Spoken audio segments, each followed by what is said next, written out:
put their fingers in their ears and almost go, la, la, la, I'm not listening. It's too dangerous. Right.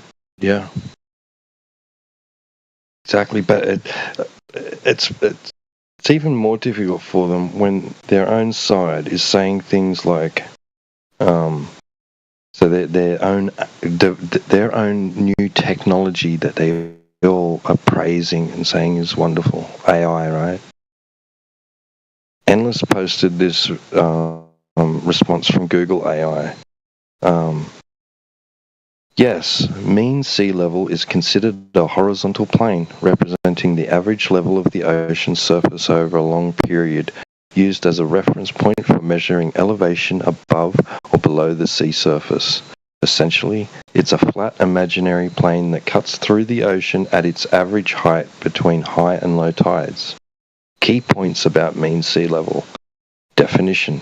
It's calculated by averaging hourly tide gauge readings taken over a long period of time, usually several years.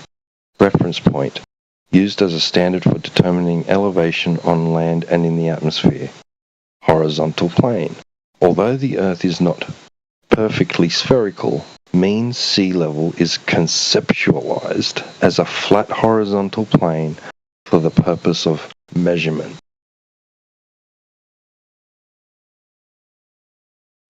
That was beautiful. Absolutely lovely. I mean, what do we take from that? In conclusion, I mean, how the hell can you argue with that? Just think about that.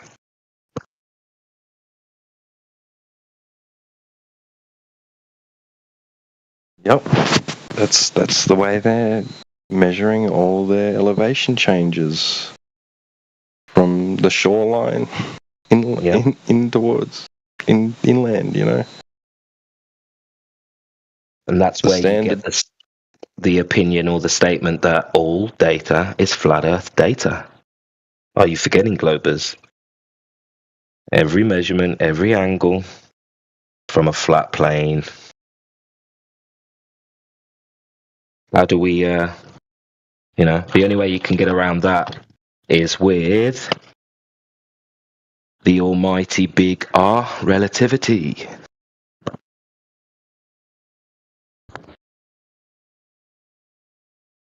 Better get your prayer mats out.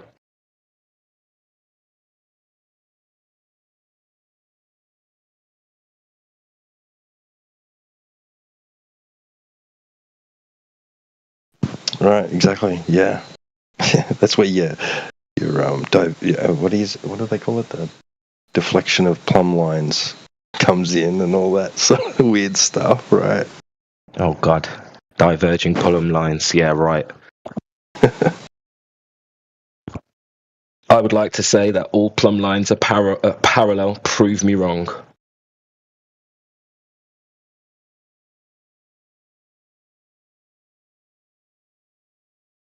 And if you don't want to hear it from me, I'll get the mock on you.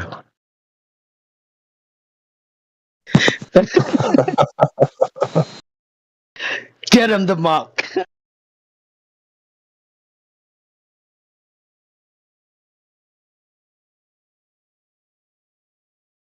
I love it how everybody's got a specialist topic and you could direct people for each topic to that person. Awesome, gang.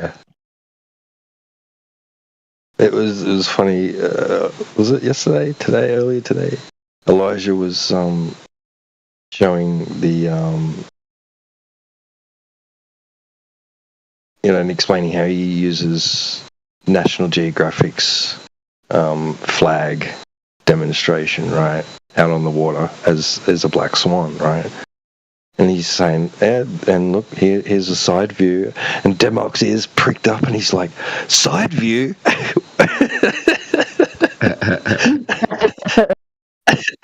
He goes, that's my jam right there, right? It was funny. Yeah, if you ask him, I'm sure he'd say he created the term side view. Right, he may as well have. Look, maybe somebody else said it in the past, but since I've been in 24/7, I heard the Mach was the first one that say something like that about the side view. So just to be fair on that part.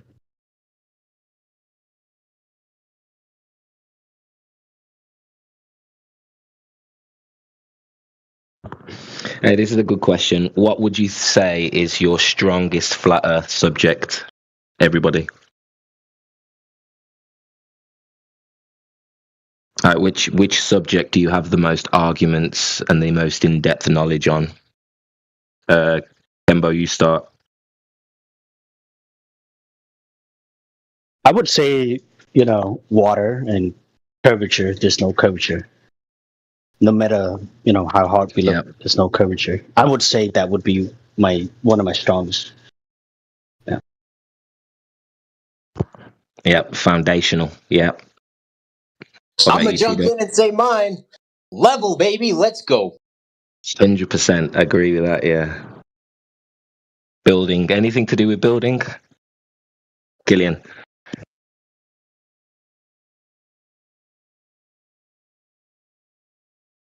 What about you, T-Dub? What's your favourite flat Earth subject? Horizontal, because I seem to be one of the few that talk about how horizontal, which is level, of course, but how and AI Overlord touches on it too a lot, but I like to point out how that if you're going to say that a tangent plane is horizontal, then it's a totally different meaning in what they want to call spherical geometry than it is how we're utilizing it in the real world, which would be where all points along that horizontal will be perpendicular to vertical. And that's the way you're going to treat it, and that's what horizontal is, right? And that's the fundamental aspect of horizontal that we learn early on in math, And on their ball, that it isn't that, because it only they say it's only horizontal at one point, which would be the tangent point. Anywhere extending out along that plane, you drop a plumb bob, and they'll say that it's no longer perpendicular to that plane. So by definition, it's not horizontal. Like that's my strongest point, but that's not how we treat horizontal in the real world, like as has been pointed out by their own AI programs. Yeah, that is level, Globers. That is level. Which is perpendicular to plumb. Well done, T. I like this. Who else? Anybody else got a favourite subject?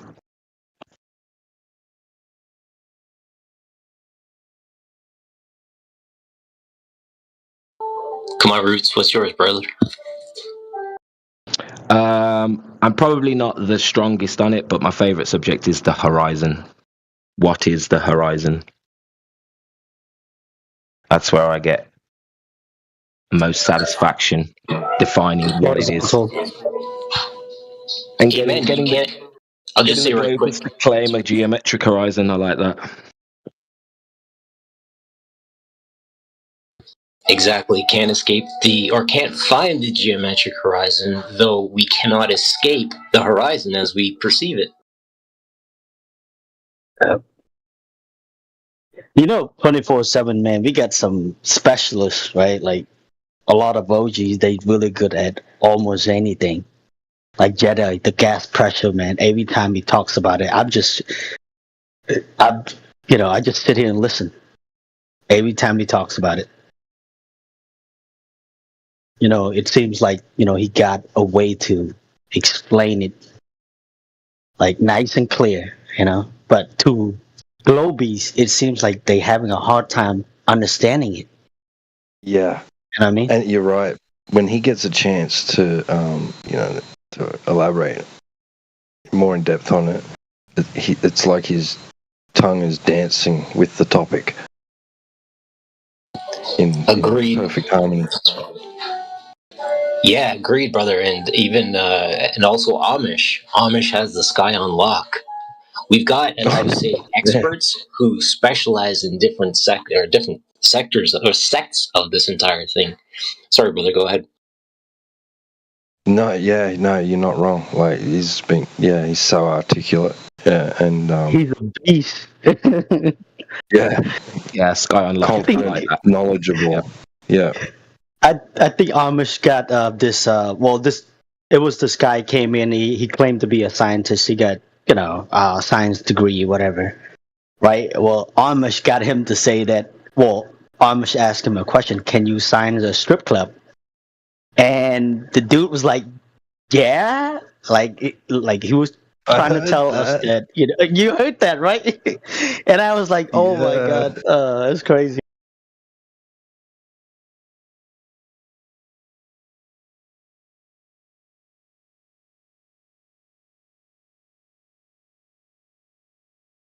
But that dude talked about like 4 or 5 hours, man. He didn't shut up. I think he talked to like at least a few of us, Jedi, Amish. I'm pretty sure a couple other guys too. And it didn't go anywhere. It didn't go anywhere at all. I don't know why. Right, and he has sympathy for us.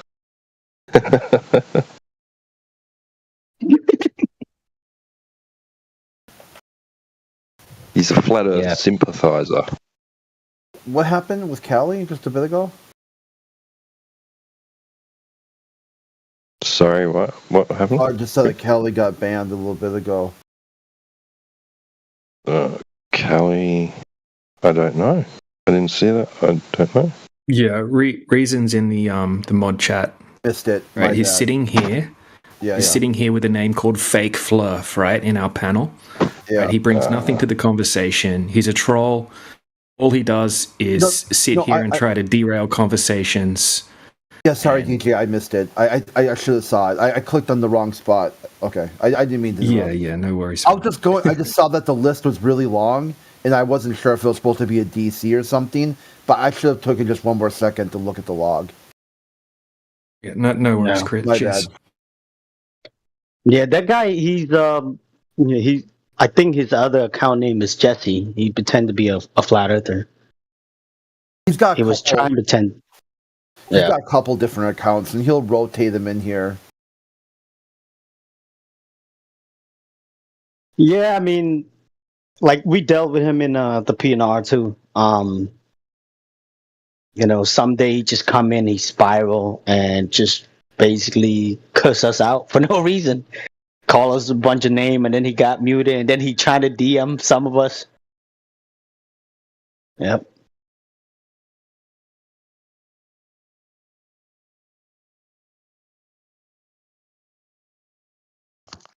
Typical Globers.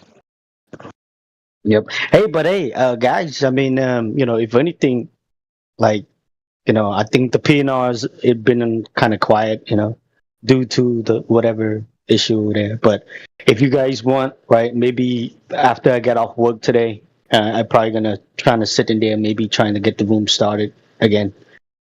I'm gonna try to sit in there for the next few days, see what happens. Yeah, it's a good idea if we want to keep it. Do you need to get it going once or twice this week?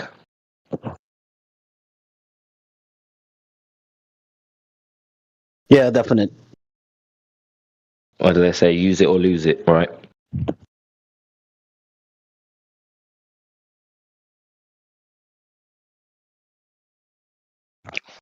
Hey, Crit DJ, what's your favorite flat Earth topic? Nothing new under the sun. Just the obsessive, compulsive, fanboy ism freak out that globalists do every day. Day in, day out, nothing changes. They don't understand flat Earth. They also disagree with something they don't understand, highlighting the complete weaponization of pure ignorance against a topic they can't even define what it is.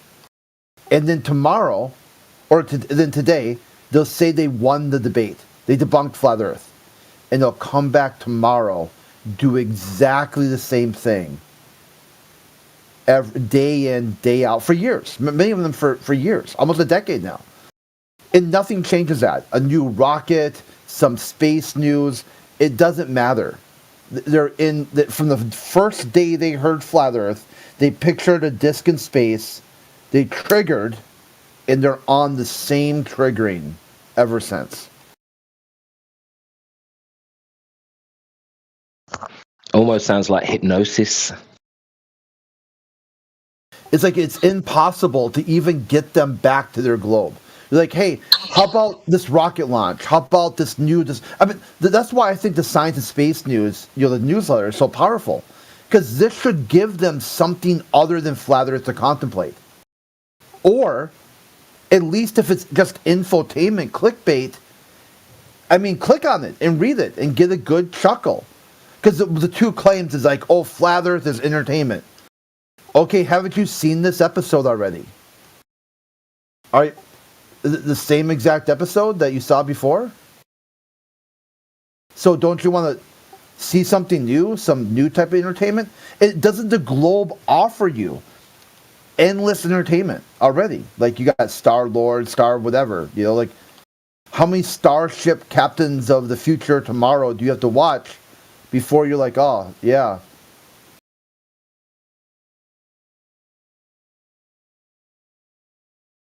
To paraphrase it, my favorite topic is almost to find out why the globalists can't use their own model to explain any level of disagreement. How do they deny their own model, then ask me why I don't accept it? You first. You accept it. Carl Sagan broke it down perfect, with a poetic string of words.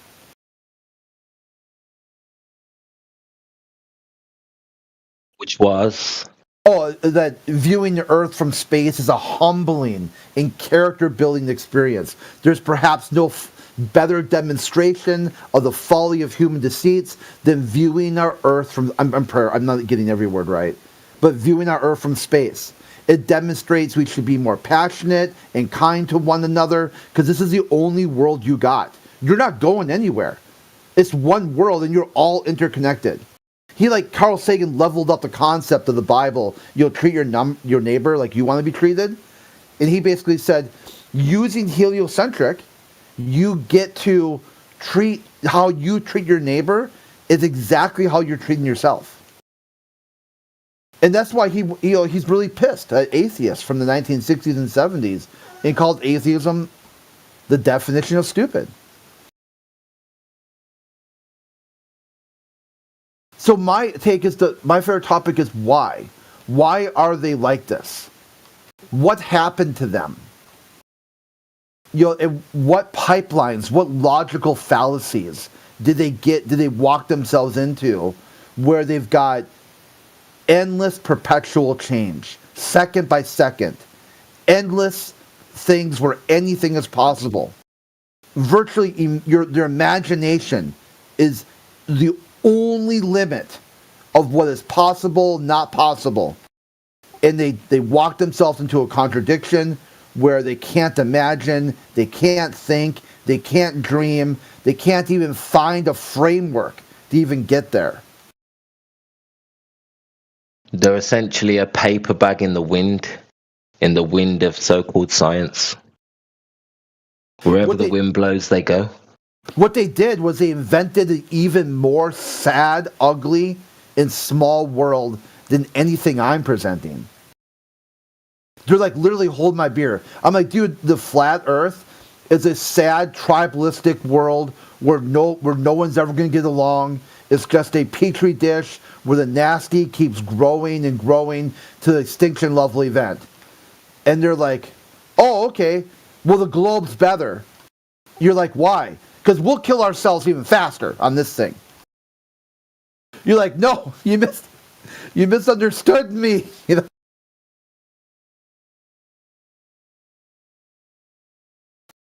It's quite the opposite. You're supposed to present some kind of like hope and change, like Star Trek. That's why people love Star Trek. It's a futuristic franchise where it's not a despotic nightmare. It's the only one that offers some kind of hope for humanity. That's what you should be doing. You should be advocating for that, not like exterminate or we are the Borg. Like, your idea wasn't to take Star Trek and pick the biggest adversaries in the TV show and try to level that up. You're supposed to say, live long and prosper.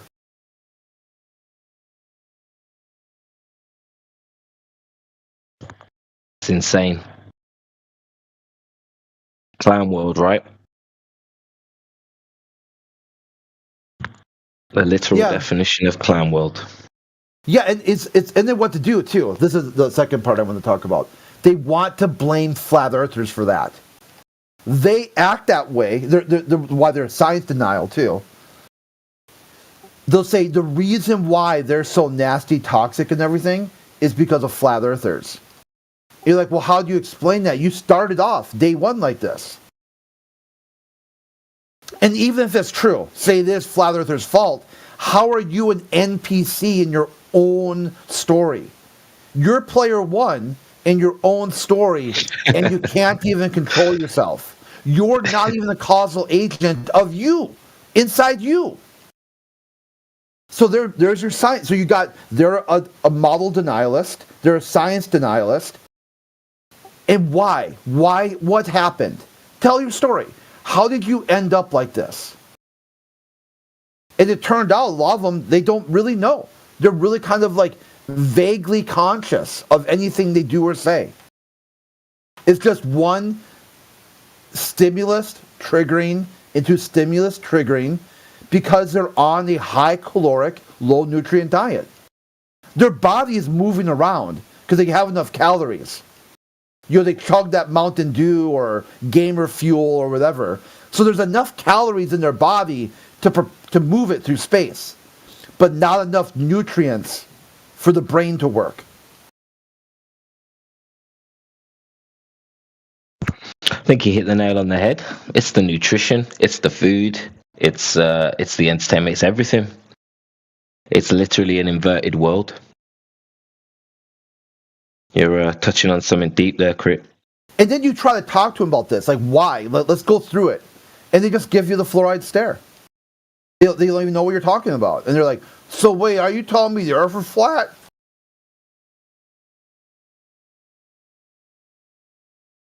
And you're like, wow, really?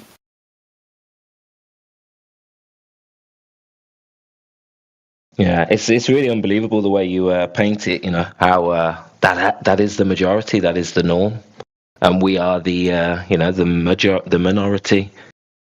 And you think how dumb the average person is. They've got the numbers. You know, half of them are dumber than that. That's what we're dealing with. Retarded population. Yeah, it's like another thing too. Like they'll be like, "Oh, the minority group is always wrong." You're like, "Okay, so is there anything you're in the minority with?" And they're like, "No, they're always in the majority." So popularity contest. And they're like, "Yeah," and no at the same time. You're like, "Huh." Because you ask them, like, so atheism is the majority. They're like, yeah. So everybody's just lying about the God. And they're like, yeah. Like, they're all in on it. And they're like, yeah. Like, NASA, the Catholic Church, all the religions, they're all in on it. This is a grand conspiracy. Like, all these religious leaders, all these, like, bishops, cardinals, George Lamontre, all the astronauts, like the full U.S. government, executive branch, in God we trust as their motto. All of them, they're all in on this conspiracy theory to push some sort of supernatural being responsible for creation. The only one who figured it out. And they're like, yeah. And then they'll tell you, so why is Flat Earth dumb then? I thought you said minority conspiracy theories are dumb. and the Earth not flat. Okay, thank you for that. That was very helpful. I mean, they're literally answering their own question when they say, you know, how is this great conspiracy? How is it possible? They just have us operating at such a low level that we don't care about evidence. We don't read the books. We don't know the knowledge. So we are at the whim of whatever they say. If the stars say it's a ball, then it's a ball, dummy.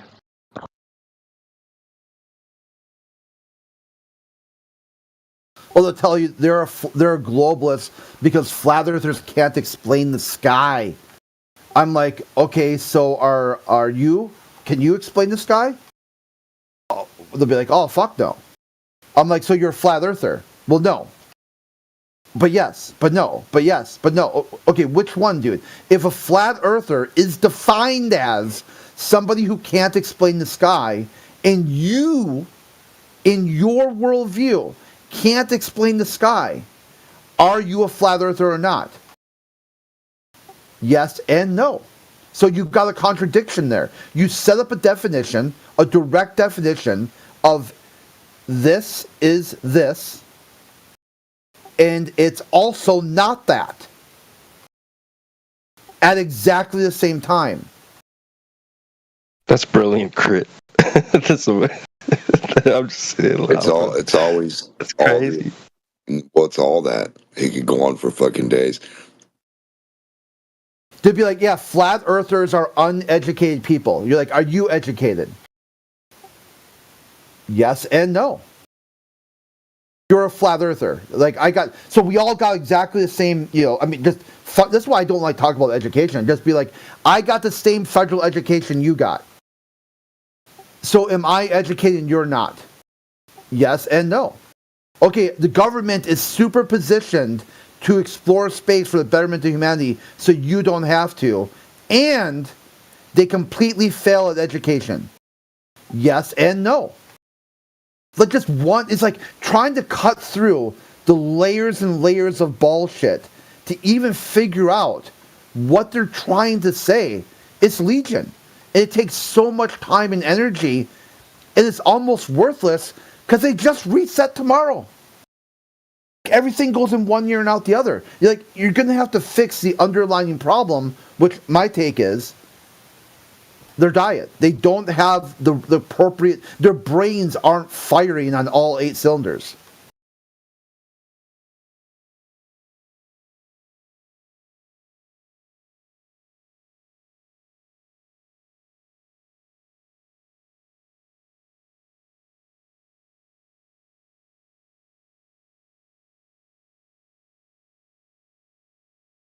It's kind of like, it's a little out there because we try to stay with objective reality, and not people. But I'm just like, sometimes you just gotta look like, why are you so dumb? They don't understand anything, and then they wonder why they've been convinced of a ball. They don't understand how elevation works around a ball versus flat, like nothing. And every time you explain something about flat, they're like, well, yeah, that's the attributes of a ball. That's the way it has to be on a ball. And I'm like, what the fuck? That's the opposite. Everything you're saying is the opposite. That's that relativity again. Yeah, they were telling me yesterday, I don't know who it was, they were saying that elevation can be derived or experienced from any focal point, going any direction, any way you want. I said, no, it's just not true. You have to have an up and down for elevation, and then the left, right, front, and back would be directional, not elevational from that standpoint. Like a flat piece of paper. If you and I stood on the piece of paper and walked anywhere we wanted, we're still on a flat thing. We walk forward, back, left, right. We didn't change an elevation. As soon as we leave that paper up or down through that paper, then we change an elevation. Only then. Not just distance and elevation, both. Distance and elevation from a ball are supposed to be the same thing no matter where you leave this thing. In all directions, all calls out, like up and down on a ball. is the distance and elevation increasing.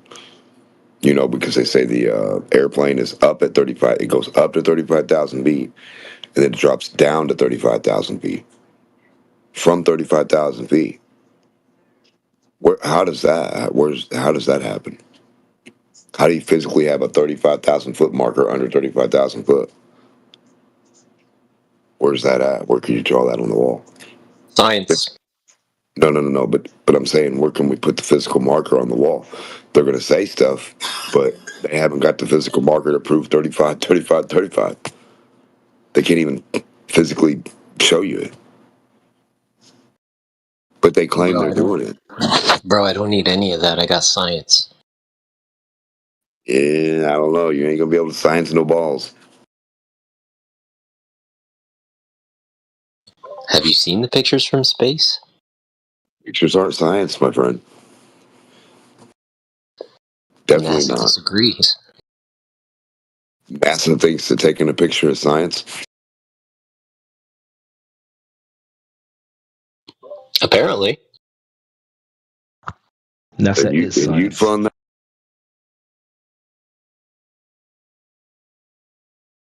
I wouldn't stand by that.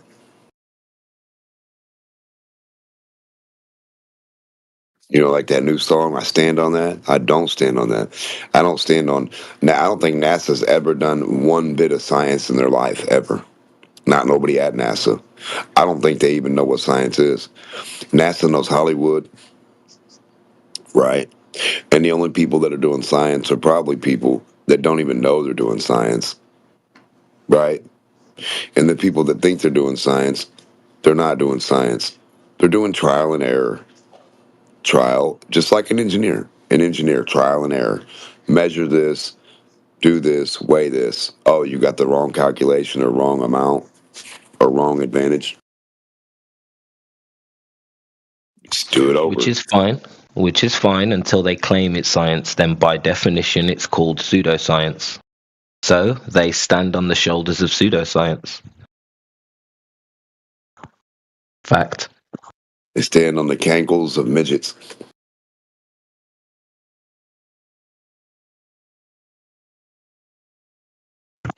It's a pseudo piggyback.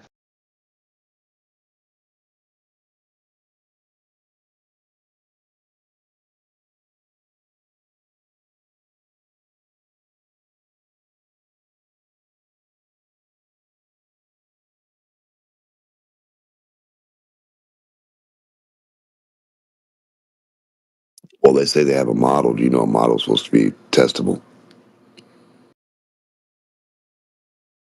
Supposed to go in the lab. We're supposed to be able to go in the lab and turn the light switch on and hit the switch on the little whatever, and then a ball's supposed to start spinning with a sun and a moon. Yeah, it should be on PlayStation, available on VR by now, right? Yeah, the cosmic lineup of all the planets at the same time, the same way. With all the data, all the numbers. But it's not. But they don't have that. Like I said, they can't even make a video game about a globe Earth to where you drop from 35,000 feet to 35,000 feet. It doesn't, you can't even simulate that shit. The attribute of a spherical world is not simulated on a game because you will see, they don't know how to put it on there without making you see it's a ball. And their claim about Earth is so big, it's a ball, but it's horizontal. So on this game, it's got to be so big, meaning everything. Then it's got to be horizontal everywhere. Then if you zoom up or change, like at a certain point, the reference just changes. It's not like you're just seeing live. Yeah. So at some elevation, they would just have to like go bloom, and like some shift control would have to make it like ball under you as soon as you hit a certain, set distance on the game.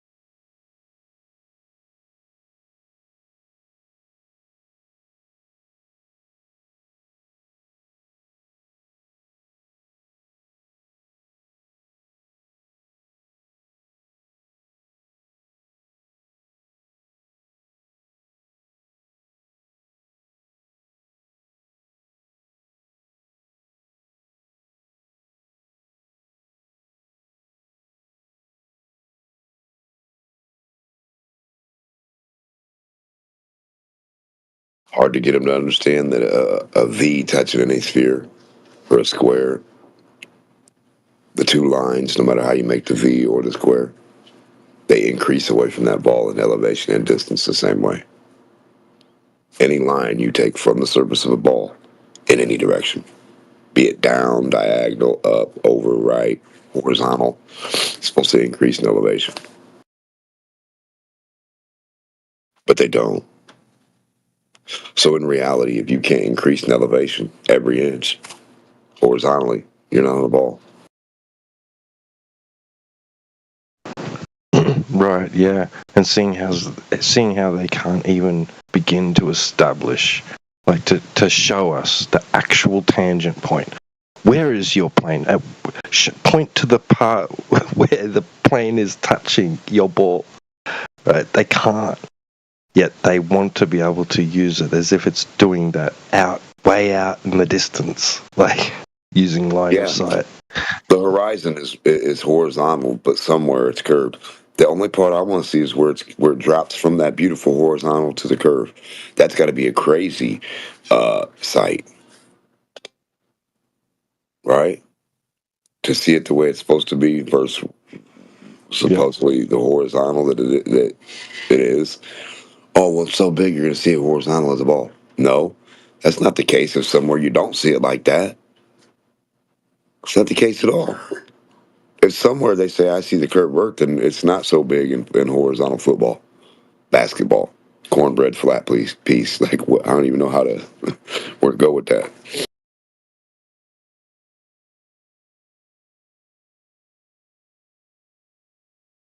So do you see the attribute of a ball, or is it flat everywhere because it's so big?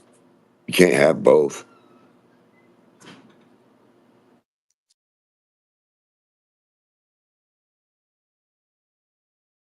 These dudes have more than both. They have their cake, they eat it too, and they get silverware.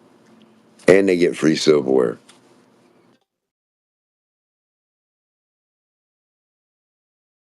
Free silverware?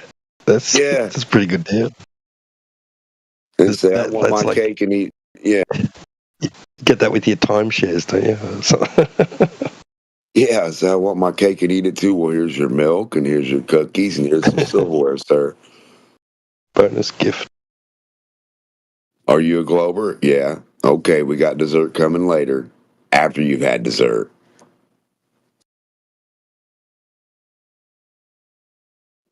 Do you want that dessert with one S or two? The Glober. One S, please. You're so stupid. That's how the teacher told me to spell dessert when I was little. She's like, one S is for the desert you don't want two of. Out in the dessert. And she's like, two S's is for the desert, the dessert that's so sweet. I said, okay.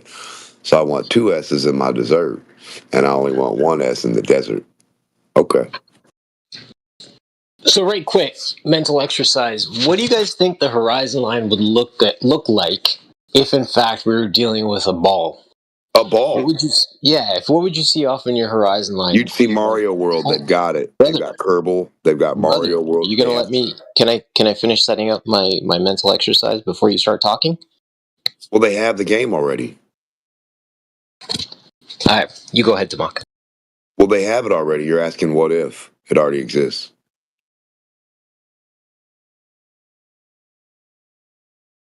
Not that hard to comprehend, is it?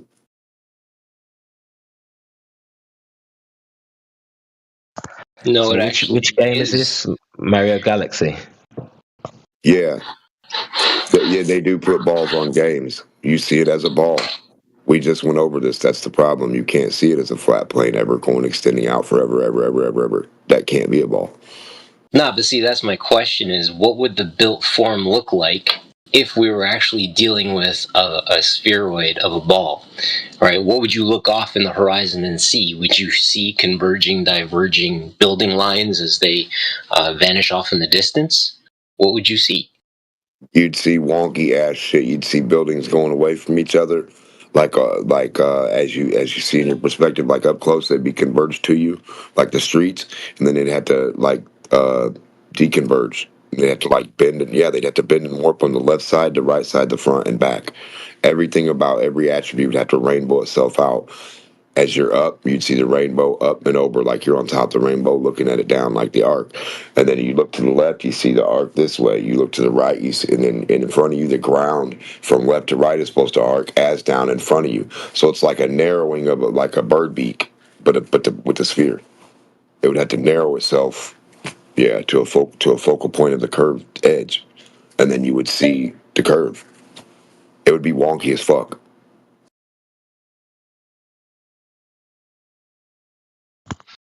I also think if you got up high enough, you would be able to see diverging plumb lines in reality. So you would see a difference in angle from buildings in the distance. So your depth perception would be slanting as you increase your view.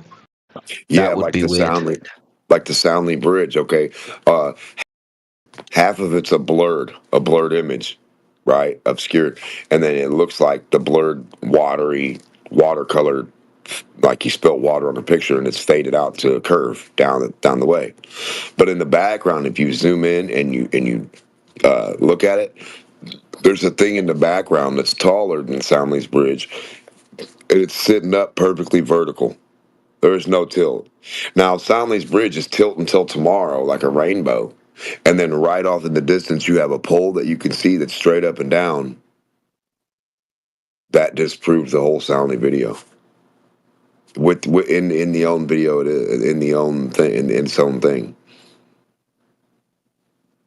So if you have a bridge that's supposed to be curving from you to me, and I see the bridge curving in my picture, the thing that's way beyond the bridge, standing up like a pillar, that should be tilted away from me. It shouldn't be perfectly to where I can see it eye to eye if there was a face on it. It should be tilted to where the eyeballs are away a little bit, not looking directly at me. But in the Soundly video or image, picture, whatever you want to say, it shows the little things, pylons going down, and then it shows a thing in the background that's bigger than them, almost like a windmill or something. It's like a big white thing, and you can barely see it, but it's set up straight. But that's what you'd have to see. You'd have to see the beach ball lines. You know how they go? They start at one focal point, like it's the North Pole, and they go out and away and get wider and then converge. That's what you'd have to see for streets and shit. Like some type of format would have to fit that. Buildings or something. Like one focal point you'd have to see like a road or something go from a focal point on the ball and then go out and then go away, spread, and then go back to a focal point. Yep. Same with the clouds. Everything in the sky would be warping down into a convergence point below your feet. Eventually, be crazy. It'd be almost like falling down a sinkhole, but it wouldn't be the same vision as the water. You know how the water like shrinks till a focal point and then goes down the hole and spins? It would look like you're getting ready to go down that whirlpool shrink hole right there, the edge of it. And that's kind of how your vision would come up. Like you're getting ready to fall down that in that whirlpool because you're on the edge of like the thing going down to it, but not actually getting to it. Just that experience. That'd be crazy to see an edge of water in front of you, and that's really the edge of the existence. It's not a waterfall that goes down and gets caught and goes out more. Imagine that, a waterfall that didn't hit any dirt and water and just kept going around itself. Man.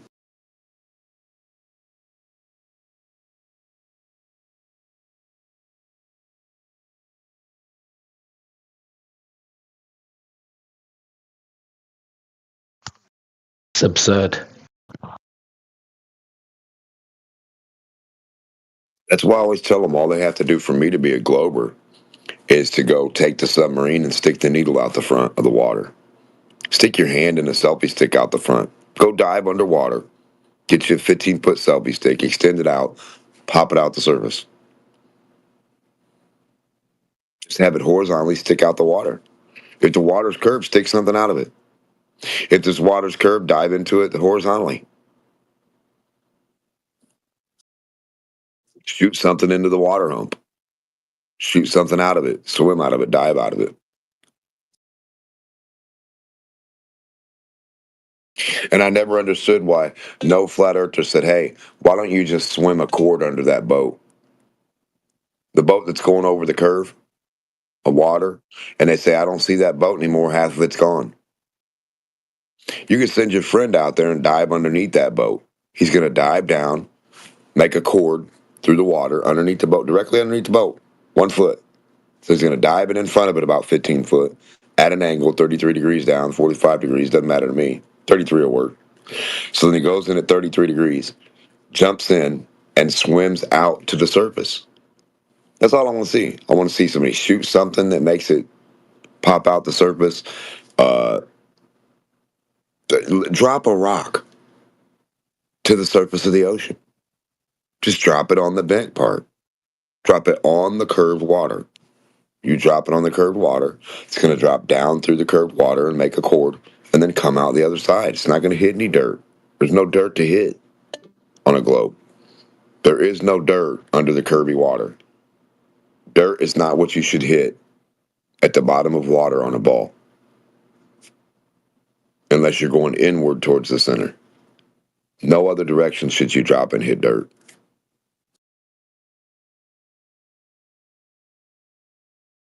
On a globe. Don't get them started on mass and attracts mass, Mark. You might catch a fish. Oh, mass. Oh, mass catching mass. Or Cavendish might show up.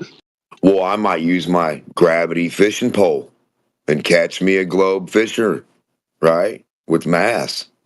I'm going to take my lead weight on my Cavendish fishing pole and fling it out there and see what I get. Glober's going to bite, right?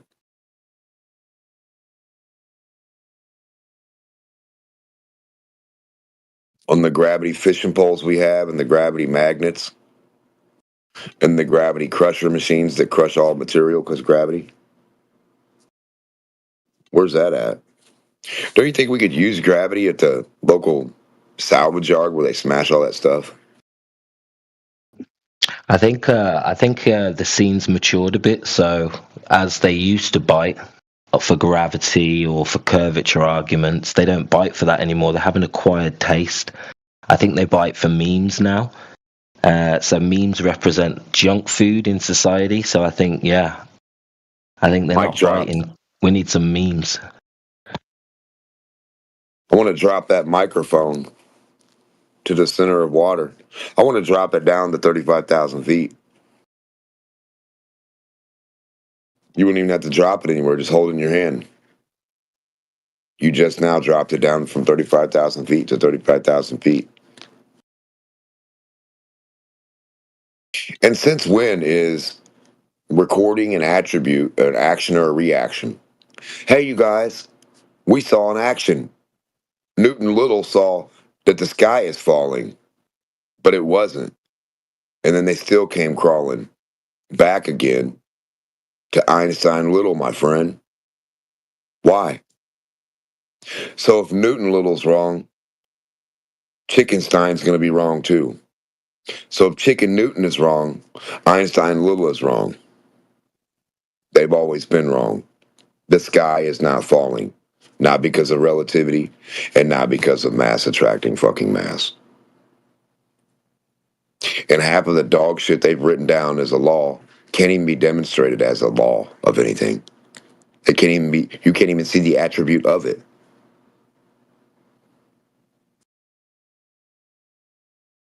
Like the conservation momentums and the law and the thing, like, no.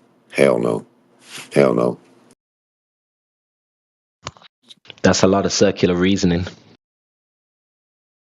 A ball time machine? Have you heard this one yet? Ever since I was a kid, they were like, well, this guy can leave Earth and be away from Earth a little bit and get older or younger. I said, well, you guys have just made a time machine. A spinning ball. He thought I was joking. I was like, no, the Earth is a time machine. All balls are time machines. We didn't know that? Nobody told us? Well, I'm telling you guys right now. Then you've lost me with this one. No. You're going to have to explain that one. No, on the ISS, one twin brother, the youngest one, now is older than the next when he comes back to Earth.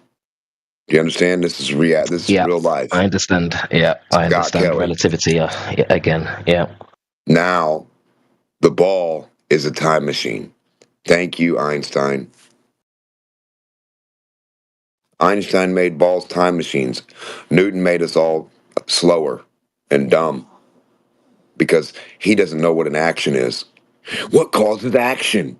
Wait, is the ball a time machine because time moves forward while you're on it? Brother, time's not moving nowhere. Time doesn't go anywhere. Time's not doing shit. Time is not even a live thing that can go forward. Yeah, time is a concept that people use to represent the passage of like. So how can it move? How can a concept move? But when we talk about time, we're talking about like the progression of like events. So like this happened, then this happened, then this happened, then this happened, then this happened, and we use shorthand to refer to that as time. What's that got to do with the spinning ball in your room where the time is the same for both of them, no matter what you're talking about? I mean, if you want to talk about something different, okay. Yeah, time. It's not different than time, is it? Grab a spinning ball, the thing we were talking about, being a time machine that you don't comprehend, right? Spin it in your room, get a marble, get a beach ball, get another one. You show us the different time zones on each one with your globe math or somebody's globe something, because if you don't comprehend it, I can't help you.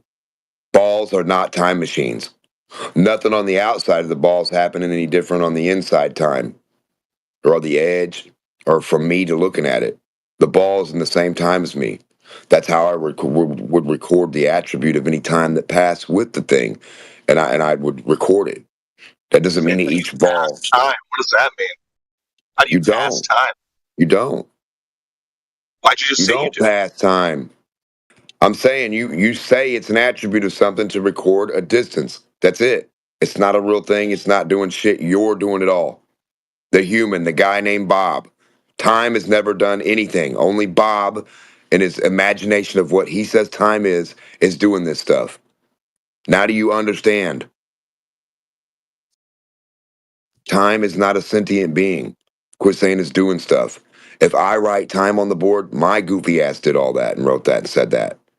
I'm glad you got that now. So when you can get time and put it in a bottle, we'll take a look, I'll take a drink. Okay? You got 50 proof time? I'll take some.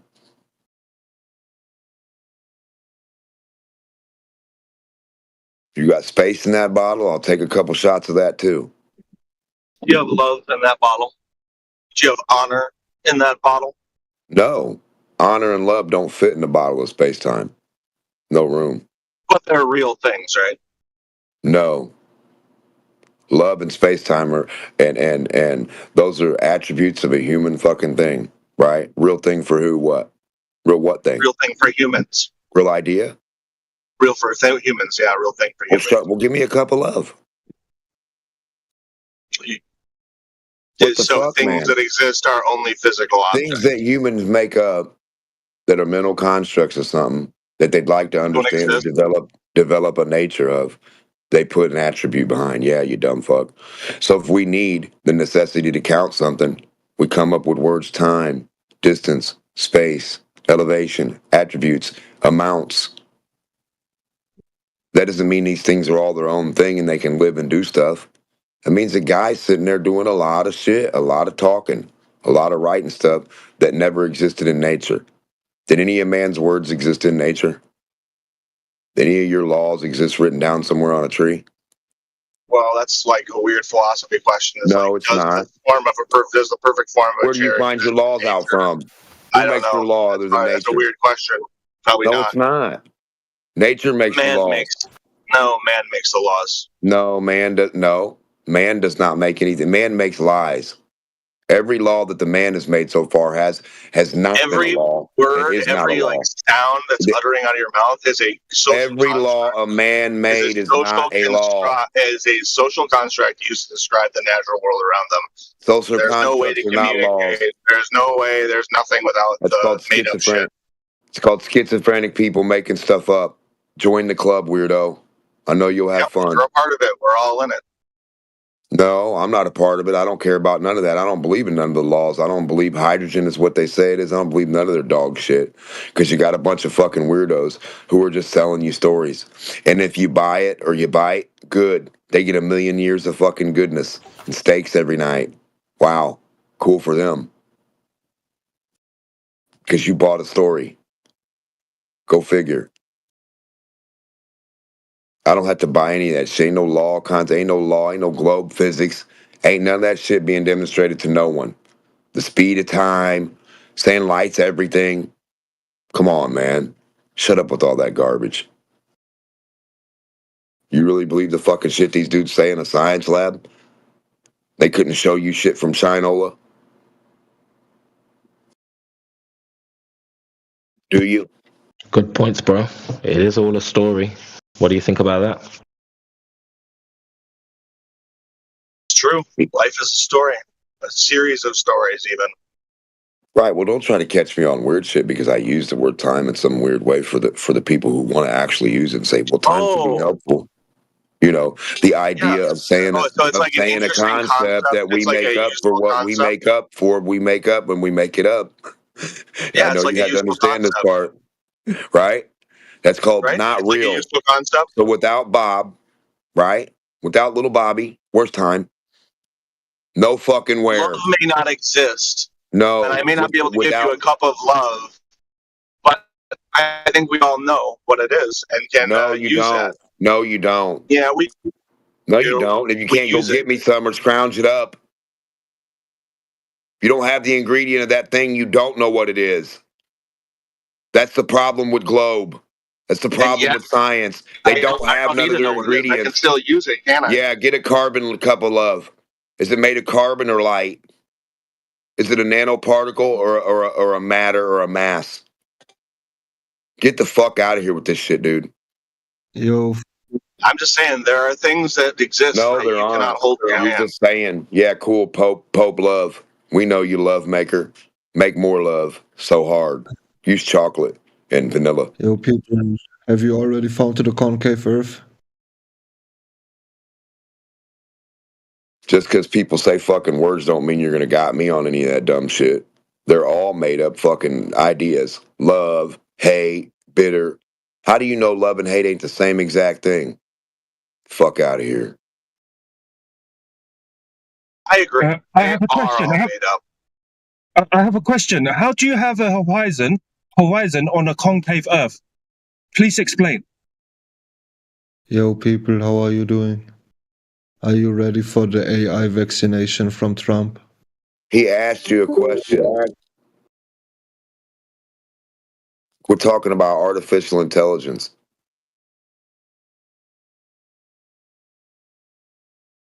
And Vaseline. Nobody wants your Vaseline. Quit selling Vaseline.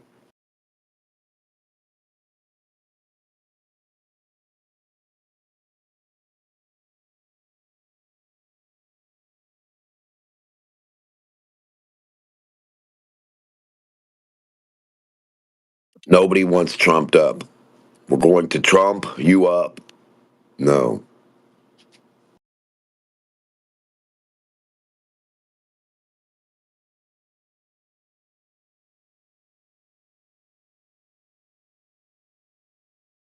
I got a lot of pushback with that, huh?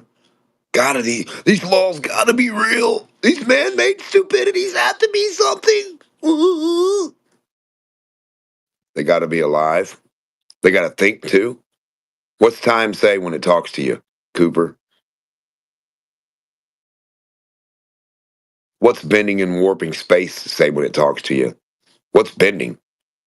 So if time and space are real, bending and warping gotta be their own things too, right? I warp you so much, I'll bend you so hard. It's gotta be like love and hate, right?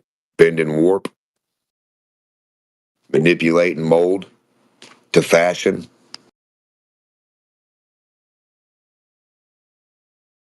And every idea of everything they say is stupidly the opposite of itself. You're free falling to nowhere fast, but falling 9.8 meters a second a second. What's the rate of that? What is the actual distance of that?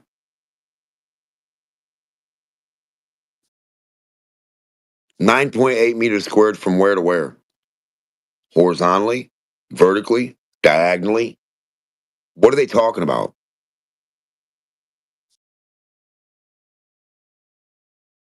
Towards what focal point? Where is the focal point that you can mark? Center of ball. Mark it. Center of ball. Mark it on the ground. Space-time is flat. Mark the focal point of the Earth on the ground and show us how your helicopter goes from that point and reacts to it. It's going to be real hard, Cooper nerd. Mark that gravity spot. Let's see what work it does. Right there where you marked it. Let's see it hold your plane there. Or make you do weird stuff. Mark that spot where gravity's supposed to pull every object down around the curve. And show us helium can't fly up. Or a helicopter can't hover. Can't leave the ground there. Because that's the part where the globe gets pulled down. So how could you leave that point when the airplane's pulled down at that point? How could your toy drone go up above the airplane that's being pulled down by gravity and still keep flying up? My airplane's only going to be about 10 foot, 20 foot high. I'm not doing no 35,000 foot shit. I'm doing a low flying airplane, and the curve of the Earth is going to grab that bad boy, and it's not going to be able to go horizontal. It's not. It's just not. And then we're going to let helium balloons and hot air balloons and airplanes and other things go past it, fly the other way, coming this way to it, and they're not getting pulled down. They're both not being pulled down like a vortex V, like in a whirlpool, getting smacked together, are they? How about you're coming this way and I'm going that way? What does gravity do for you and me? Pull us both down? Kamikaze? Make us follow the Earth curve? I don't think so, George. Cooper, come on, speak up. You and I, we're flying towards each other. When does gravity grab your plane and make it go down that way, and mine go down and make X's with each other's? We're going horizontally. Now gravity makes us form an X. Or an arc from each other. You understand what I'm saying? When does gravity grab us? When we're flying straight at each other and stop us from hitting? Gravity wouldn't stop us from hitting. Gravity is not going to grab you and make you go around the Earth and miss the other person that's horizontally. Okay. If you and I are walking on the terrain of the Earth, no, we're flying. I want to know when gravity grabs your plane. I don't want to know when your shoes get dirty. We're not walking nowhere. We're going to orbit Earth later on our shoes. It's grabbing you right now. It's got you by the orbit balls. Earth. No, it doesn't. I can walk back and forth and fart. Ain't nothing got me. Stupid. Nope, it's slowly tugging on your testicle. Show me what else it's got. Show me what it's got that ain't moving. Show me what it made stop moving. Show me where gravity grabbed something or did something, dude. Or shut up. I want to see it live. I want to see gravity act on something. You don't have that handy? So we can watch microscopic tweezers in a lab, but we can't see gravity act on anything microscopically or big.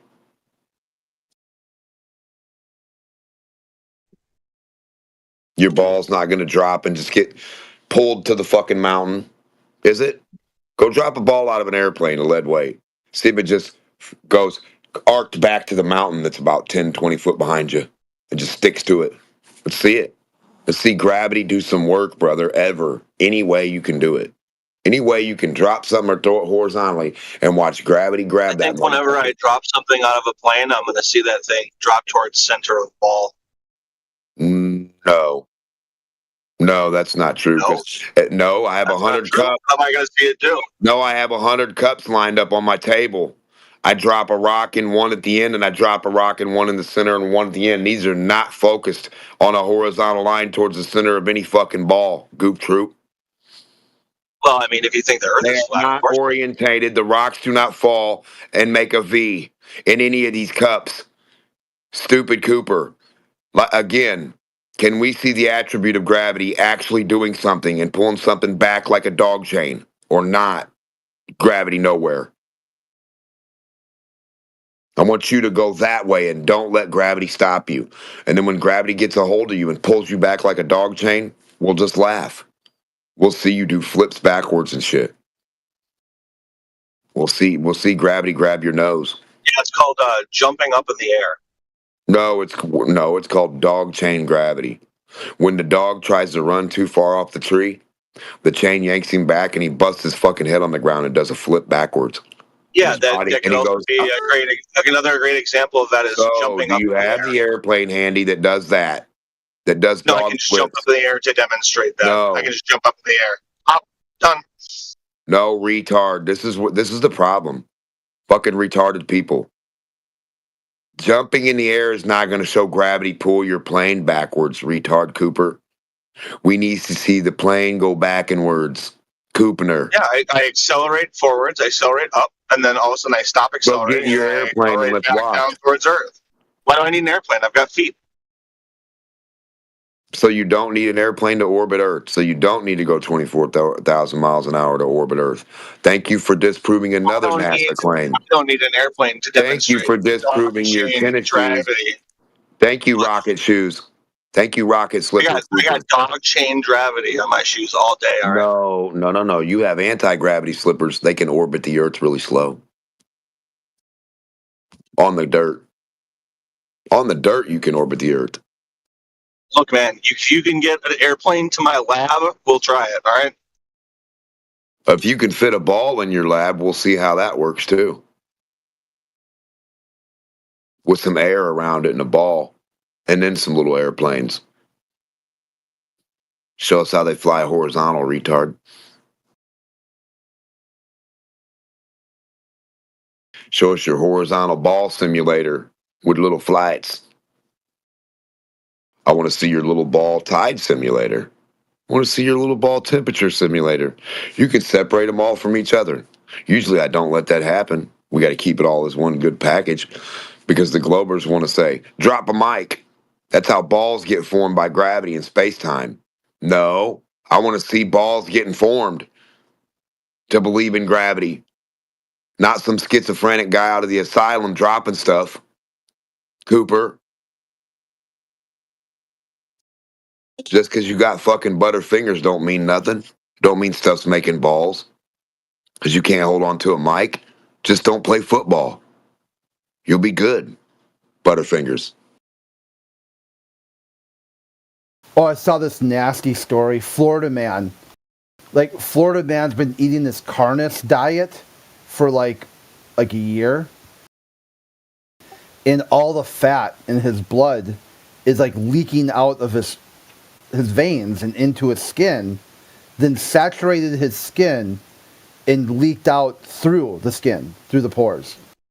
Wait, so is this someone named Florida Man, or is this just like a Florida Man? Yeah, it's if you just type in Florida Man Butterfingers, it should come up. Oh my God. So I said it and it triggered you, Grit. It's like, no, Butterfingers, no. It this totally is weird though. Me. So you're saying he ate like just meat? Yeah, like meat, eggs, just added butter to everything. Oh, like a carnivore. What'd you call it? Is that a carnivore? I think in the story they called it carnis. Carnis. Yeah. Okay. Like they only ate animal products, like nothing else. No vegetables, no. Correct, and he probably smelled like a dirty bag of groceries or garbage, didn't he? Sweat, maybe. Man, oh my God. Just, I don't know. So he leaked out of his veins, and he leaked out of his skin. What was he leaking out? Butter? Yeah, just fat. Just straight up.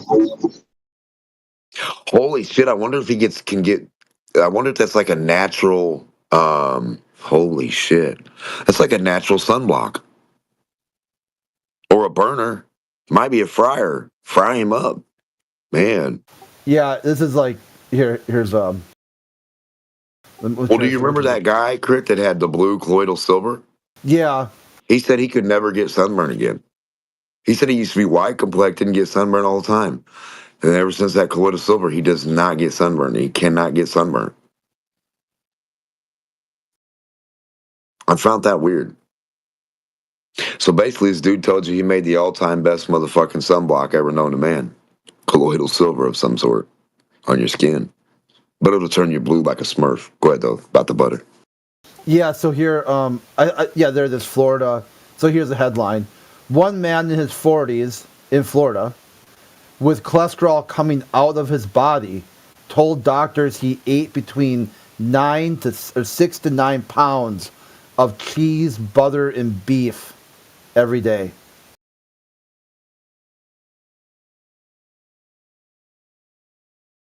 That is a lot of cheese, butter, and beef.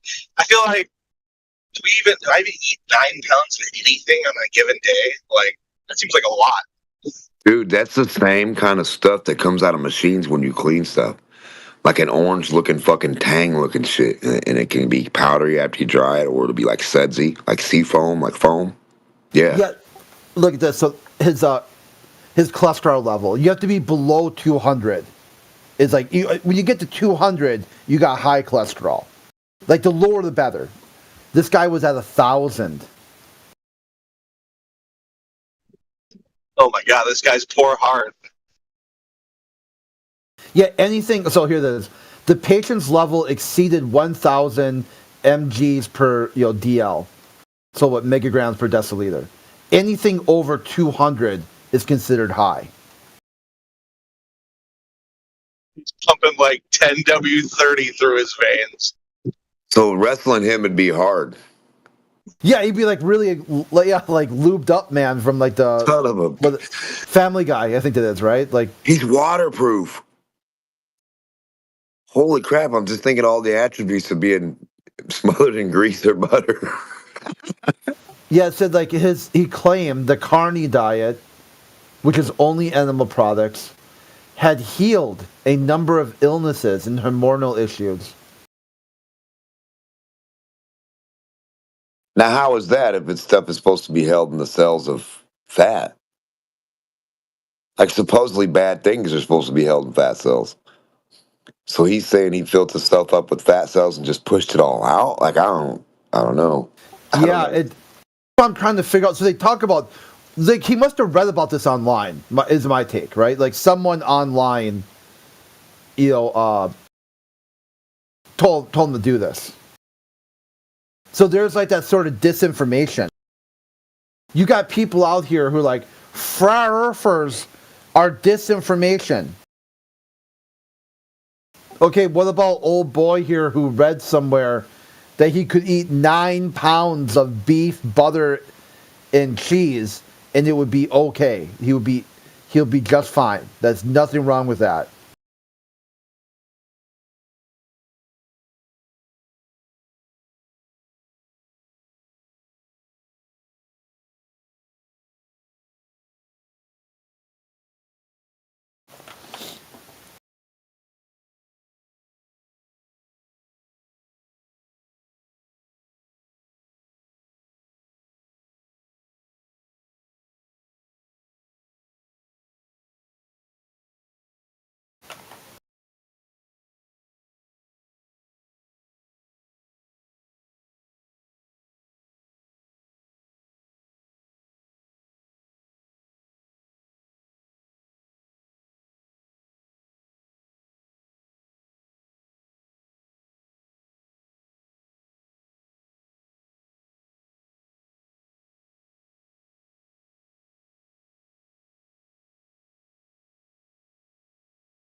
Wonder if you can grow a cholesterol plant out of that.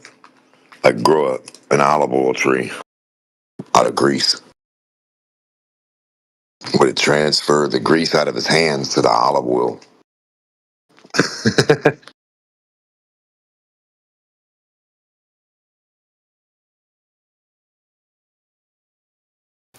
Yeah, I know. What the like? Yeah, like how does that work? You know, like if he like goes like into the sun or something, does it melt and drip off? I mean, Can he cook with it?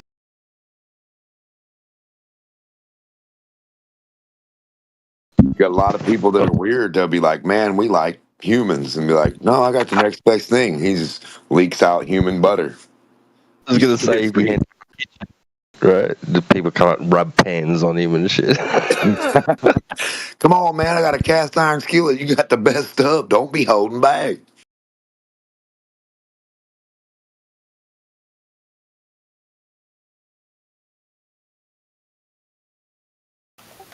They found out it was the best thing to fry with ever, and food tasted so good. Get your donuts here, Butterfinger Donuts. World's first Butterfinger Donuts, fried in 100% Butterfinger oil. Butter handy butter. Oh no, I just had a weird thought. I'm going to shut up with that one. Hand butter. Oh my God.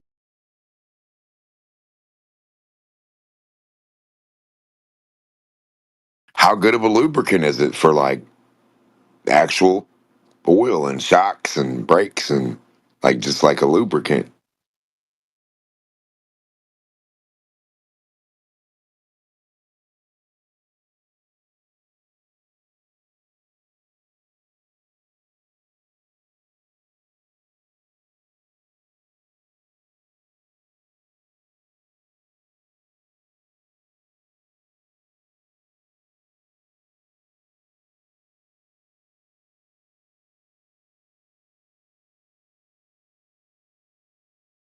Ambiguously downward up.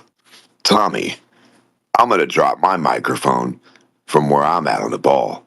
My microphone's going to go vertically down. Bobby's microphone is going to come vertically up to me because he's on the other side of the ball. Tommy's microphone is going to come sideways to us. And Billy's microphone is going to come sideways to us too. And then we're all going to be in an outhouse at the same time. How does the plumbing work? So plumbing gets sucked into the center of the earth. That's good to know. I didn't know that. I didn't know all people's turds got sucked to the center of gravity.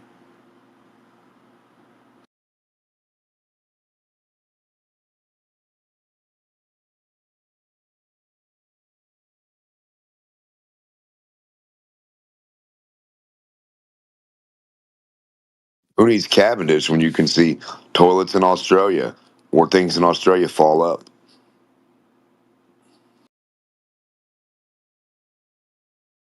I just want to see stuff falling towards itself.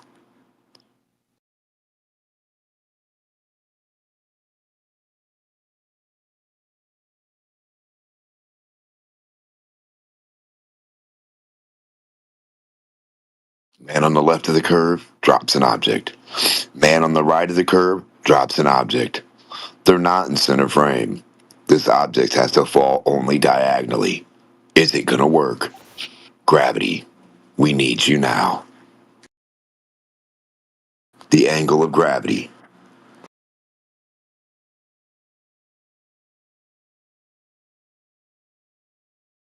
Oh, gravity's got an arc angle, guys. Gravity pulls you out at an angle that you can't experience, just like the speed of Earth. It's so slow, but it's fast. But you'll never know.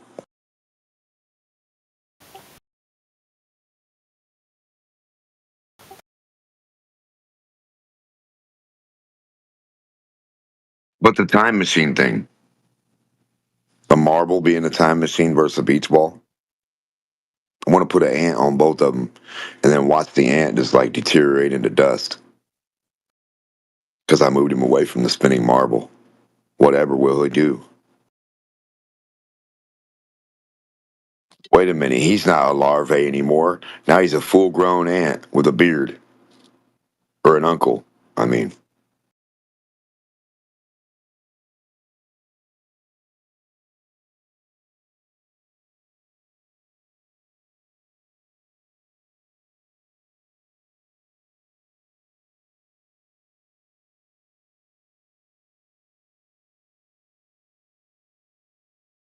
We spun this mice so fast that he couldn't tell he was moving at such a slow rate. And then the mice that wasn't moving at the slow, fast rate, at the same rate as the other mouse, sitting on the outside of the container, they experienced the same rate. Nothing. But the mouse on the outside of the non-spinning container is going to age more. Have they done that in the lab? The older mouse experiment? I just want one of the pupils of the little mouse larvae to turn to an old mouse really fast.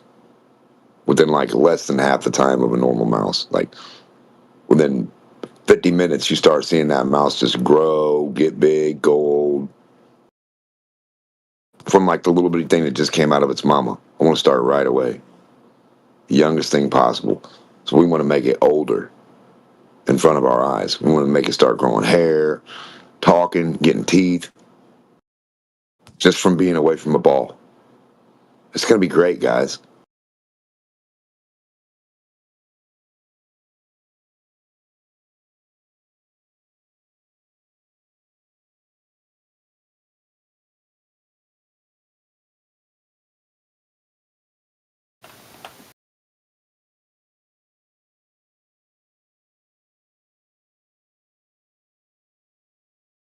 Oh, wait till they come up with the bar in space.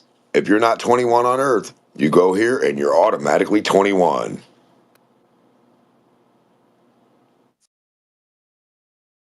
Space time. They need to make a bar called Space Time. And when you walk in, everybody's 21. Or everybody just got older. You're just older.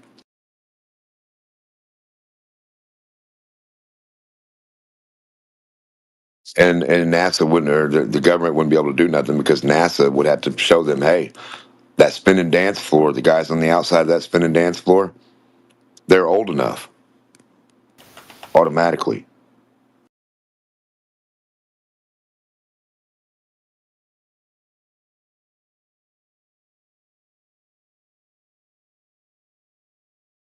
Imagine using NASA's dog shit to actually break the law or go against the law in court.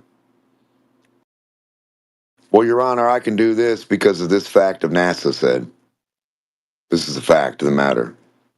You think that would work? Yeah, Your Honor, I had talked about that, like someone who got pulled over for not having their headlights on.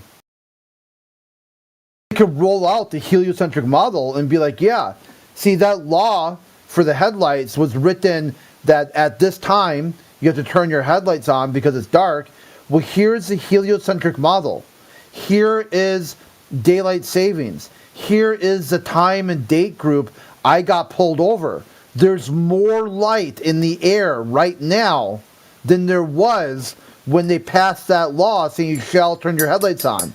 So effectively, using this time and date calculator, I can demonstrate I shouldn't have had my headlights on because of the reason why. It wasn't dark enough yet.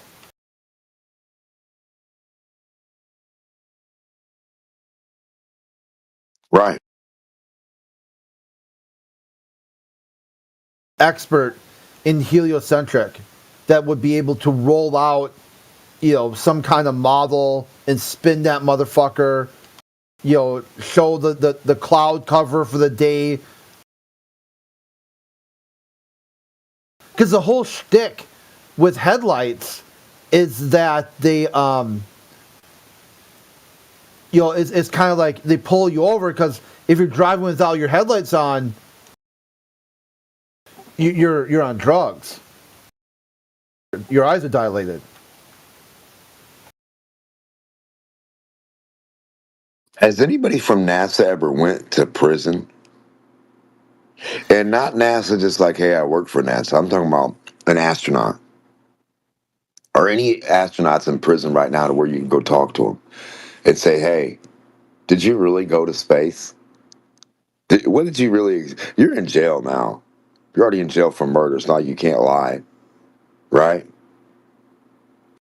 So why haven't we interviewed any of the people that have done bad and went against the government after they were in NASA stuff? So they're not NASA good guy buddy dolls anymore because they've done something to get put in jail for life. So don't you think they would be somebody who would say, yeah, that was fake? Or would they still be scared? That's something weird to think about, right? So you're in jail for death row because of unaliving someone, but then you would still not be brave enough to tell the truth. That's crazy.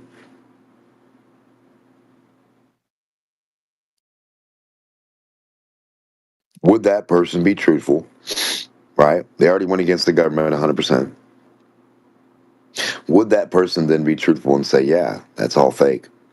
That's one of the reasons I'm in here. That's one of the reasons I went off. And nobody knows. They think it's because of this, this, and this, and this is tabloids. This is what really happened. You know, where are these people that actually worked in these high spaces where their life went bad after that year? Not everybody goes great going to NASA, do they? Not everybody gets 20 million mansions and the best houses and cars, and everybody's family lives together, and Tom doesn't mess around with Sue, and Bob doesn't leave Sally for the next programmer. Like, where are these sad sob stories? Where are these stories that tell you it's not true?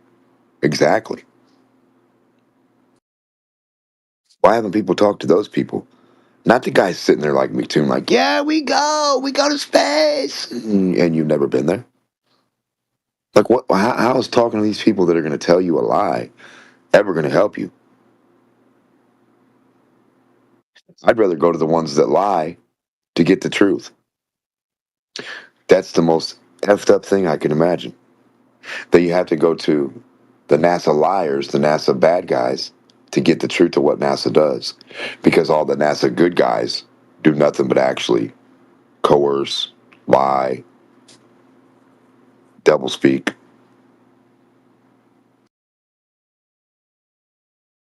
Do you find that weird, Crit? Yeah.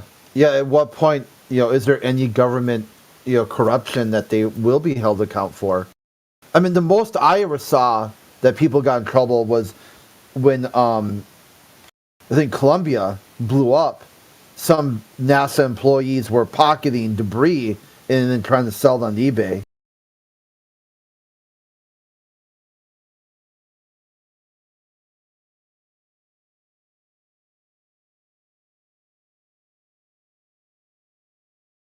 So they only blew up because somebody was selling plastic on eBay?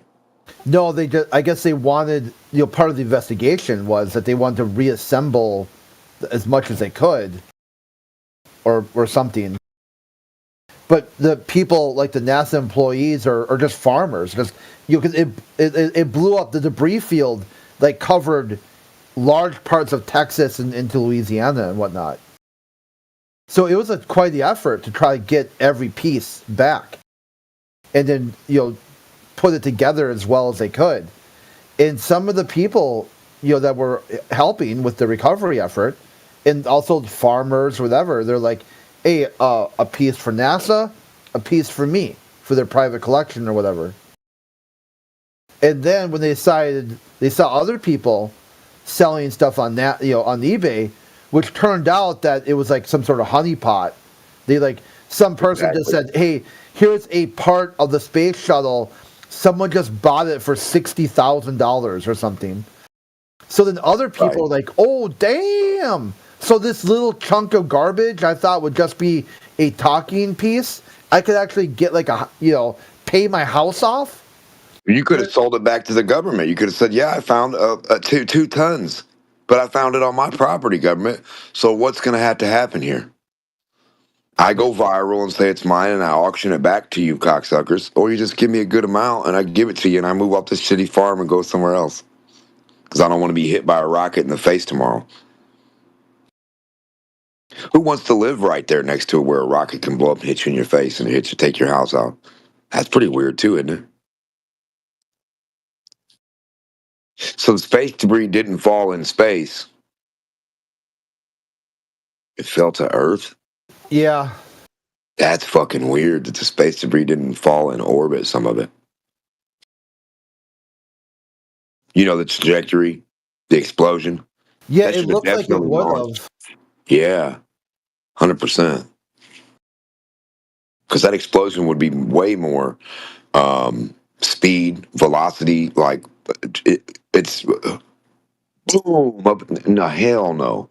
Half of that rocket should have been in space still, pieces. Straight to 24,000 miles an hour. And then with free fall, come on. Shot horizontally the way a rocket has to go to space? Damn.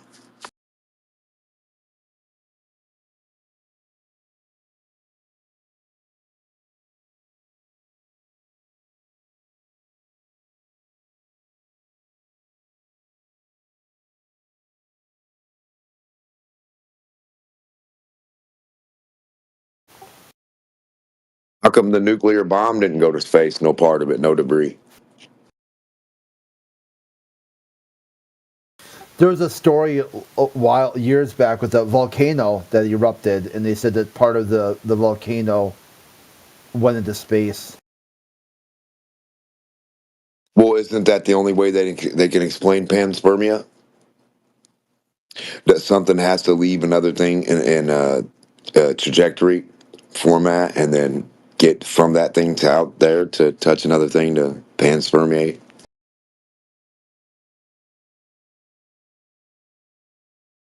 It's got to be a meteor or something, right? Yeah. A liquid, magma. But I do find that weird. So an explosion just shooting up from a mountain goes to space, which is just vertical air, right? I'd agree with that. I'd agree that the volcano eruption would go to more to space than any other thing went to space.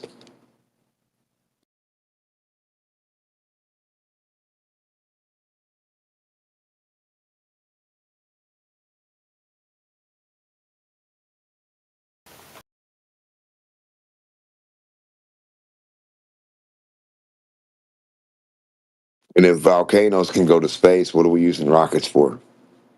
If the Earth can already send things to space, why would we not just take a ride on that trip and then parachute back? There's no resistance in space. You're parabolically free falling. You don't in a parabolic free fall, you don't experience anything. You're not experiencing any nothing. And then open parachute. So parabolic free fall till you hit Felix Baumgartner's height when it goes 81,000, 181,000 feet. Pull your parachute, and you pull your parachute and fly down like Felix.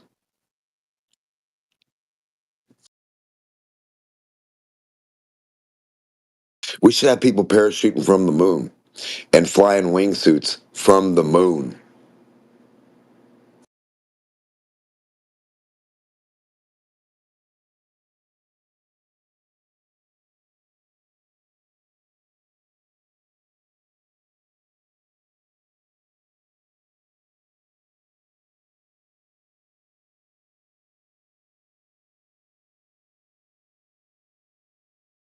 And how do birds know where the sun's at? Birds fly north or south, right? But they can't fly. Birds That's fly that boy north. Batman. How do birds know to fly north and south, but not east to west? How come birds are They flying say a different direction? they say that they've got an inbuilt magnetic compass. Probably not sure whereabouts, what part of the anatomy it is, but they suspect it's in the frontal lobe or something. And My frontal lobe got that magnetic for the pussy, man. You know what I mean? That shit come natural. Shit. You know what I mean? What if they're just flying towards sunlight? What if the electromagnetic voltage or the reading they're getting is just basically the sunlight, the warmth? Okay, no warmth in any direction other than this, like a radar for a warmth in a way.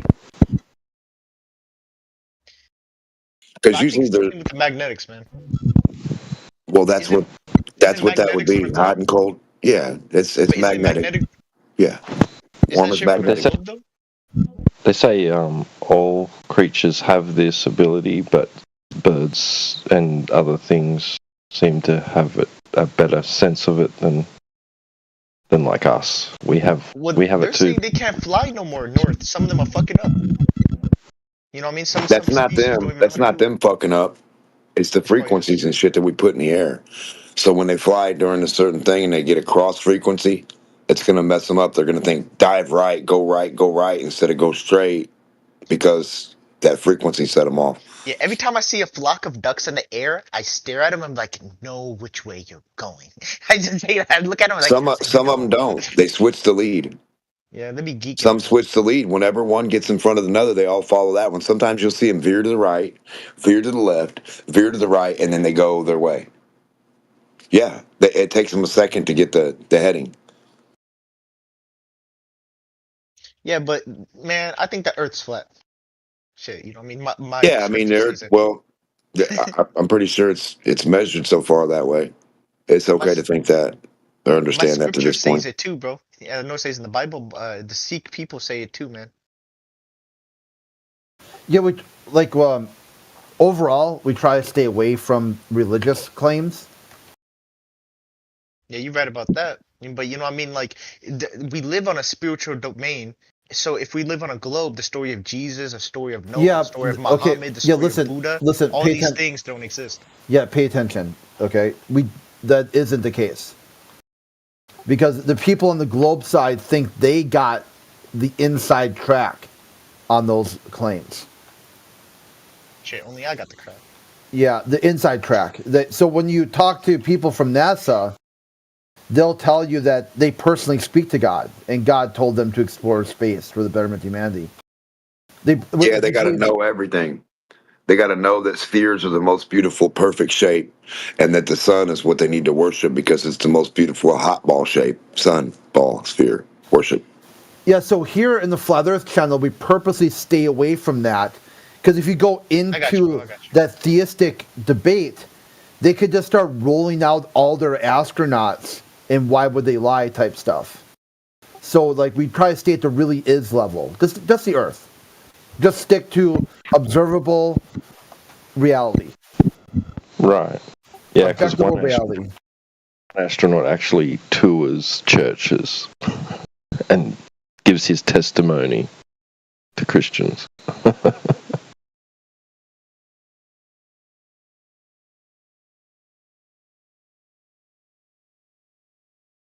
Yeah, this shit's a freak show, man. So that's the general gist for why we stay away from any theological claims. Because once you do that, like the globe side's going to roll out a McDuffie.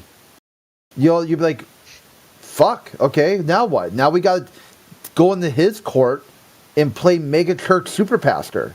Like, no.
That dude should do a Butterfinger commercial, though. Oh yeah, the one from earlier. Yeah, nobody lays a finger on my Butterfingers and be like, ugh.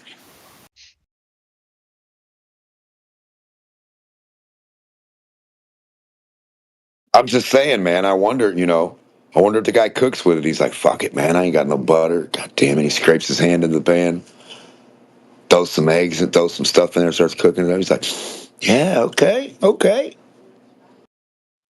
It looks like Tang. Why does it look like Tang? Take that orange shit, the orange gel, the orange sludge, the orange fluff, the foam, like when you, like at a big dish place, like they get orange foam. Take that, let it dry, add sugar, you got Tang. It's actually a fuel. Did you know that? That's actually a fuel coming out of that dude's hands. And a lot of people wouldn't understand it. But it's a fuel. He's literally leaking free energy. I bet he can burn that oil too. Candles, lanterns. So if he's out in the wilderness and he has no fuel, scrape, light her up. I wonder what the burn ratio or content is, right? The compression rate of that material of oil. Because after it came out of him, it's had to undergo processes that are crazy. So it has to be super refined, a super pure grease, right? I'm just saying, man, I wonder what the attributes of this shit is.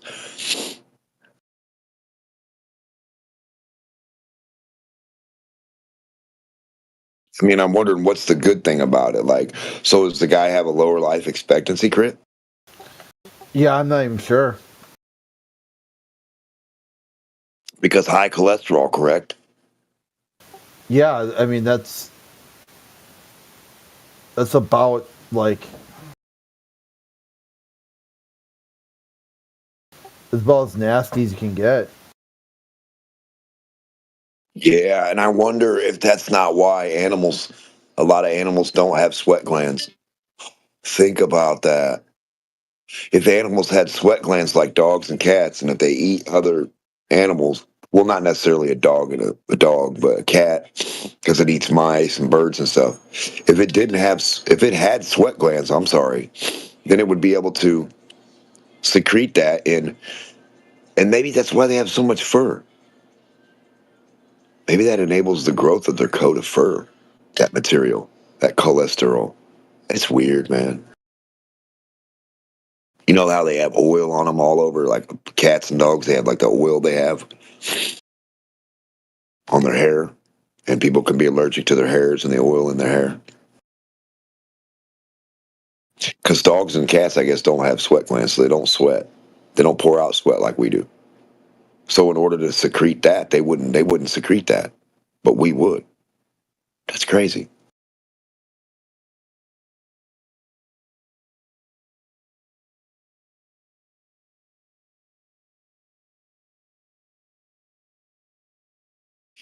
I want to know about the blood in some animals that live in the cold. I want to know how you have alcohol in your veins as a blood. They're not telling you that the things in the cold have alcohol in their veins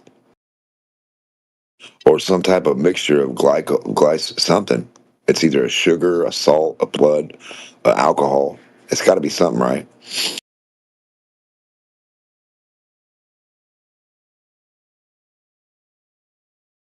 To help you from getting cold, like an Eskimo. The content of their blood, do they have like a certain amount of alcohol?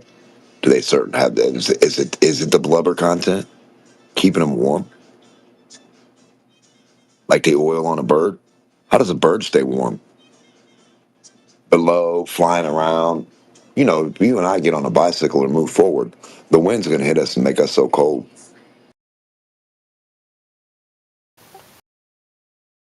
How the hell does a little bitty bird that weighs 1 pound withstand all that? and your little dog can't. Little dog can't be outside for too long. When it's cold, they'll freeze to death.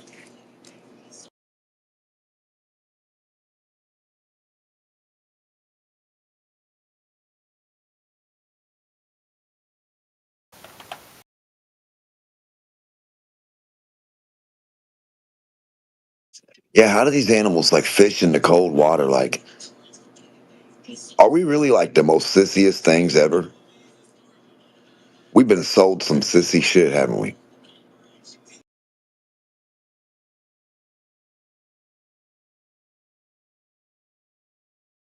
It's like the old saying, they paved paradise and put up a parking lot, right? So they clothe you. Put shoes on your feet in order to cripple you. So you need their shoes.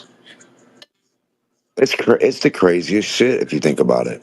Because if you didn't wear shoes, the bottom of your feet, the skin on the bottom of your feet, would be your fucking shoe. It would form some type of hoof material, some type of thick, dead skin, something, and it would protect you. Like, yeah, your bottom of your feet are like so soft because of always wearing shoes. Yep.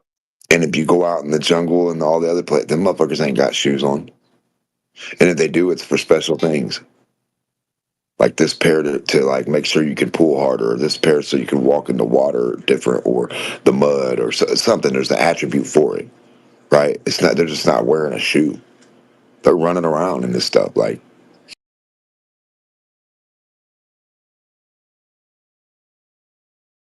Hello? What up? Yo, what's up, Crit? Hanging in there. I just woke up, bro.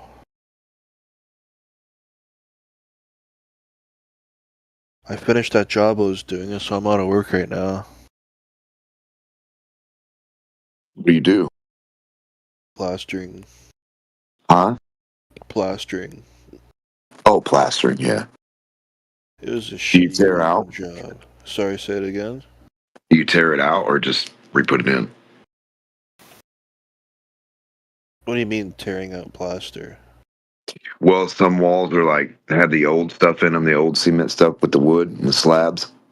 No, I don't do cement. I mean like plaster, like taping. Drywall plastering. Yeah. Oh, okay, so you just finished drywall then? Yeah.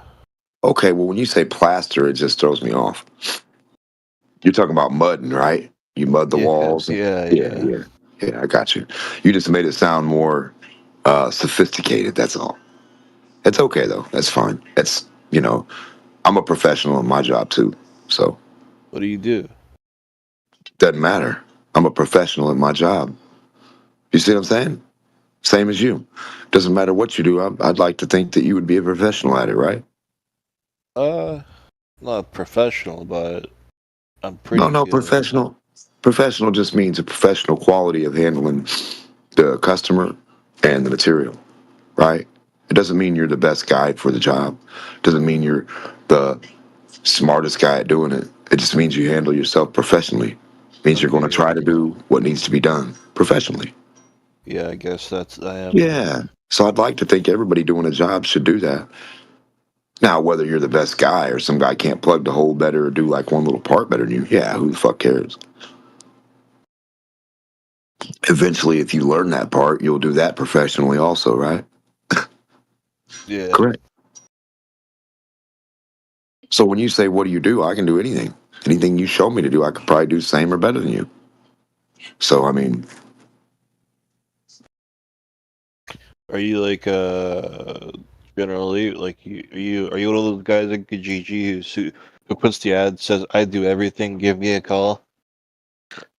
I used to. I used to be a grunt. Yep. A grunt gets everything, do whatever. I did chimney, anything, man. On the top of the walls, replacing the bricks from old banks that went down in a tornado, rebuilding them from the half of the walls all the way up to the ceiling, putting the top thing on, the rafter, everything. electric, all of it, plumbing. I've done it all. I do electric too. I used to work with an electric company for a few years, but I prefer just to do taping.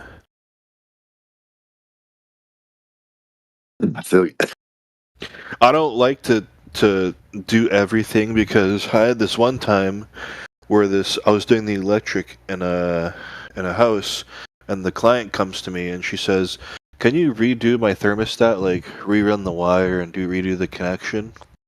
I told her I've never done this before, but yeah, sure, I'll try. So I rerun the wire. I take a picture of the thermostat connection because I don't know how to fucking wire those. So I'm looking at my phone. I rewire it the exact same way, and I leave. And this client's she's texting me. She says everything's cold. It's not working. And she was considering calling a professional for like $200 an hour. And I'm like, please don't. Just let me come there and see if I can fix it. And I look at it, and I found out there's this metal tab that connects H and C on thermostats. I don't know what the hell that is. Yeah. But it fell out. And I found it and put it in, and the heat just starts going on. That's why I don't like to touch stuff that I never learned. Right. No, that makes sense. Yeah, you got to be taught it, or else, it's going to be confusing for you. But that's how you learn stuff. Like if you own your own home or do something, you're going to do some plumbing, you're going to do some electric of some sort, you're going to do something somehow. Unless you just don't do any of it, you just pay somebody. You're going to end up. In my own house, I do everything except touch the gas, dude. I would never fuck with the gas in my house.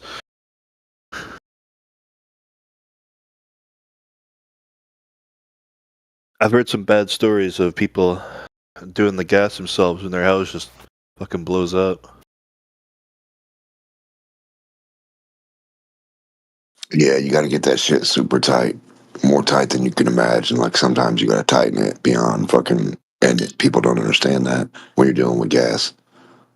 It'll seep. And same with liquid, you got to tighten that tight. Got to keep tightening it. And you'll feel coldness, you'll feel condensation. But that's the initial drip. You got to you got to wait a couple hours. And then after you come back, you put cardboard there. If there's no cardboard's not wet, your stuff's great. You just thought it was going to be dripping and leaking because the condensation when you first connect it's going to be cold as fuck. And the outside of the tube will build up liquid. It doesn't mean it's leaking. But a lot of people think that it is right away because, bathroom connections, toilet connections, shit like that.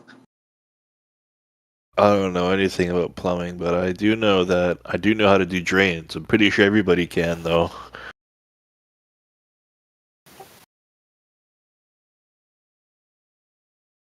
The client texted me yesterday, said, "Hi, you did a good job. You can tell your father that he taught you well."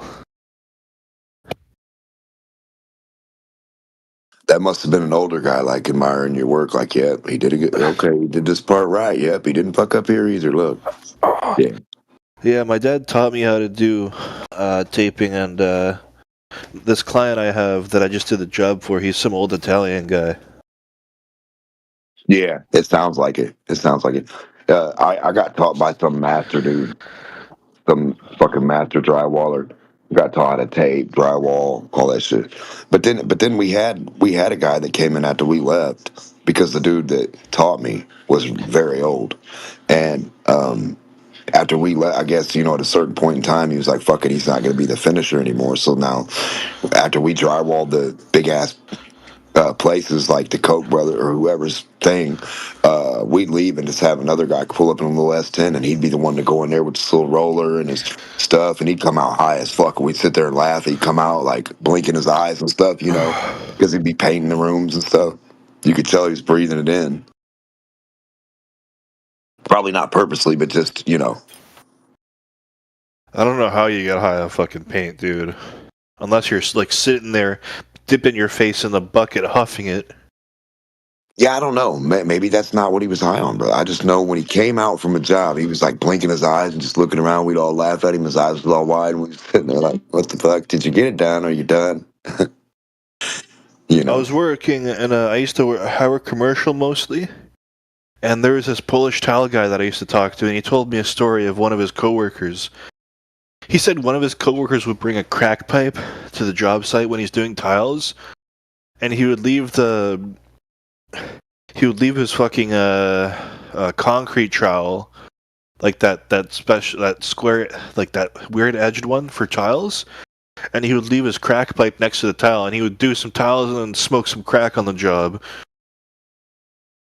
Yeah, people do that, man. Yeah, I mean, people drink beer. And this Polish guy said he was a really good fucking tiler. Well, yeah, he probably never stopped till the job was done. Dude, tile jobs make a lot of money. I just found that out.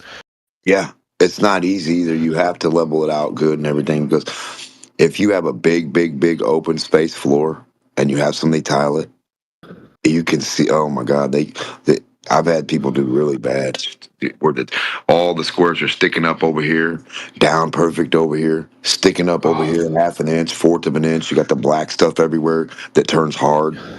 It's like, what the fuck? Yeah, it can look nappy. I gotta go to the bathroom and going to get some coffee.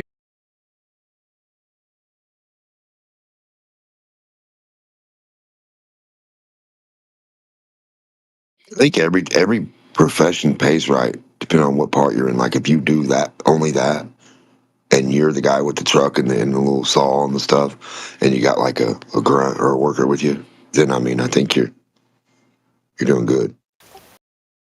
Stone workers, brick cutters, drywallers. If you just got your own little crew and that's all you do, yeah. Usually people that just do their one specialty things go through and just bam, knock it all out, boom. You know, electricians, they knock their thing, boom. They all get paid good.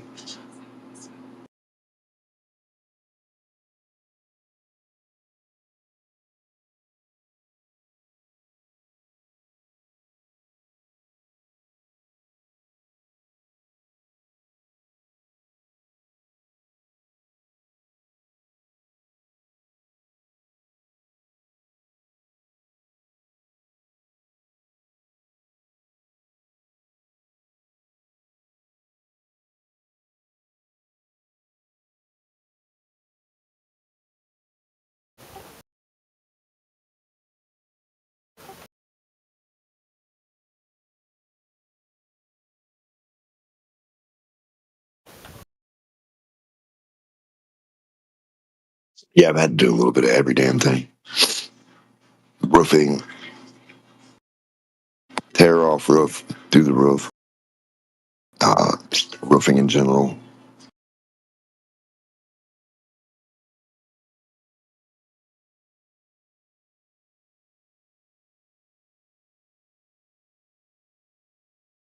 I hate trying to find the studs and plaster walls. That's what I hate.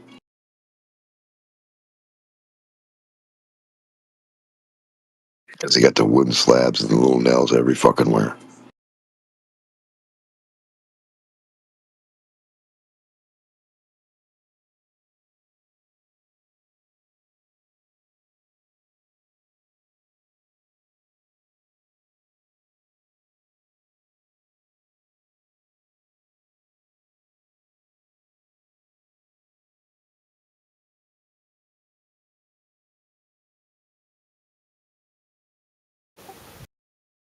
Legman, Psyop, what up?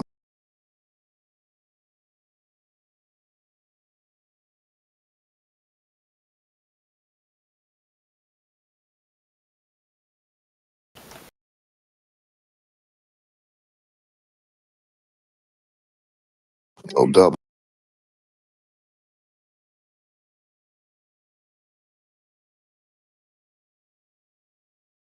Sueno.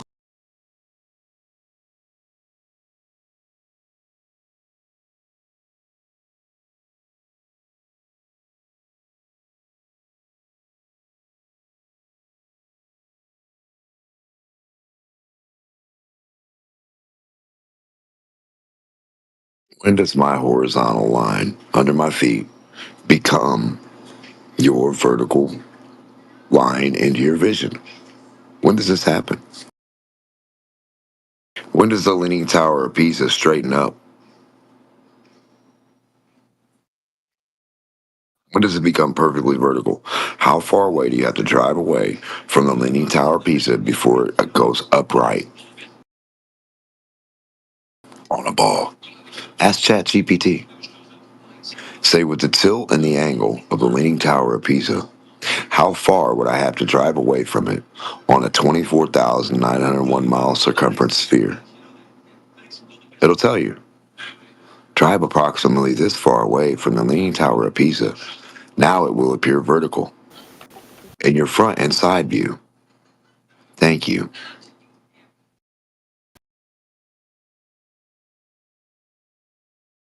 Yeah, the Leaning Tower of Pisa has always been a reference for the globe not existing. That's why they made it.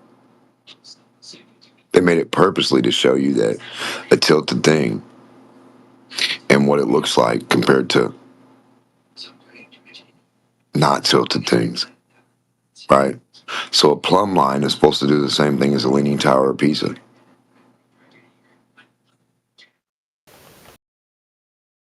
Somewhere. And the Leaning Tower of Pisa is supposed to become vertical on a sphere if you drive away from it.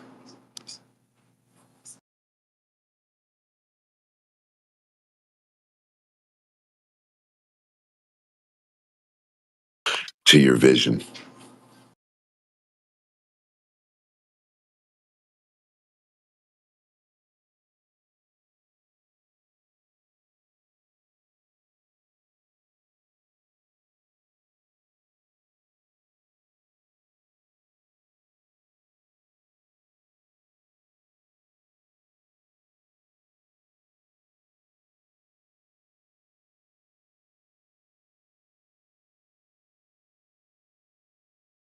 And all those diagrams, they have the guy looking straight down at his feet, basically, or the water surface, to see the other person.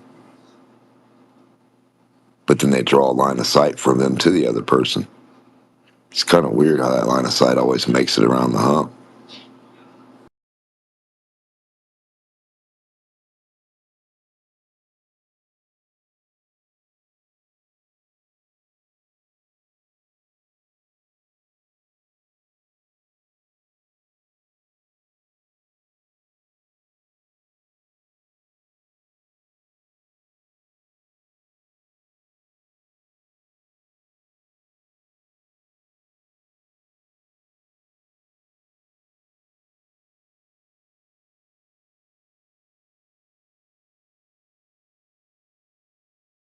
Hello.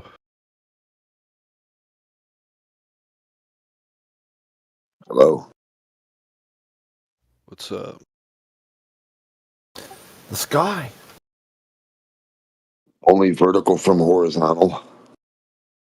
Not left, not right, not looking around in odd directions. No, looking around in all directions is not increasing elevation. Hey, bro, the guy who has a master's degree in physics, Afunakwa, is here. Oh, is he? Oh yeah. We'll ask him. We'll ask him how he can master degree a physical attribute of going horizontal and increasing your elevation to prove a ball. Or how can we stick our hand in the Kirby water or stick our hand out of it? Okay, you need to repeat that one again for me, mate. Hey, Demok, it's your time to shine. Start debating. Yeah, we need to have the physical attribute of spherical water, right? And if I have a horizontal object, Okay, what is spherical? What is spherical water? First, like okay, have you ever seen a cue ball? Sure. Cue ball from a pool table. Yeah. A beach ball. Yeah. Okay, now imagine a ball of Jello. The ball of Jello is going to represent our water. Inside the ball of Jello, 8 miles down in certain parts, is going to be like a solid lead ball. That's going to represent earth dirt, right? Yeah. So earth dirt's going to be surrounded by a layer of Jello ball. And if this Jello ball is curving, us as a horizontal object like a submarine or a human swimming horizontally, our head or our hands should pop out the curved water before the rest of our body, going in a horizontal line. No, it shouldn't. But I see your point. I know where you're coming from, of course. What do you mean? I just gave you the mental image of the Jello wrapped around the ball. Now put a little Yeah, stick but on it. Now put no stop. No, there's no butt.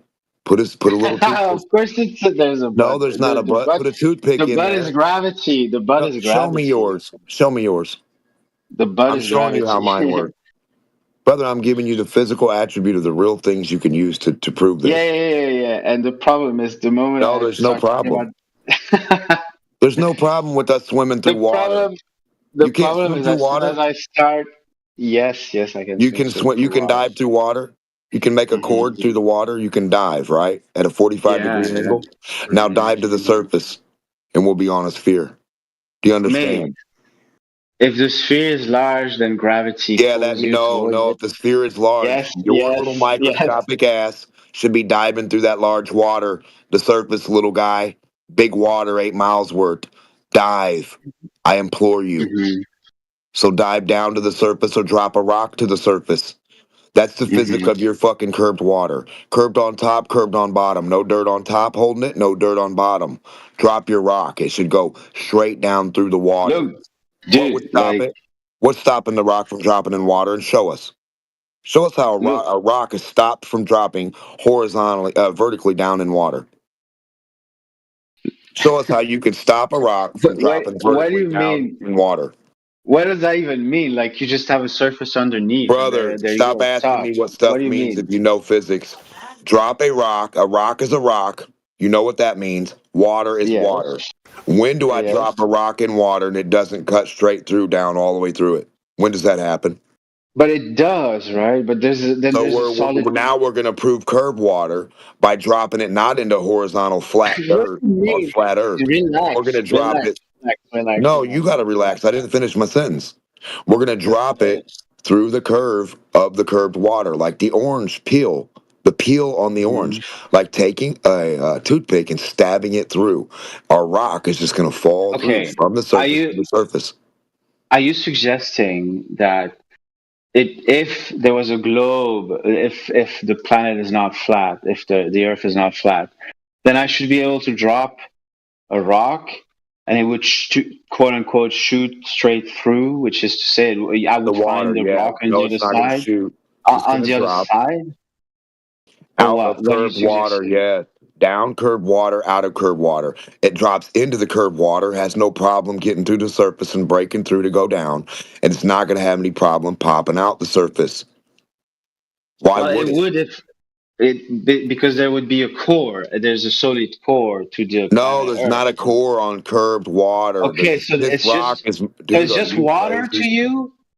You even like 8 miles of water is what? What's that mean to you? Do you think down? Wait. Do you think you go down the ocean? Curved, 8 mile curve of water.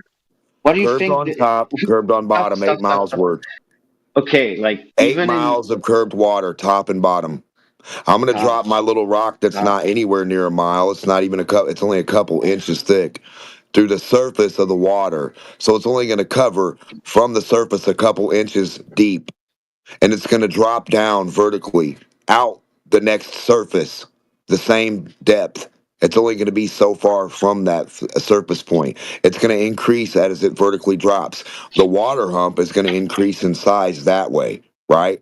So as I drop my vertical rock through the curved water, my vertical rock is going to start at the surface. It's going to start at the surface and make a cord through the curved water, right? And then the attribute of the curve is going to be deeper and then less deep until it hits the surface. It's going to be a straight line through the edge of the surface of the water, the surface of the ocean. Mate, can I talk now for like 2 minutes, if you don't mind? Yeah. Tell us how rocks don't drop in water. But no, they do, right? They do. So what would stop you from doing this? But even in a flat Earth model, flat Earth has dirt under the water. Globe don't. Well, globe Earth. Flat Earth is going to hit dirt. Wait, but no, globe flat Earth proof is dropping to dirt under the water. That's the globe. No, look, this is my flat Earth proof to you. If Earth's flat, you're only going to hit dirt. Why do you even do this? What is this argument? Why don't you understand the physics of a ball versus a horizontal plane? Why do you do that? Don't try to confuse them. Don't act There's like they're nothing. anything like each other at all. Wait. We don't have a center focal point on flat Earth for anything to focal down to, moron. It drops straight. Yeah, but the globe Earth model. So can you demonstrate your model? Demonstrate what you're saying with a rock. We're all waiting for you. Go demonstrate. You drop it down and it goes that way to something. What are you laughing about? What do you mean? We're waiting for the physical attribute of dropping a rock to the same altitude. Relax. Brother, an airplane is supposed to fly 35,000 feet down below itself to 35,000. Everything is supposed to drop from 1 inch high to 1 inch high. Earth model does not prevent it does not exist. The notion of demonstrate the elevation of dirt under the water, so it still wouldn't pop out the other side. So you can't prove your globe then. All you could prove is flat Earth. So swim horizontally through the flat Earth horizontal water, and all you're going to do is hit the dirt that's holding the water. Welcome to flat Earth, goofy. What you need is curved water. You need to swim out of the curved water. You're telling all globers they can't swim anymore. Now they can't dive and pop out of water because water's going to stop them. Man, I really want to tell you, small. Look, I was here yesterday, and I was able. It was laborious, but I was able to have a conversation. Can you jump off of buildings? We understood. We understood each other on a what basic happens level. When you jump with from everybody. With everybody from the you room, fall vertically down. But I can barely understand what you're saying. It's very difficult. You are, brother. I get the mental image. You're saying a jello ball. You're saying 20 different things that are completely unrelated at the same time. Brother, there's nothing to imagine. I gave you the physical attribute of the item. A lead ball surrounded by 8 miles worth of jello, which would be 8 millimeters in your fucking model. So you have 8 millimeters of jello. Now put a little bit of you on there. Go find a material that's a little bit of you, and I'll show you what I'm talking about. Only what I'm talking about. What does that mean? Go find a material that's a little bit of me. What, I need to shit out a ball or what? Brother, do I need to make it from my body or something? How did you get out of kindergarten? Brother, you're supposed to demonstrate a little human. You pick an object that's the size of the little human, swimming diagonally through the water, or a boat, or a submarine.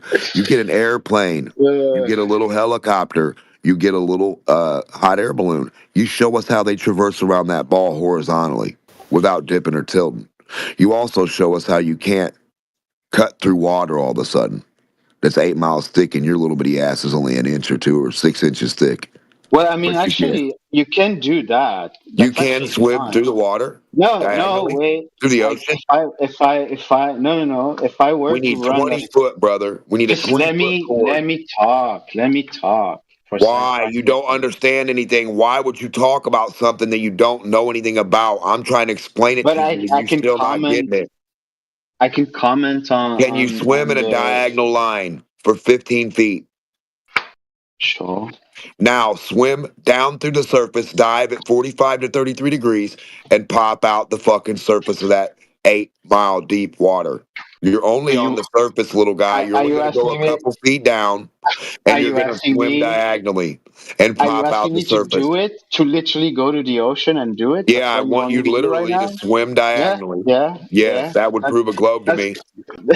That's all it would take. That's all it would take, and I'd be a flat earther. I go on Discord to be told by some random guy that I should. That you're an idiot and you don't know how diagonal works. Yeah. You don't know what a chord is. You don't know how to slice through water. I can't dive right now in the ocean. I don't know what the diagonal is. And do you know anybody who's ever dove down to the surface of water? Yeah, kind of. I guess not the. You do? Not the deepest. All we want to do is brother. We're not talking about deep. We want them to dive to the surface. The surface is the top of the water. It's not deep. You fucking. I see. Okay. Where did you get your brain at? I get what you mean, but we're doing something free and easy to prove a globe. Hey. Since I assume there is a core to the Earth, even in a globe Earth model, I don't give a fuck what you're assuming. We're just swimming through the surface of water, retard. I don't necessarily. Gravity didn't stop you from swimming. Out the other side. You're buoyant in water. Gravity's not pulling you to a core in water. It's not pulling a beach ball to the core in water. Not God, stupid motherfucker. Real physics, a demonstration, a cord through water, diagonal line, dive to the surface. I'll be a glober. Everyone in here will have to be. There's no other choice from this. I'm not So sure people in this room understand you, my man. Like, I don't think they understand. everybody understands what a diagonal line No, water is. I'm not so sure. I'm not so sure. I've You're heard the only low IQ pea brain in here. I've heard more. Can I ask him one question? You can ask him everything. He's not going to understand. Yeah, Afanakwa, so the Earth is a globe, yeah? The Earth is a globe? Sure. Correct? Yeah. How do you have the horizon on a globe? Please explain. How do you have a horizon on a globe? Well, that's pretty easy, right? You just go on. You stand on the globe, and then you look in the distance, right? And since the globe is well, it's the geometry of the globe is that it's they're gonna be how's it called?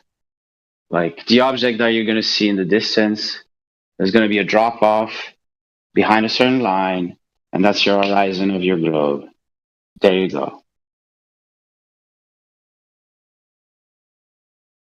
A drop off behind a line, so something you can't see. So you're looking in the distance, right? No, you see not a on the big globe. fucking boat. Not on the globe. You're not looking in the distance. You can't see in the distance on a globe horizontally. Your vision increases in elevation horizontally. Yes, dumb you fuck. can. Yes, away you from the can. ball. Yes, you can. How did you make it in school, dude? By understanding what put a ruler on a ball. As opposed the to ruler is going to be put a ruler on top of a ball. That's going to represent your line of sight looking horizontal, motherfucker. You tell me when that lines up with the ball. Are you ignorant? I think I'm not. I think you are. I think you are. Ignorant. Brother, I'm trying to help you with the physical attributes that prove my point every day, all day. You're afraid of reality, right? You got to imagine it. You got to imagine magic versus the mock's reality. You're going to do so great. Prove your imagination to us. Prove your imagination. Man. Let's move away. You don't know exactly who I am, right? Like we can. I don't know what you're imagining either, unless you can draw it out. Well, I'm gonna. Can you draw the Earth curve on the wall, physics guy? Yeah, probably. Yeah, do that. Do that, and then we'll run an out elevation machine by it. And we'll run an altimeter down it. At scale, brother, it's your imagination. Run free, retard. Prove your imagination, by the way, whatever scale you need. Your cue ball example can actually be proven to work in the globe kind of way. It's you just have to have Show us the horizontal part. A sufficiently small Show us the horizontal part. Object that you can track that is a representation of the U on the globe, right? The horizontal part of it. Circle the horizontal part of the moon, circle the horizontal part of the sun, because that's really, really, really big, and it should be flat like our horizon. It's flat like flat Earth, right? Because we're on a globe that's so big, it should be flat. So well, now, if I go on the surface, 1,800,000 times bigger than Earth, you clearly should be able to find the flat spots on it. If I go on the surface of the sun, I will certainly be able to draw the horizontal. No, you're going to do it from here, idiot. On the sun. Well, I can't do that because I can only see it. So you can't trace the horizontal sections of the sun. Not if I'm away from the sun, but so if I'm a sphere on the doesn't have any horizontal sections, no matter how big it is. I'm on the surface of the sun. Yes, I can draw an horizontal line. So if you're on the surface of the sun, mostly horizontal. Yeah, that would be so the horizon. If you're on the big sun, right? Dude, stop fucking talking for a second. So if you're on the big ass sun, you're telling me it's going to be horizontal, but now that you're looking at it from here, you can't find the horizontal parts. Well, if I'm on the surface of the sun, then you're microscopic. What I would be looking at aren't you zooming in at a microscopic part of a ball? Would look pretty horizontal, yes. Indeed. You're supposed to be pointing that out to us, fucking idiot, from here. You're supposed to zoom in big ass sun. The sun is 1,800,000 times bigger than the Earth. Where are you going to find a ball bigger than that to test? Retard. Well, I can't. You can't? Okay, so let's use the sun and draw us that horizontal. All right, Do the man. moon. Use the moon. How about the moon? I could actually do it. I could actually Yeah, draw draw it. the But horizontal section of the it moon. would it would not look horizontal, but it would So be it's not going to be horizontal. horizontal. So no matter how big the ball is, it can be 1,800,000 times bigger than the Earth, and it's still not going to be horizontal anywhere. Thank you, Professor. Well, if it's on a sphere, no. Obviously, that's the definition of a Welcome to sphere. Flat Earth with our horizontal horizon that's always horizontally flat and perfectly horizontal. And follows the elevation, follows voltage increase only one way, vertical, not horizontal, which it would have to on the ball. Voltage increase. Voltage increase, elevation increase, and pressure decrease, all at the same rate, only going one way. Horror motherfucking zonal, not diagonal and not, vertical, I'm sorry, not horizontal and not diagonal. They all only work, listen, distance only works horizontally. So if you and I walk forward and backward to each other, we're Why? not Why walking would up that and be the down. case? We're Distance not only walk. works Stop. horizontally. Because a Why? piece of paper is flat. If we are walking forward and backward on that piece of paper anyway, north, south, east, or west, we did not change elevation on that flat piece of paper, you fucktard. The only way we can change elevation from that flat piece of paper is going up vertical. The only way we can increase in voltage from that piece of paper is going up vertical. That reference to the littlest focal point of your pin dot would be you on that piece of paper. That piece of paper would be your Earth. Now, welcome to Flat Earth. Make that piece of paper your Earth, put some dirt, some hills, some sand, some valleys, some oceans and lakes and ponds on that bitch, and have a blast. Your elevation works that way, your gradients work that way. What? So if you're saying that if I accept flat Earth, I will now be the master at understanding voltage differential and pressure differential and It distance, doesn't make apparently, a sphere. Yes, you're going to understand it way more correct than any other fucking retard that thinks it's a ball. Yeah, you don't have a ball of voltage. I'm delusional in the sense that You I don't think have a ball of this can be gas. measured vertically. I'm sorry. Are you a lobbyist for big horizontal or something? Like you're not even talking about flat Earth. It sounds like you have That's what hatred Flat Earth against is, any retard. direction. It sounds like Retard. you have Our hatred Flat for Earth is a big any horizontal. directionality that's not horizontal. That you love the world Forward horizontal, horizontal, backward horizontal, left, right and horizontal, that's the premise of your vitriol. It's not east, even west, flat north, Earth. south, and That, horizontal. That's the okay, yeah. vitriol of this world that we live on. That's the only attribute you'll ever fucking experience. Go grab a map, look at the key legend. Look at those lines down there for distance. Those are straight lines, horizontal, perfect straight lines that represent miles, meters, inches. Right, retard? They're not, none of them curve. Go find me the fucking curb distances for the curb map one day, pal. I mean, it's possible. What? The flat earth physics guy. Don't act like you can't read or understand or comprehend anything.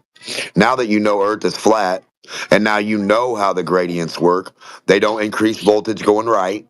You don't increase voltage going left, only every 3 feet going up. And you decrease every 3 feet going down. The horizontal reference is the smallest reference you can imagine. It's the mean line of reality that sets the base and format for your reference. Your reference point is only a horizontal line. Yeah, totally. I know. Because your horizontal doesn't become my vertical, and your diagonal lines aren't vertical. You think diagonals are vertical? No, certainly I do not. No, they're not. Okay, there's only one vertical on a ball. How many verticals can we put on a ball, the top of a ball, when I draw a line? Just only one. Yeah. Just one. That's right, you. You're the only vertical. Now, show us all the tilted shit. What? Now show it. You're the only vertical line. You got your equilibrium. You're standing up vertical. Doesn't your brain make you fucking stand up straight? Now you're gonna stand up straight. You're not gonna lean around like you're drunk and falling off a cliff, are you? Are you leaning anywhere, Gravity Guru? Are you leaning around anywhere but stuck to a hill? No? Huh. This is You don't even know how to interesting. experience the Does globe, this do you? have to do with like the fact that You are the only vertical. human beings can walk on two legs, and that's Yeah, we how can orbit the Earth on get. 2 legs going slow. No speeds needed. No crazy dumb liars. You know that there are other, like, you're not. He's talking Brother, about vertical. Every He's just human talking about is a vertical. vertical vertical and line. horizontal, brother. It's what it's about. Yeah, You can It doesn't stand matter up. what you're talking about. Your He's opinion saying doesn't. you Go ahead, can sorry. stand up. That's vertical. 90 degrees to horizontal. You have to. yeah. I mean, yeah. I can stand up, and I'm vertically standing up. So Sure, if you're on a sphere, but the you're way the he made only it sound, vertical. If you're yeah, on the top of that sphere, you are the only vertical thing on that sphere. Now, how the fuck is everything else vertical around you? Perfectly up from a horizontal line. Oh, I see. Now, Okay. do you understand? This is only physics. It's not an argument. This is not me making Well, stuff up. This is not a again, guess. if the sphere is large enough, then you will No, notice. no, There you go. no. There's Yes, only one. Listen, yes, yes. what do all Yes. spheres have in common, no matter what size they are, and all circles? What do they all have in common? They have a shit ton of things in common, not No, one. they have one thing in common. All of them. They are one thing. They are all one thing, They no have a matter the million size. things in common. They have a million things in common. No, they have one. I thought you were a Yeah, physics no, student. You don't know the answer? yeah. That's why I understand that The it's answer is a no number. matter. The answer is a number. I'm going to help you. I'm going to give you the fucking answer. 360. No matter how big the circle or how little the circle or how big or little the sphere is, they all are 360. That is the same attribute Hey, across the dumbass. board. I'm gonna give No you a matter. number. No I'm gonna give matter you the another number scale. that is in common for any sphere. Pi. There you go. Boom. Shut the Does that fuck come up. from 360? No, well, Shut the fuck up. no, it doesn't It really. doesn't come from 360. Pi No, doesn't? it doesn't. It doesn't have Not 360? necessarily. Hold on, Not gentlemen. necessarily. Not 2 seconds. necessarily. 2 seconds. Demok, it seems like we have to start a little bit further backwards with this guy. He doesn't understand. Do you know what type of line a circle has, my friend? Could you describe that line to him? You know what a line is, right? What type of line a circle has? It has a million fucking lines. What is Okay. even this fucking question? Okay. See, Demok, we've got to do it. Do you know what a line is? Yeah, I know what a line is. Good. I have a degree in physics. Okay. My understanding of all of this is far better than yours. Yeah, we know, but we're trying to get you to understand, so that we understand, that we all understand and get on the same page, that we all know what. Yep, good. That we all know what a line is. Yeah. You know what a line is, right? Good. Do you know what a line is? Yeah. Go for it. Yeah. Define it for me then. So, for example, no. Define a line for me. I'm actually starting to define a line for me. Define a line for me. Go ahead. Okay. Go ahead. We're talking. What's a Can line? you stop? Right. I'm going to have to mute you if you keep talking through me. I've only slightly interjected into yours and Demok's conversation. I don't want to take over. I'm just trying to point out that at the moment, mate, we're just talking about a line. Demok is talking about a 360, a circle. He's pointing out that all circles have something in common. That's the line. The line is curved. There are many types of line, aren't there? This one's a curved line. It would be different to a straight line, wouldn't it? Yeah, totally. Yeah, totally. Absolutely right. So we're talking about straight lines and curved lines. You understand that? Yeah? Good. Yeah. There we go, Demok. Now he knows what a fucking line is. You can carry on. Yeah, that was super useful, your interjection. So dense in information. You point out. My God. In a circle. Oh my God. You have a degree, college degree in physics? I do, yes. Why don't I believe you? I mean, believe what you want. I don't really give a shit. I don't think. So you studied physics for 4 years? Let's not confuse him. All right, he thinks he's intelligent. We all understand now. Please stop talking for everyone. It's getting fucking intolerable. We all understand now that all circles, no matter the radius, they rotate 360 degrees around a central point. That line is described as a curved one, which would be different to a straight line. The shortest line in 2 points that you can draw. Mm-hmm. Good and stuff. The point was that I was pointing out that every sphere has many common. Many. Yeah, things. many. Pi is another one. Good. That's lovely. But that's off point. You keep wanting to take us into fucking fairyland and irrelevant shit. Could you stop doing that, please? So you accept 360, but you don't accept No, I want you. Yes, 360, pi, a circle. Good. Do you understand what a circle is? You now understand. Pi is a much greater notion than just for a circle in mathematics, if you want to know. It's used everywhere. It's seen everywhere. I mean, but fine. Yeah, you just keep talking through me. It's becoming intolerable. Like I said, dude, could you stop doing it? Trying to bring you to a point. You see, the things we've used, we don't get to points because you keep jumping off into airy-fairy fucking world and pointing out irrelevant shit. Taking Demok, of course, and he's trying to explain something to you really simply, but you're not understanding what he's trying to put down. Everybody fucking else is, just not you. So I'm going to unmute you. There you go, back in the conversation, but please don't talk through me. We're trying to help you understand this very simple thing about geometry. Mm-hmm. When a straight line meets a curved line, like for example, if you were to draw a circle, then at the top of the circle, draw a vertical line from the circle away from the circle. We will call this line vertical.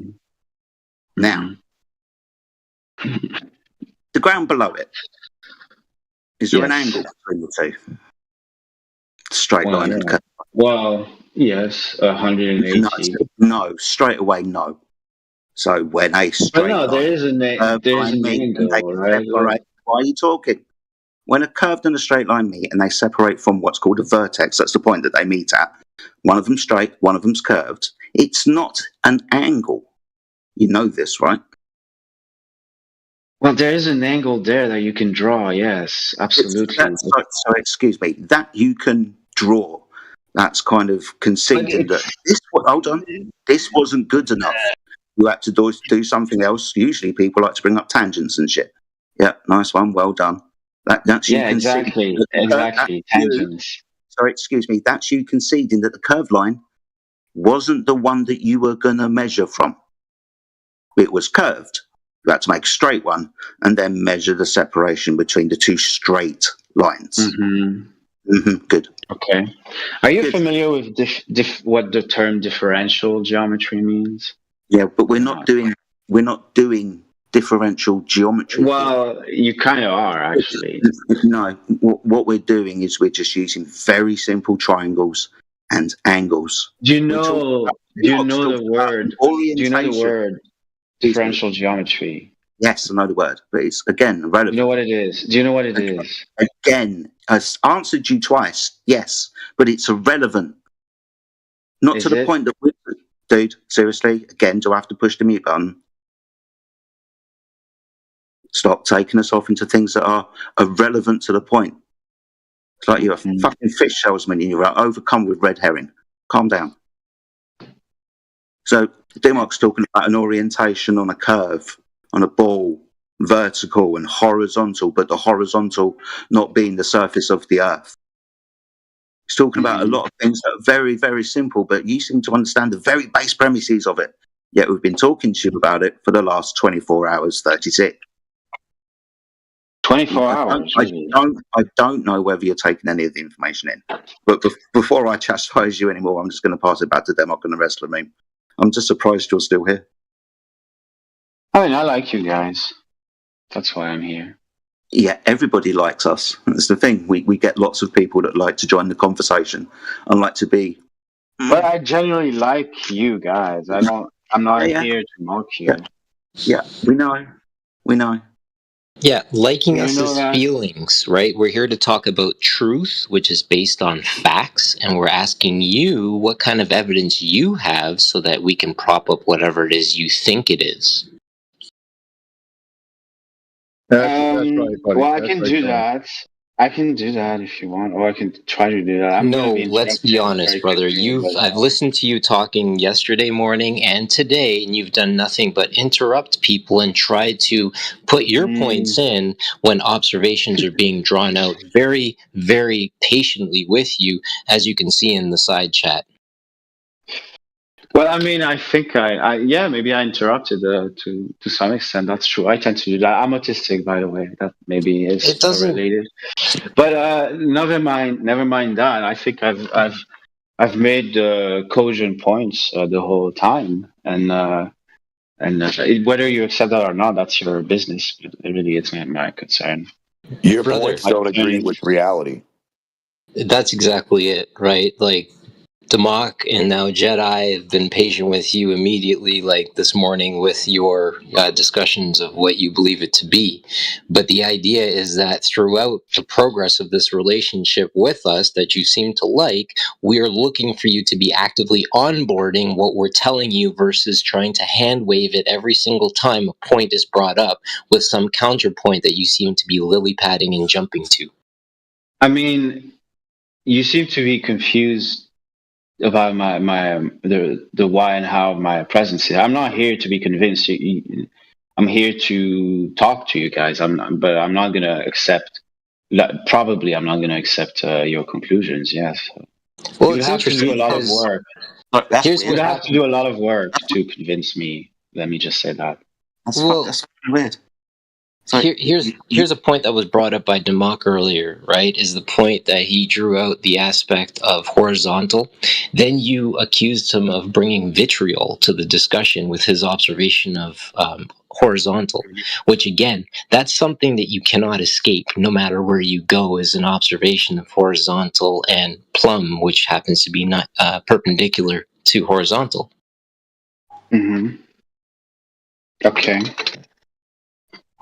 Okay, but like again, I'm gonna have to talk about. If I want to explain this to you in an honest way about how it truly works, I have to talk about differential geometry, which apparently I'm not allowed to do. Why? Because when you assess the geometry of objects at a very small scale, you have to do something called differential geometry. That's how mathematics at this level is expressed. And a circle, is the a Earth, sphere, is a the Earth. circle. These are differential geometric objects, really. Lovely. Is the Earth small? Mm-hmm. Is the Earth small? No, it's not small. I mean, not relatively. Not small. I mean, okay, good. So that's interesting and all, but it's not going to be relevant to what we're going to be discussing. We're just going to be talking about angle measurements, horizontal and vertical, understanding that the lines are straight, juxtaposed to a condition where a line is not straight, and how that's going to bugger up our measurements of the Earth later on. Because the methodology of measuring the Earth is going to be relying on horizontal and vertical and angle measurements and ascertain of distances and heights. It all works the same as well in differential geometry. It's all going to be angles. It's all going to be angles. But you can construct a differential version of an angle. It's not difficult. Yeah, that's lovely. All these concepts that you just pointed out, they exist in differential geometry. They just need to lovely. I'm not surprised, but again, that's lovely. Okay, but it works. Then it works on a sphere. It works on a circle. But we're not on a sphere. Because we're not on a sphere. Differential geometry when we're measuring. Sorry, can you repeat that? Let me just ask a quick question for clarification purposes. Maybe we can get a solid foundation here. What is your understanding of a triangle, which would be a form? Yes, it's a shape with three sides. Yeah, wait, brother, please don't, like, straight up. What is a triangle defined as? I just told you, a shape with three sides. Right, and what do those three sides have to be? Connected? By what? By an angle? No. 3 straight lines. By points? Right? 3 straight lines. Do we agree with that? You just... Yeah, fine. Oh my God, you No, guys no, are no. Don't be dramatic about this, right? Don't be demonstrative about the point that I'm walking out with you right now, because I'm testing not your intellectual honesty, but I'm actually testing your intellectual foundation to see if you understand what geometry would be and how it associates with a triangle. So again, for the sake of a triangle, what is a triangle? 3 straight lines, correct? Yes, intersecting at some Right. point. Oh well. Yeah, fair enough. Now those 3 interior angles, what those three interior angles add up to? 180, I guess. That's not what you're Very saying. good. So my question to you then becomes, with the observation of 180 degrees within the interior angles of a triangle, 3 straight lines dictates, again, a triangle. Where do you introduce a curve into that? You can introduce curves everywhere you want, really. What do you mean? No, see, you can't just choose something because you feel like it, right? You have to honor the laws of the triangle in order to make the triangle work for your observation. So my question again to you is, how do you introduce a curved baseline into something that we know is 3 straight lines with 3 interior angles adding up to 180 degrees? Go ahead. See, perfect example of you not being able to wait long enough for the person to finish talking so that you could provide a formal rebuttal to their point that they're making. Okay, I'm sorry. I apologize. But I have to say that yes, it's possible to play the game that you're saying, which is I'm not allowing myself to introduce any curves because I'm only interested in the very geometry of a triangle. I guess you can do that. That sometimes is done, but the game of mathematics is precisely to set yourself rules and then to respect them, but you have some freedom as to the type of rules you give yourself. If I want to introduce a curve in a triangle, I can do that. Mathematically, I can do that. The point is to be able to track in a sufficiently detailed and formal way the quantities you're talking about. But in principle, in mathematics, you can introduce anything you want. You just have to be good at tracking that stuff. So yeah, let's I'm not apply. sure what. This will be my last question for you. I'll withdraw after this. I hear Democ wanting to get in. So let me ask you this quantitatively, since you mentioned the word quantitative. Could we examine a 100-mile spread of your claimed globe and see if the drop over distance is actually there, which would require the curved baseline? With the right instrumentation, I suppose we could. With a superb telescope, yeah. A land telescope, yeah, sure, I guess. Or on the surface of the ocean, whatever. Yes. Okay, I guess that was the last question.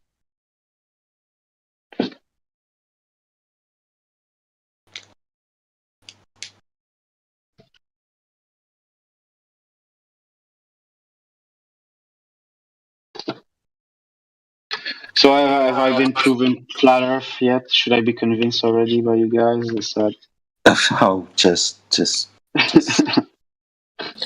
Sorry, I got a phone call. I apologize. So yeah, that 100-mile sample set. I apologize if I interrupted anything. Do you have an examination of that we could go over?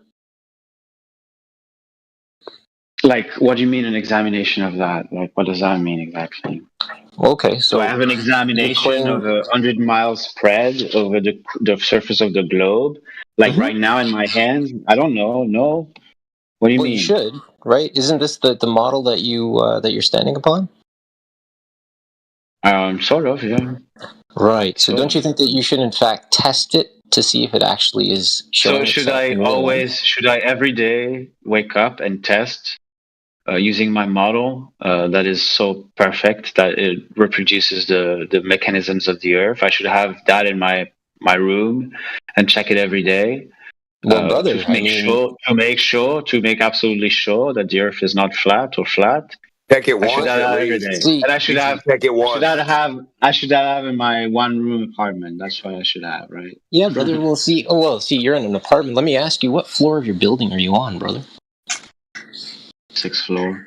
So you're approximately 60 to 70 feet up above the ground. Is that correct? Yeah, I would say so. Perfect. So your testable, repeatable, direct evidence that you have available to you directly in your room, do you have the advantage of a window in your room? Well, I do have a window, yeah. Perfect. Now you have a windowsill that's available to you on that window, the windowsill being the bottom portion of that window? Yes. Perfect. Now, could you do me a favor? Do you have the advantage of seeing the horizon within your eye shot of that? Actually, no. You Too many don't? What's it buildings blocked by? above me. I'm sorry? Buildings. It's blocked by buildings, so you can't see the horizon off in front of you where the floor meets the sky. Is that correct? Yes. Okay, I'll withdraw. Thank you. No, it's not a laughing matter. See, if you weren't, well, it is a laughing matter. Actually. No, it's not. Right? Because here's the Yes, thing. it If is. you had the advantage of having a horizon in front of you, what you could do is, because it's great that you're 60 feet above the ground, what you could do is take that windowsill, right, and drop down to its level, matching your eye line, and then you would actually see that that horizon line matches the windowsill perfectly. Right? So that's where I ask you, that happens? Yeah, but I live in a city. Hold on a minute. See, this is what I was talking about earlier about you fundy muting people, right? And what I'm saying to you is that your direct evidence would be, and anybody can do this, anybody listening on this call, even somebody over at the CN Tower sitting up having dinner at the CN Towers restaurant, which they look out on that horizon line, they see the windowsill, the ledge, right? And that matches the horizon line perfectly, no matter how high up we go. So the question from me to you, and this is where you get to talk, where does your curve show up if it is in fact the higher up we go, the further we see when our built form matches that horizon line perfectly every single time? You can talk now. Well, I'm not sure what you're asking me because, like, I don't have access to, like, being able to perform that experiment.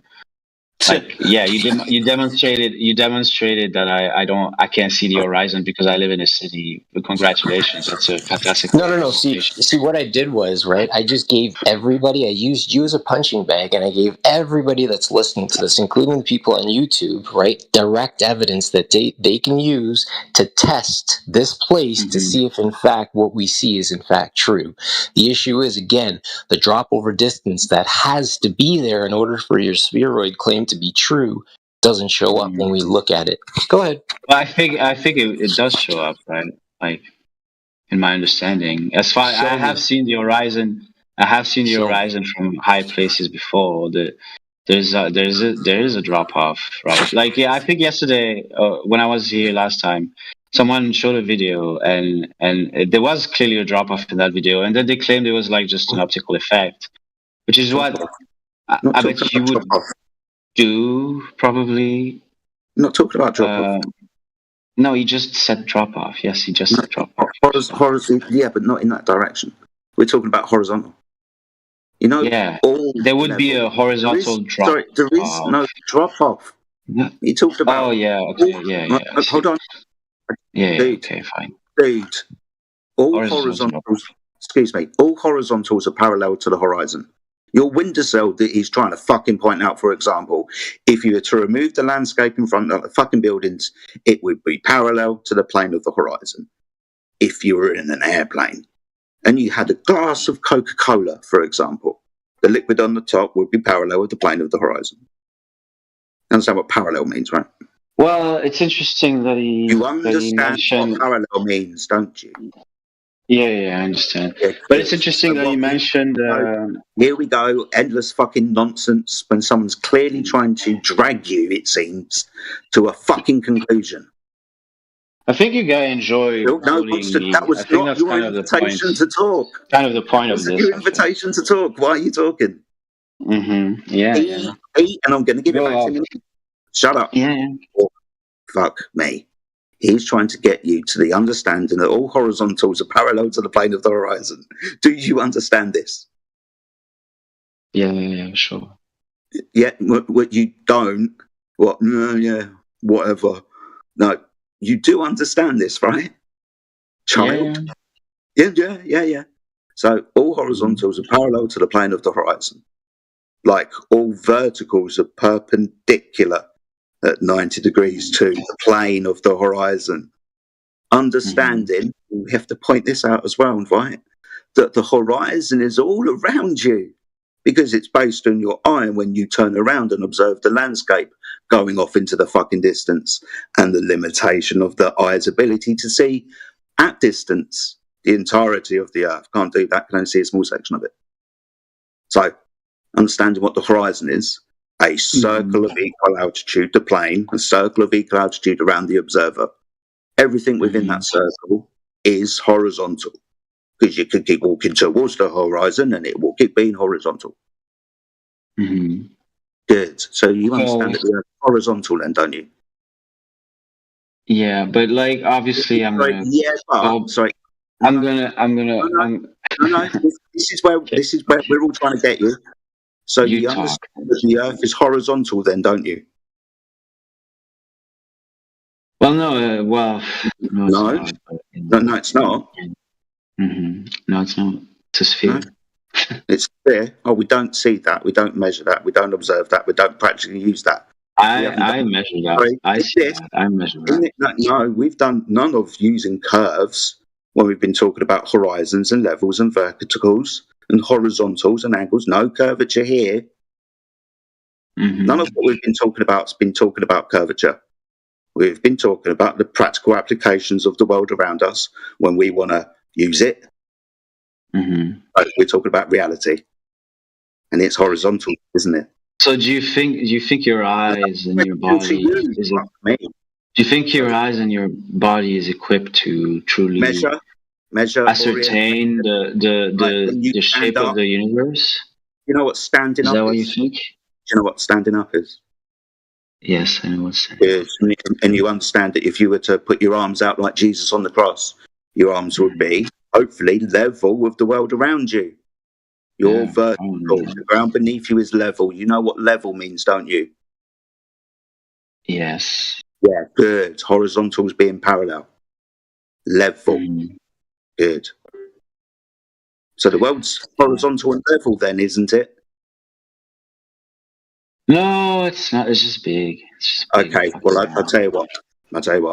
You give us some measurement of curvature, and we'll listen to it. Can I jump in, Jedi? Yeah, of course. So, thanks, brother. So, what should we call you? Is that Afunakwa? Is that right? Yes. All right. That is right. So, a funny guy. Let me ask you a question. Do you know what the radius claim is of this Earth? Are you asking me for the number that is the radius of the Earth? No, I don't actually. Or do you want me to steel man your? Do you want me to steel man your position for you? 12,000 kilometers or some shit. Isn't that it? Well, I mean, like, I think we should be professional in our approach. We should be, right? So let's get the exact dimension. If you think I just embarrass my mind. Think out loud. Yeah. Fundimeter. Professional process. I think we should change your name to Fundimeter. I think that would be better. Sure. All right, bet. So the claimed radius is 3,959 miles, approximately 6,000 kilometers from the magical epicenter out to the crust. Have you heard this? I mean, I believe you. Sure, I guess. Whatever. Well, it's not a question of believe, right? I'm actually coming to your side. I'm attempting to steel man it so you can understand it better, and then we can proceed through a litmus test to see if it's actually true or not. But if you don't want to actually actively participate in that, then I'll shut up and withdraw. So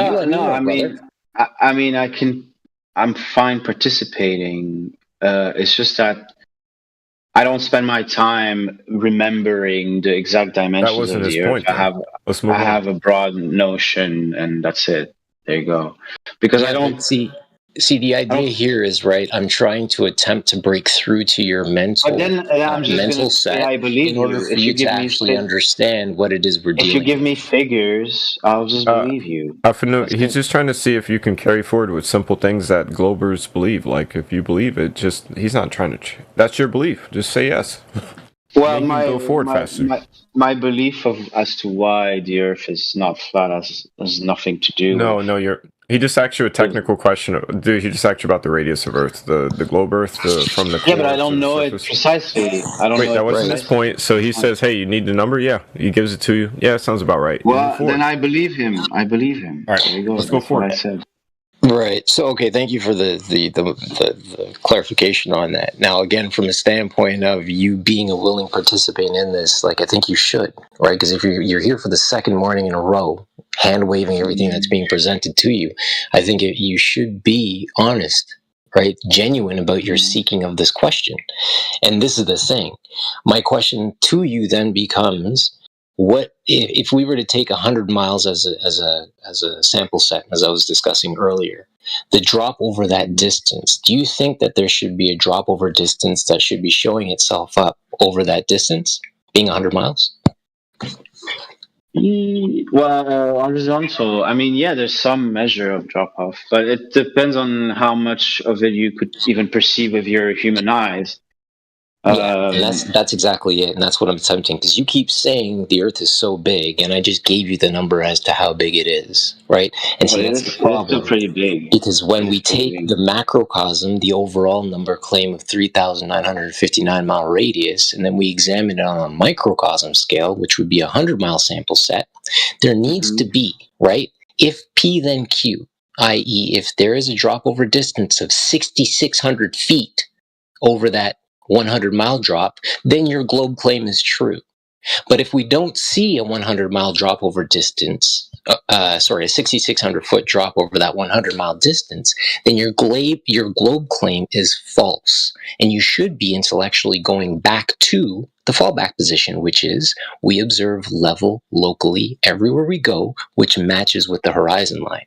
This is what is the litmus test, again, of your globe, which, again, doesn't show up.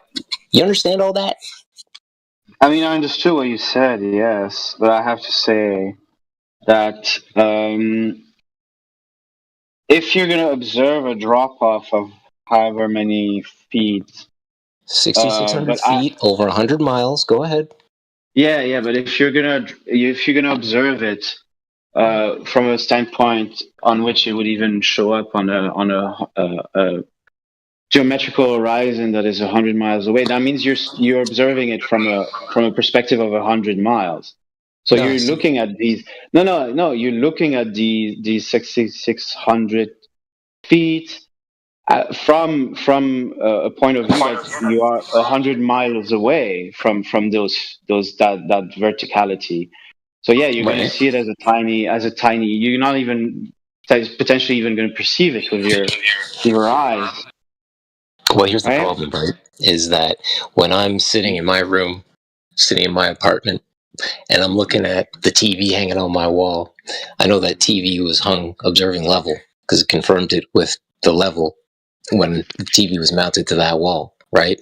Now, I call up my friend who is 100 miles away from me downtown, or let's say east of Toronto, and he's also observing level locally.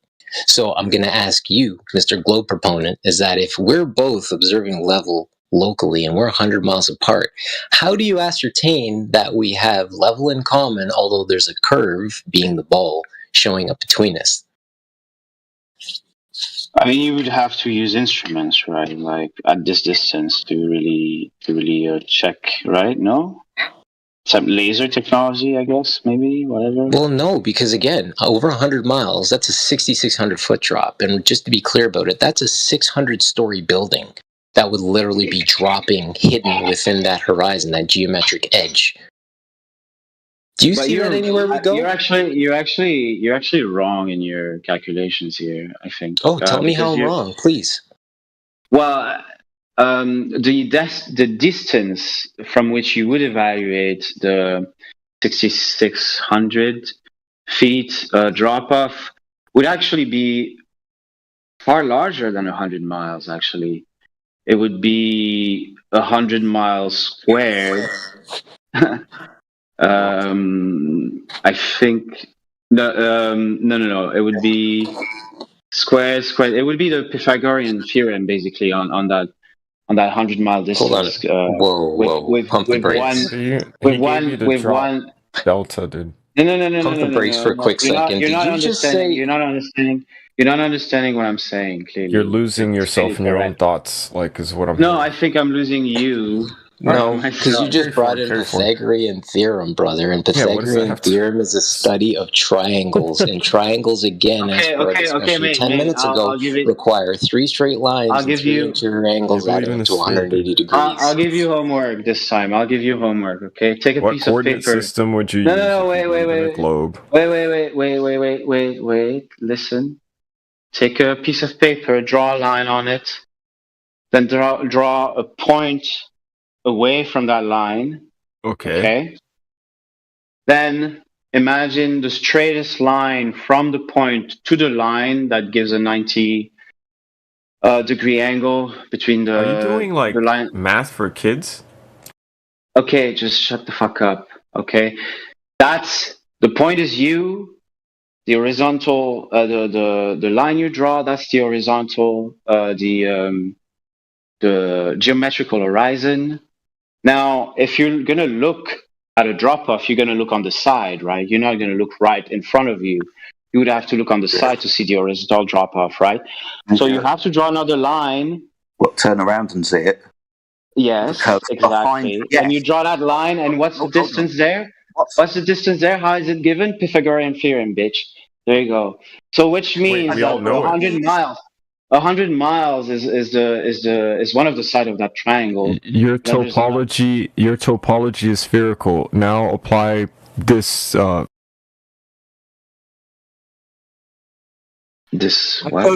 posted a test for you. Can you tell me which one of those? Read that question at 26 after the hour on triangles, and then answer it for Jedi. We've been in again. We started off earlier, Radwin, with having to define what a fucking line was. So we've gone further back to that. Yep. So you need a line. You need a line and a curve, a straight line and a curved line. He needs to figure out what those are still. Okay, I got it. Yeah, no, we went through this. Yeah, we're not onto triangles just yet. It's too hard for him. Yeah, sure it is, man. I thought I walked this route. Damn. You're the one that's an expert. Let's drop off. Okay. I made my point. See, brother, at any point in time, right, we can appeal to the audience on this. Go ahead. Well, there's no audience. It's like 10 people. Okay. There's a lot of audience, trust me. Yeah, sure, man. Yeah, you're such a big YouTube channel, right? Like, yes, that's a huge audience. Stop it. Okay.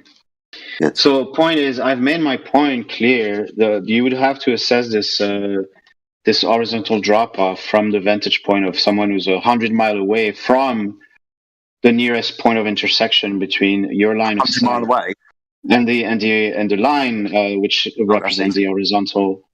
The geometrical horizon, which means that you're looking at this drop-off from a distance of far more than 100 miles, right?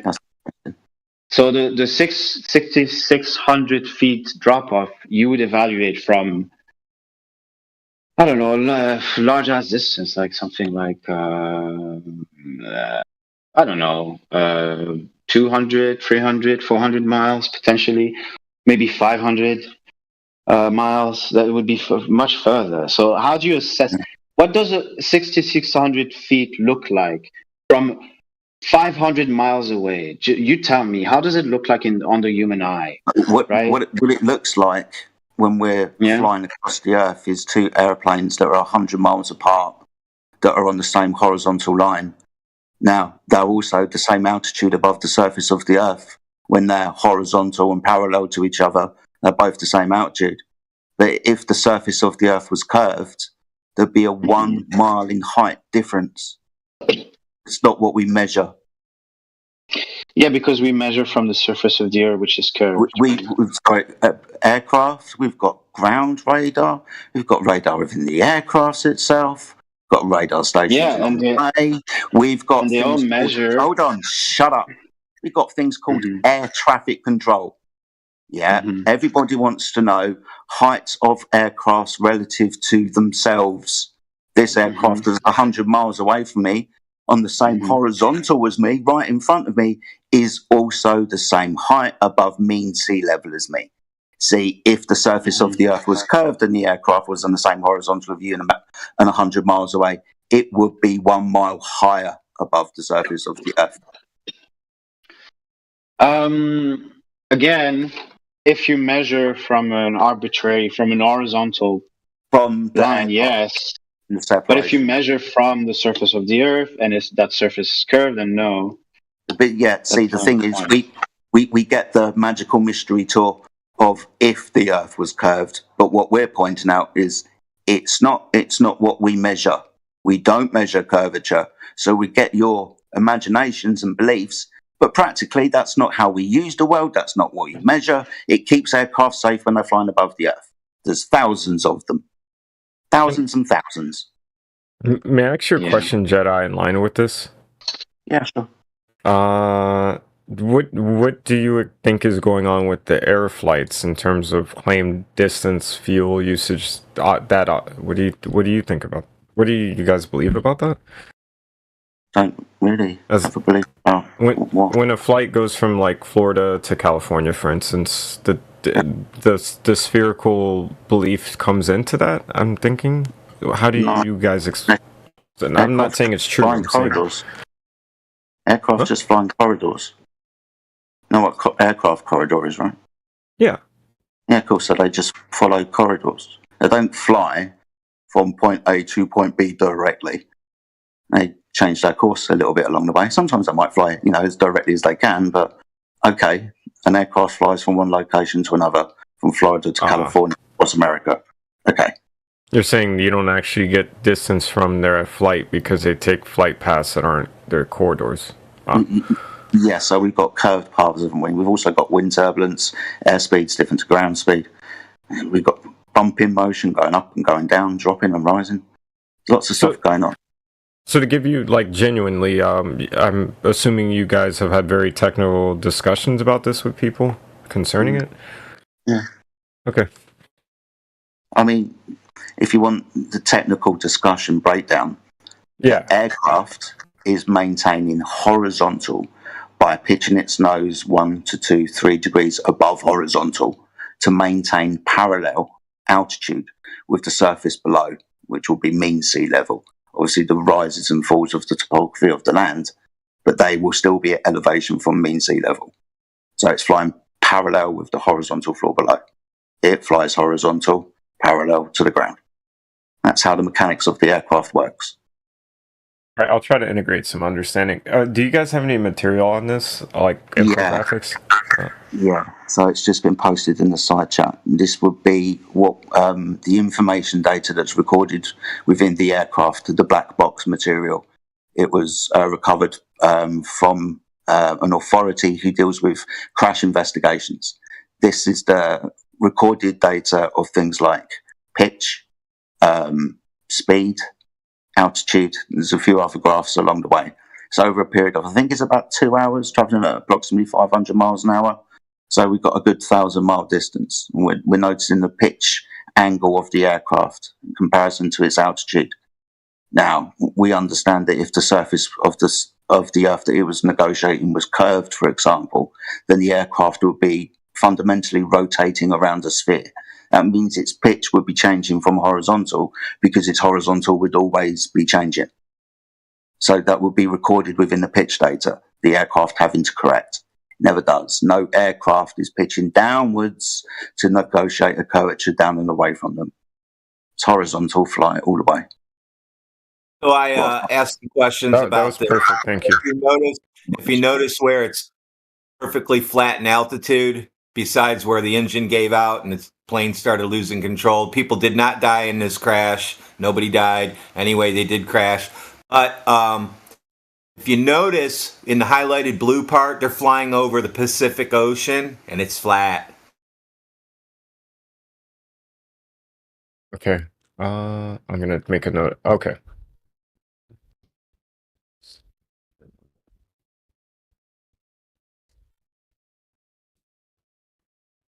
Oh, sorry for the hot mic.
Good morning. Good morning. It's been a long time. What's up, my friend? Good to see you. Good to see you. First of all, I just want to say thank you to Mr. Crit. Critical brother. Thank you, brother. Because I enjoy these conversations. So he said, let me make sure that this fella gets his enjoyment, and I appreciate that, brother.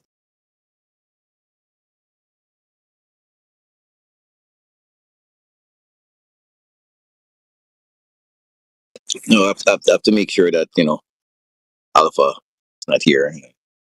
He does not like me very much at all, I should say.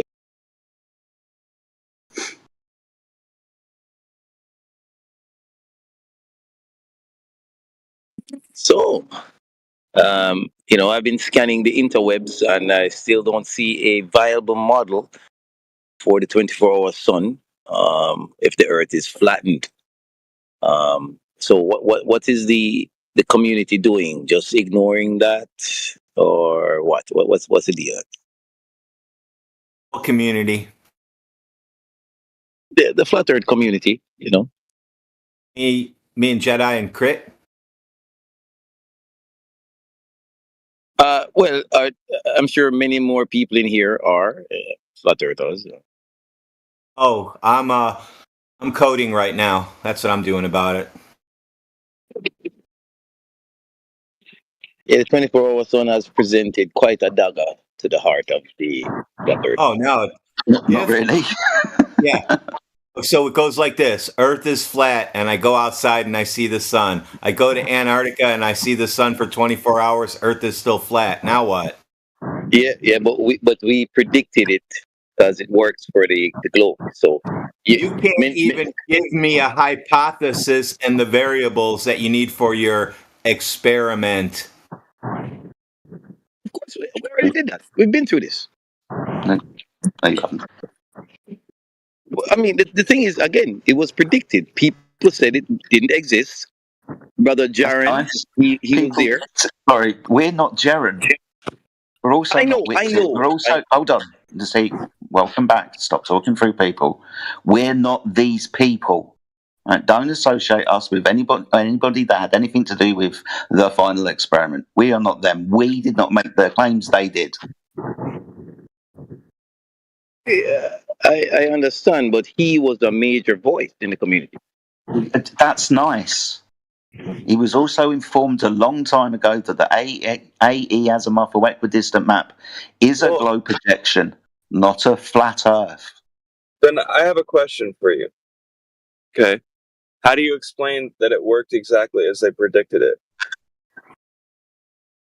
How do I explain that it works exactly as they predicted? Who predicted it? The people who went and did the Antarctica thing. All of the folks that speak, they didn't do with shit. That debate But put cameras out. They didn't do shit but put cameras out. They didn't make predictions on where the sun. They did. They made a prediction that it would circle around Antarctica. So how do you explain that they predicted that? I don't explain how other people predicted things. I see the sun and the Earth is flat. I see the sun for 24 hours and the Earth is still flat. There's your prediction. No. We see the sun 24 hours in Antarctica. That matches the globe. Matches the sphere. If they have something as big as the shape of the Earth incorrect, how would they be able to predict that? That's lovely. It's very lovely. It's part. We said it. You don't know where the size of your Earth comes from. Your Earth. Well, they don't even know the shape of the Earth according to you. Exactly. So how would they be able to predict something like that? Yeah. You think that the Earth is measured to be a ball because you see the sun. You didn't answer my question. Observe has to be a ball. Observe to be a ball. See again. Keep trying to answer. You didn't answer my question. Again, you don't need you to repeat 3 times that I haven't answered your question when I might not have heard it. I'm asking you to repeat it. So I can repeat the question. Thank you. Okay, so if they have something as big as the shape of the Earth incorrect, how did the people who went to Antarctica, how did they predict that the sun would circle them? Because the size of the Earth is based on the circles of the sun. I don't understand. That doesn't make any sense to me. That's a big claim. Well, it's to do with the things in the sky and how they move and where they're going to be at different points and locations. The radius diameter of the circumference, flat Earth straight from points. Your globe is a terrestrial sphere projected into the celestial sphere, what the observer sees above. Those are some big, huge claims. Yeah, do you want me to show you? So you're just saying that they happen to be right. No, it's the model. They just made a guess and they happen to be right. It's a model that's based on what the stars do above. But the measurements of this are taken from a flat plane because they're angle measurements. This is invoking the celestial sphere. You're talking about predictions based on a sphere and what the sun's going to do? Yeah, that's that then. I don't understand. That's got the radius of the Earth baked into it because that's how you gather that information. Eratosthenes and all that shit. Eratosthenes thought the Earth was a sphere. Yeah, he assumed it was a sphere, but measured the flat Earth. No, he measured a sphere. Circumference is a sphere, brother. Come on. No. Yes. He measured it. No. Again, I'm going to try and explain. He measured a flat Earth because he measured angles. 3 points on the triangle, the world, the stick, and the sun. Three straight lines. Shut up. 3 straight lines between the 3. Now, that's a flat Earth measurement. He assumed, though, that the Earth was a sphere. And he assumed, though, that the light rays were coming in parallel. He took a flat Earth measurement and assumed another geometry. Light rays do come in parallel. What are you talking about? God's sake. Light travels in a straight line, so boom. Sorry. That's science. That's a law. Sorry, that's a law in science. From a point source. That's a law. Sorry, from a point science. Source. That's a law. Sorry, light travels in a straight line. Is? Does light travel in a straight line? Yes or no, sir? Be careful. Sorry. Be careful. Excuse me. We're talking about not it going in straight lines. We're talking it relative to other paths of light. No. It has to travel in a straight line. Parallel. Straight line. Dickhead. Robert. Why are you disrespecting people, brother? Because you keep talking through me. She's showing disrespect. You started this by talking through me. Now I'm pissy with you. No, you talk through me first. Shut up, Robert. So the assumption is light rays are parallel. I know that you're going to say that light travels in straight lines, but I'm talking about it from a point of light. Like a light bulb, the sun, these will diverge away. It won't be parallel. They'll be almost parallel. I'm not sure your point. Your point doesn't make sense. You're parallel. Telling you. Not parallel. It travels in a straight line. That's a law in physics. I know they travel in a straight line, you plumb, but I'm talking about what it does when it leaves the light source. When it leaves the light source, it travels in a straight line. What are you talking about? So when other light rays diverge at other angles away from the point source, are they parallel or diverging? They don't interact with each other. What are you talking about? Are they parallel or electromagnetic waves? I think I can explain the question that he's asking. Electromagnetic waves pass straight through each other. Come on, now. There's all three. No. So like imagine a light bulb. Okay, if you take an individual ray of light that comes out of the light bulb, right? It's going to be traveling in a straight line. But if you look at a different point of the light bulb, a different light ray that's coming out of the same light bulb, right? It's also going to be traveling in a straight line. And since it's a point source, right? These two different rays of light, they're going to be diverging from each other. They're going to be moving away from each other as time passes. Is that not correct? Yeah. Okay, I think that's what he was asking. Is that right? Yep. No, that's not. That's irrelevant to the point. Hold on. Light We're travels talking in a about the straight pathway. line.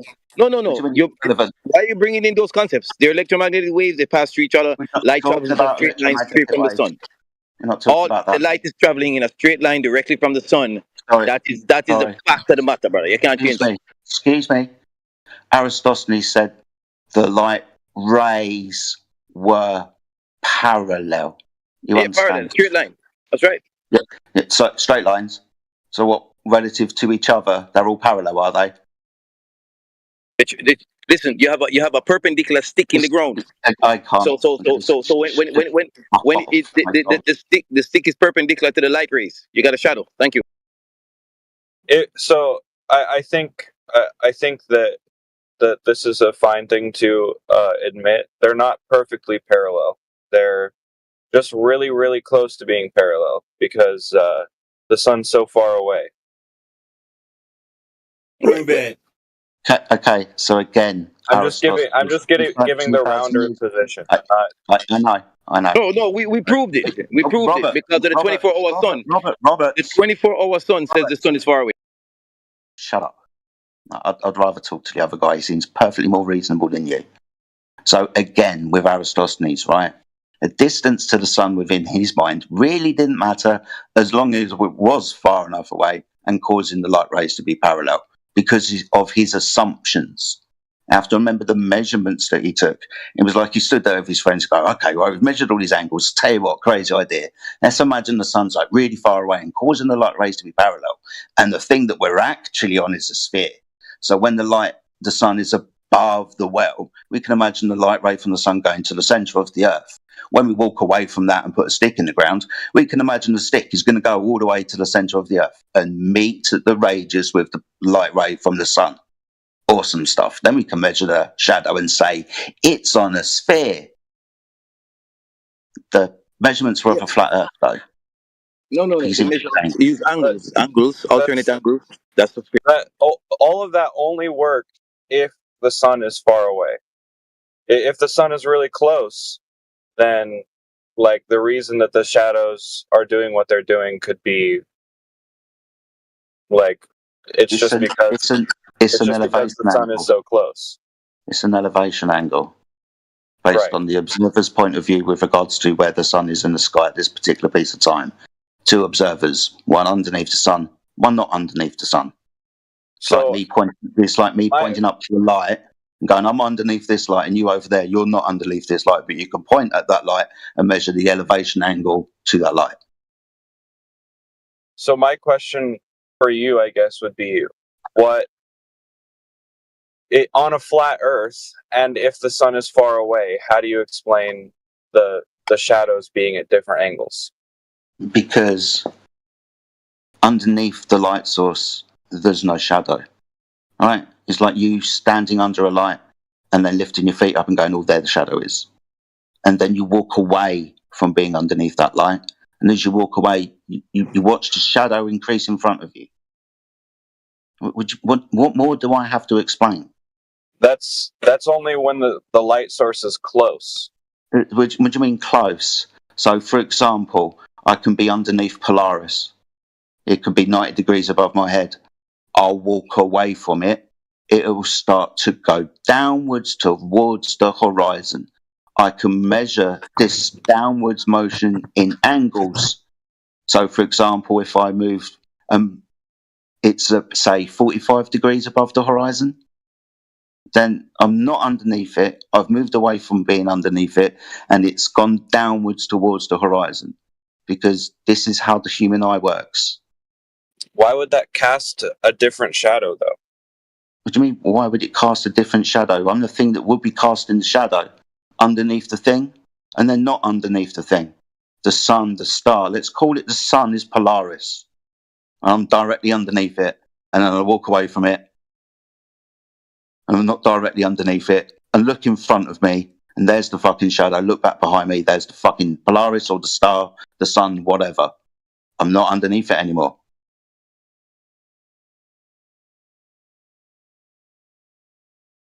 I'm not following the logic.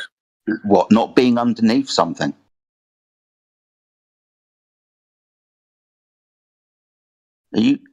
What? Something that's really far away, like Polaris. I'm trying to tell you how you measure an angle to get latitude that's based on Polaris on this very simple principle of not being at its ground position, being at 45 degrees where it's 45 degrees above the horizon, like the sun that we're measuring an angle to. Like we're just measuring things to things in the sky at the moment.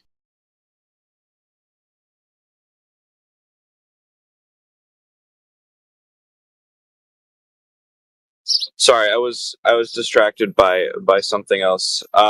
It probably would be better to talk to somebody else for right now, just because I'm doing something in my real life. No worries.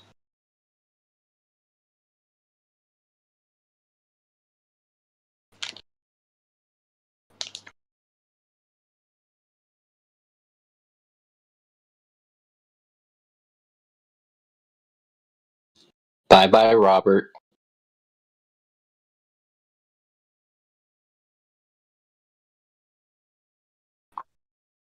Robert left? Yeah, sorry, Radwin. Brother. I didn't know if he took a triangle test yet or not. Well, he's been away for a few days. Maybe he hasn't done the triangle test yet.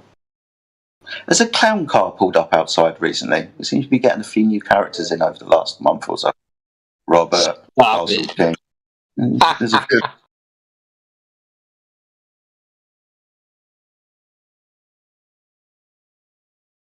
See Brother Plegman in the chat. Haven't seen him in a while. Hope all is well, Brother Plegs.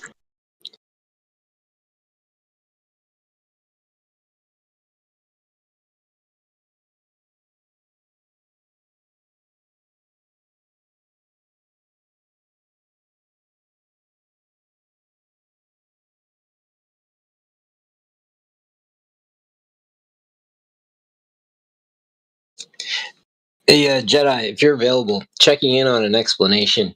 If light travels from the sun and shadows are produced from that, then how are we able to get light behind a building on a sunny day in the shadows of that building?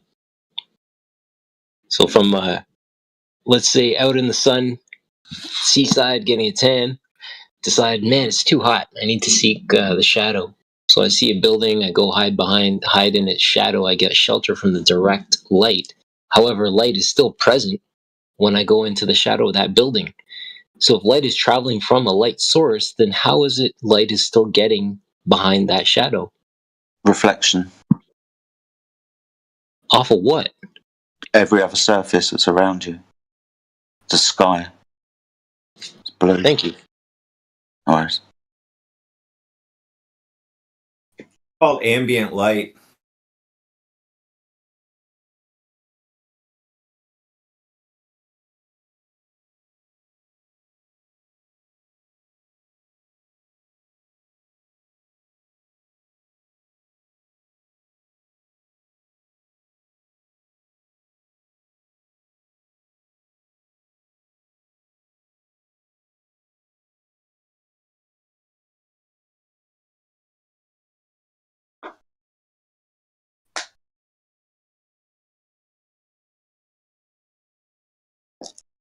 These people are really starting to struggle with some basic shit. Today we've had people not understanding the difference between standing underneath an object and not standing underneath an object.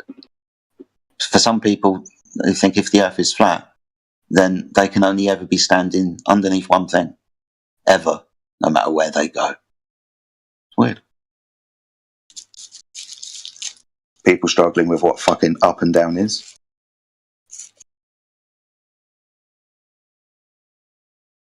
So yeah. About to start with simple stuff like, what's a fucking line? Do you know what a line is? Do you know there are different types of lines? Curved ones, straight ones.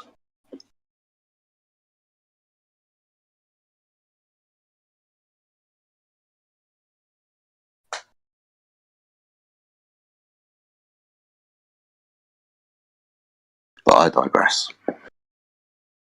Is there anybody else in the channel that has a problem with standing underneath things and not standing underneath things?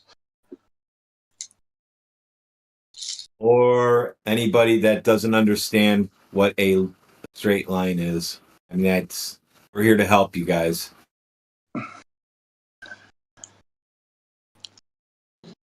Once you get the straight line idea, maybe we can jump on to what a triangle is. Oh my. Ooh. 3 lines. Let's just start with 1. And then we can move to 2 lines. 1 straight one and 1 curved one. Good. So do you know what a line is? You understand there are different types of line. If you put lines together, you can make shapes. What's the minimum amount of lines that you can put together to make a shape? That's right. Triangle. Good. Now we can continue. No, you're going to have somebody say 1. You can have a shape of a line. I mean, okay. What if I have the shape of a dot? Oh, man. Don't get on points because people don't understand what tangent points are. People don't understand the difference between points and lines. Nope.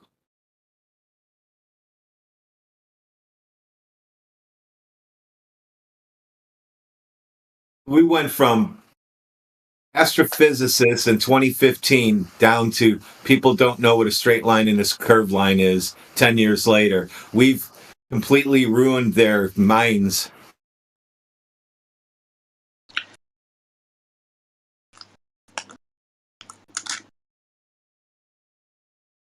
It's kind of funny.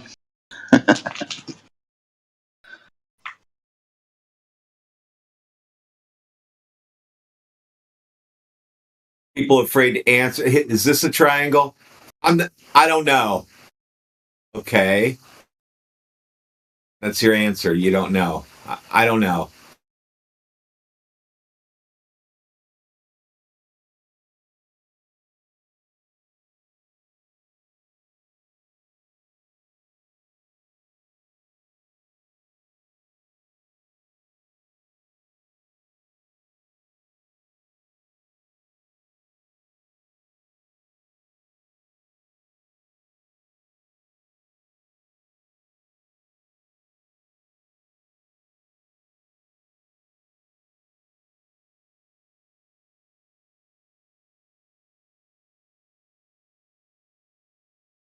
Mark's a Glober. Wonder if he knows what triangles are.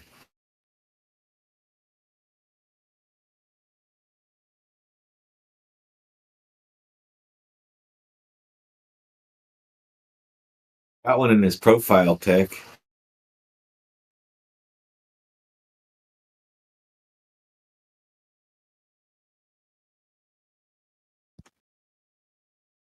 Oh, Jedi, I have to add the circle with the 3 dots on the edge of it. That's a triangle with it equals a total of how many degrees is that? 180 plus 180 plus 180. I can't do that quick math. You got to do that. We got to add that to the test. So you got a triangle, 2 lines in a curved triangle, whatever you want, what they call it. And a 60-degree triangle, then an incomplete triangle, and then we'll put a circle with 3 dots and say, is this also a triangle? Because they claim that that's a triangle on a globe. Crazy.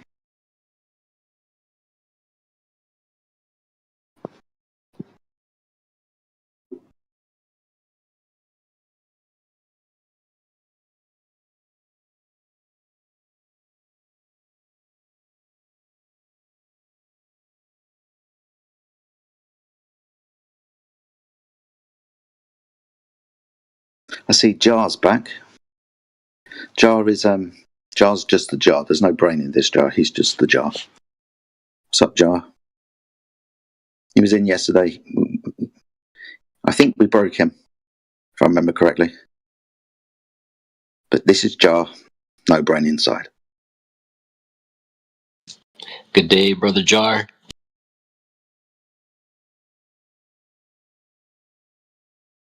I went ahead and posted that triangle for you, Jedi.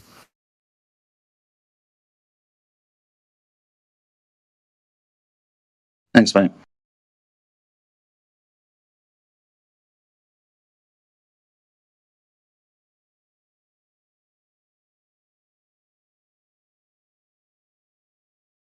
Now, if we can get people to admit that that's a triangle, our viewer ratings are gonna go sky high. We're gonna get so many new subscribers.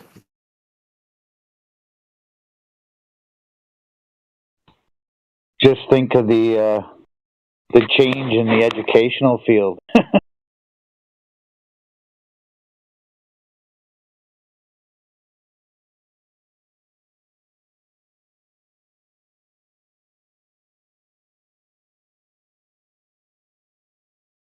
Doesn't the triangle have to have straight lines?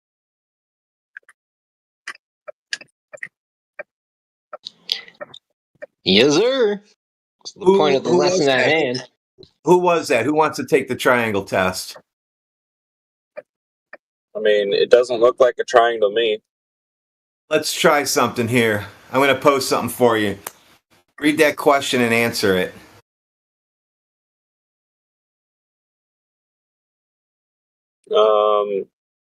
All of them. Wait, A and C are triangles. You failed because which of the figures below are not triangles? But anyway, A and C are triangles. Okay. If I say A and C are triangles, that means that the other ones, they're not triangles. I know, but if you circled A and C and wrote are not triangles on the test, they'd cross it off and say, no, you failed because it's an IQ test. That's not what I would have put, though. I would have circled B and D. Those are not triangles. Okay, now I'm going to post something for you. You tell me if this is a triangle.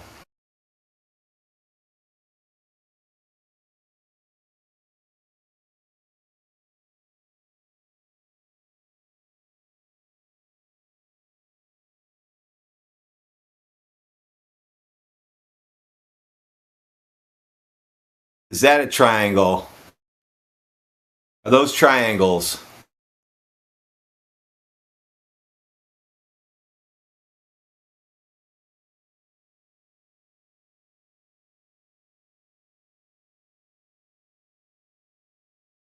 Mind melt. Sorry, I was just ordering food. I don't think that's a triangle, no. You can't have triangles on a sphere. Well, it depends, like, if you're talking non-Euclidean geometry or not. Well, the word is triangle. You can't have curved angles. Right. You can have straight angles on a sphere. No, you can't have any kind of an angle from a sphere on a sphere. Why not? Is the black thing a 90-degree triangle?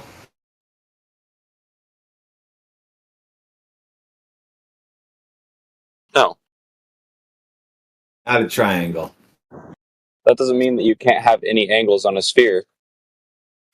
Sure it does. That just means that that's not a triangle. So if that was a basketball and I had a 12-inch ruler and I laid it on top of the basketball, would I be able to make an angle from the sphere, between the sphere and the basketball? I don't understand the question. So looking at that picture with the sphere in it, if we drew a line across the top, would we have an angle between the line and the sphere on both sides?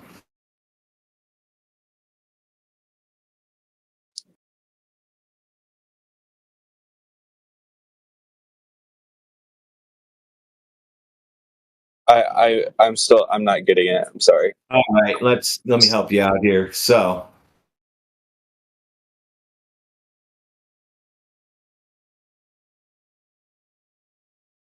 does this hypothetically create a triangle? I mean, if you drew a line between, like, the line of sight and the horizon, yeah. You are a flat earther. I wouldn't consider myself one, no. We do.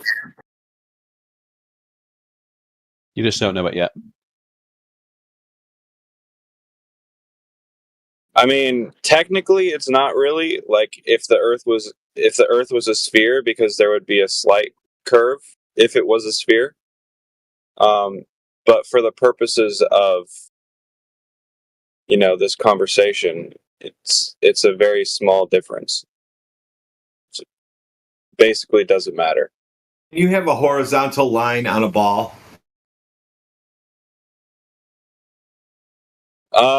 Not really, but like you can have a practically horizontal line. The horizontal is either horizontal or it's curved.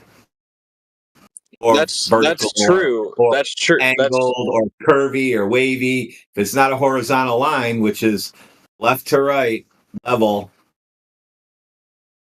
no curve. That's true. But if the curve is so slight, you can have a practically horizontal line.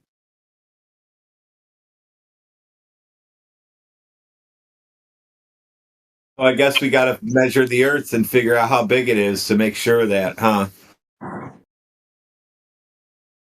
I guess. Well, lucky for you, we've done that. We found out the Earth doesn't have any curve to it, so celestial navigation works. I don't know about that.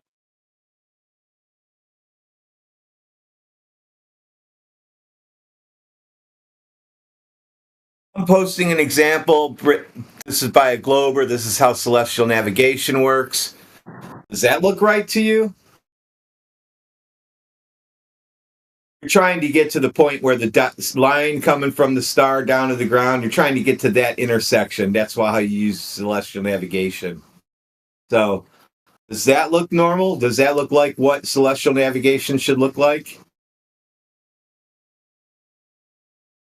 I don't know what celestial navigation should look like. I'm not a celestial navigator.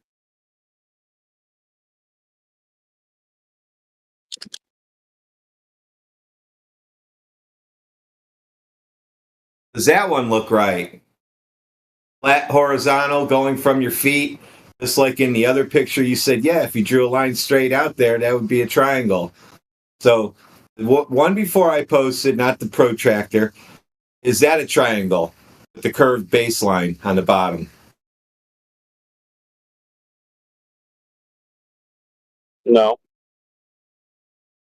But the one after that is a triangle with the black and blue line, right? Right.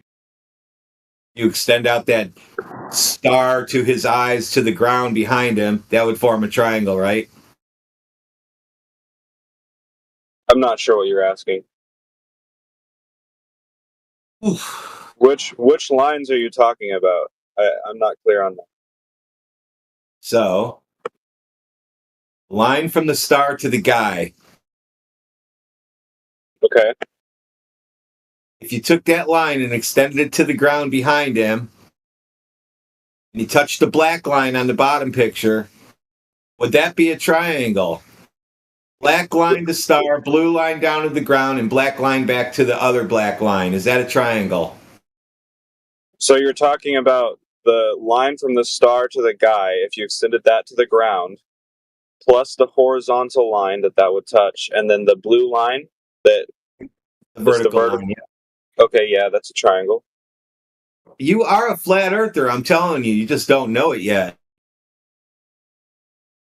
I don't agree with you. Well, I know you don't agree. You don't have a choice to agree or not agree on that one. So when you hear Globers come in and they're going to say that the second picture from the bottom, that's a triangle. And then you're going to say, I don't want to be associated with those people. What I would say, like, if the Earth is a sphere, right, and then if you take a short distance, like let's say from me to a ship, like out to sea or whatever, and it's not like disappearing bottom up.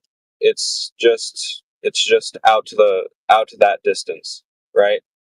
And then you took my line of sight to that ship, and then you brought that line of sight, like the horizontal line, the practically horizontal line on a spherical Earth, if the Earth is a sphere,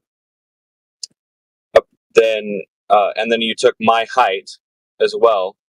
It's not technically like, if you really wanted to get like boil it down to what it actually is, that bottom line would be curved, so it couldn't be a real triangle, but it's practically a triangle. Like for most purposes, it's a triangle. Perfect. So this is a page from a celestial navigation book. You're in the middle of those three triangles on the bottom. You take a shot at one star to the right, one star to the left, and one star in front of you. And you draw the three circles of their ground position, and that'll tell you where you're located. You just put those coordinates in. You do it on a chart. You'll know exactly, well, within, who knows, a couple miles of where you're at. When you're on an ocean, that's not even a big deal. You want to be within 50 miles, really. And that'll get you to where you're going. So if you look at the top ones where we have the guy with the looking through the sextant, right? That's not 20 miles. That's like 3,000 miles of horizontal plane from his feet to the ground position of the star. Right. It's neither practically nor like actually a triangle. So if it's 3,000 miles, does that mean that the picture above that one with the curved Earth underneath it, that's 3,000 miles around the ball? Say it one more time. The picture above that one with the blue and black lines, one that has the curve, I didn't draw the blue and black lines on it, it's above it, and the ball Earth is on the bottom. Is that that's 3,000 miles away. So that 3,000 mile ground position is down around the ball somewhere? I don't understand your question. I don't know how to rephrase it.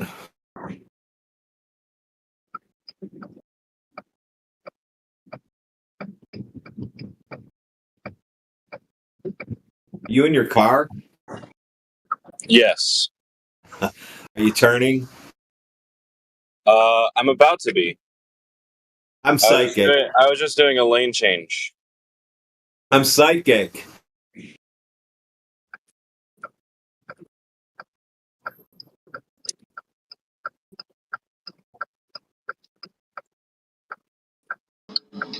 Dancing to that indicator sound. Let's go. I can mute. Sorry about that. You're fine, brother. I just messed with you. I was going to tell you what color shoes you had on today. White.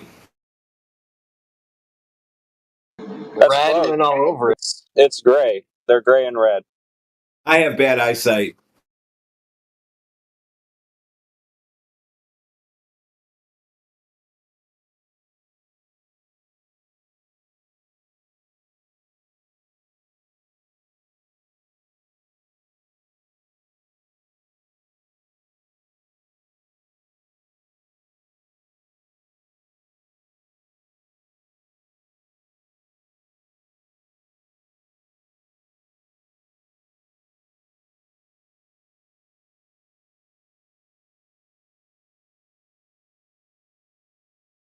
Yeah, Flatman, you can just tell people when those water drops do that, that's air pressure pressing on it from all sides except for where it's setting. That's what causes that bubble, air pressure.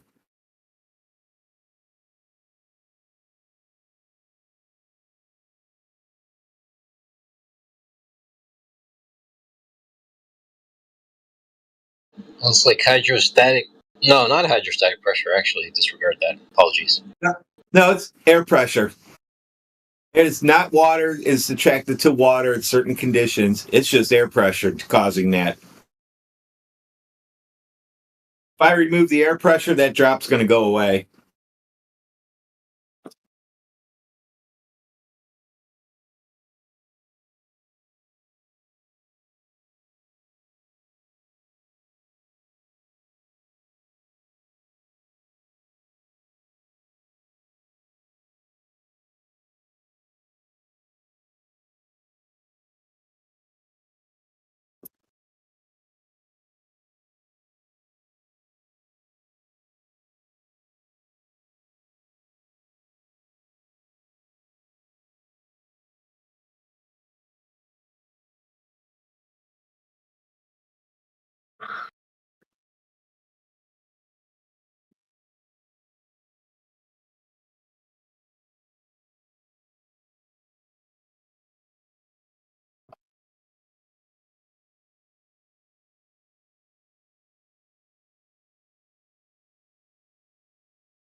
Sorry about that, Radwin. I was just messing with my pup for a minute. It's also surface tension as well. Pressure, or strictly the air pressure?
Hey, I got a question about stars. Do they move?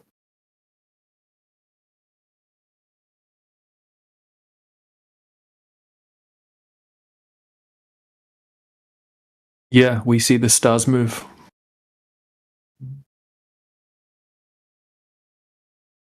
So how do they move? We see them move from east to west. Yeah, rise in the east and in the west. That's what we all see. How? Who's Not moving, the planet or the universe? Yeah, I'm not sure exactly how they're moving. I'm not sure exactly what they are, right? Because we can't check. Okay. Right? So that would be just speculation. Okay. Yeah, what were you going to say then about the Earth? Okay. Is the Earth moving or is the universe moving? We see the stars moving, and it doesn't feel like we can that we're moving, right? We're not moving. Yeah, the objects in the or the. So that must mean the stars are moving. Yeah, just as they appear. I mean, that would be the the common sense perspective of it, right? Exactly. Yeah, exactly. Yep. Can I ask a potentially unrelated question, like kind of a tangent? Can you just go ahead and ask it? Why do you need permission? I mean, empower yourself. Okay. Yeah, go for it, bro. So, like, what's the difference, like, in feeling when you're sitting in a car going 65 miles an hour versus, like, sitting in a chair in your room? It's completely different, to be honest. I mean, you can tell you're in a car, but if you're talking about why don't we feel the Earth moving, if the Earth is moving, right? We can detect, right? We know that we moved from point A to point B. We can easily prove that the car moved, right? So if you want to try to suggest that the Earth also moves, then you would have to be able to validate that, right? We can test other things moving. My question, like, if you closed your eyes and, like, for whatever reason you couldn't feel the engine, like, vibrating under you or whatever it is. You closed your eyes. You couldn't hear. Like most of that sensory information just is gone. And the same, and in the same situation in your room, right? Do you feel like you're moving at 65 miles an hour in either of those situations? Look, if you want to do a better comparison, right? Just say you were in a hypothetical closed container that was moving with no vibration or anything like that, no sensory input, right? Just like in something that was moving and you couldn't feel it moving or anything like that. Yeah, sure. You wouldn't be able to feel it moving. You wouldn't know you were moving. But that's a false comparison to the Earth. What about if you were moving at like 3,000 miles in this container? Yeah, I don't think you would feel it moving. You also wouldn't feel it, right? But you would still be moving, though. Correct. Okay. That was my only question. That's cool. Yeah, so they say that the Earth, right, is spinning at 1,040 miles per hour and then also orbiting the sun at 66,000 miles per hour. And then you're also moving in another direction, chasing the sun, right, at like 500,000 miles per hour. And then that whole system's moving sideways at over 1,000,000 miles per hour. And that's in an uncontained, you're not in a container or anything like that. So comparing like moving in a straight direction in an enclosed container or whatnot, I mean, it's not a fair comparison. But even if you couldn't feel the Earth moving, and it was moving, right, you would still have to validate it was moving, right, if you wanted to claim it.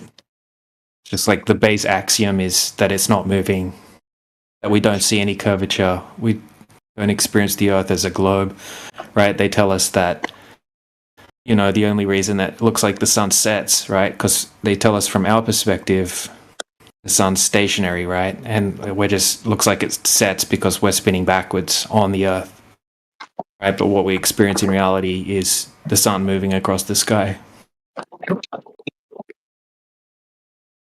And why the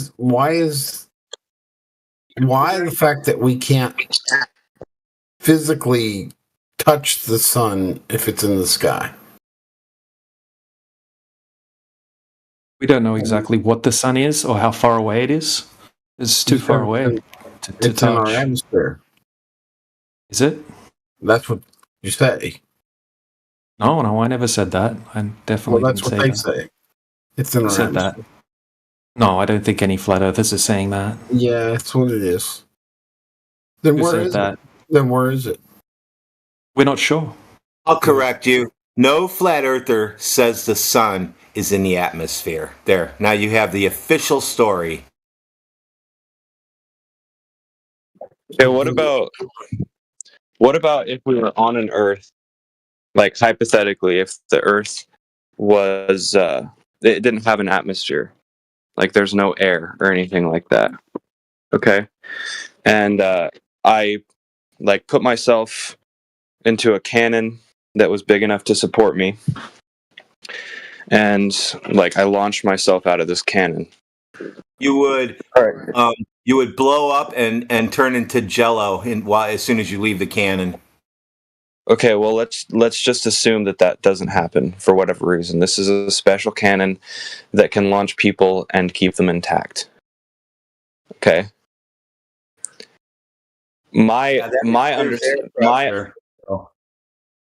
understanding of this series of events would be that I would experience an initial acceleration. I would feel like my stomach moving back in my body. I would feel it moving around for a little bit. But once I had fully accelerated from the cannon, I would, for the entire course of my flight, I would feel like I'm floating. I wouldn't really feel like I'm accelerating. I would feel just as though I were like, I don't know, maybe I wouldn't feel like I was in my room because I would be feeling the effects of gravity at that point, but I wouldn't feel like I was moving. Like if I closed my eyes and all of that. No, you have a vestibular system. Firstly, you'd probably be boiling, right? Because you'd be in a vacuum. You'd be boiling, and you'd probably be dead like instantly. But then you'd just splatter down to Earth, right? Because there's hardly any. You're just gonna go up until the trajectory force runs out. Your organs inside would the water would want to leave as fast as possible, and that would be through your skin, so you would just explode. That's not like the point that I'm trying to get at. Let's just say that I can live through the whole experience. Okay, I can stay intact. We're not talking like my blood would boil or anything like that. Fine, I understand in reality that's what would happen. But like, let's just say that I'm a ball that is conscious for whatever reason. Okay, and I have sensory information. I can feel whenever I accelerate and stuff like that. So let's compare, like, let's say if we dropped this ball out of a plane, right? This conscious ball out of a plane,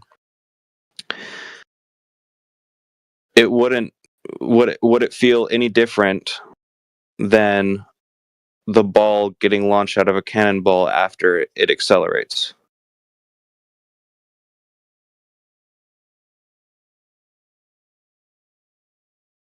Would it feel any, like, after the ball accelerates, would it feel any sort of like oh, I'm moving type of sensation differently between those two situations? Does my question make sense, or am I just babbling?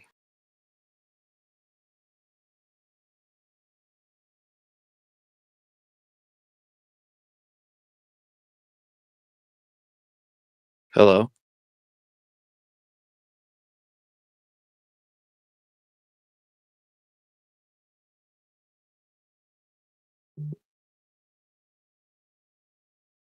Can you guys hear me? What's going on? Yeah, I can hear you, dude. Did you hear my question? I'm in and out because I'm working, that's all.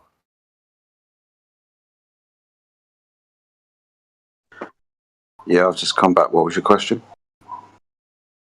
So, like, let's imagine two different situations, okay? Let's imagine that there's a ball that's conscious, that has all the different sensory information that we have as humans somehow, okay? And we take this ball and we put it into a cannon and we launch this ball on an Earth with no atmosphere. Okay? Okay. And we take this same ball and we drop it from a really tall building, like the Burj Khalifa, let's say. Okay. And it also has no atmosphere. Okay? Would this ball, like let's say it doesn't have sight either. It can only hear, touch, taste, and smell. Okay? Would this ball experience anything different besides the initial acceleration from the cannon? Would it experience any different? Not with the sensory information you've allowed it to have.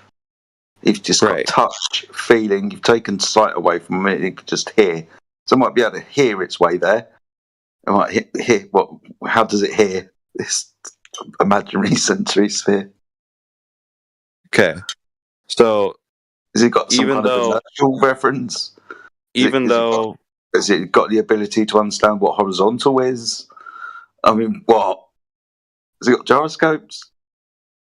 What's going on? No, I guess so. I guess I'm just kind of trying to get across the idea of inertia. Oh, okay. Right? Like the ball would only it wouldn't feel anything anything different through the course of its flight in the sky, besides the initial acceleration. Oh, and orientation. If it's being shot in two different trajectories, right, in reference to something that it's going to eventually end up on. All right, so down from the Burj Khalifa and shot out of a cannon, let's say 45 degrees. And you're asking, is this conscious thing going to feel any different? Yeah. In one instance, it's going to go up. I mean, it's going to feel some kind of acceleration, but it's going to understand its orientation somehow. I would have presumed. When you're dropping it, I guess it could like somehow feel like if it's spinning or something like that.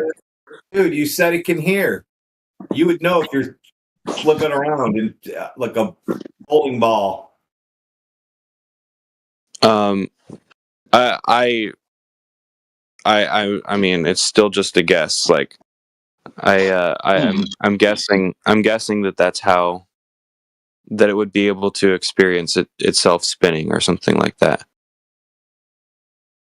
But if we assume that both balls are somehow spinning at the same rate and in the same direction, and we're taking out the initial acceleration and we're taking out the landing after the fall, and the flight is the same period of time, would either ball experience anything different? if it can experience orientation, yeah. But they're spinning at the same rate. You're dropping one, and you're shooting one out of a cannon. I mean, you're talking about a sphere, but does it know which way's up and which way's down? Oh, I see what you're asking. No. Oh, okay. I don't know. Oh, now we have two spheres that don't know anything about anything, and if you shoot it, it doesn't know anything, and if you drop it, it doesn't know anything. We don't know anything. It can still feel like if it was accelerating or not, or it would still be able to feel like. Feel that then. If you were allowed it to feel, it would feel acceleration. If you're talking about putting something into acceleration, but right. But you've obviously set up the situation where there should be, if it was allowed to orient, but it can feel, but it can't feel. And in this situation where I've juxtaposed these two things, then there's going to be, well, yeah. Why wouldn't you be talking about the things that make it different in this hypothetical situation? Well, I mean, if we were shooting out of a ball and we didn't have our eyes open or anything like that, right? We wouldn't be able to experience our orientation if we couldn't see. Sorry, I know if I'm upside down because all the blood rushes to my fucking head. What are you talking about? Not if you were falling. So how am I suspended? Am I standing? I know you're not. You're not. I've got my eyes closed now. Right? And you're not suspended by anything. No. You said I could feel. Do I feel around me? Do I feel sick? Yeah, you can feel, but right now you're not falling. Okay. And you're not getting shot out of a cannon. Falling straight down. In another instance, I'm going to be feeling a direction of motion, not down. Not until I've completed, and I can start falling down. So I'm going up and then down, not just down. Well, asked about up and down. How does it know up and down? When you're dropping, when you're kicking off into the atmosphere and then letting it drop. How do we know up or down? If we were falling, if we were falling, airplane, right? Have you've suffered turbulence, right? You've taken off. If we were falling and there was no like atmosphere to tell us which direction that we were going in, and we had our eyes closed, so we couldn't see, how would we be able to tell our orientation? I don't know. Hi, Jedi. May I say something? Yeah, May I say something? This guy is so desperate. His model is not working. He has recognized that. And he's gone into the mode of Let me falsify reality. What if you don't feel when you drive a car? There will never be a car produced where when you drive, you will not feel it. And then I'm he not goes, saying you what can't the feel. fuck is with a bull who doesn't know? Since when a bull knows that it's falling? I mean, look, what you're doing is my model doesn't work. Let me falsify reality. No, I'm just imagining a Confirm it. hypothetical. Okay, I will mute myself. This is very, very, very Okay. frustrating. I admit that it's when a you shoot the weird thing out the example. cannon, when you shoot the thing out the cannon, are you shooting a cannon downwards from the Burj Khalifa, or are you just dropping it? Yeah, exactly. Well, Sorry, Jedi. Sorry, we're Jedi. taking What out about the other the one? If we shoot him out of the cannon, and if reality is falsified, so that he will not die, because Radwin, or I don't know, or you maybe told him you will turn into a jelly. I will mute myself again. I cannot. Dude, you really got to control, Wait, can I? calm down, because you're losing your mind when you listen to these guys and they get under your skin. You don't realize we were making fools of them for content for YouTube. Can I answer the question? Yeah, I know, but they are sometimes they are how do you say it? Sorry, I will mute myself when I remember the word. I will. Right. So we've got these two situations. One in reality where this is the best I can do. One in reality where we would feel something, but we wouldn't. And then another reality where we shouldn't, because we're talking about just a three-dimensional space without any directional observed bias by the thing that's taking the reading. Am I following you so far? I don't think so. Okay. Right. I'm just talking. Okay, so we can take out the whole acceleration thing. All right. Let's imagine instead that you have a cannon that's on the ground, pointed straight up. Okay. Right. Yeah. Versus a cannon that's on a on Burj Khalifa that's pointed straight down. Gotcha. Okay. And the force that the cannon applies, like both cannons provide the same acceleration force. Okay. Okay. Yeah.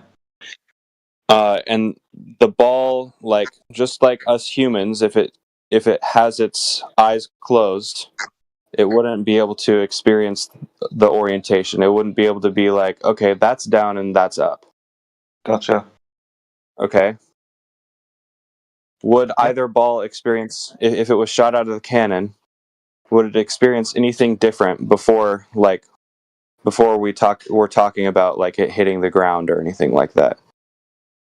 Well, so we're cutting off the experiment right before it hits the ground. Okay, so in one example, right, just because of the physics, right, if we're talking about here on Earth, the one that you shoot downwards, right, that's going to experience just acceleration, constant acceleration. The one that you shoot upwards, right, it's going to run out of that force. It's going to accelerate, and then it's going to start slowing down. Sure. And then it's going to want it to come back down. So this is what I'm talking about, the orientation of it, knowing like it's at an apex and then starts coming down. But you're talking about before it reaches that. Yeah, there'll be a de-acceleration of that one. You're asking if it could feel the difference of the acceleration. Would it be able to feel itself moving? I guess is kind of what I'm asking. Yeah, it's your hypothetical. It's you keep taking powers away from it, comparing this to what we would feel to this sphere that's conscious but can't see.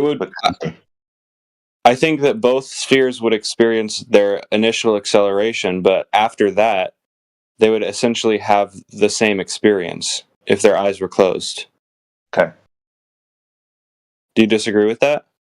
I don't know. Okay.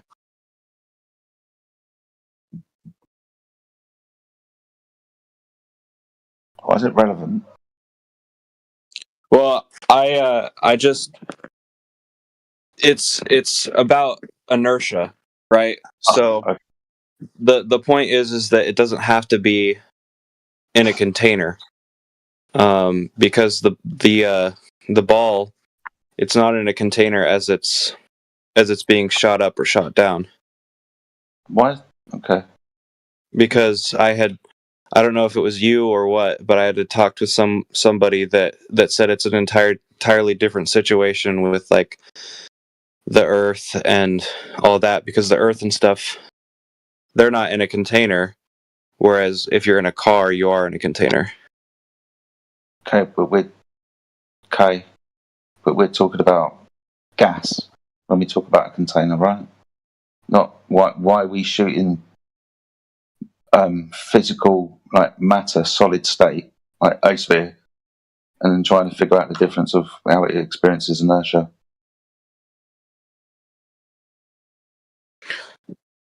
I don't understand. Could you say that again? We're talking about gas behavior, right? Gas, it's got kinetic straight line motion. It's going to go that way until something physically impedes it and changes its path. I don't understand why. I know the question. I don't understand how you in your inertia experiment is kind of relevant.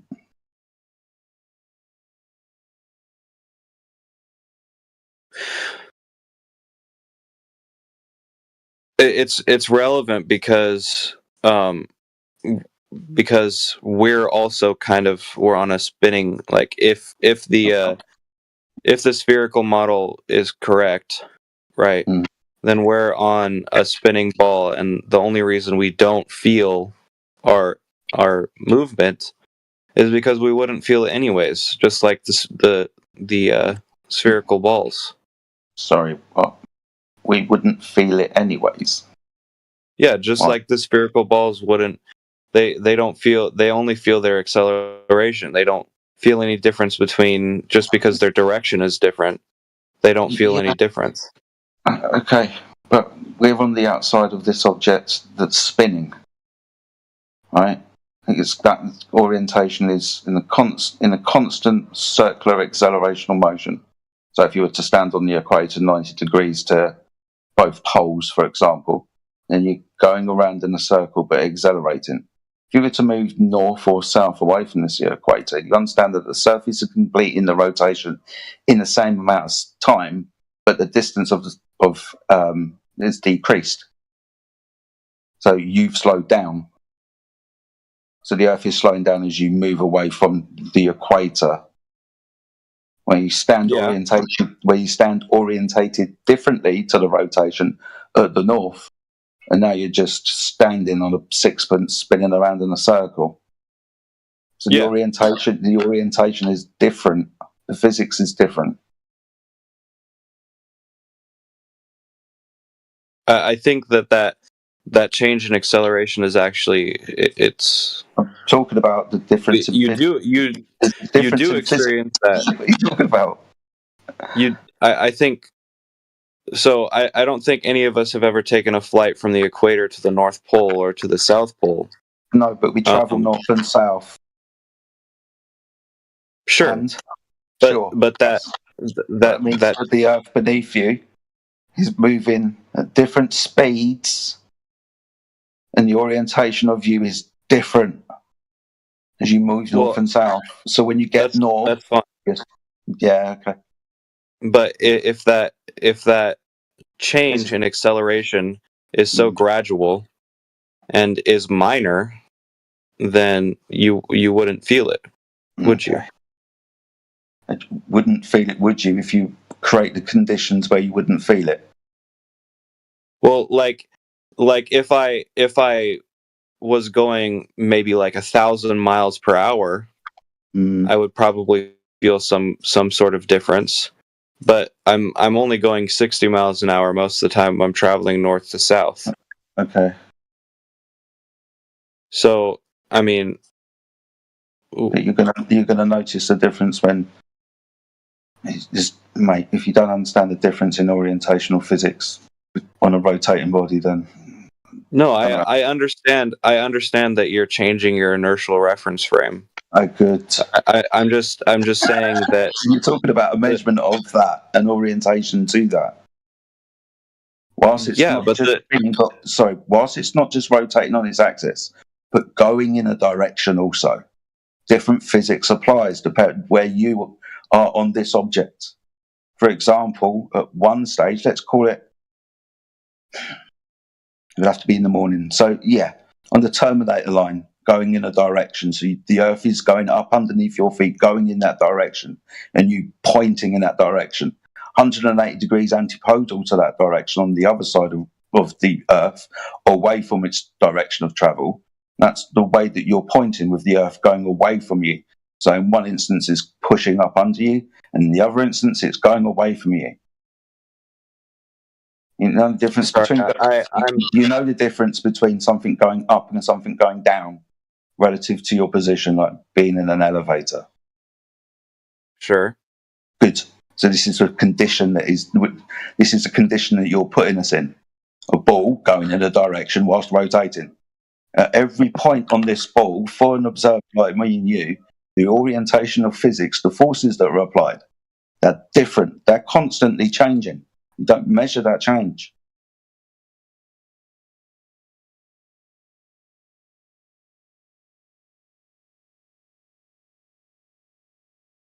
I guess I don't understand your argument. But I got food to eat that's getting cold. So Okay.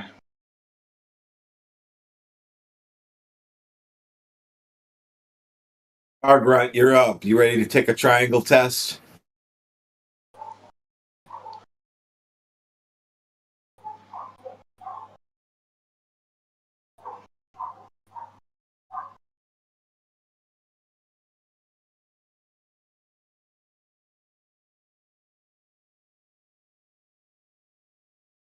The word I was looking for is exploit. They exploit your kindness and patience, but I get what you're saying, making content of We're not exploiting stupid. us. We are Yeah. exploiting them.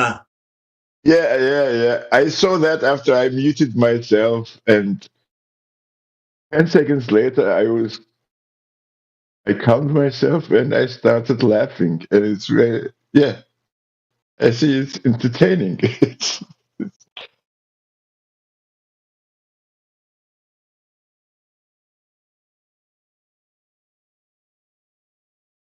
I guess I'm taking them too serious. When I stop taking them too serious, I start laughing at the things they say. You get mad And at I them. got it. You get mad at them, and there's no reason to get mad at them. Yeah, I told you. 10 seconds later, I calmed and I started laughing, and I started enjoying it. That's what keeps the people coming back. That's what makes flat earthers. If it wasn't for people like that, we wouldn't have flat earthers. You're right. You're right, mate.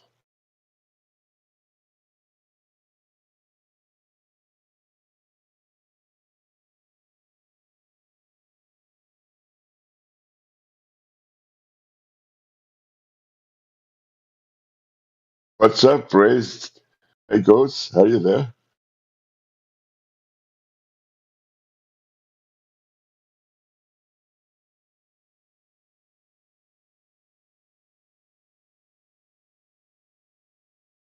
Okay, we'll go to the kitchen to smoke a cigarette. Well, we gotta, I don't know what you call it. We got a Glober that quit reality. Embo quit reality. He came in to announce that he quits. It's pointless now worrying about it. Which one? Which one do you mean?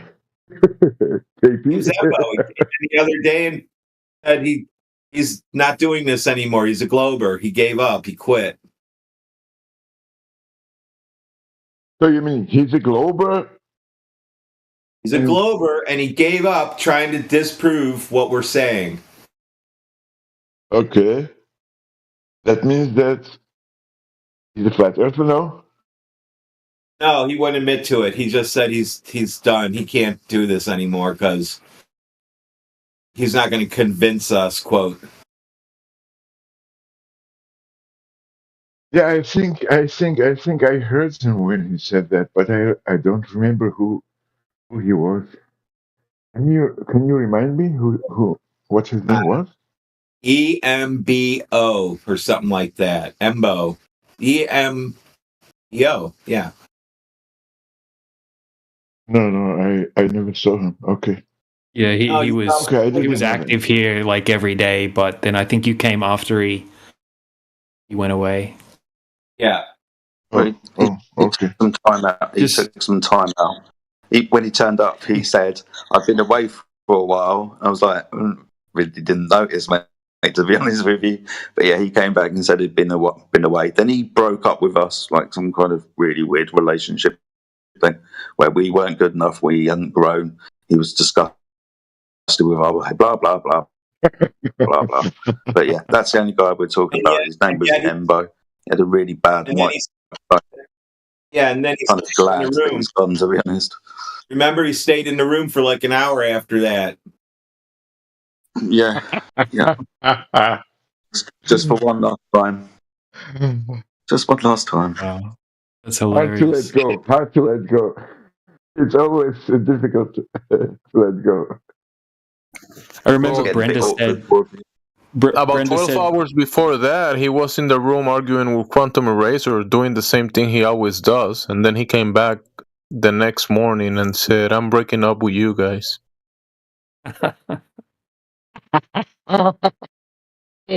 Funny.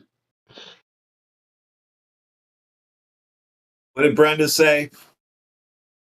oh, she said after the final experiment that she would find a new hobby. She wasn't going to be coming here anymore or debating flat Earth anymore. It would be over. I think she lasted 2 days or something and comes back all the time. Yeah, I guess because you're not from the United States, you don't have to use pronouns like that anymore. Not illegal in the United States. It's not illegal to walk up to their face and say, "Hi, man, how are you doing?" Good. Yeah, that's great. That's awesome. You're That lucky. is awesome. Yeah, that's awesome. Just You're just so lucky. everyone knows as well, I put a link in the chat. Right, they're doing a poll in questions of the day. It's a flat versus globe poll. I think it's on about 33 flat and about 175 globe or something. If anyone wants to go chuck a vote in, links in the side chat there. I just voted and it was 60% flat, I think. No. But there were very few. Maybe it was at the beginning. There were very Oh yeah, few. yeah, maybe. Anyhow, okay, guys. I just told you I have to go to the kitchen to smoke a cigarette. I'll be back within 5-10 minutes. Okay. See you in a bit.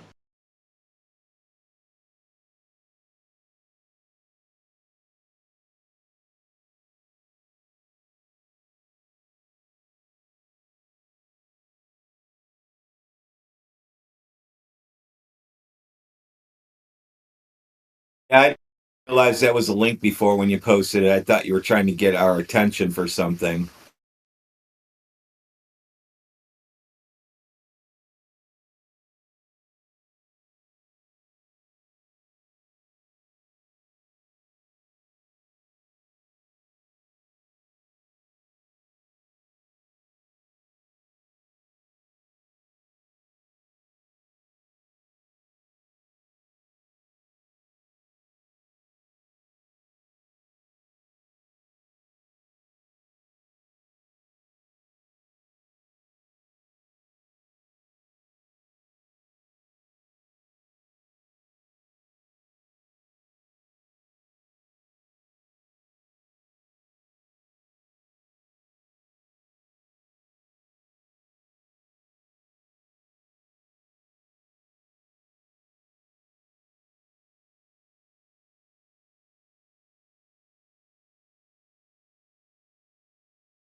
vive una comunicazione se non quando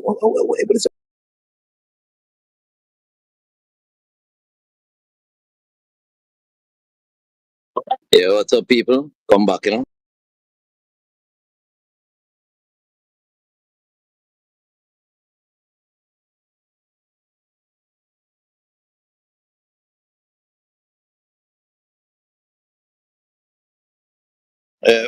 Who was talking about Eratosthenes and all these things, you know?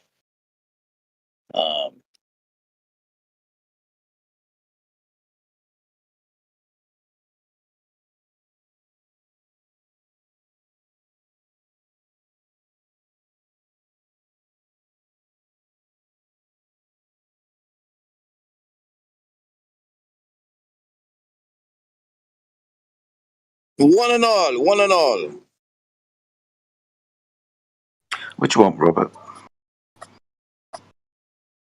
Yeah, let's get to it. I'm gonna check to make sure that Alpha is not here because Alpha will kick me out.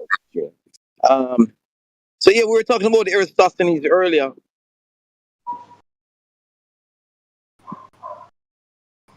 Okay. What about it? Yeah, I mean, I don't. Have you guys ever heard of circular triangles?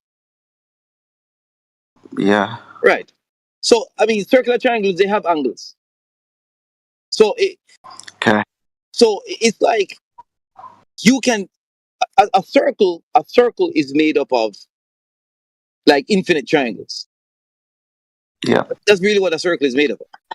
So when you have a circumference of a sphere, right? You can divvy that up with equal triangles. We all know we all know spherical objects exist. All of us. You can pick up a rock. Yeah. It's spherical, right? That's lovely. Right. Anything. So this pushback against how you guys characterizing spheres, like spheres are impossible, right? It's kind of strange. Do you want to know why? No, it's not that we say they're impossible. But a rock, Do you want to? a rock, a big boulder is spherical. Yes. Yeah. Okay, we get that. Now we understand that spherical triangles exist, and yes, you can pick up a rock, and it can be spherical. We understand this. What we're telling you is we don't measure this. Because we understand that we're going to have to invoke. We're going to have to invoke. We're going to have to invoke different geometries, right? Now, one geometry we measure. The other geometry you assume. Don't measure. No. Yeah. No, both of them can be assumed. Both of them can be measured. No. But, of course, you can assume one. Obviously, the assumption can be correct. It's still based on an assumption. So we'll talk about Eratosthenes, right? So he measured 3 points on a triangle: the declination, elevation, angle of the sun from 2 different points. One 90 degrees above his head, the well, and then 500 stadios away, sun directly above him, close to the horizon, causing a shadow because of the light is differently orientated to this position. He has formed a triangle and measured the angle at the top of the stick where the hypotenuse is imagined to join the shadow length. Awesome stuff. Now that's what he measured. What he then did is say, hey guys, wouldn't it be cool if we assumed that what we were doing was standing or going on the ball. So if we were at the centre of the ball,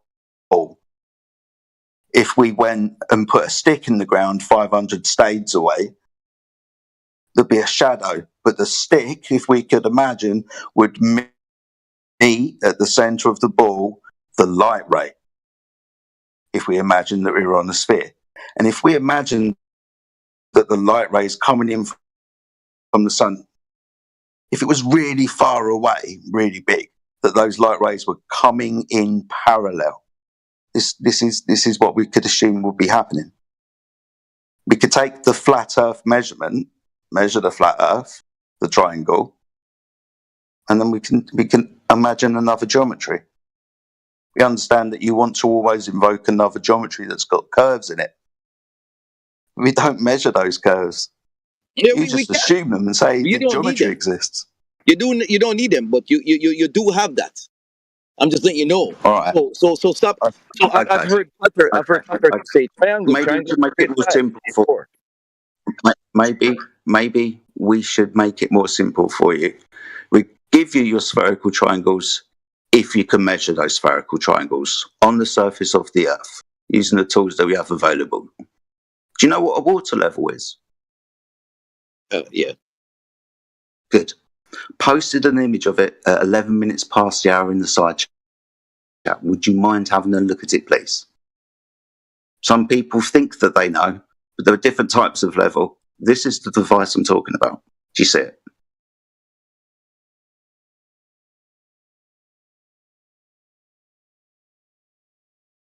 Looking for affirmation. You see it, don't you, Robert? If you don't see it, then I'm not going to take part in the conversation. No. I mean, I see that is what we're talking about. But that again, that's Awesome. irrelevant. Yeah, so that's a water level. That's a tool that we use for leveling. Right. Now you see the other image that I posted. Now, do you understand, right, that there are a few assumptions in this image? But what I want to talk about is what the image doesn't necessarily show. The gentleman on the right-hand side of the picture. All right, go ahead, finish. But I see you have a problem right there already. Yeah, go on. Tell me what the problem is. Yeah, the problem is the water will fill the basin until it's level. So if you have a basin with uneven bottom, right, the water will still get to a level where you can measure. You can get the level. So, but guess what? This is what you're missing. Water on Earth is always moving. Always. This is what. And the reason why it's always moving is because we are on a sphere, and gravity is always trying to balance out the water around the globe. This is what you're missing. Okay, Robert, I'm trying to make this as simple as I can because I'm trying to help you understand what I'm going It's to not go even true on. at 1 meter because of surface tension. At no distance is it true. It's just because of curvature and surface tension, the distance 1 meter, 5 meters, 1,000 never works. It's always wrong. That's lovely. So, Robert, do you want to carry on, or are you just going to talk through me? No. What I'm trying to say to you is that water is always in the sphere because of evaporation, because of fissure. There are changes in elevation. Water is always moving on the planet, and it's because of gravity. Because gravity that's not true either.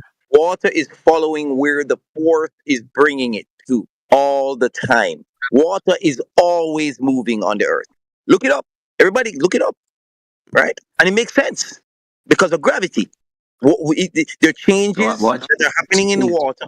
And as the water tries to fill that gap, it has to move because of gravity. Just shut up. Seriously, dude, when people are trying to speak to you, don't just carry on talking. Just shut up. I mean, you're carrying on as well. You do that, mate. Dude, you're waffling on about something that I'm not even fucking talking about now. Yeah, I'm talking about facts. You're just waffling on about stuff that's not really relevant. It's not relevant to the point.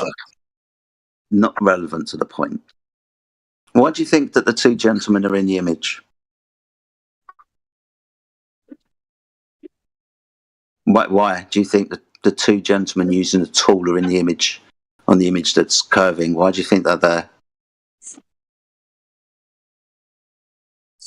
I'll tell you why they're there, because they're measuring, dude. It's a level, is what they're doing. Yeah, but so we're trying. Yeah. You can talk about these things. What they are, but you're gonna have to go 500 miles. Let's go 500 miles with you there. He got you there. No. You go 500 miles with your level. Go 500 miles. Why don't you? And if you go on 500 miles with your leveling, you will see. For fuck's sake, dude. Big man, you can't measure 10 feet. and say, "Oh, look, water is level." You can't do that, brother. You need the Earth is very large, very big. Excuse The me. curvature is Excuse very me. small. 8 inches You can't per measure mile per mile 10 feet. looks parallel. What are you Looks talking horizontal. about? 8 inches per mile per mile. Not per mile. Fucking hell. When I'm talking, dude, you don't need to waffle on. Talking, bro. You need to. What you need to be doing is responding to me. What you firstly need to do is listen to what I'm saying. Yeah, Then but you can respond to wait what I'm until I'm saying. finished. Wait until I'm That involves you not talking through what I'm saying. Do I have to put you on mute to do that? You're capable of doing that yourself. Well done. You've done that. Good. Just don't unmute and start talking through me. So we understand the two gentlemen are in the depiction because they're measuring. That's why they're there. We understand that really, if we're going to take your position, which I'm going to do so, you don't need to start pointing things out to me, that the gentleman on the right-hand side is going to rotate. If he gets to, say, the equator, he's going to have rotated 90 degrees. Right? They're not going to be looking at each other anymore, are they? Understand this. So this is where we talk about the measurements. Now, we don't measure the rotation. We don't need from one level to another. You don't need to. You don't need to. Because we practically don't. You don't need. What we measure is all horizontal to parallel. There's no rotation measured. We Water don't need. doesn't act. Yeah. Go on. You don't need to. You look at the base. Look at the base, right? That would be curved. That is what you measure that curve. If you hold on. If you measure 10 miles with a straight line, a straight flat line, 10 miles, right? If the Earth is curved, it would be a little bit more. You understand me? It will be a little bit more, and you will pick it up in these kind of measurements, right? The thing is, you're bringing in concepts that are irrelevant. You're trying to be on the ground measuring a sphere that is that you are 2.1 times 10 to the minus 11 in comparison to. That is boom. No, that's just incorrect, dude. So what I'm trying to point out to you, if you have any fucking intelligence about you, is the measurement from a separation of one horizontal plane to two tangential planes. If you're going to separate the measurement from one separating to another that's rotated at 90 degrees, we don't measure that separation. Don't measure it in water. The thing that we use is a horizontal, which would give us where horizontal would be. The horizontals on your sphere, well, they wouldn't be parallel. They couldn't be. At this point, they would have diverged. At every point, they would continue to diverge until, for example, that guy on the right got to the equator. If the two gentlemen had horizontal planes extending out from them that were tangential to the sphere, then you would be able to measure the separation. We don't. Welcome to Flat Earth. On one.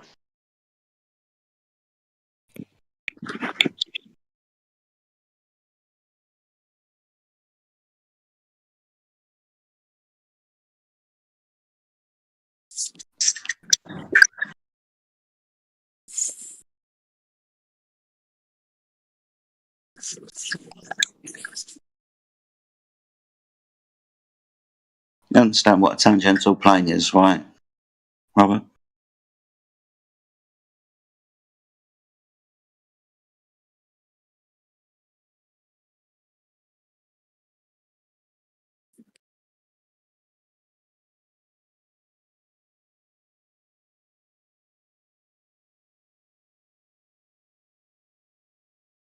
A tangential plane? Is that what I heard you say? Yeah. Asking Robert if he understands what one is.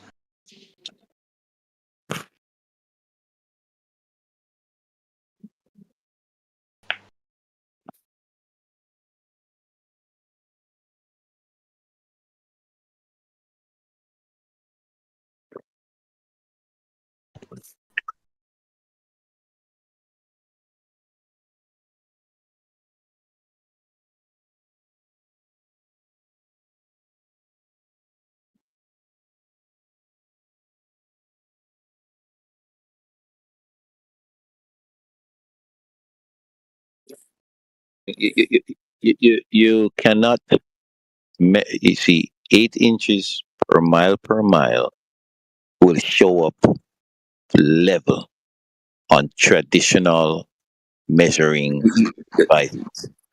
It will show up level. You're not understanding what I'm telling you. No. You're not not understanding what I'm telling you. What I'm saying to you is, what's your distance? That's why I asked you what a tangent is. What's a tangent? What distance? Hold on. Why you cutting me? Why you cutting in me again? Because I'm trying to help you understand and stop you from waffling on about something that's fucking irrelevant. Do you know what a tangent is? You are waffling about something that's irrelevant. I'm letting you know that. It's my fucking question. How can it be irrelevant? It's my fucking question. It's not irrelevant to my fucking question. It's my question. Now I've got to ask you if you know what a tangent is. It's leading you down the wrong place that we're trying to put. It's my argument. Tangent. You're going to need to. He knows what a tangent is, Jedi. He probably doesn't know what a triangle is. You want to bet? You want to bet that I don't know what a tangent is? You guys always do. Oh, he even admits it. He doesn't know what a tangent is. He said it. Nope, you said it. You want to bet on that? Yeah, I bet you don't know what to say right now. You All right, how much money you want? Let's put some money on. Let's put some money on that. 3. Wow, this guy's dumb. He's gonna look it up. He's about to look it up. Touches a curve. That's it. A straight line that touches a curve. That's it. You understand me? That's what a tangent line is. Good. So the deal is this. The deal is so we can continue then. Hold on, brother. You guys are criticizing. You are criticizing something you don't understand. I've told you I'm the one that's talking about it, so you haven't heard what I'm talking about yet. You seem to completely not respond to what I'm talking about, telling me that it's irrelevant to my point. Irrelevant. Your question is irrelevant. How can my question be irrelevant? I'm talking about a measurement of the surface of the Earth. No. You can't do. You cannot measure that in that traditional way. That's why they have theodolites. And so we don't. That's why they have theodolites and geodesics. Dude, I'm talking about level and horizontal. Do you know how geodesics work? I bet you don't. Dude, excuse me. You don't know how geodesics work. Excuse me. I do, but it's not relevant to this level point. To do it. That is the point. Robert, why just continually talking through me? Just asking if you know what a tangent is. You understand? Okay. Straight line that touches a curve. Straight line. Good. So you understand. So I can continue knowing that you understand. Is it okay if I do so? Thanks. Good. You muted yourself. This is stuff that we do in maths class in the 9th grade. Yeah, good stuff. Well done. So you should understand. What you need to do.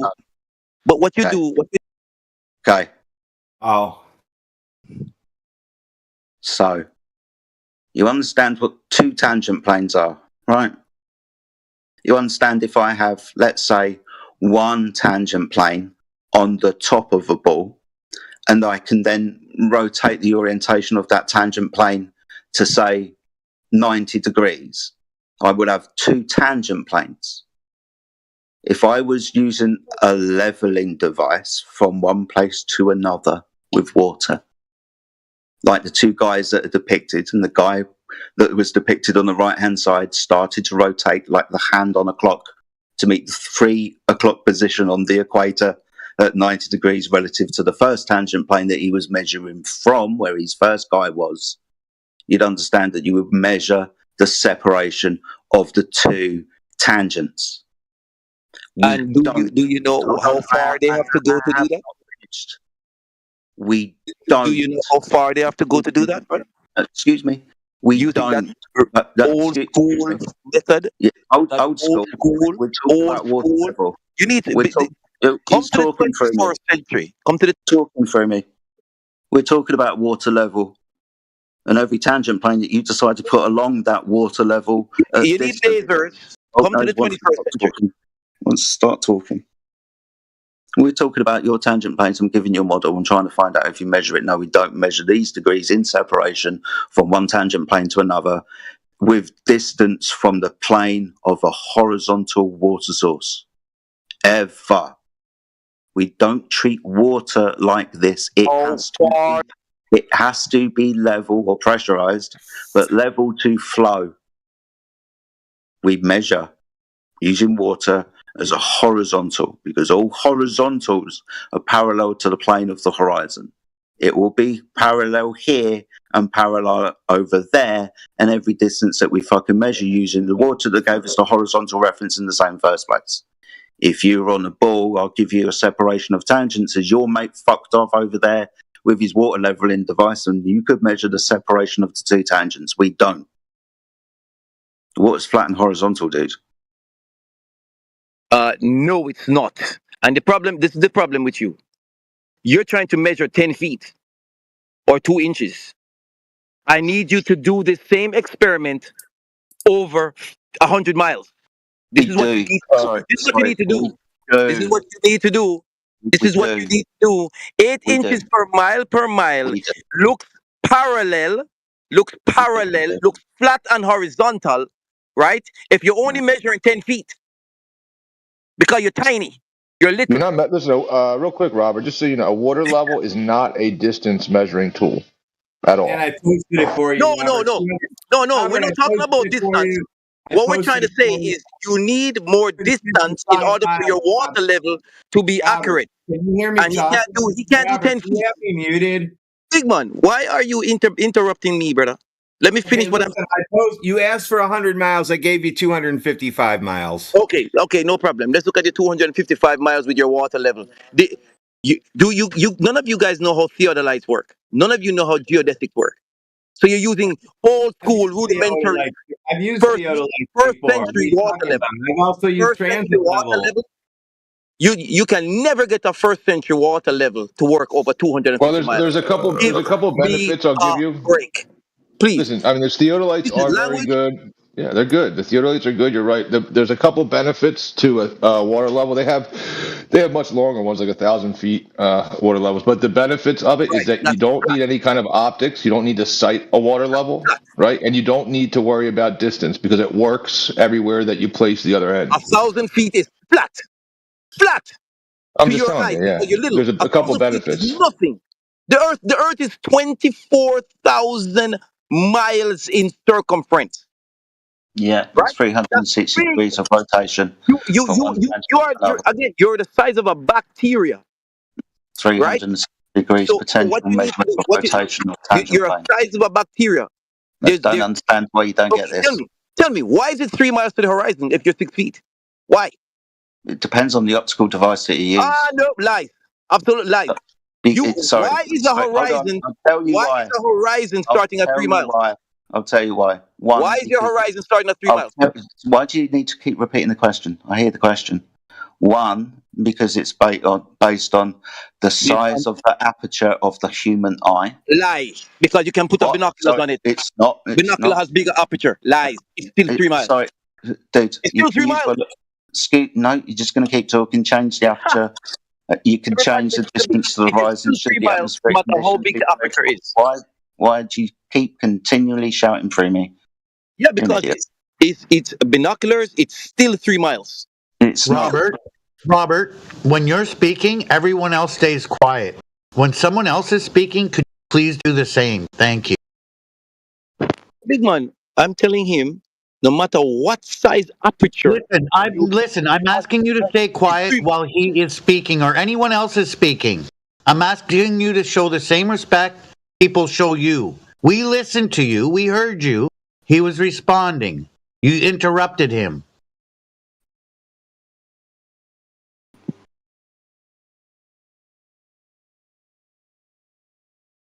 So the distance to the horizon is always 3 miles for the 6-foot observer. Okay, no problem. Here's an observation from an 8-foot observer, where according to your math, the distance should be 3.46 miles away. The furthest distance to the furthest oil rig is 10.1 miles away. So the horizon is obviously clearly observable beyond the oil rig at a further distance. Therefore, directly debunking the assertion that you just claimed. We're talking about no matter how much you zoom in. Shut the fuck up. That's not true. And you know it. You have a horizon at 3 miles if you're 6 foot tall. If you put a binocular Robert, why are you interrupting people? I have to mute you because you won't let anybody finish. Here, now I'm going to unmute you. I'm worried if 1099 didn't print, but I also think I need to delete a few ones to later to answer a few questions. It's like I need to say it again for some fucking reason. I'm giving you that. I'm giving you your claim that no, for a 6 foot observer, 3 miles away, only 3 miles away, you're never going to see further than that. So I'm giving you your mathematical claim of geometry of a geometric horizon that is stopping you from seeing further. No. Good. So you see in the observation 8 foot based on the calculation 1.225 because of the radius of your sphere multiplied by the eye height of the observer. Yeah. If you zoom in with the camera, you said that we couldn't fucking use for some bloody reason. Horizon beyond 10 miles, not at the 3.46 miles you said. Yes, it is between 3 I can't see it there.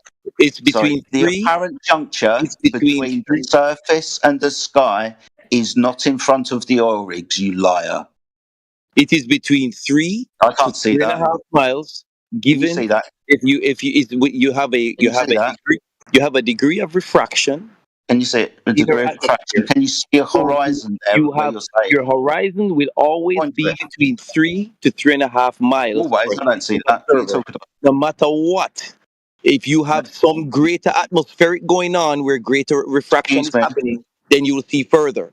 But I'm trying to tell you, there it is 3. You cannot ignore this fact.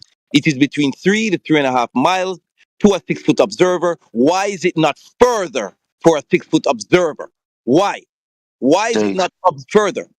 Dude, for an 8 foot observer. What is in your eyes? What did the optometrist? Sake. Yeah.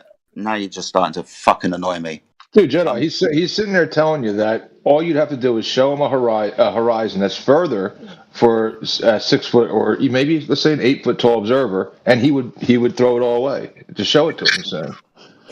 No. He claims that that's fake, Jedi. He claims we CGI'd it. Every single one I've showed him all of them. They're all fake. He says. That's why I banned him. Oh right. Well, if he's just going to deny this, then he can't. He doesn't deserve to be here. If you're just going to deny it, wow. Wow. Yeah, the proof that that's fake is that it's not possible, right? So showing it shows that that it's fake because it's impossible. Like that sounds like that would be his reasoning. This is how dishonesty is, No Tanks, right? He said that these observations would be impossible on a globe, right? That's why he said these have to be faked, right? So then I said, okay, if they happened to have not been faked, would this be a problem for the globe? And he said, no, it wouldn't. That's how dishonest this guy is. Yeah. Oh, listen, I asked a friend of mine, it was yesterday or the day before. He's standing right in front of me, and I was giving him the geometric, because he kept saying science, etc. I was giving him the geometric qualifications, and I asked him. I said outright, I said, can I falsify this? Then I was giving him obviously I could falsify this with just one observation: sunsets, boats over the horizon, all these things. They the sun has to be setting for a 6 foot tall observer at 3 miles as well. So.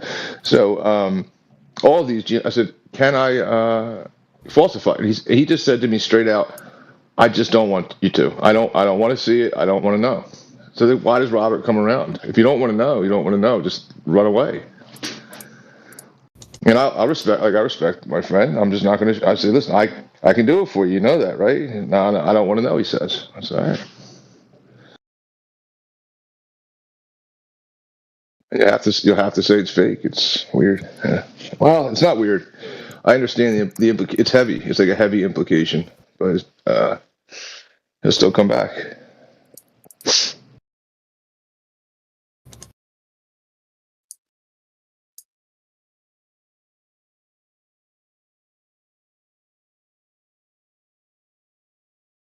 How come a horizontal line and a chord are just so hard? The chord is the horizontal line. No, it's not. Don't be so funny. It's a diagonal line from a horizontal.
Just got done talking to this Benny guy about the whole thing. If your takeaway is Crit doesn't want to talk about the final experiment, no, my thing is Crit doesn't want to. You have a deep-seated logical error in your thinking. Your version of reality is a hard break with what's really happening here. We've been talking about the final experiment for almost a fucking year. And you're going to come in now and be like, oh, they don't want to talk about it. Golly, dude. Just put yourself on mute and listen, for fuck's sake.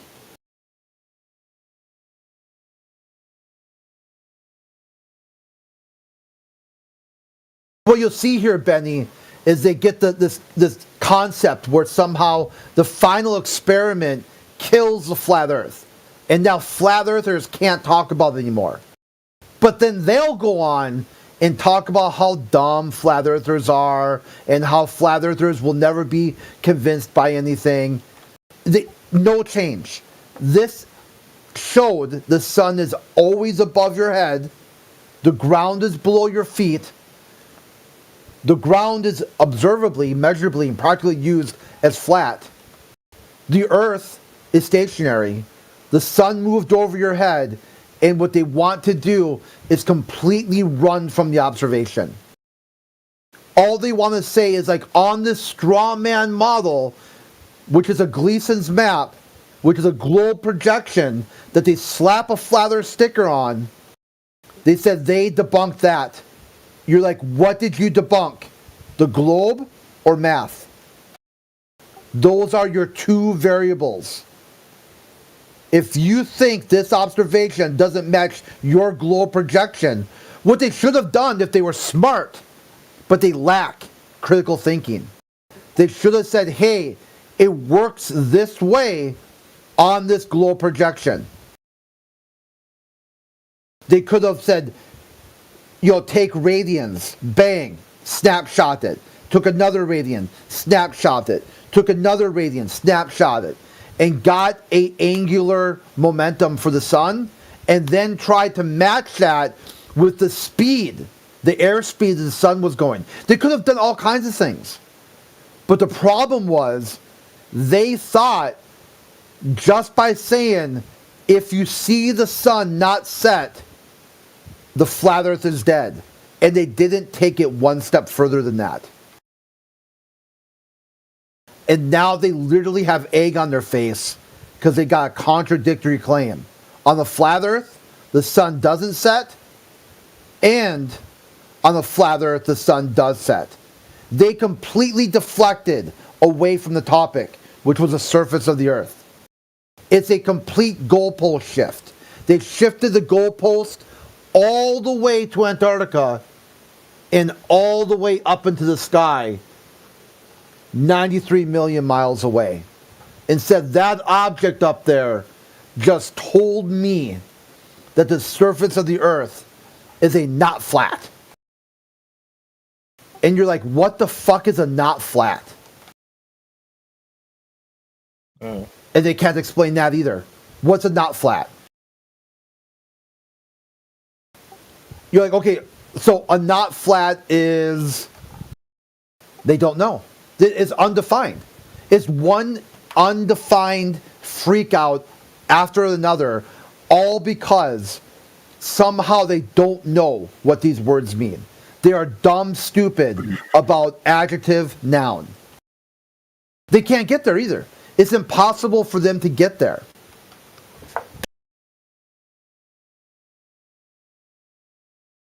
Which is why they got to keep going on and on. Like, this will never convince them. Their own experimentation they can't even convince themselves of their own bullshit.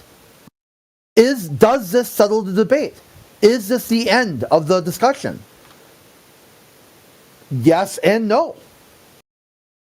Okay, so you've walked yourself into a deep-seated contradiction that somehow you're going to talk about and not talk about your own experiment, all because of some rampant conspiracy theories that they're spreading themselves.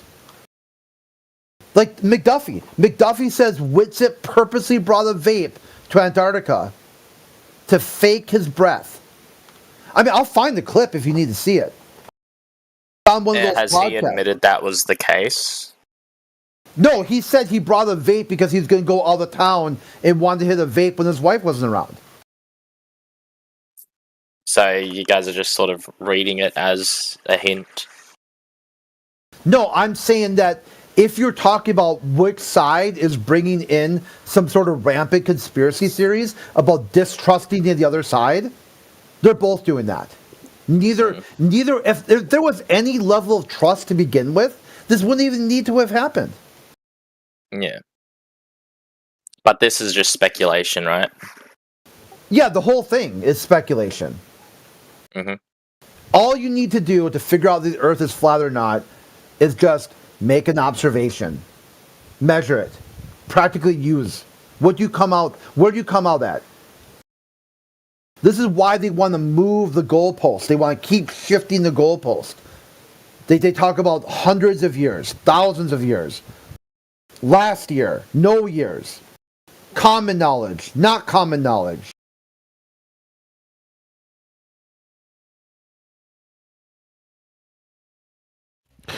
Crit, they'll do anything but show you the curvature. As long as they can create new theories, create new thought experiments, that's all they'll do. As long as they can get away from that curvature.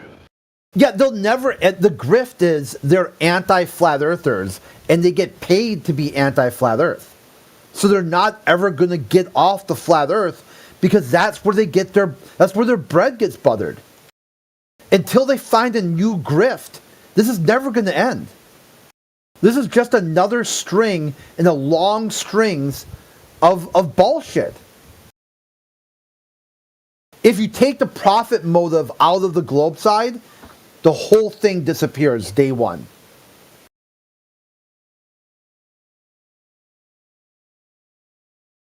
This person in the chat named Meowski is saying flat earthers have small dicks. Is that true? Well, that's like the one thing too, where when you talk to globalists, it always seems to devolve into male genitalia at one point or another. I don't get this, dude. What that has to do with the Earth being a specific shape or whatever. Just ignore it.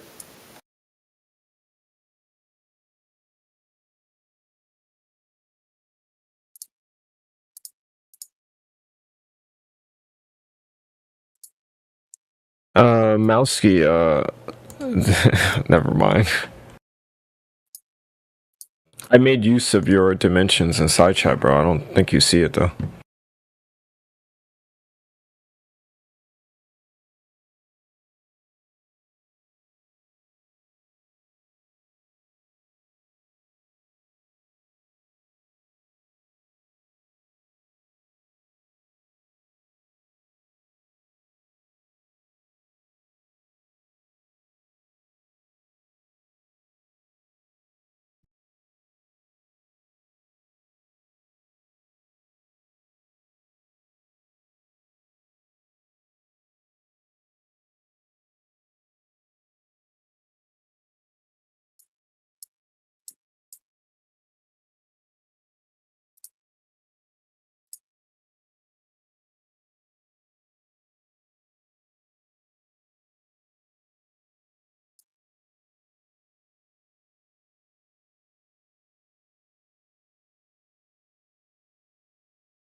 So I get no one else jumping in. So Benny, just look at it. The final experiment. At best, it was a social experiment to see what people would do, given some sort of reality TV kind of framework. At worst, it's just another drop in the bucket of complete irrational behavior from globalists, as highlighted by screaming into the ether, "Where are the guns?" And the weird shit Where are the guns? What does that mean? Yeah, check it out when you find it, when you find that bit of the lore.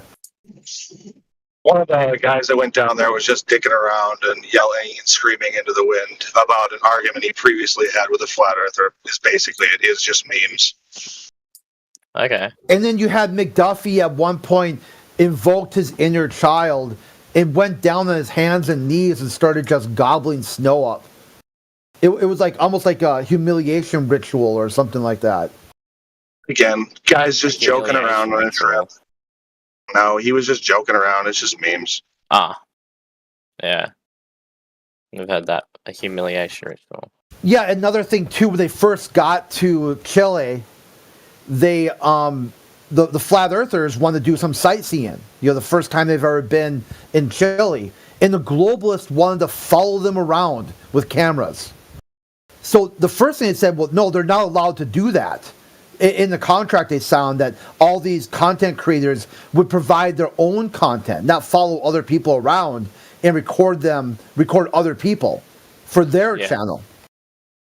So then they said, oh, check it out. Well, you have to abide by this, otherwise we'll back out. And number two, it's just not very wise. You're in a foreign country, you kind of want to blend in. You don't want to be like, oh, look at me, I'm a foreigner here, you could rob me or something, and at some point I have to leave, and I won't be around, you know, to identify someone if they catch a criminal or whatever. It's just being just basic streetwise. Don't stick out like a sore thumb. And the globalists are so stupid, they couldn't follow the agreement they signed, the contract. They thought they could just do whatever the fuck they wanted to do. And number two, they didn't get the concept of just being, hey, keep a low profile. Do some sightseeing, check out the place, take some photos, whatever, check out some markets. So instead of complying, they went and did a power pout in their hotel room and played with a bunch of Star Wars toys. Yeah. You're like, these are grown-ass men playing with Star Wars toys in Chile. Rather than, hey, take the sights in, check out some stuff. You'll go do, you'll enjoy life. If they couldn't follow the flat earthers around, their life just lost all meaning.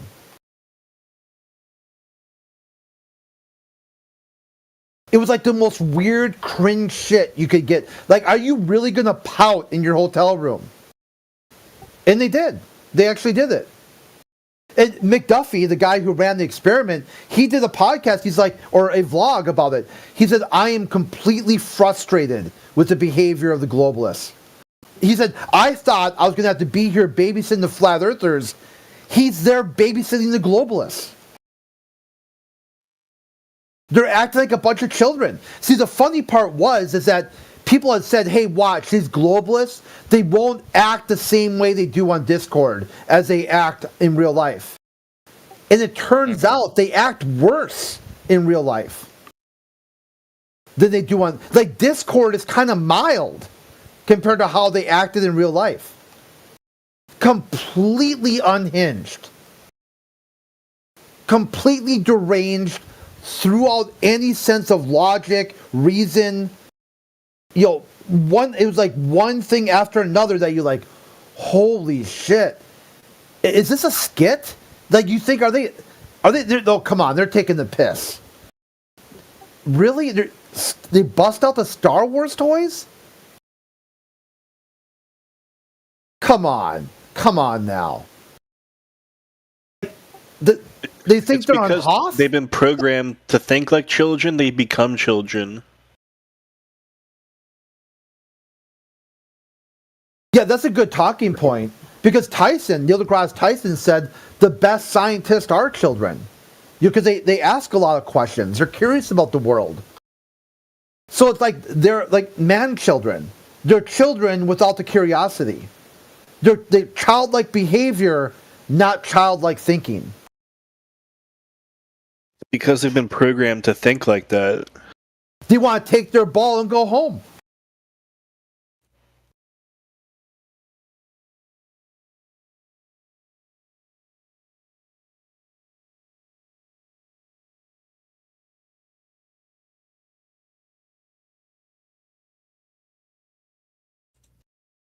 Look at this. Wow.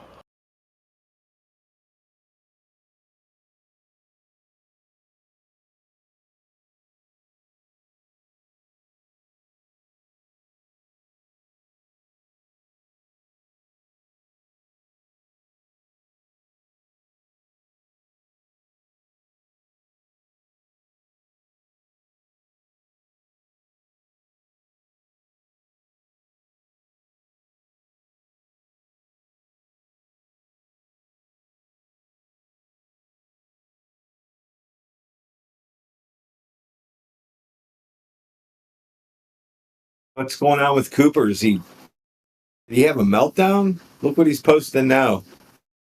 Oh, come on, Cooper. Really? Let me see.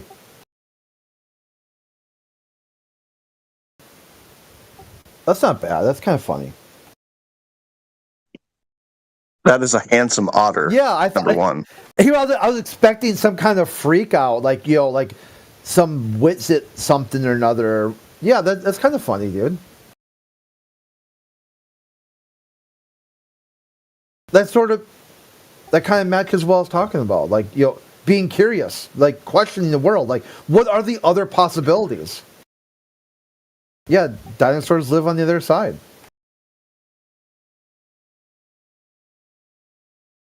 And they dig up their bones.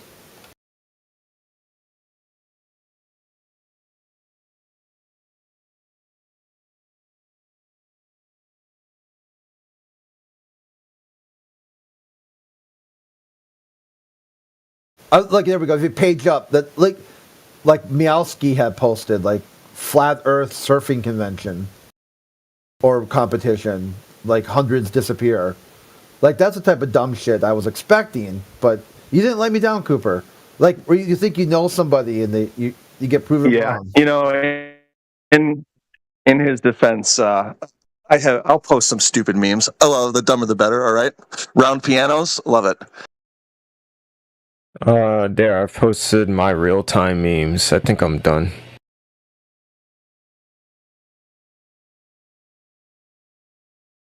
I like the Shamir worm more than the otter. That's why I donned the profile picture. You like?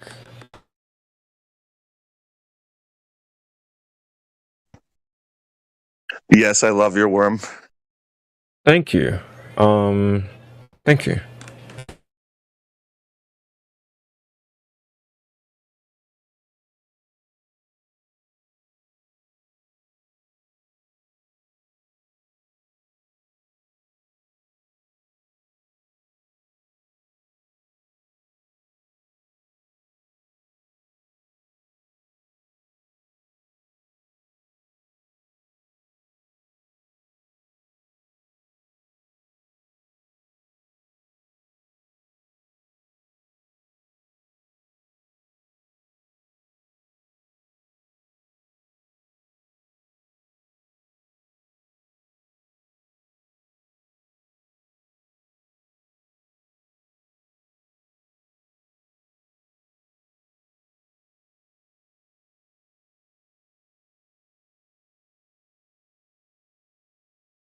I was trying to go through like some of the funny memes I've seen. Like I think this one's pretty good.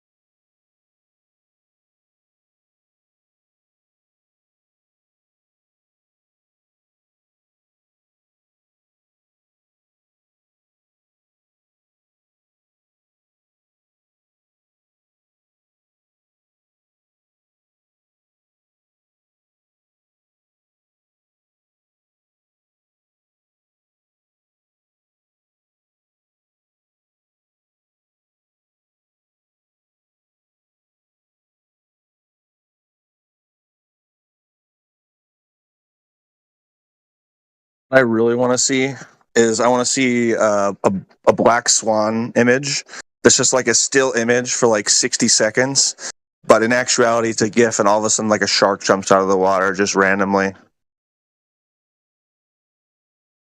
Oh yeah, we're at the jump scare thing, right? Yes, that's what I want for Black Earth or for Flat Earth. Make it. I want a black swan with a shark jump scare. Yeah, that's pretty. I'm not sure how I would do that. I'm equipped for that. Like a screamer, like in the days of yore, where they have like a screamer. The classic one where the car is driving down the windy road. The fuck are you talking about? Whoa, there's a lot of people in here. Or like that video. I saw one that's pretty funny where it shows like an archer. There's like a line of like 12 balloons. And you see the archer lift up and pull back. And it focuses on the archer, back to the balloons, back to the archer, back to the balloons, back to the archer. And you think at any second he's going to release the arrow. You're going to see the arrow fly through the balloons, but it just keeps going back, like back and forth between the archer and the balloons. And they never actually take the shot. The fake out. Giving me mental blue balls.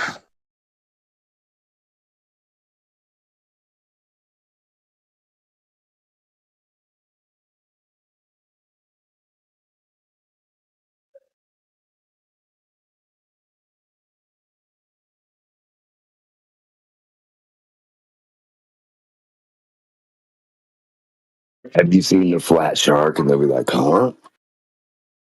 It only appears in the black swan. Show it to them. And you're looking for the horizon. Do you see the water? Yeah, keep looking. Dun, and then it pops out. Zoom in, water wall, water wall, water wall, shark.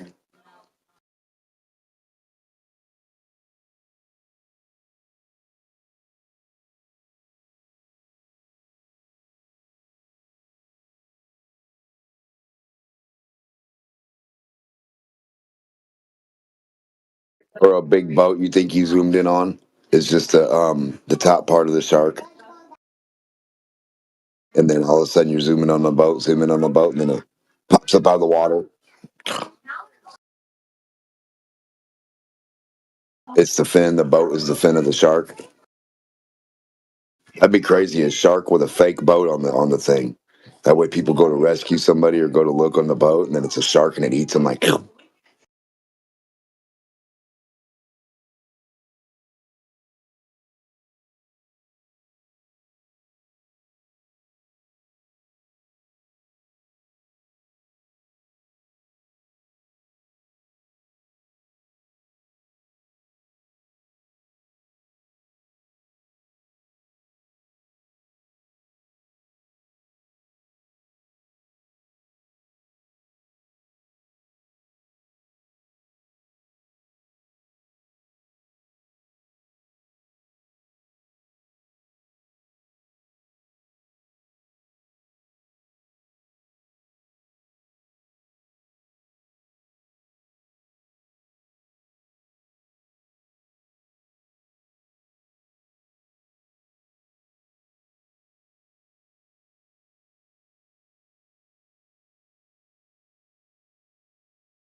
Mic check.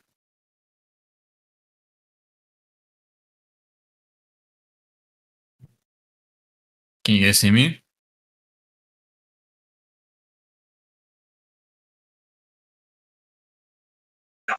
Anybody? Coming in loud and clear. Oh, I appreciate it. How are you doing?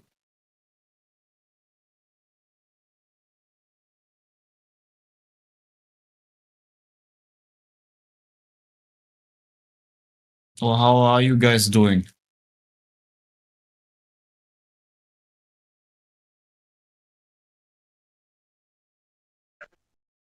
Doing all right. What about yourself? The same. That's nice to hear.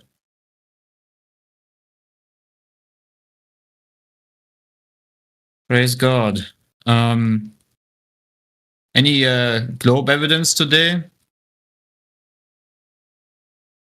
Any glober that brought forth some evidence? Nah, just some people that want to say that it's locally flat and then give you absolutely no reference for distance on local. No, man. Golly, it's always the same, right?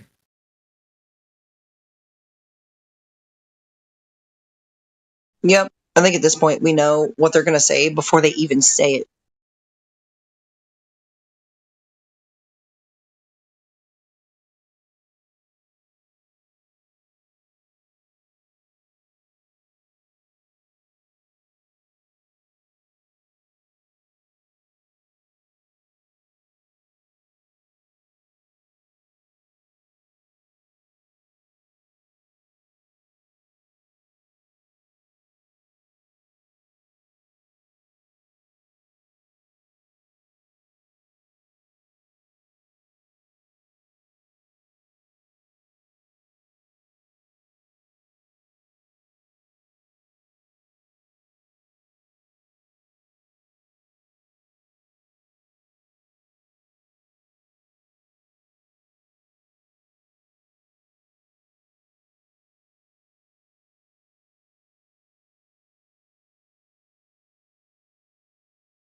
So the best evidence for a globe is to pretend that there is some evidence? Or that someone figured it out? Is that what is going on?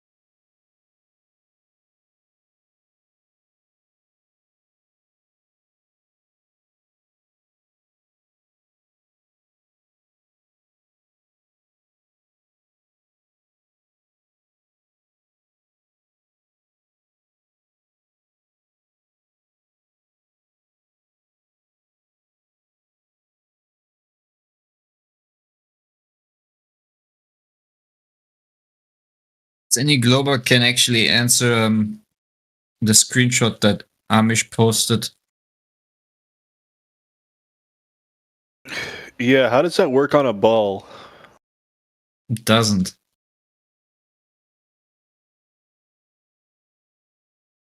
You cannot have a perfect triangle on a spherical surface.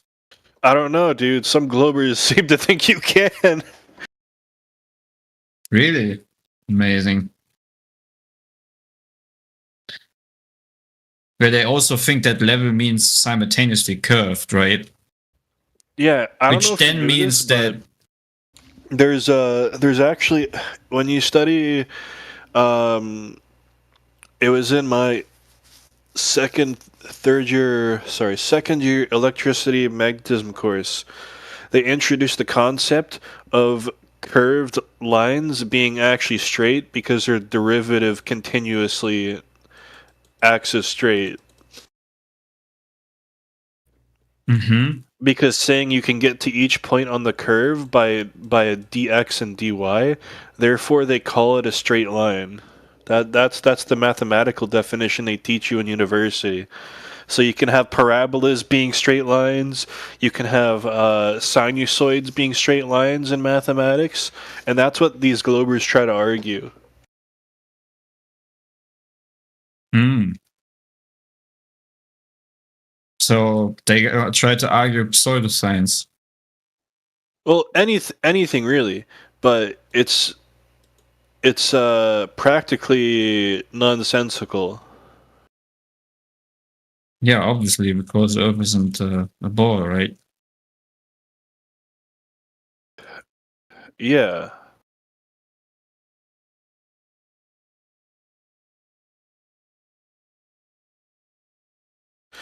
If you look at this guy Newt's stream, terrible troll, he's showing pictures of galaxies, mathematics. You mean a guy who's streaming?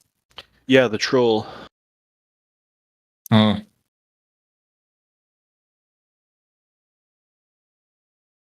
Man, if I would listen to that kind of music every day, I don't know. I would probably would also believe you as a boy.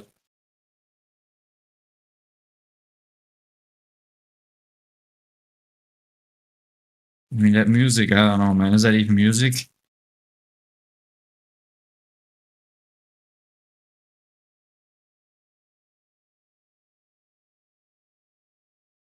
Anyways.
You know, you can make the case that everybody saw this was coming, and here it happened, and the civil reacted. What do you do? Well, first of all, let me just say, overjoyed, ecstatic. To see her in action, driving on our streets, wow. It just took us all, and we said, yes, we knew this was going to happen, now it's here. Why does this mean so much to you? Why? Because the crime rate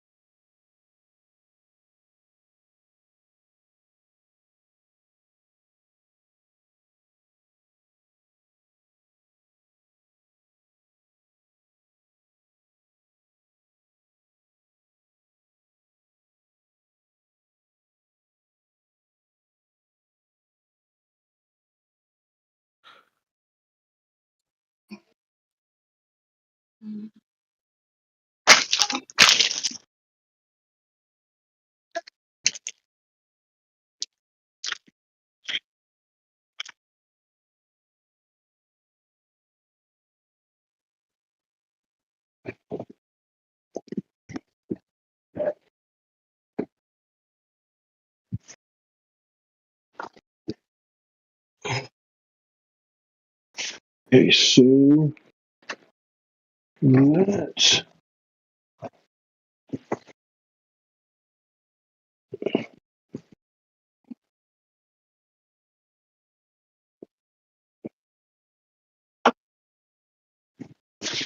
and this guy. Okay.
Crit, you were right again, dude.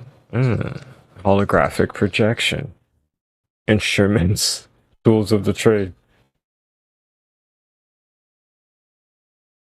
You guys aren't so bad after all.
You need a paragraph.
Hello. Hey, what's up, man? Hello. Hello. How's it going? It's okay, my friend. It's okay. Everything's gonna be alright, man. 24/7 flat earth. Everything's gonna be alright. I'm pretty sure the earth is not flat. What? Nah. Then you must have proof of your globe, then. The curvature of the earth. Show us. It is simple. Go to a beach at the coast.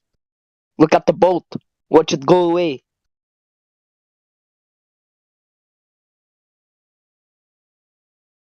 Oh man, you got us. We're done. Yes. Thank you very much.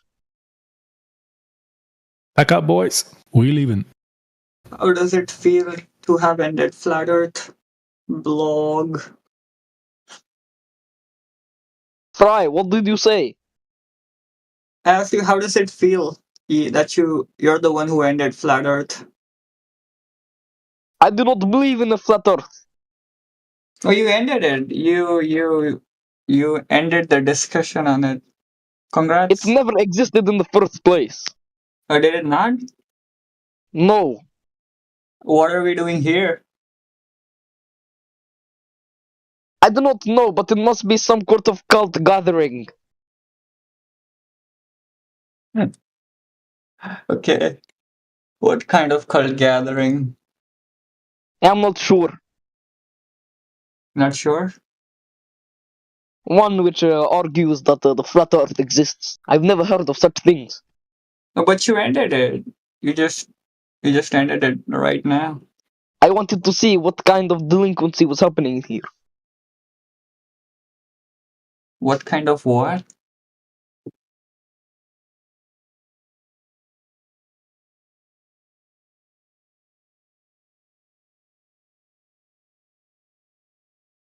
So you, Fry, do you believe in a flat earth?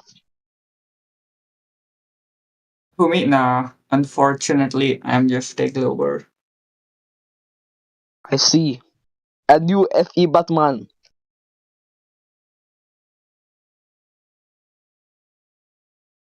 I believe you were gone. Effie Batman is a flat earther, yes.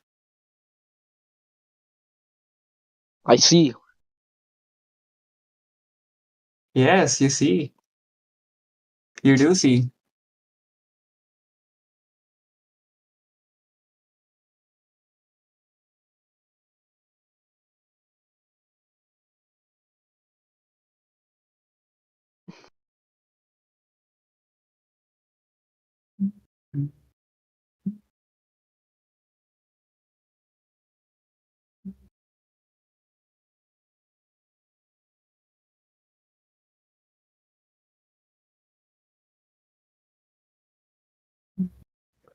Hello, Crit, are you here?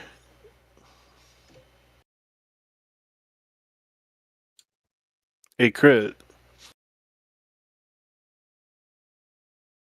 Hello, is anybody here? Yes, hello. Hello, friend. What's up? What is up?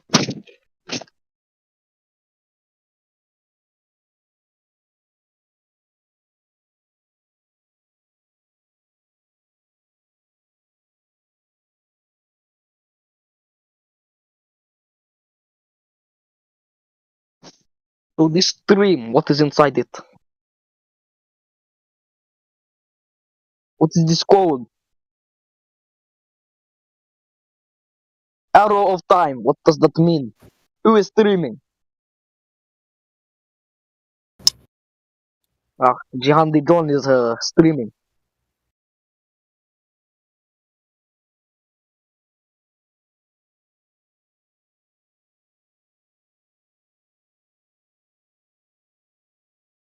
So Fry, where are you? India. India. I see. Which Yes. part? Mumbai. I see.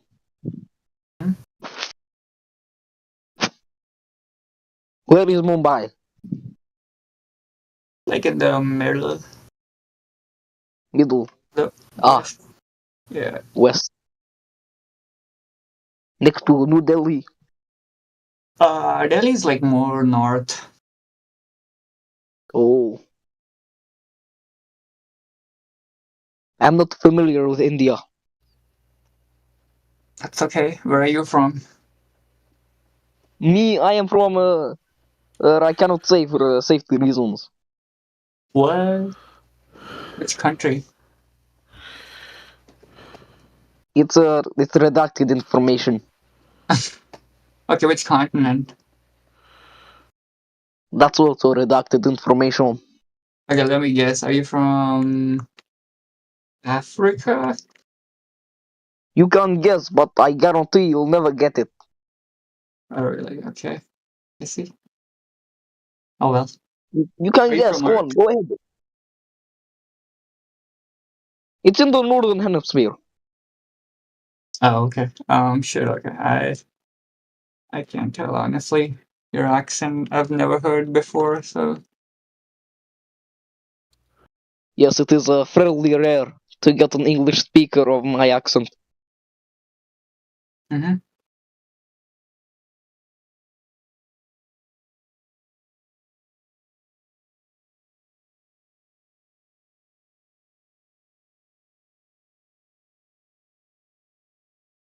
Apologies, Fry. I must go now. Hey, take care. You too, Fry. Have a good day. Yes, you too. Bye bye. Bye.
Why?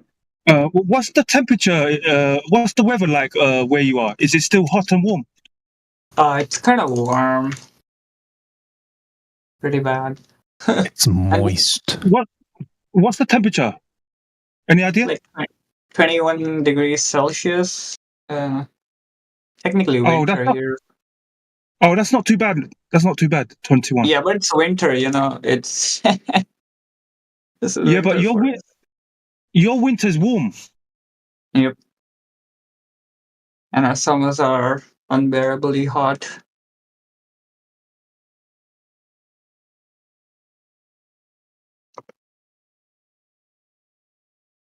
Yeah, why do seasons happen on a flat Earth? What's the idea behind that? That's a good question. Somebody could answer that. I think anyone can answer that. That's an easy question. Easy answer as well. Is it the sun's path? Yeah. The sun is moving, coming closer during some seasons, and other seasons it moves away. Simple as that. Local sun, though, not the heliocentric one. When you say local sun, you guys don't know how far away the sun is, right? It can be triangulated, but that will be the apparent location, not the actual location, because we can't go to it, I think there was a mathematician professor here that did the math, triangulation math. They calculate the apparent location to the sun, the local one.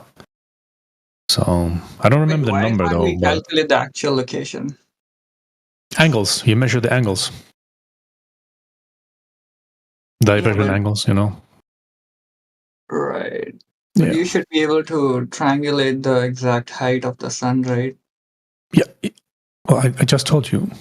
It has been done, but it's an apparent location. Why? Because we can't go to it to verify where it is exactly, as in a physical location. If it's even physical, we don't even know. Who knows? You should. I mean, by physical. That's the most honest position you can take. Why would you claim something about the sun you never verified about? Or anyone? I mean, and no one has gone to the sun. When you see like a plane flying in the sky, you can triangulate its height, right? Just by angles. Even if you don't know what the height of the plane is, how high it's flying, using trigonometry, you can figure that out.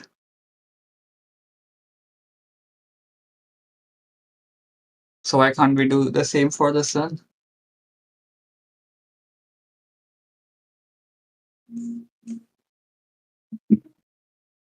I feel like I'm repeating myself. The apparent location can be triangulated, has been done. I don't know where it is exactly physically, if it's even physically a physical object, sorry. Or just a light. I don't know. Wait, what does apparent location mean? Where it appears to be, but it's not its actual location. Since we can't verify if it's actually right there at that height, physically, or whatever it is made of. I see. Yeah. So the same with the horizon, apparent horizon. Apparent horizon. You don't have any geometric horizon on the globe. Not even once has that been shown. So you're forced to claim that you have an apparent horizon, but the actual geometric horizon has never been proven once. Right. I mean, I think that makes sense. Throughout the history. Like, even on a globe, so look at the image that I guess any. So the globe position is like this boat, right? For example, it's not actually there; it's behind a curve, and that's the apparent image of the boat. But then, like, this boat would be visible like from all angles, pretty much, right? Like, you would have like an apparent position, like 360 degrees all around it, and none of them would be the actual location of the boat.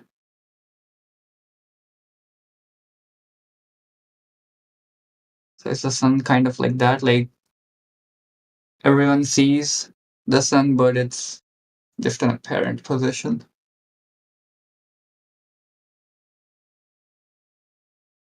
Yeah, because we're only observing it. Yeah, and the triangulation atoll is just an apparent location for it, an apparent location. We don't know where it is exactly. Maybe it's somewhere else. Who knows? Maybe it's being reflected off something else. Who knows? I mean, there's endless of possibilities. But if you're going to remain within your own model, then sure, then you don't have any possibilities. You only have one place for the sun.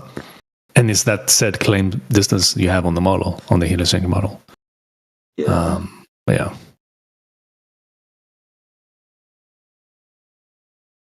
It's really funny how the globe side claims, right, there's this type of refraction where you can see like 10, 20 times further than you would normally be able to see.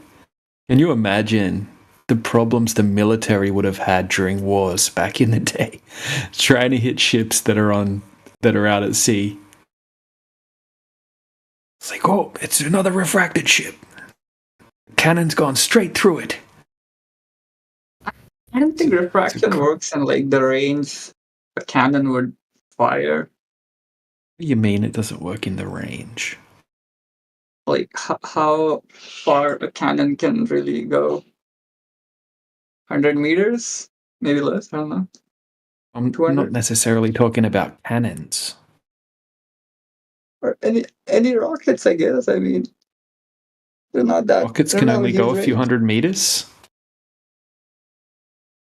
Let's look it up. Crazy. Oh, what's Well, rockets? You said rockets. like? Okay, I see.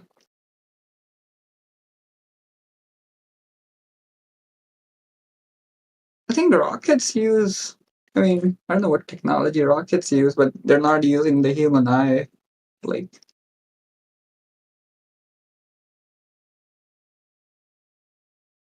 the guided missile systems, you mean?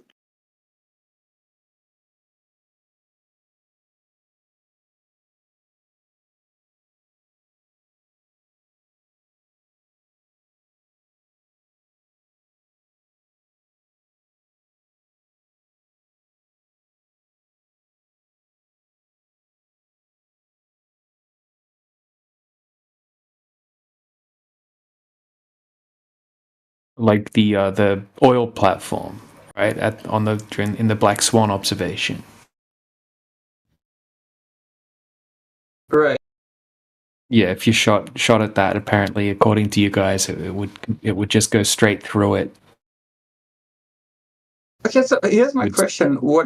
So if they launch a rocket at it, I mean, don't they launch parabolic paths for the rocket to go on?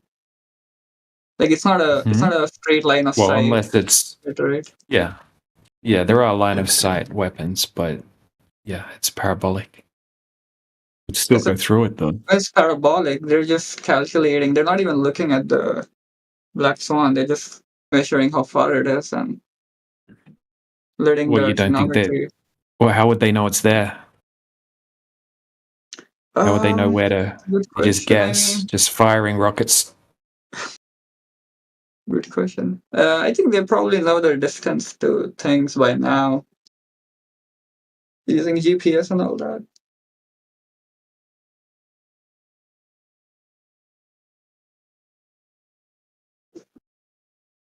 Because I mean, you're right.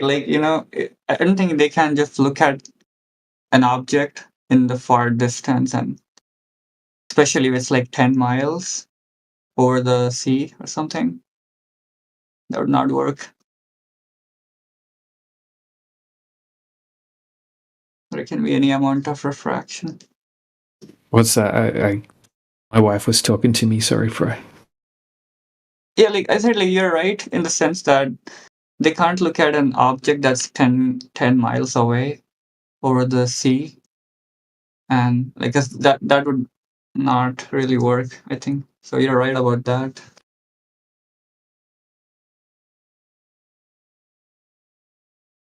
But I'm assuming Yeah, they use Yeah, I know, but like, think about, right? Just say they were at Santa Barbara, right? And there's some ships coming in, right? And they zoom in and they see a ship, where the oil platform is, right? They're like, whoa, crazy refraction today, bro. We can see like over 10 times further.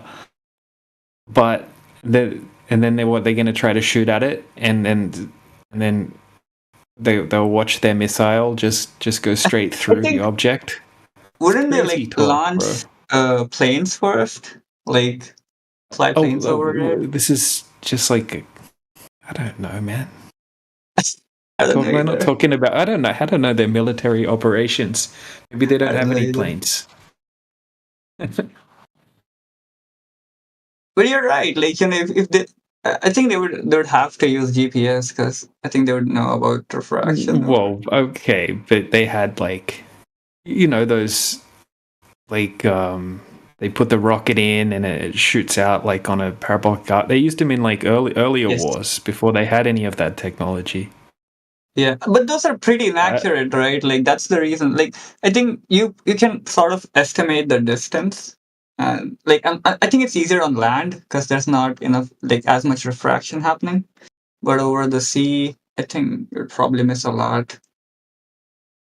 Yeah, but do you think, right, they would be watching like a projectile go straight through the oil platform or straight through the ship? That's what would happen, right? If it manages to hit,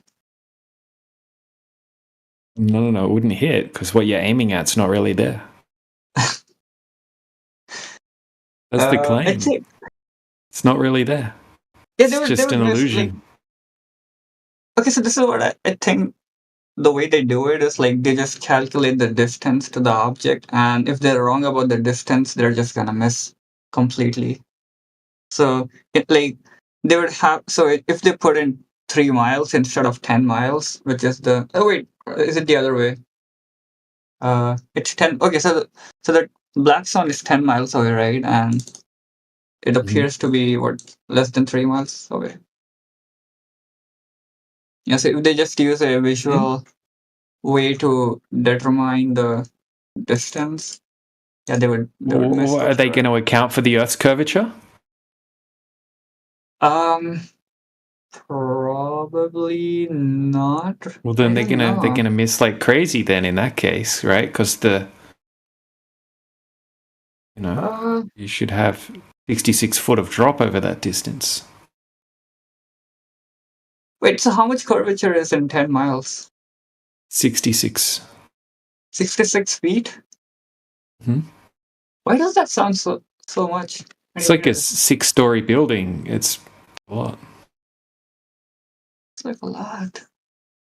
Okay.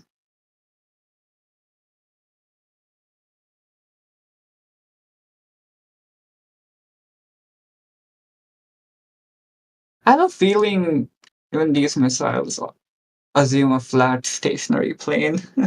I could be wrong there, I don't know.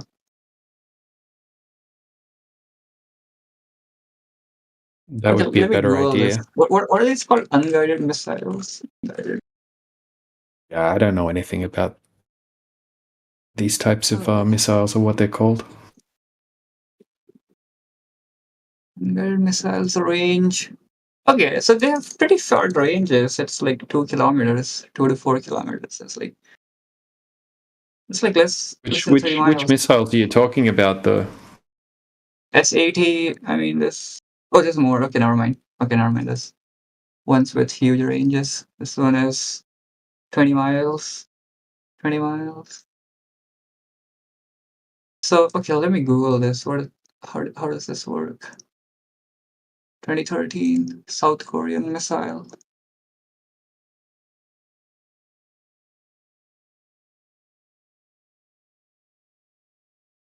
Okay, so how does this work?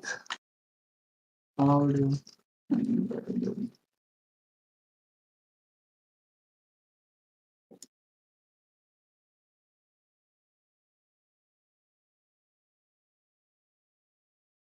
Okay, these are modern missiles, so they're using GPS.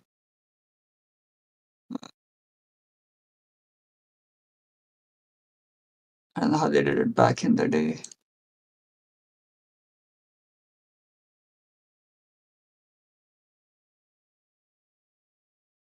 Yeah, I have a homework for you guys. If you can come up with like an exclusive observation that the globe claims should never happen, that does happen, or like even the other way.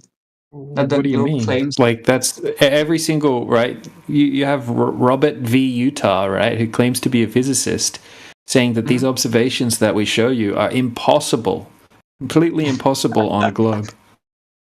They have to be fake because they are impossible.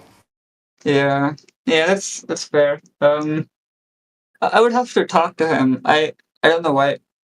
Maybe like he might have dismissed it. I don't know how much he's looked into it, or how much he really knows about refraction. This is the but problem, right? You guys actually have the problem. So this is what we need from you guys, right? You need to. That's fair. Yeah. You need to make a smaller scale demonstration where you have a geometric horizon set up, and you introduce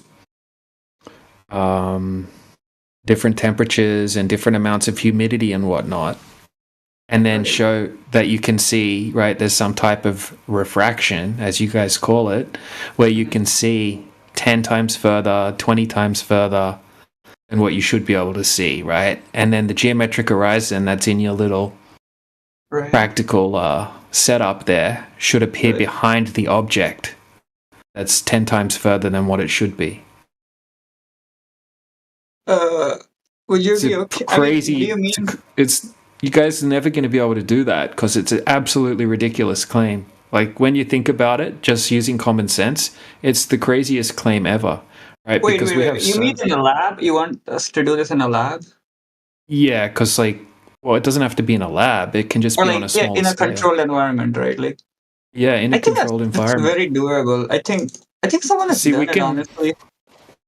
We can replicate all of these other types of effects like sinking and looming and stuff like that on a small scale.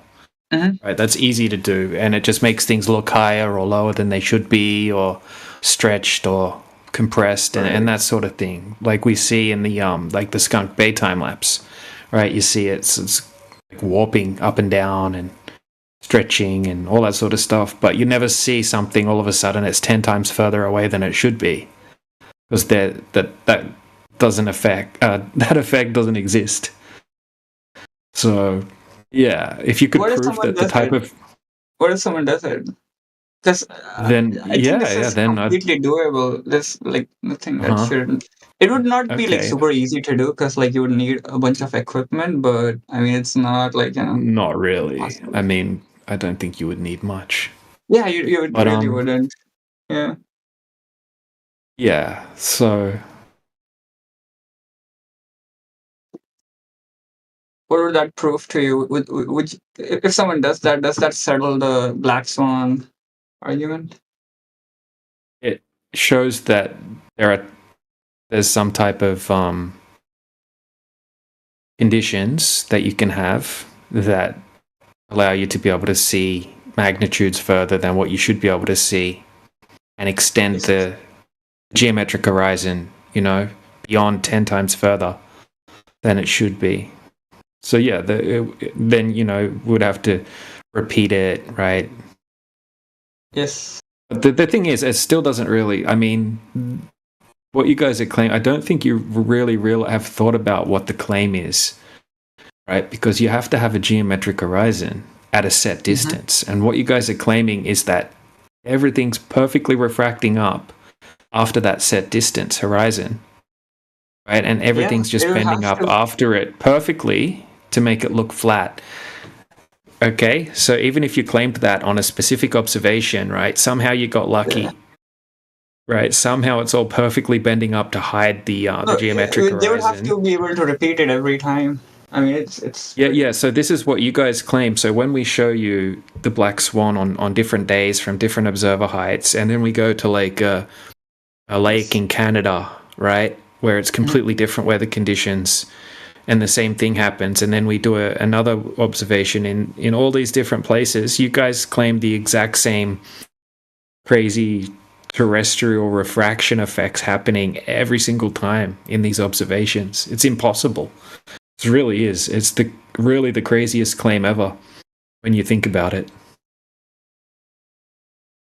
So the claim is, okay, so this is what I'm assuming. There's never zero refraction, right? According to the globe position. Is there ever zero refraction? Probably there's always atmo. So you're always going to have some type of weather conditions and temperatures affecting what you're looking at. Right. Well, like, okay, would you guys? I mean, would anyone ever get like accurate geometric horizon reading over like a long distance anywhere on Earth? Right? Or does it always have some sort of? If the Earth was a globe, then it should be very close. Yeah, it should always be very close. You're not going to get these magnitudes of 2000% and whatnot that we get regularly. You're not going to be able to see all of a sudden see like 2000%. Even in normal weather, further. even like normal weather. So, Yeah, okay, you guys. so here's the real I think test to perform. I think you first do it in a vacuum chamber where like there cannot be any refraction, and then you introduce atmosphere at different temperatures and see how, as you increase the temperature and the atmosphere, humidity and all that stuff, how much it refracts. I think that would. Well, the thing is, there's a channel called Skyfree, and they show how much things can displace. Just like what they'll do is they'll set up like some toys or something on one side of the room, and then they'll go close to the floor on the other side of the room, right? And you can see the toys, and then all they'll do is they'll like open a door near the toys, and some warm air will like flow in or something, and then all of a sudden it'll look like the toys are hidden behind a horizon. And that's on a flat surface. So can you explain? So when you open the door, does it get warmer or colder? I don't know. I didn't do it. They have so many different tests, right? So it depends what the temperature. You would check what the temperature is inside the house, and then check what it is outside the house. But usually these effects happen from different like gradients, like vertical gradients. So you'd have to somehow put like a very sensitive thermometer closer to the ground, and then another one higher, right? So you can see like kind of what the temperature gradients are doing. Yeah, so this is, I mean, the test that you're proposing, this sort of, they've already done this in a way, because so this was my question to like someone here as well. So when the laser's not hitting the camera, right? It's hitting the floor, right?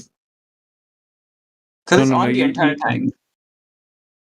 Are you? Did you post something? Am I meant to be? I didn't post. I mean, I can post it. I mean, I just looked for the Skyfree one. If you look at the video, you can look at it if you want. I can just explain it to you. Like the laser's on the entire time, but it's not hitting the camera. I mean, it's sort of hitting the camera, but like not really. But when they open the door, that's when it like really elevates. Let me just watching it. Yeah, you can look at it. What like the 2-minute mark? Mm-hmm.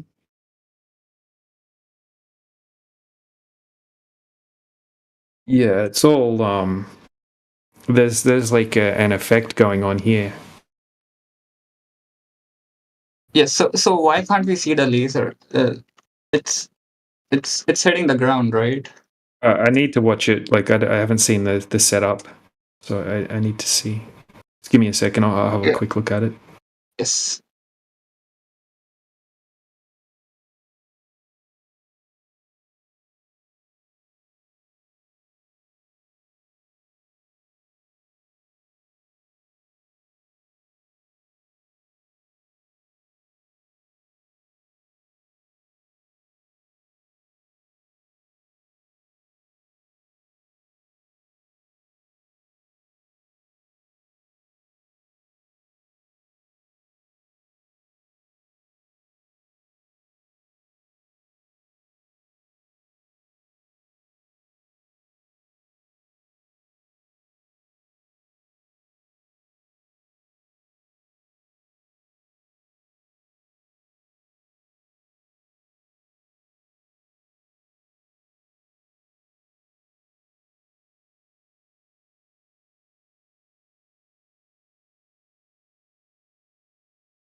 Yeah, okay, I watched it.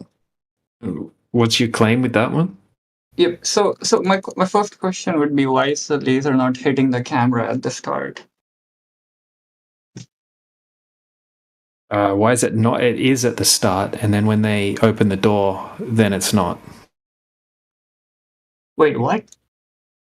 Yeah, first they set it up, and the laser's hitting the camera. Like you can see the laser, and then they open the door, Right. and then you can see like some effect starting to take place that kind of looks like a sinking effect or something like that, right? Because you see all of those objects also look like they're appearing lower than what they were before they opened the door, and then they close the door again, right? And then as the temperature starts to normalize again, then you can see the laser again, and you can see less sinking of the objects. I think you just explained like exact opposite. Wait, let me post screenshots. Hang on. Wait. So, oh my god, wait. Screenshot.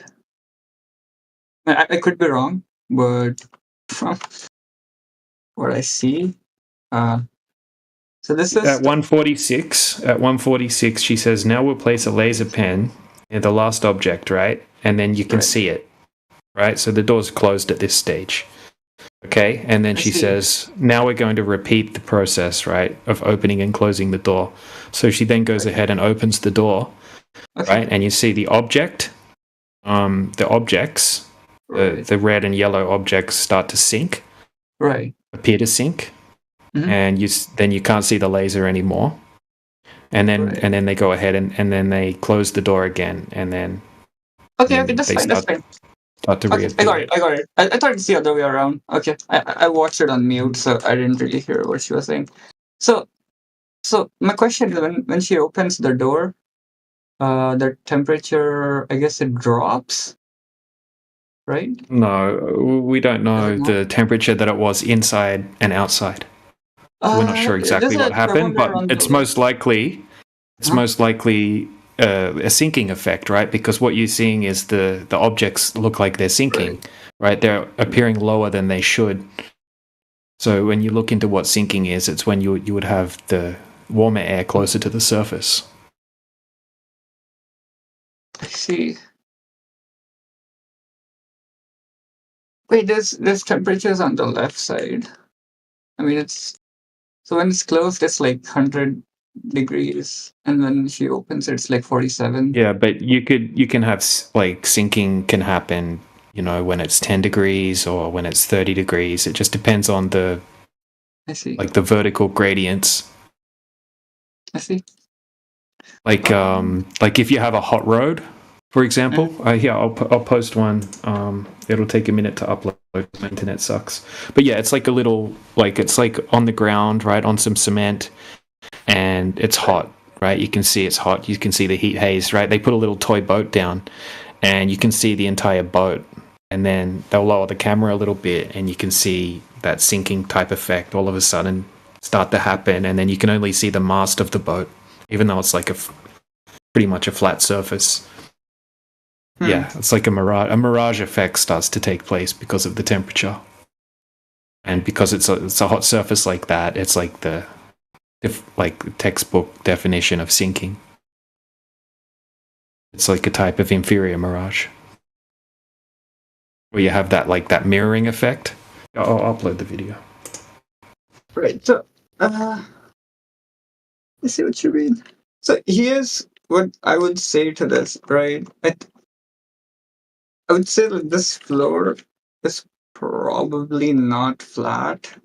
And this is, and I could be wrong again, of course. This is why I'm saying, like, you know, this. I'm glad that we have this, so that let's say someone does it in a proper way. Because, like, I mean, we're just taking really their word for it, that the floor is flat, and I would assume like they probably have no real way of knowing the floor is flat or not. I mean, you could just use a level. You could if they did that. I think you would need something more accurate than a level. I don't know how accurate a level really is. But you can get pretty long levels, like bubble, like spirit levels. You can get if it's a meter long. I mean, you can different places around the floor and be able to, you know, you can tell it's level enough if the camera's like half an inch off the floor, right? I see. Sure. I mean, yeah.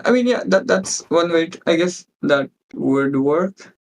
The other thing is, like, I think you would also need to, for example, like, you know, make sure that the this laser is like actually horizontal. Which, now that I think about it, I guess the only way to prove it would be like to do it in a vacuum chamber first, where there's like no air, so there's no sort of refraction that can take place. Yeah, right? you can see. Yeah, I don't know if I want to call it refraction, but you can see the effect taking place on the objects that are all the same height. Right, you see them start to appear like they're bending away, just like we see in the Lake Pontchartrain image of the power lines. Have you seen that? Where globers sometimes use it, right? They're like, look, here's the Earth curve. But clearly it's just a... Yeah, I understand that. I understand that. Like, I mean, see, that's the claim, right? Like, so what I'm saying is, like, if somehow this... even in this video, we were to take out all the air and make it a vacuum chamber, and it's not possible, but I'm just saying that if that was possible, what I would claim is that the laser, I mean, if the floor is truly flat, the laser would hit the camera, right? And if it's not, it would not hit the camera. Yeah, see, the thing is, the laser was already hitting the camera. At the start, right? So I would argue that the refraction's already taking place. And when she opens the door, it that's would be when good, like you said, yeah, it would be good to do it in a big vacuum chamber. If in a like more controlled. Yep. Where there's like no room for error. You know what I mean? Yeah. My video finally uploaded. If you have a look at the little boat. Yes. So this effect that you see here, right? Just say that see the black background, right? Just say the ground was blue water, right? And then the background was blue sky. You wouldn't really see the effect taking place as much as you can see in this little smaller scale demonstration, right? Because you've got the contrast between the colors. So when you see this over the ocean, you don't necessarily see, right, the effect taking place so clearly because it all blends in together because it's all blue, right? So if you look at some of the flat earth debunkers, right, they'll post this same thing happening, right, and they'll say that this is the boat going over the curve. I have an example here. That's wild.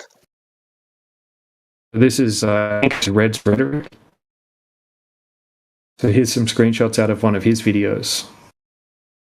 And here you can see the boat, right? And then a little bit later in the video, 1 second. I see what you mean. I've seen those videos of boats. I mean, again, like, you know, I mean, see, that's the thing, right? I'm not even saying like this is the thing is both of these things could be happening, and that's what these. You see the second image, right? Yes. See, I see. this is basically the same thing that seems to be happening here, as what you can see in that small scale demonstration, or something along those lines. Because what you can have is like, because you've got pockets of hot air and pockets of cold air all along between point A and point B, so you're going to get like a combination of these types of effects, like sinking and all that sort of thing. Right. Different types of mirages. But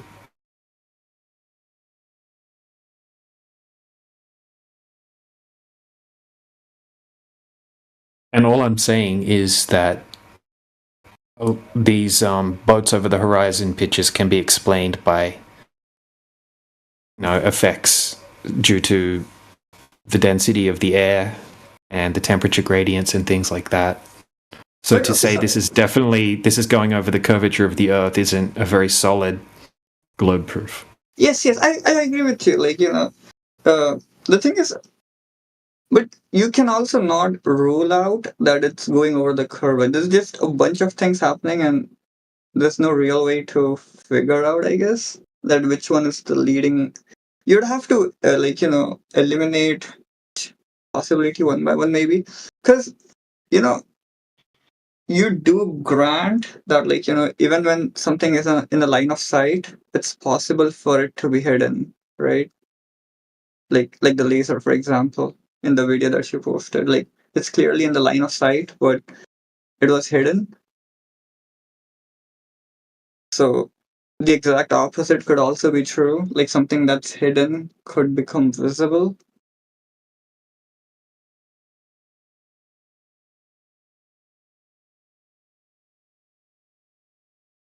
Right? No.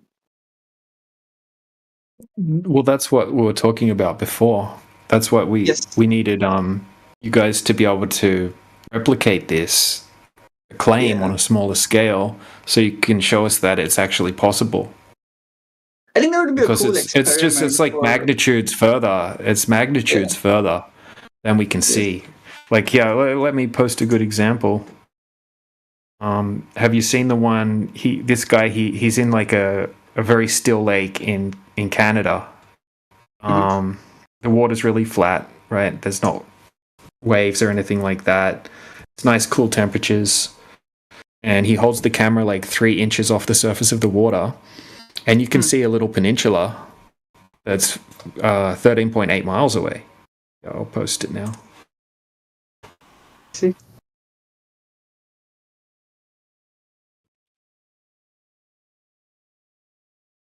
I mean, you guys are posting these videos without verification. What verification are you talking about, Robert? I mean, you guys need to go and do these observations. Yeah. I used to live. Yeah, I watched these videos right back in like 2017. Not this one in particular, but lots of other ones. And I lived right on Lake Macquarie in Australia, which is a huge saltwater lake. And yeah, on a day where there's not much wind, it's very, very clear conditions, very, very smooth water. And I had a boat, and I bought a Nikon P900, and I went out. We had an 18-kilometer stretch across that lake. So I would go out, and I did so many different tests, different times of the day, different days. And I could set up that camera just off the surface of the water. I could zoom in, and I could see the shoreline on the other side, 18 kilometers away, consistently. Yeah, but So that's remember, shores go up, they elevate. So you're not looking at the actual shoreline. You're looking at what's behind that shore as the shore elevates No, to no, go no. on land. And I could caught see- flat earthers. I could see the sand. Okay, Hold on a second, dude. Hold on a second. I could see the sand, right? They say on this lake, right? You've got tiny little beaches that surround the lake, right? It's white sand. So you've only got a few feet of sand, right? I could zoom in. I could see the sand, which is just a few feet above the water maximum. Right. So it's very clear to see. So hold on a second. Right, that should be hidden behind. Let me check. I can give you the exact. Yeah, but you're not seeing that. What you're seeing is a higher elevation. That's what you're seeing. I've done these observations myself, and I have never, besides refraction, because I've seen I've seen objects far away, but when I go the next day, I don't see it, meaning that refraction has changed. I have never repeated any of long distance observations consistently. Never. And I have I have the P900. I set it up, tripod and everything. Every observation that I make matches exactly what the curvature says. I don't know what you guys are looking. This is the problem, right? This is the problem. I'm able to provide countless amounts of practical demonstrations that show it's never where it should be on a globe. You're not able to provide anything other than trust me, my brother. Yeah, you have never. You're producing videos that somebody sent you. You're not producing your own. Robert, you need to meet us on the same standard. So please provide evidence of what you just said. Yeah, like demonstration. when Mark Sargent went out with the Globers, you remember that? That is exactly what I experience whenever I go on these observations. So I'm going to produce that video for you, right? You know, when the balloon was at 20 feet, they couldn't see it. But when the balloon was at 45 feet, that's when they saw it. That was perfect. That matches exactly what we talk about every single time. No, Repeatable. you just pointed out the change every single fucking time. It doesn't. And when they had the horizontal flag and all those things, and you guys pointed out the horizon behind it, that's refraction. That's straight refraction. You guys have to account for these. You can't use these single little observations and want us to accept it. And then when we give you the observations, Robert. you say, Good. Okay, so you haven't presented anything for us to look at all. So come back when you've got something and shut up until then, right? And then you're going to have to provide some type of proof that this type of refraction that you're talking about exists in reality, where you can see 10 times further sometimes than you should be able to. We all agree that the horizon isn't always going to be 10 times further away because we have different types of conditions due to weather and temperatures. It's going to make it fluctuate, right? That's why it's defined as an apparent location where the sky and the ground meet.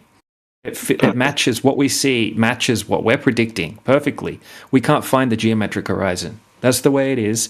And you're not going to get anywhere in this debate until you actually provide some of the evidence that you're claiming exists.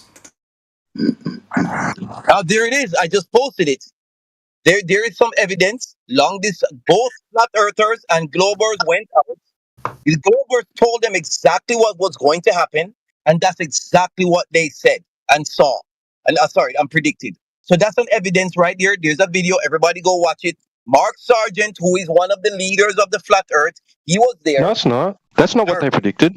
That's not what they predicted. They said you should see the balloon at 40 feet, at 40 feet. No. Yeah. And All right. That's great. They didn't. They did not predict being able. They did not predict. They did not predict being able to see the horizon beyond the flag. They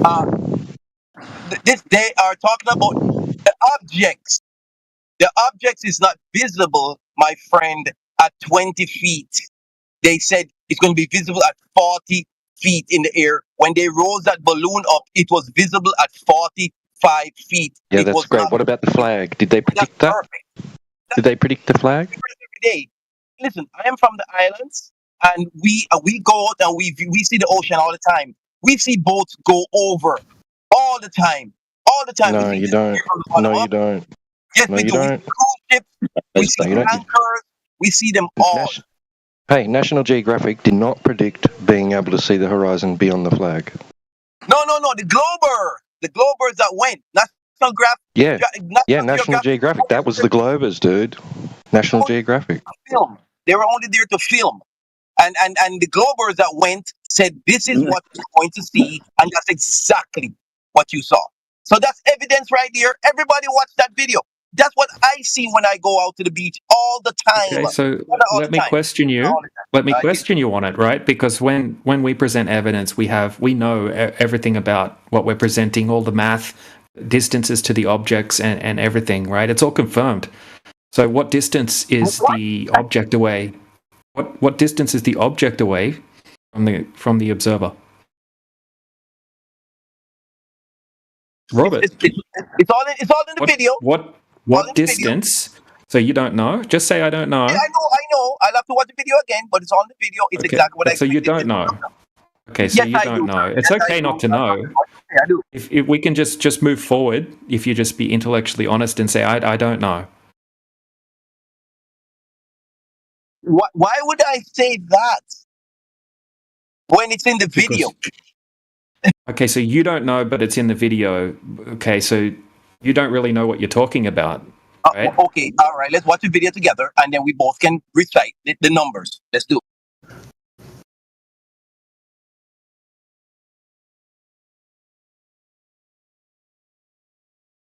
Yeah, they predicted a horizon being at 1.225 miles times the square root of the observer's height in feet. Didn't happen. Yeah, so this is what, okay, so when we present evidence, we already know what we're talking about. So if you have something to present, maybe you should watch it and then come back so you can actually explain the evidence that you're presenting. Okay, I will do that. Prepare yourself. Okay, I'm prepared. Wait, so how much of the video did I watch? 23 seconds. And they gave me... It would convince anybody. They showed me... Robert, why do you think the black swan is fake? Why are you talking for him, dude? Don't be rude. It's clearly speaking. Can you not hear him? Wait, was someone speaking? I'm sorry. Yeah, I couldn't hear him either. I just turned him up. I just barely heard him, so I turned him up. Now, we should be good now. Fair enough. Yeah, turn Kali-El up, Fry. Bad, I was a bit far, my bad. I was just saying I watched 23 seconds. They told me it would convince anybody. They showed me a map that's wrong, and then they showed me a globe.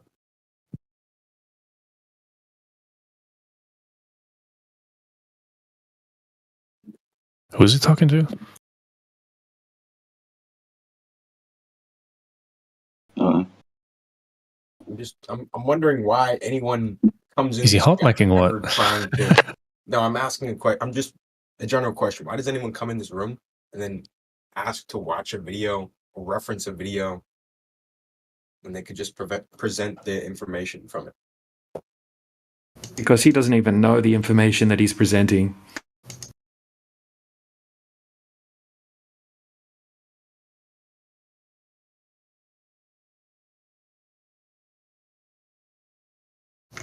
I really wanted to ask him about the black swan, but he's gone. He posted the National Geographic and ran away. What the fuck? I just watched that video though. I've not seen that one. Oh my god. He fucked off. He seriously run away. It looks like it. I don't know. Unless he disconnected. I don't know. Yeah, he's gone. Oh dear. He'll be back soon. Well, he's got to recoup on that. When you watch that, Fry, understand that at that time, those flat earthers, they weren't thinking about distance to the horizon. That went over everybody's heads. It wasn't until much later, like when we really started thinking about the whole horizon claim, right, that we noticed, oh shit, that boat is not beyond, that flag is not beyond the horizon. I see.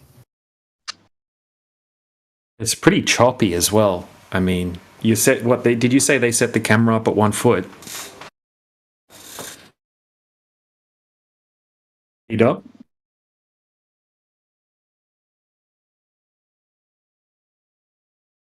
Yeah, they did, yeah. Yeah, Yep. and you got a really choppy lake. So, I mean, having a choppy lake's the same as having ocean swell, basically. And then if you got the camera low to the surface, definitely, something could be blocked in the distance by a bit. It's due to the, small objects in the foreground can block something bottom up in the background easily. Yes. Yeah, and Robert seems to think that refraction can ignore the 1.225 mile horizon, leave it where it is, so it's capable of obstructing an object from view, and then somehow lifting another horizon up in the background. Nah. Yeah, it's really bad evidence. And then they're all of a sudden they're not considering other known effects that can happen due to different temperatures and different conditions, right, in the air. So, any globies in the building? one just ran away, but yeah, I think there's some here, but they don't have any globe evidence, unfortunately.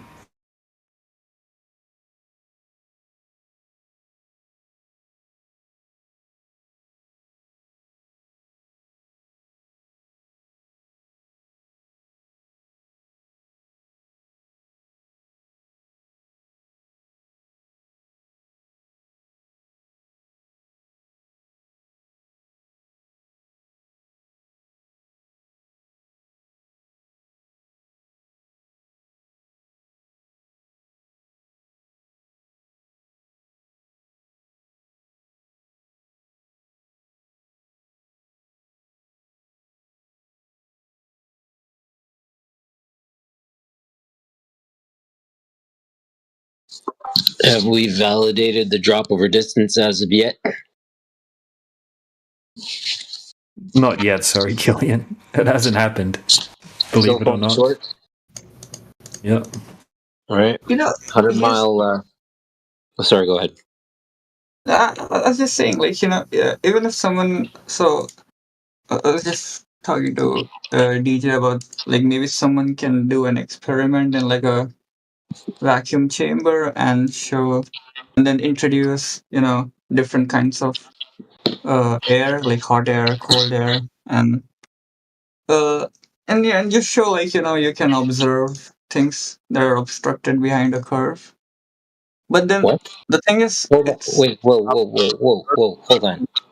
Could you just tell me what you're attempting to do with your setup of a vacuum chamber to illustrate so what I was proposing is you put a globe in a vacuum chamber and you try to observe something that's behind the curve. And if it's in a vacuum, can I explain it? Right, hold on. Yeah. Can I explain it to Killian, Fry? Yes. Right, so it's a good idea. Like, if you had a big vacuum chamber, right? Because what they're claiming with the black swan and these observations is that, you can see 10 times further than what you normally would be able to. And then you can see a horizon, right, behind the object that's already 10 times further than what it should. I mean, behind an object that should be hidden behind the horizon. You know what I mean? Right? So if you had a vacuum chamber, you'd have to set up like a little geometric horizon, right? Like a curvature or a geometric horizon much closer, like to simulate where it should be on the globe.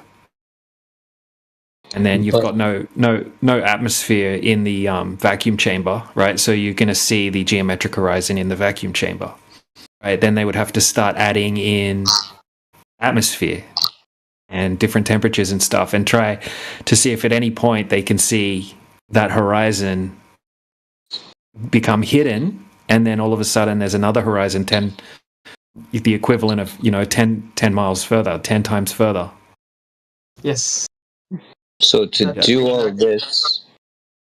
this to say that I'm observing level on the shore where the camera is mounted, the aperture is mounted to take a picture of the rig. And I know that on the rig, they also see level locally. Now, I know I'm being a stickler for the observation of level, and I have to accept some kind of fallacy in order to build this idea forward. So I got stuck on globe. You said globe inside of a vacuum chamber, and I can't move off that. No. Yeah, exactly. You're setting up like the same environment that you would have on a globe inside the vacuum chamber. Right, so you would have to. This is to try to test if there's any type of effect due to adding atmosphere or adding moisture into the air and different temperatures into the air. If there's any type of effect that allows you to see like 10, 20 times further, then you should be able to. Would have to extend that geometric horizon that you've put in the vacuum chamber and make it appear 10 times, 12, 20 times further away than what it should. It's ridiculous. I'd love them to try it. They're gonna fail miserably. Has to happen, man. There's no other way. And just to be fair about this, we would in this this setup, we would only have 1 point observed of level, correct?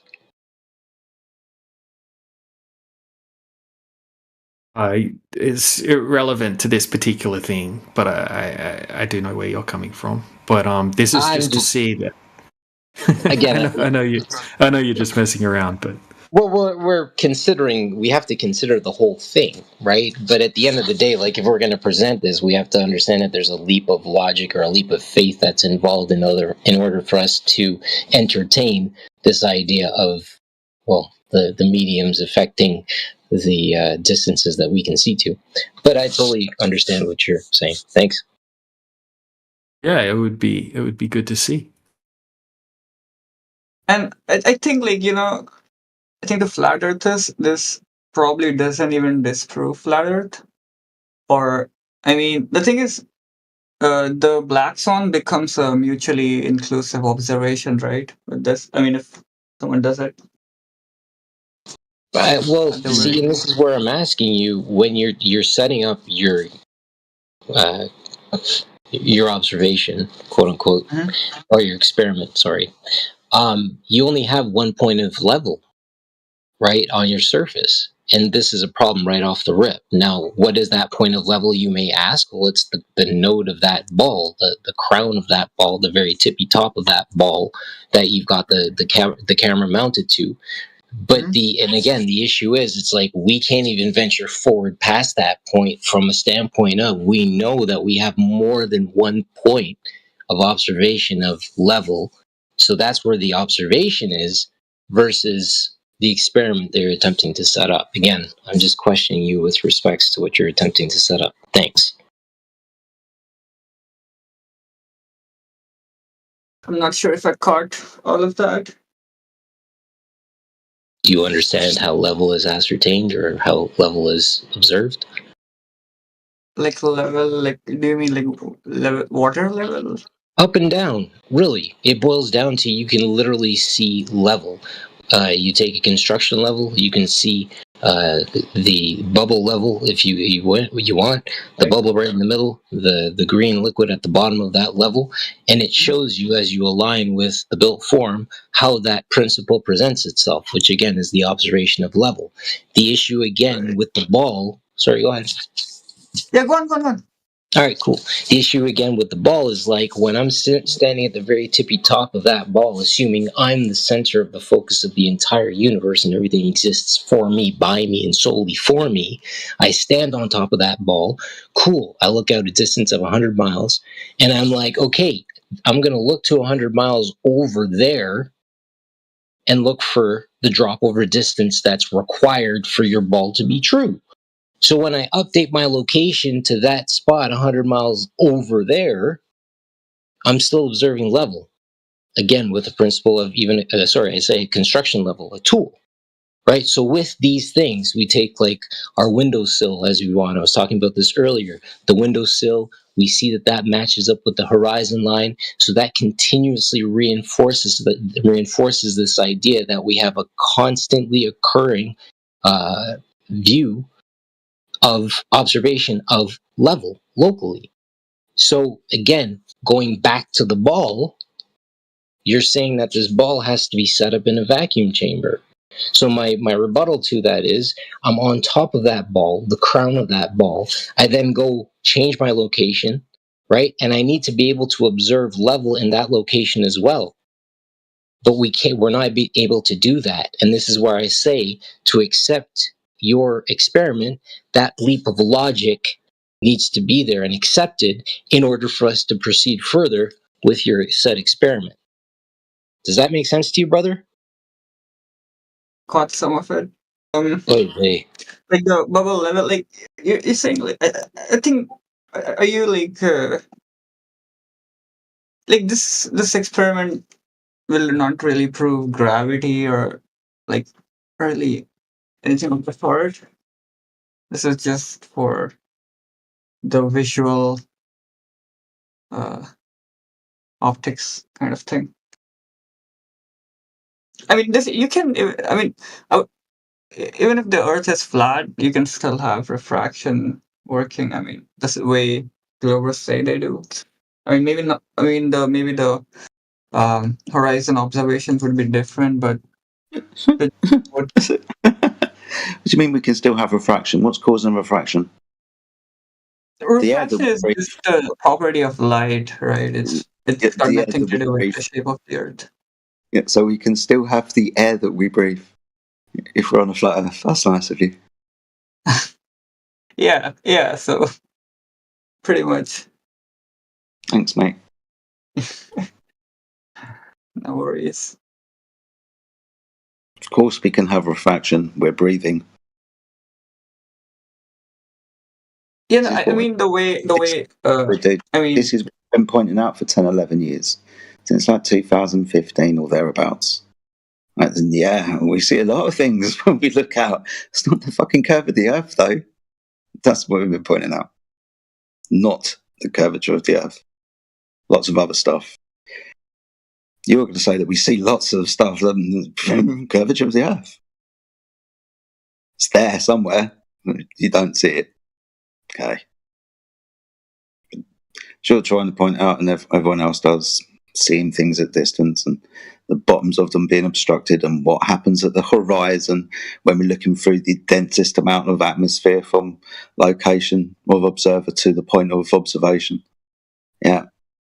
We understand that turbulence in the atmosphere, that's just the wind going from side to side and the undulations of those pressure and what's in the content of the atmosphere and the temperature of the atmosphere that's moving relative to the water surface below and what's evaporating and what's consisted within that. Yep. We can have all of these on the flat Earth. Yes, we can. We can have the water, we can have gas, we can have the light. Yep. But that's all we ever see is a flat Earth. We don't see the curve. Also, most importantly, we don't measure the curvature of the water or its changing orientation 360 degrees around the sphere. Don't measure that orientation, that change in what you would suggest would be horizontal tangent planes. We don't measure the separation of horizontal tangent planes on the Earth.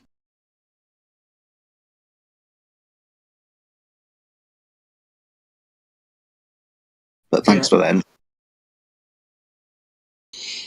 Did you hear what I was sort of proposing with the vacuum chamber thing? Yeah, I heard a little bit about it. If you change what's between you and the object, is what's between you and the object going to change what you're able to see if you vary manipulate it enough? Yeah. Yeah, like do you agree with the setup and the conclusions that can be drawn from it? What are the conclusions that can be drawn from it? Like the goal of the experiment, I guess, would be to show that air, like introducing air temperature, makes you see beyond obstruction or curvature of any sort. Yeah. It's only going to prove it in that instance, right? You then have to show that it is analogous to what we're seeing out, like in reality, over long distances above the surface of the Earth. You got to prove that part. Then, so you're just making another straw for the camel's back, basically. This is what Fry thinks. This is what Fry thinks is you're going to be able to see happen, right? You're going to have a vacuum chamber. You're going to set up like a fake geometric horizon, right, closer to the camera, and then he thinks you're going to be able to add some air into the vacuum chamber, and then all of a sudden the horizon's going to appear 10 or 20 times further away, and the actual closer physical horizon's going to be invisible. Oh, that's no. No. This has been done. All that happens at maximum is you'll make that horizontal line that you've created as your horizon. You'll make it move up and down a little bit because the atmosphere between it and you is undulating, causing that to move up and down through the atmosphere before it gets to your eye and reach your eye, moving up and down. It's not going to move it backwards. Spot on, exactly. That's what I predict would happen as well. Just like Skunk Bay, like what we see in Skunk Bay. Yeah. You see things just going up and down, warping, whatnot. We talked about things changing position, distance from you. How the fuck does refraction work? Deviates the path of the light between you and the object. Doesn't on the globe though. It makes it appear higher or lower. It doesn't too medium. It could possibly be magnified. I might grant you that, but it's not going to push something further away when you measure it. Right? Even if it appears a certain size, it's going to be at that distance when comparable to the horizon, for example. When he says refraction, he's evoking Snell's law. Don't forget that. Yeah. Because we've been using refraction in the wrong way here. Yeah. Absolutely. But I'm granting in this instance. That's a fair point. That's a fair point. I've seen one example, right, where the dude had a large ball, I don't know, it was a yoga ball or some sort of curved surface, right? And he's got his little, like, setup of the Black Swan on it, right? And then he's got the camera above, like, it's like sitting above, it's sitting out of some water, I think. And then he lowers it, he films himself lowering it down into the water, right? And it produces a kind of similar effect, right? But he's looking through air and water, so that is Snell's law. That's actual refraction taking place there. Like he's got two different media. Yeah, he's got water and air. He's got water gas. But anyway, his experiment in the vacuum chamber is not going to show what we're asking for. I think you brought up a question that Mate, I did not think I'll of. do this. I'll tell you what, try and do this. If the vacuum chamber's glass, try and make the horizon appear outside of the vacuum chamber. Try and do that. I've seen this. How would that even work? I've seen this little slime ball. I don't even want to say his name. I've seen him because he does a lot of slimy stuff. But he did show that he could bring something that was below. He was inside a house, and he was looking at the. He had a prism and whatnot, but he was inside the house below the window, and he brought the house in the distance, like up into his sight from below it. So it popped it up. I've done it. I've done it with a half-filled bottle of water laid on its side on the edge of a bed, right? And then I had an object on the vertical side of the bed, right?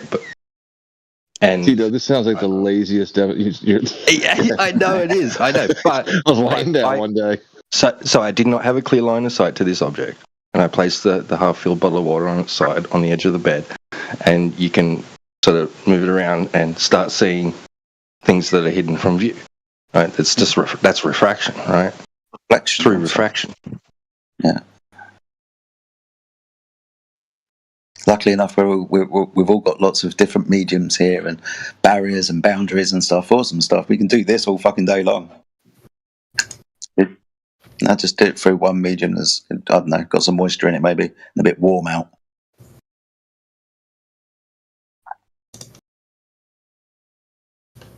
Okay, so no, it would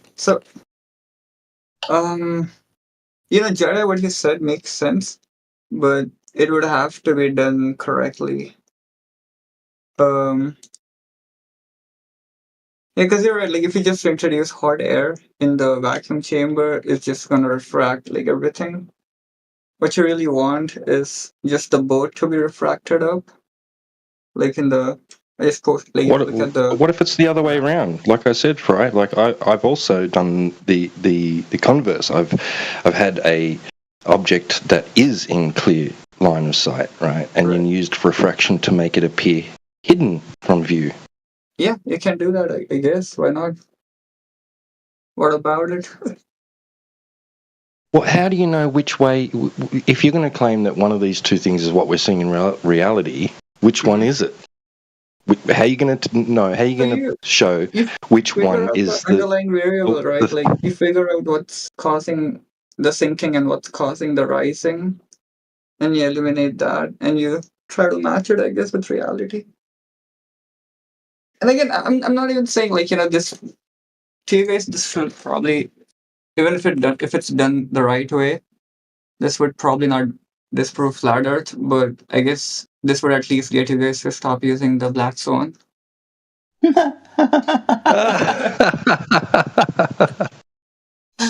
No, we're not going to stop using Horizon for nothing. Yeah, the black swan is like ridiculously. I mean, there's tons of black swans. Like, probably any time anybody looks, they're gonna quote unquote see too far. But the 7/6R is like out the window with the black swan. Mm-hmm. Yeah, but the black swan, or like, seeing too far is not even the central argument for flat Earth, right? Like, that's just. Well, I mean, if the claim is that the horizon, the geometric, can never be, can't be any further than 1.225 times the square root of the observer's height in feet. That's the swan, right? There's that should be all the swans are white. So anything further than that would be a black swan. Being too far. It doesn't it require something like 400/6R or something ridiculous like that? The black swan. Yeah, you have to flatten the Earth out so it has that radius value of 250,000 miles. 230,000, which is the distance to the moon. That's where that comes from. So yeah, it's got to be a big fucking Earth with a we're not even fucking bending light anymore. We do know this, right? But a big fucking Earth. It's got to be huge to flatten out that curve at this distance. Yeah, using that distance. Radius value to the moon.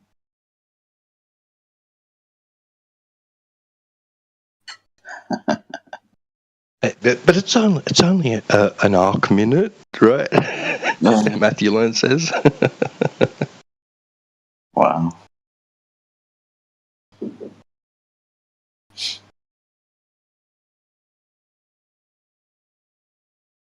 It is kind of amazing how it's so easy to understand flat Earth, like very easy to understand, but so difficult to accept even though it's so easily to demonstrate and experience, but so difficult to accept it. It's just strange.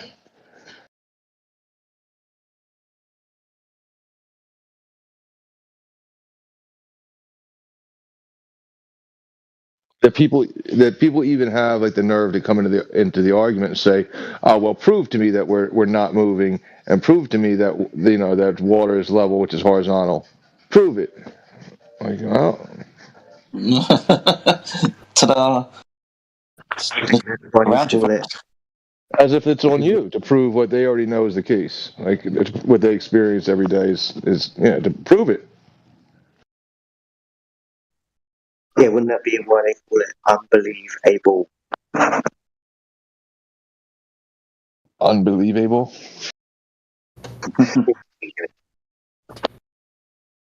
Is my mic any better, by the way? It's when you get closer to it. How's it sounding now? Is it as bad as it was Awesome. the last day? Yeah, much better. Awesome, man.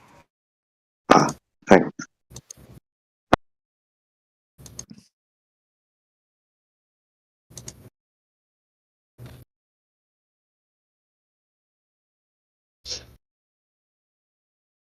I mean, it is easy to prove that, like, 3 points lie within a plane, and it's in a horizontal orientation. It's very easy to demonstrate and prove that. But it's just difficult for like Fry maybe, or somebody like Fry, to accept it. They'll say, well, maybe it's you got to go further.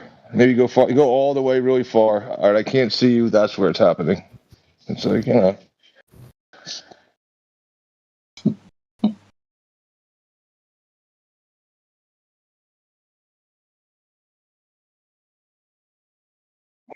guess that's the fun part. I don't know. Yeah, must be. Dude, I've learned so much about the globe because of flat Earth. What?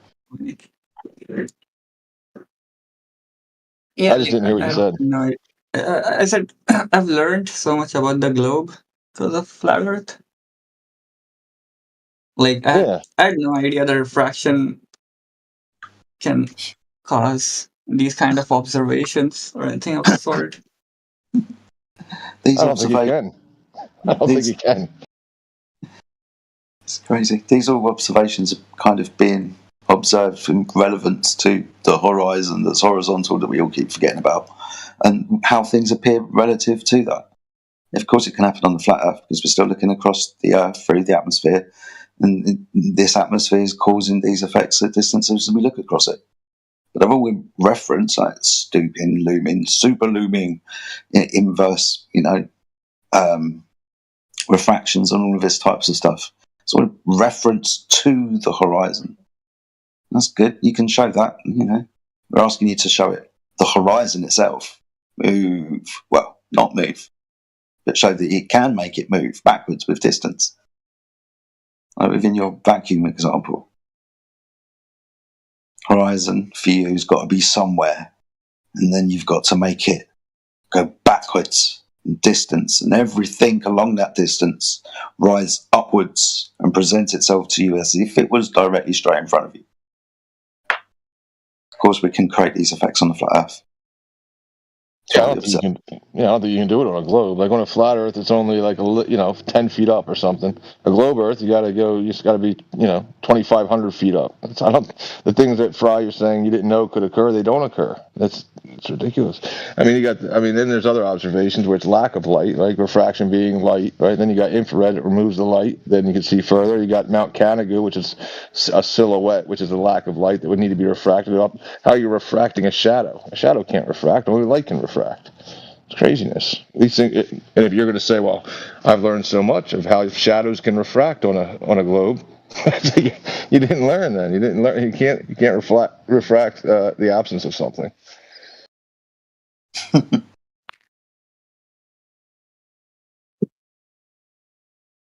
Do you guys know who Rich Evans is?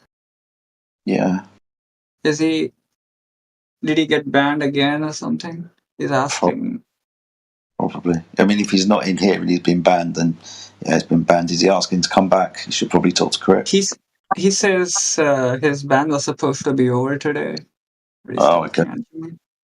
Okay, well, maybe the system's acting up and being a little bit slow. I'll look into it as time goes. Well, Fry, you learned so much, right? You should be able to explain to him how time zones work, right? Time zones. Yeah, he said his band should be up today. What's wrong with time zones? Nothing.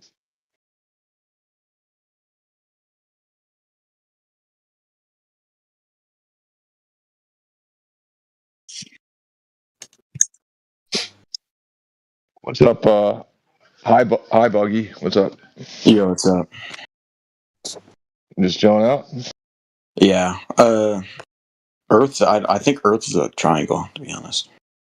I understand. What's required for it to be for anything to be? What's required to make a triangle? What's required? 3 points and 3 faces, 3 lines. Yeah, 3 straight lines that enclose a space. Yeah. So you think we've measured the Earth in its entirety? Do you think we have? Nah, I think they're like BSing the measurements. No. To have a triangle, you'd have it's 3 straight lines that enclose a space. So if the Earth is a triangle, right, that would mean that you know the parameters, like the extent of all of Earth. No, it's like the government lied about it being a sphere. Like, if the Earth was flat, I don't think we still know the parameters, right?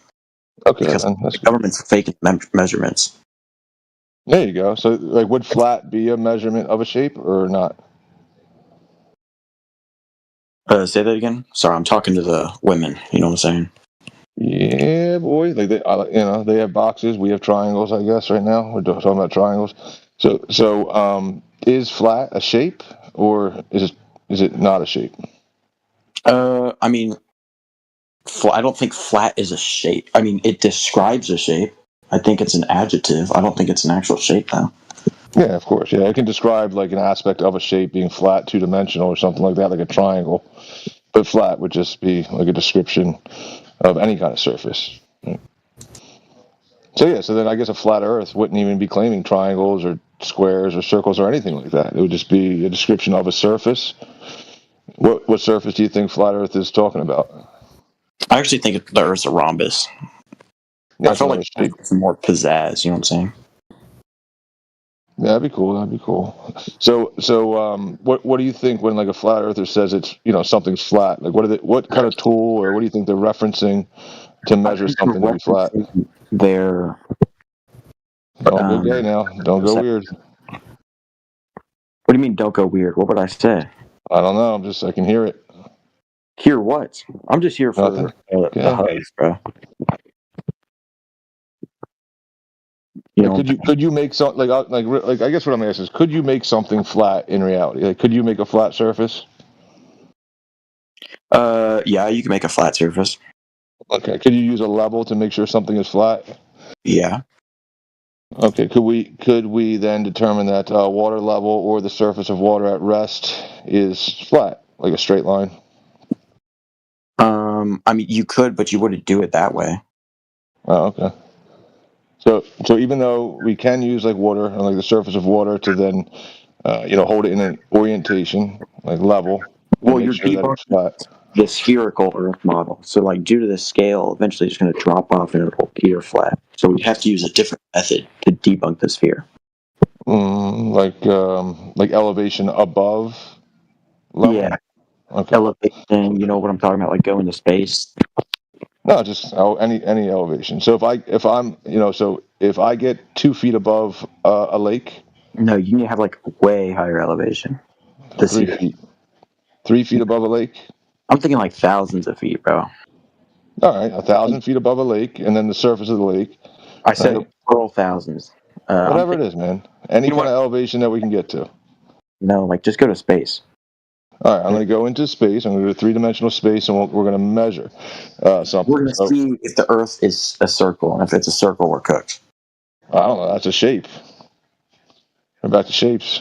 And then we're going to move the ship like down so we can see if it's like 3-dimensional or 2D. And then if it's 3-dimensional, we're cooked. Okay, so if a rock is 3-dimensional, or a tree is a tree 3-dimensional? Yeah. Okay, so now if I move away from the tree really far, does it become 4-dimensional? No. What I'm saying is, if you shot up an Earth and you saw a circle, the way we can determine to debunk this spherical Earth is if we went down alongside it, and if it had depth and kept being a circle, even below it, then it would show that it's a sphere. You know what I'm saying? Oh, yeah. I mean, I guess somebody can imagine. I can't do that. Well, get your money up, bro. Wow, can you do it? I mean, can we do it together? I mean, I'd love to do anything with you, just you and I. Yeah. Well, listen. What I could say we could do, right? Like you said, is Earth like a 3-dimensional object? Right?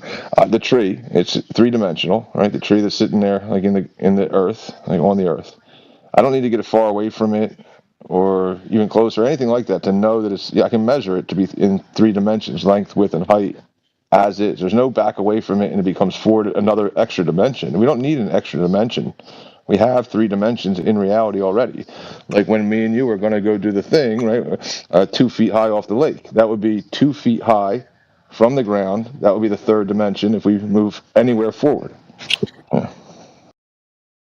You got length, width, height. Yeah. 3 dimensions. So now, if I'm on one side of the lake, you're on the one side of the lake. Yeah. I don't think going 2 feet up is enough for us to like visually see the difference. You know, we don't have to even see it. We can measure it, right? So if I'm on, now we'd have to have like lasers and stuff. That's some pretty complicated. Maybe we have lasers, and the lasers will implement like a principle. I have a question for you. You know how we can see the planets through a telescope, and we see that they're like a circle? Right. Do you propose that like the planets are spheres or whatever, but our Earth is flat? I was saying it to somebody else earlier. It's actually like super heavy, like actually kind of like makes your heart kind of like pound, like it's stressful, because if you were to measure, right, the Earth, right, if you were to measure like the ocean or a lake, to not be curving at 8 inches per mile squared to the convexity of a 3959 radius sphere, if you were to measure the Earth, quote unquote, to be flat, right, and then you measured all the things in the sky to be different than Earth, and we were the only thing different in the entire universe, the observable universe, it's like, holy shit, dude. That's kind of heavy. I don't believe that Earth is flat. That's right. Oh my gosh! Stop this guy, dude. It would be just kind of heavy, like, right? Like, so you measure the Earth to be flat, and then you look up with your telescope and you measure everything else to be round, and every single thing is different than you. They're all the same. You're the only different thing in the observable universe. That's pretty scary. Yeah, that'd be pretty spooky. Right. Yeah. So let's just measure it and find out if there's if we're like this special thing. I say we send out a satellite. You know what I'm saying? Why? Well, you're going to need to measure the Earth to be a radius of 3959 before you can get the satellite into like an orbital trajectory. You do. We can't use a satellite because the government could like EMP it and change the image to look like a sphere. We have to personally go out on a rocket so we can see with our own eyes. But maybe like they like can like use the 5G waves to attack our brain waves and change the way our eyes are reacting and perceiving things to look like a sphere. Yeah, maybe, dude. I don't know. But we could also just go to a lake and measure. You know, no. You don't have to get all crazy with it. You don't have to you don't have to wear a tinfoil hat. You can just be at a lake. You can bring your dog, right? Like, this is not a date. It's not. I know you want to go anywhere. It's not a date. You can bring your dog. Why can't it be a date? I'm just saying, it's like a category. You want a category? I mean, we're it's up to you. All adults here, right? Why can't it be a date? You can feel that way. I'm just saying, we can go to the lake. You can bring your dog, right? I'll bring some mace and some tape measures and some sticks, and we're gonna measure. We'll just take some measurements. Okay. What's the mace for? Out of curiosity. Don't worry about the dog. I don't know. I've never met your dog. It could be dangerous. He could bite. But you're not gonna use the mace on me or anything, right? This is weird. He's not listening. He's not listening. If I'm not listening, how did I know he said he was going to bring mace? Deadeye. It's because you're not paying attention to what he's actually saying. You're getting distracted and making jokes He's about saying, what I'm going to bring my dog. He says it's not going to be a date. He's going to bring mace to measure tape on it. Why are you going to the lake? To measure it. Okay, good. So talk about that then. Yeah, so also you don't have to worry about 5G microwave signals getting to your brain, whatever. You can put the tinfoil hat down, have a nice time outside, nice weather, the sun in the sky. It'll be a good time, right? And you can just measure it and find out. You don't have to freak out about everything else. Sounds good. I think we can do that. Sounds like I if I so were to you're show saying I can go outside and measure the Earth instead of looking in the sky and it makes sense. Yeah, you can definitely do it. Yeah, 100%. No, you can't.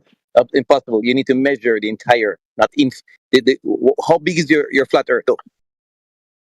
Undefined. Yeah, we already went over that. Like flat is not a description of a shape; it's just the surface of an area. But average people need to know the dimensions of the flat Earth. Can you give that to us? I don't know if that's the case. I mean, go Can get you your find a $2 billion expedition for us to go find out? Doesn't even matter. Go get your statistics. Go get your data that the average. Get all show me that they're actually average, their income, everything, and then show me that that's what they need, and then we'll address it. It's not average. Actually, it's above average. So We just need the dimensions of the flat Earth, right? There's Is no it a way. triangle? Go get your data. That's all. Come back with your data that There's no there way. is a way. Okay, that's what we're saying to you. Sorry. There's no way, dude. You're by yourself, Buggy. So we're gonna Hey, go to the Ted, is lake. that you from Clubhouse? I know that voice. Yeah, that's me, brother. Well, I mean, listen. You might not agree. That's okay because I wasn't even talking to you, Robert. So it's cool if you don't agree. Just shake your head in the distance. Right, but yeah, what we can do in reality is we can go to a lake. There's people who have gone to frozen lakes. I was going to ask Buggy, how would you feel if I were to show you that somebody's already done demonstrations in this manner, right? What they've done is they've gotten a height above a lake, right, with a laser, held it in a horizontal orientation, which is perpendicular, right, like 90 degrees to vertical. And they even beg the question, they're like, all right, let's just pretend we're on a globe, right? So if we're on a globe, then the earth, the water, the lake should drop away in the distance. No. Yes, the object drops away. The object. Yeah. No, we didn't need your input, dude. Yeah, I know. Real scientists like we are, dude. Yeah, I mean, what if I were to tell you that you don't need to be a scientist, right? Somebody has already proven that geometry holds true, right? That a straight line, right, would lie within a plane, and if the Earth, like the surface of the water, is curving, it would not lie within a. Oh, he's gone. All right, Robert. I guess you're Rich is here. Rich is off ban.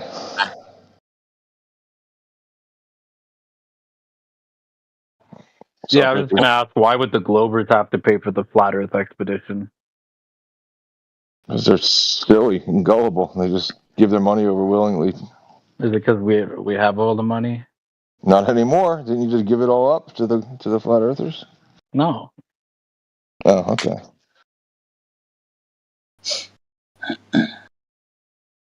That was it, though. That was like however long your ban was. You were like, at least I got money. Was that it? I don't blow my whole load in the first minute I'm in DC, bro. Right. Oh, I see. You're taking your time doing the right way. I like Rich. I think he's all right. Everybody who I do like and respect also hates Rich. So I don't know. Maybe I'm way off base. You like and respect not Fox? Are you kidding me? Yeah, not Fox, Face, Bach. I don't think Face hates me.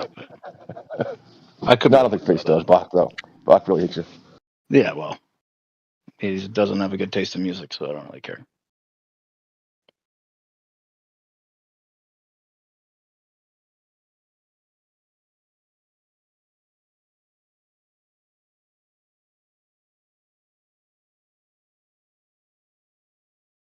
Actually, there's my boy now. I'm probably going to hang out with him for a little bit. I'll talk to you.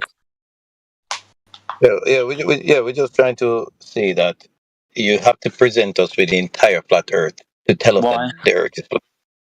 No. Because remember, if you're sending out and you're seeing things far distance, maybe the Earth is bigger as a ball. So My you see what I'm God. saying? So hold on.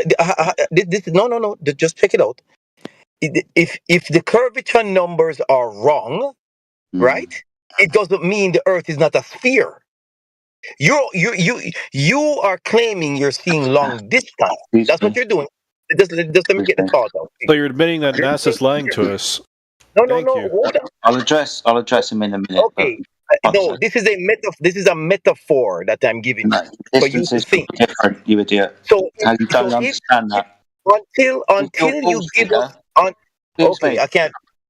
No, because if your ball's bigger, It's your room, brother. Go ahead. your distances would be bigger. For example, the North and South Pole would be further apart and there'd be a different distance. Okay, can I interrupt? Can I interrupt you? Now that I've expressed it, I understand that you're incorrect. Incorrect about what, sir? If the globe Earth was bigger, that would mean a change in distance from North Pole to South Pole, a change in distance from the pole to the equator. So now, check this out. So now, what you're telling us is that there is a North Pole and a South Pole on your flat Earth? No, on your globe Earth, what you're telling us that your globe Earth, which has North and South poles, I'm pointing out that ground is shut up. Pointing out in your idea. Don't be disrespectful. Wait a minute, but don't get distracted, dude. Bro, stop interrupting. Talk to you. If you make your globe bigger, that has North and South poles, by making it bigger, the distance would increase. The distance between the North and the South Pole, distance between those and the equator, actual fact distances from everything to everywhere. Okay. Again, follow my metaphoric process, brother. Okay, all right. Can I speak to somebody else who's reasonable, please? I'm fucking reasonable. Okay, then are you going to listen and let me finish your thought? You have a flop. So how about I just put you on mute? As long as you don't say that flat Earth has two poles now. Oh no, I won't say that. He's the one that said it, not me. He said your globe has two poles, and the distances would change if your globe was bigger, and you don't understand it, and you're supposed to have a degree in I don't know what, because you haven't proved it yet. He said the distance. He said the distance between the North and the South Pole on the Earth would have been different. That's so I'm asking him if he believes in North and South poles. Why? It's not relevant to this point that you're trying to bring up. Bro, that's not what he was saying. If you let me finish your thought, you wouldn't have been confused. You see what I'm saying? Just let me finish the thought. Again, you are showing us distances in videos. Oh, I'm seeing something 8 miles away. I'm seeing something 10 miles away. Right? That's the only thing you're doing. That's the only thing you're doing. What you have is metaphorically evidence of flat Earth. That's the only thing you have. That's just model. You just have a model. Until you show us, you see, you won't let me finish because you know where I'm going with this. No, you're just wrong. Until you show me the entire Earth that we all are on, you cannot say the Earth is flat. You can't. Because all you're This doing guy's spiraling. Hold on. That's the last thing I'm going to say. Because the only thing you're doing is giving us little pieces. You're just giving us little portions. You're giving us little pieces. You're giving us. You're giving us little pieces, little portions. You only have a best guess. So don't do that. All or nothing fallacy. Whenever down, dude. Dude. If you guys just let me finish. When Eratosthenes measured the circumference of the planet, we still only Eratosthenes triggered. We only had a model of the globe Earth. When Pythagoras saw the eclipse, we only had a model. It's not until the V2 rocket went up 250 miles up and took a video of the Earth is when it no longer became a model. It became a fact. So you have to do the same thing.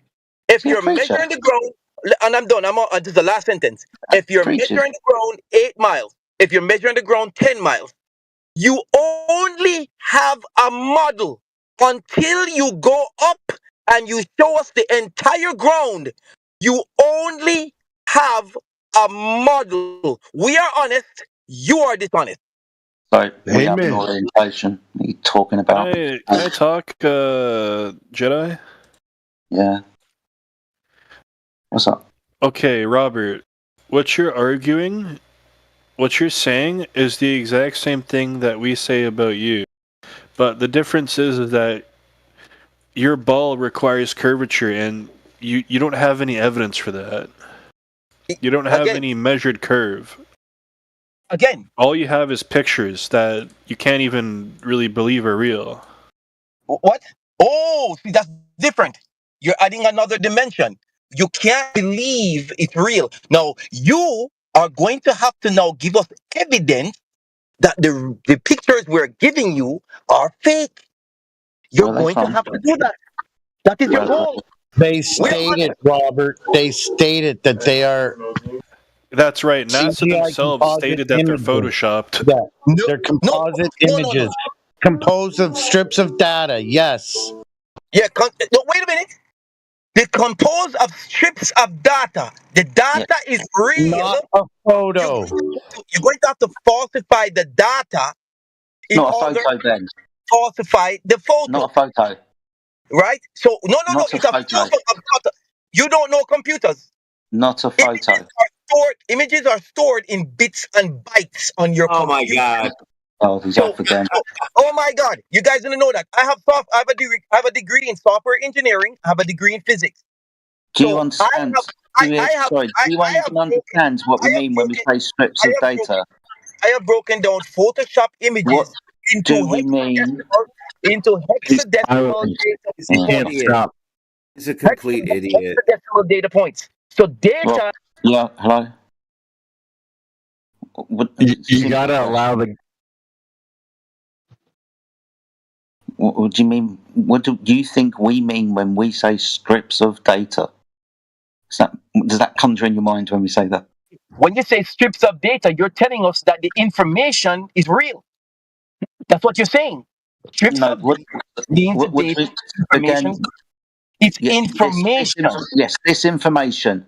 Yes, this information. What are, when it was said, the strips of data? What are they?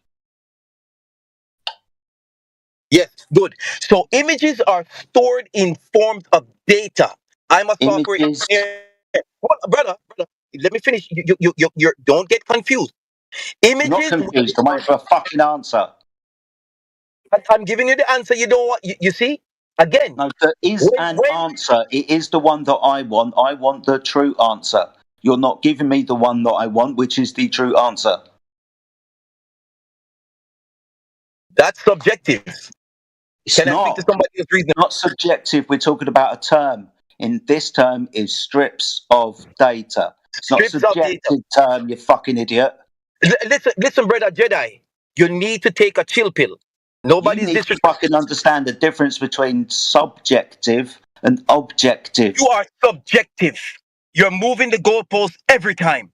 Sorry, what do we mean when we say strips of data? What is this objective thing? When we say strips of data, that means the images, when it is taken in pieces. It's taken in pieces and put together. Okay? Oh. Strips of data, and it is stored. The complete data set equals a sphere. Oh, he's broken again. This guy. Let me ask you this, Jedi. Do DSLRs take photos? Yo, the emotions are crazy. Nah, it makes sense. So Robert Simmons takes that strips of data. It's flat in his computer. You can read it on the screen, and then he wraps it around a ball, and he creates the blue marble for NASA. He's also packeting his emotions on those data bytes. Jedi, do DSLRs take photos or is it data? Did what? Sorry, who did what? Where? DSLR cameras. What about them? Do they take photos or interpret data?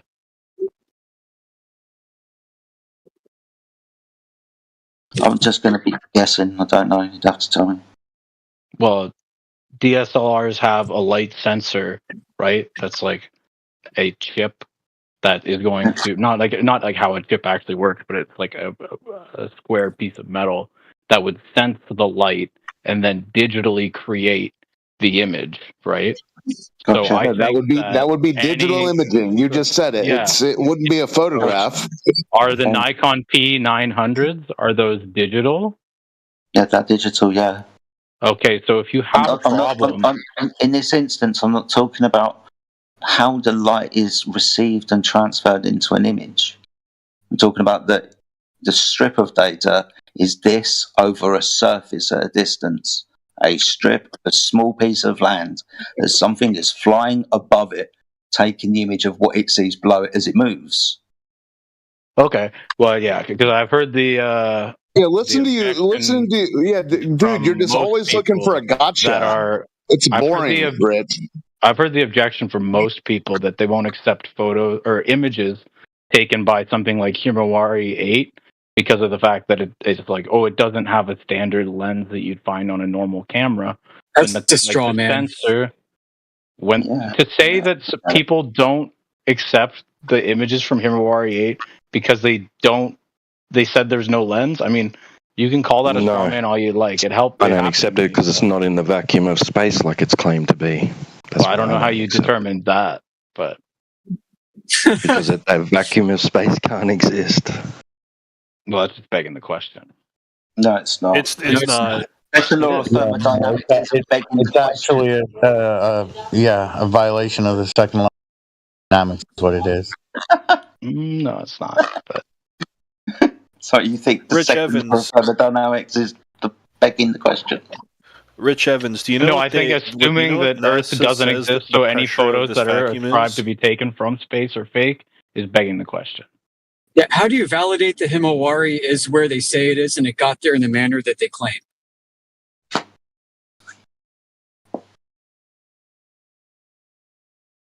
Does someone have like a non-hyper-skeptical question? It's a very simple question. Like, if you're going to accept the provenance of this image, then it'd probably be useful to try and validate that provenance somehow.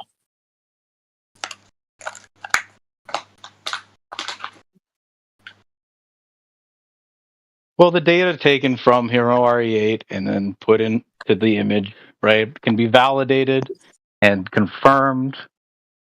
The only problem is how? Is by looking at the weather of the areas that Himawari 8 is surveying. You know, we're interested in where the Himawari asset is supposedly located. Right. Well, if you look at the images from Himawari 8, you can tell that it's in geostationary orbit above because that's where it's taking the image from. You can see that portion of the Earth. Says who? Says me. I just said it. Oh, all right. Okay. Who? Says you. Yeah. Full here, like when magic. And you just say that space can't exist because it defies the second law of thermodynamics. Only you say that. No. The law does. You just point out what the law says. Yeah. Nah. Yeah. Okay, since we're talking about images, can you look in the chat? Tell me which one is if you believe this, which one is the real image of the Earth? It's in chat. Which one is the real one? What do you mean, real one? Well, which one's What do you mean? Well, I mean, how did it qualify a real image of Earth? Well, these are different space agencies claiming what they took a picture of. So which one is Earth? Yeah, you're the one claiming to be able to tell that something's real just by looking at it, right? When did I claim that, image. Stub?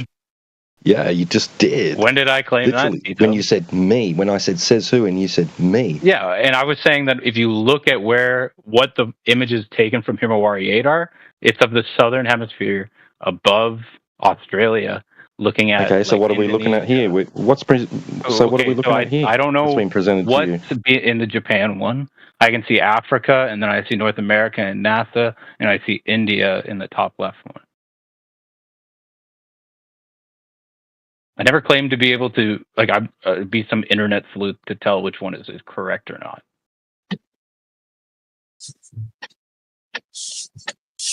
How do you know India looks like that? I've seen it on a map, a flat map. You won't even accept the NASA one? I don't know. I don't know. I don't know shit from Shinola. Damn, you're fucking spiraling. Take a look at it. Why do you not accept the NASA one? I don't know which one of these is real. Rich Evans, I'm someone who's comfortable with being able to admit their ignorance. Has to make a ball using a computer, and they can't just take a picture of Earth. How come that guy does that? But the composite images are from satellites that are closer to Earth. The geostationary orbit satellites can take a full frame image of Earth, it's from such as Himawari 8. High altitude. Yeah, Himawari 8 is they're airplanes. Taking it a full. Okay, what evidence do you have to say that those are taken from airplanes? Yeah, let me give you a little history lesson on Himawari. About maybe 7 years ago, Bradwin, go ahead. 7 years ago, some flat earthers found the open FTP directory of the Himawari program. Have you heard about this before? Yeah, you've claimed this before. And then when I tried there's some videos on YouTube of people who did this. Yeah, and I went looking and they're able to pull up. They're able, because it's been 7 years, but that's why there are like old YouTube videos of people who were able to do this at the time and recorded themselves doing it, going into the FTP server and finding pre-renders of cloud cover without the terrain underneath. We're talking tens of thousands of variations of different clouds. And they found some kind of applet that glued those clouds to a ball model of Earth based off of where the weather data was pulling information about the cloud cover of that day from. So they're able to find pre-rendered images of cloud cover and map to look at possibly pass for the cloud cover at that regional location. And it's why it's 10 minutes for the Himawari renders to come in. And there's more to open access to the FTP server, and you can't see them anymore. Yeah, you're breaking up. Convenient. Dude, they would close that after people found it out. That's convenient, Rich. Yeah, it is convenient. So looking at the Himawari 8... Why would they leave it open, Rich? But why was it open in the first place? Why would I know? Not a good reason. They don't know how to run a server? They're Radwin. So yeah, you guys, any one of you Australian flat earthers, transfer the pictures through FTP because they didn't know how to transfer them any other way. This isn't David Weiss's app. I'm sure they had better security. David Weiss's app? Yeah. What does the app? I think it was open just because it was a public interest at the time. Well, I don't think they were trying to hide anything, and they just fucked up. We got Himawari 8 as the claim, right? We have the cloud cover as denoted. You could see the clouds moving extremely slowly because it's so far away. Any flat earther that is in Australia is welcome to go out and try and debunk what Himawari 8 is sending back, and I'd be very interested to hear about it because I'm on the other side of the world. I can't validate the claims of. Well, didn't the government of Madagascar, somebody like that, chime in and say, no, this wasn't the cloud conditions over Madagascar that day. Does that ring a bell to anybody? You cannot Yeah, see that's- I'm not thinking deep. Madagascar. That's for You cannot Blue see Marble. Madagascar from Blue Marble Timor. 2.0. That's where what they did was Blue Marble 2.0. They didn't match the weather reports of the day. Originally tried to muscle Madagascar into changing their state weather reports. They go, oh, just add cloud cover into your weather report. And they're like, no, fuck you. Why do I care what your stupid space photo says? We had weather reports on the ground, and we're not going to go back like decades and change weather data because people now question your stupid space photo. So then NASA decided what they'll do instead is just tell you there are different altitudes of clouds, and some you can't see from the ground, and some you can't see from the space. And you're like, well, perfect. I guess that explanation makes sense. Sure, there could be different layers of clouds blocking other clouds, and clouds are amorphous, meaning they don't look the same shape from the ground as above. But now they got a problem, because now clouds can be seen from space and the ground at exactly the same time with exactly the same shapes if they use Himawari. So their original claim for why 1972 doesn't match weather reports is now a hard counter for the Skamawari. One of them has to go. Which one's wrong? Look in the chat. Look what Robert just said. Lens doesn't create the curvature. Gravity does. Ladies and gentlemen, I just posted in the live stream some official NASA from 1966.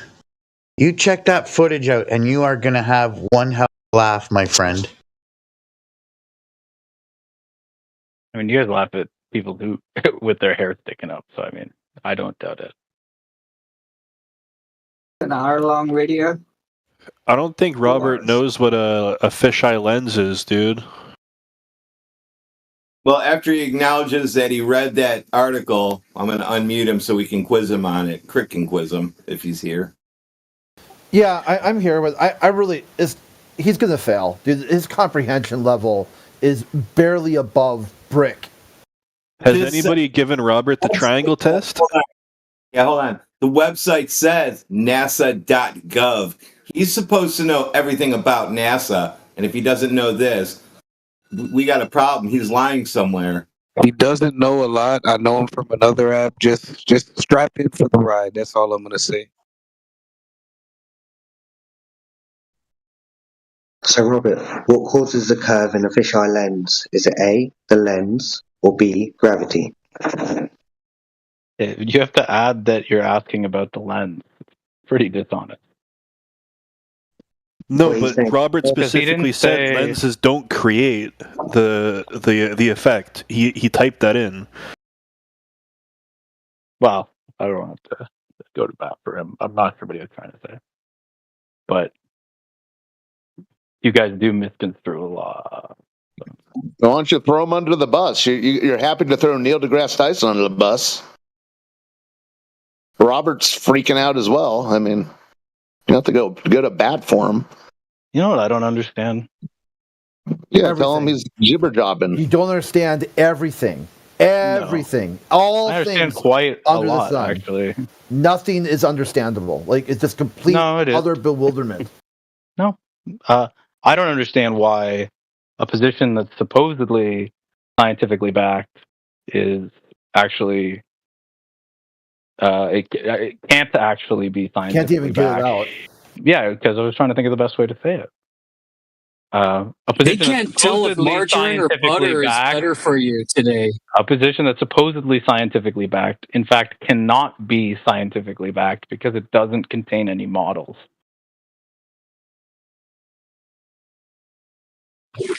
There's more actual science going into the conundrum of margarine versus butter than there is any science going into any claim about astrophysics and cosmology. That's a fact.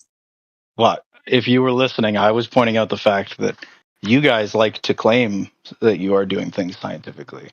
without justification or warrant. Look, and you then don't understand shit. You What don't is- even So you got an example. contain- Got an example, Rich. Got an example, Rich. He thinks Yeah, because what you is think question science is is science. empiric. No, that's a Yeah. lie. When Yeah. you're Lied. taking measurements, measurements of the Earth, that's a geometric. It's Yeah, geometry. geometric question, No, not science. We wouldn't say, "Oh, we're scientifically proving it now," because it's a category error. Yeah. Complete Exactly, you're a and liar, utter Rich. bewilderment. I mean, if we lived in bewilderment. Euclidean space, sure. You're either ignorant or a liar. Which one? Both. An ignorant liar, completely dangerous. Like that thing from Star Wars. It's too dangerous. He needs Do we to be live held in to account. Euclidean space? No, you live in a space of utter bewilderment. Just randomly walking through life, popped up stimuluses that you instantly trigger, and you don't know why. Just completely clueless as to why things are the way they are. Do you live in Euclidean space? Same answer. Exactly. You live in the same utter answer. befuddlement? No, the same answer. You again. just said the same answer. Yeah, you just said I That's live my- in utter bewilderment. You walk in a world of utter bewilderment. Completely, you have no idea how any of this shit works. You don't know what you're talking about. You don't know what you hear. It's been over a year, and you're still thinking, what is the basis of science? Now, how come? You're bricked. You're completely bricked. Science is the study and understanding of the natural world. So it would contain what is, right? No, how come? How come? Yeah, but to prove something, you'll be performing a natural science within a cause and effect. So you're not going to do that with geometry. You don't need that.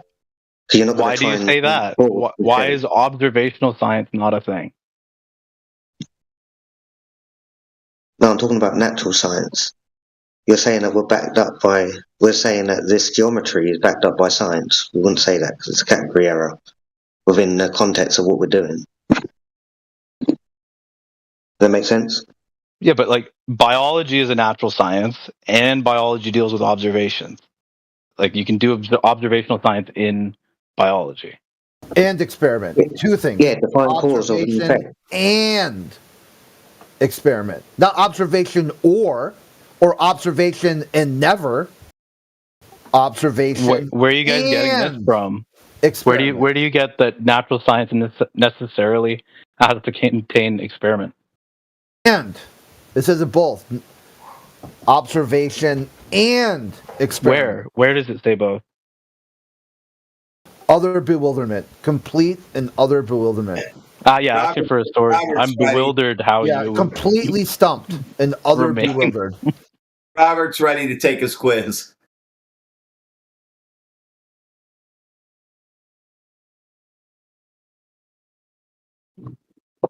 What quiz? And if you read that, how the blue marble was made. Oh no, that's old news. That's like 90? Come on now. And Robert, you said that the lens doesn't cause curvature. Gravity does. Yeah, in a fisheye lens, what's causing the curvature? Is it the lens or gravity? Oh no, we don't only use fisheye lens anymore. Didn't you know this? Those days are done. We use No, that wasn't the question. You said that lenses. He's unable to follow along to the question. He's I follow along. well, answer the question, Hot Top. It's just A to B answer. You said lens does not cause curvature. A fisheye lens causes curvature, or does it not? Or is it gravity causing it? Because if you go into a shop and buy this lens, just say no, I just have the gravity to cause this curvature. So the lens is causing the curvature. Your question is ridiculous. You know that, right? We're talking about the Earth. You said lenses do not cause curvature. Gravity does. We're talking about the Earth. The Earth is a sphere because of gravity. Let's hold on. Wow. Yeah, hold on. Let's hold on. Let's pin that real quick. So, Robert, Utah, why does Why isn't there any photographs of Earth from space? There are photographs. The V2 rocket in the 1940s is a Okay. real picture. They didn't have data back then. No, according to the article that you were supposed to read says Robert Simmons from NASA says there can't be any photographs from space. Why? Why do you say that? No. Of course there No. Okay, this isn't your not that your time to agree or disagree. This is just testing your reading comprehension. Like if this is like saying, "Oh, NASA's wrong and here's why." Do you know the words that you read and what they mean? According to Robert Simmons, graphic designer, NASA, the guy who made Blue Marble 2.0, and it was originally rolled out as a photo from Earth, a one snapshot. Then after people dissected the photo, he said, well, duh, it is photoshopped. It has to be. It has to be photoshopped in his damage control. When he came out with the damage control, why did he say it had to be photoshopped? It was a mischaracterization to call it a photograph from space. It is a photograph from space.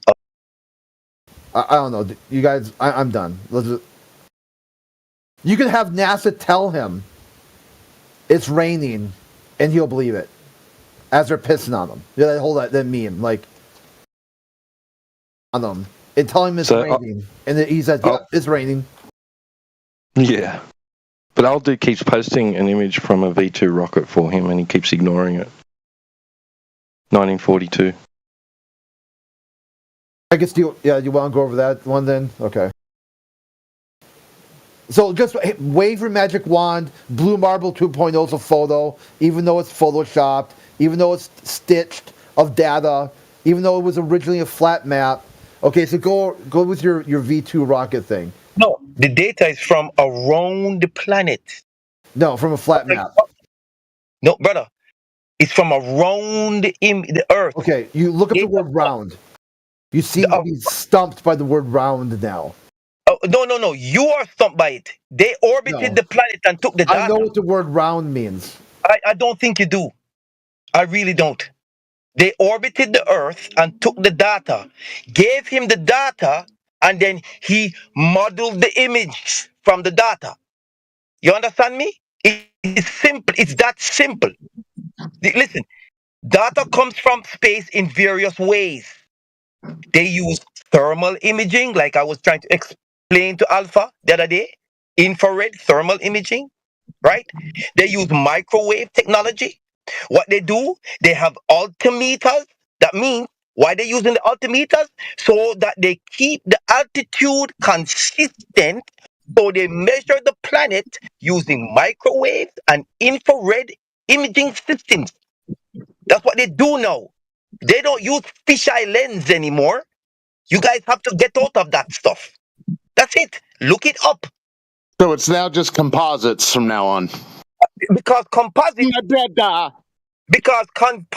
give you the detail you need. I don't care because, brother. We need the detail. We don't want fuzzy pictures. Fuzzy pictures we can get from our little Dude, you're spazzing. Dude, you're spazzing out. No, you guys are spazzing. Okay, bro, you're spazzing out. You're talking about composites of thermal images, and then you want to say we do have photos from space, my brother. They actually do have. Who are you appealing to? Hey, Robert, who is it you're appealing to, bro? They're appealing to you. They have real pictures. You're misguided. You're incredibly misguided. Then there are millions of pictures taken by actual astronauts using their own iPhones and their cameras. Those pictures are not going to be presented. Why? Because they don't give you the detail like the composites. The composites is what you need for study and data analysis.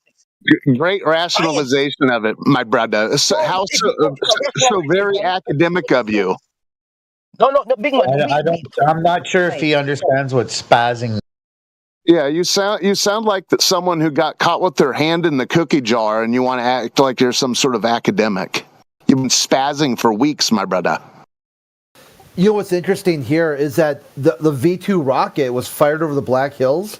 That's the same spot that Picard did his Stratobol balloon, where he went up into the air, the Stratobol, and then said that the Earth looked like a plate with an upturned edge. That same location observed twice as both flat and stationary.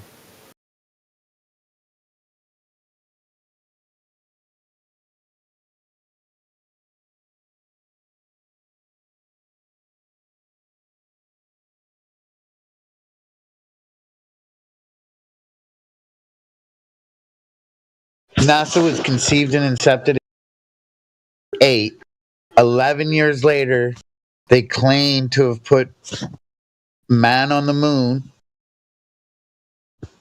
claim to have they're going to have colonies up there by 78.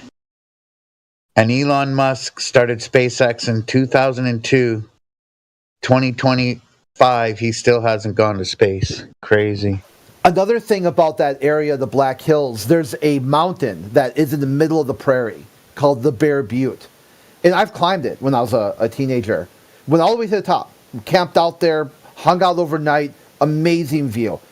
And you could see the Black Hills hundreds of miles off in the distance. I don't know how far it was, but I'm trying to remember the exact details. I was going to look it up the other day because it came in another discussion about people climbing up there now, and the whole top of the mountain is full of garbage. Like you're talking about thousands and thousands of pounds of garbage on top of the hill now. So I was like, yeah, wow. I guess people go up there now and they're just like wading through trash trying to get some look at the Black Hills. And this is another demonstration of the Earth being flat. Like from ground level, you don't see the Black Hills. Climb up to the top of Bear Butte, you see almost like you can see forever.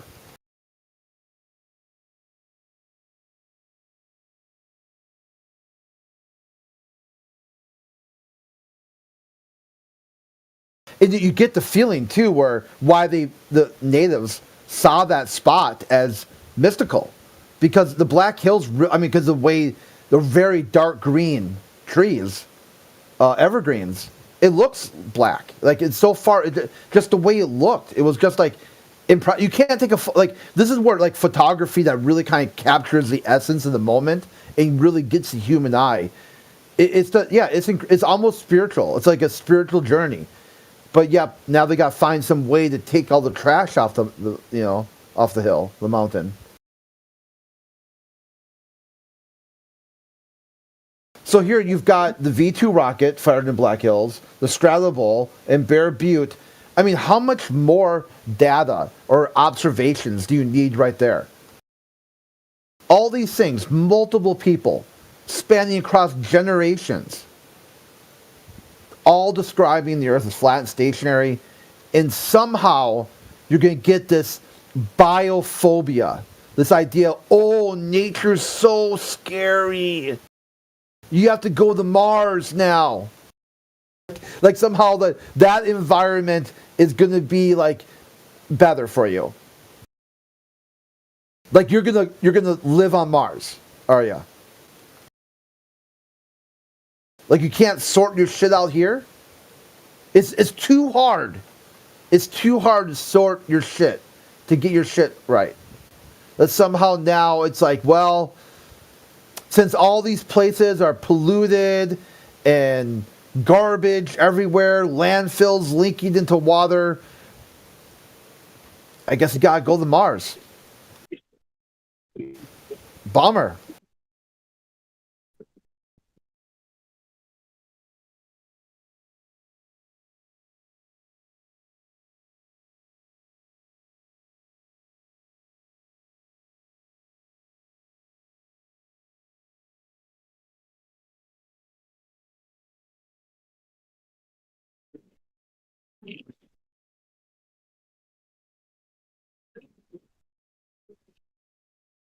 Won't have a GM horizon either.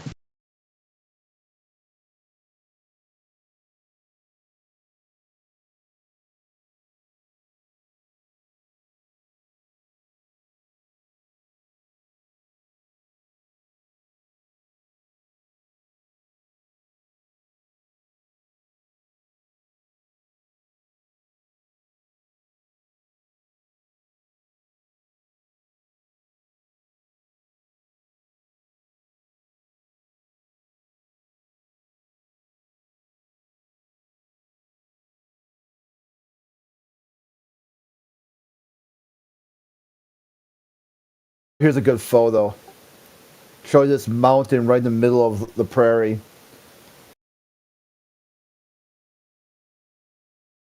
Keep your shit off the mountain.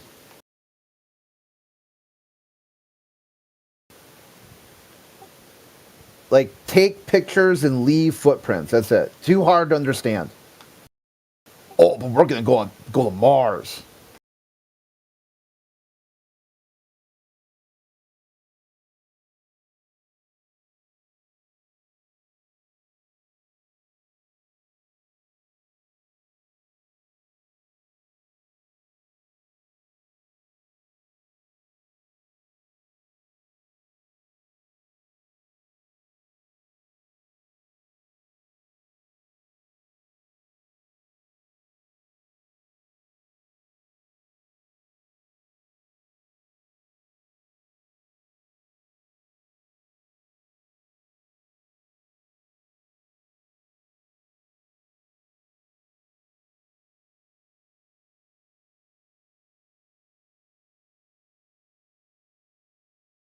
Mars isn't a world to live on. Prove me wrong.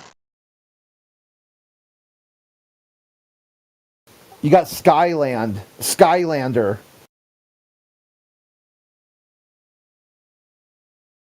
Right, Luke Skylander.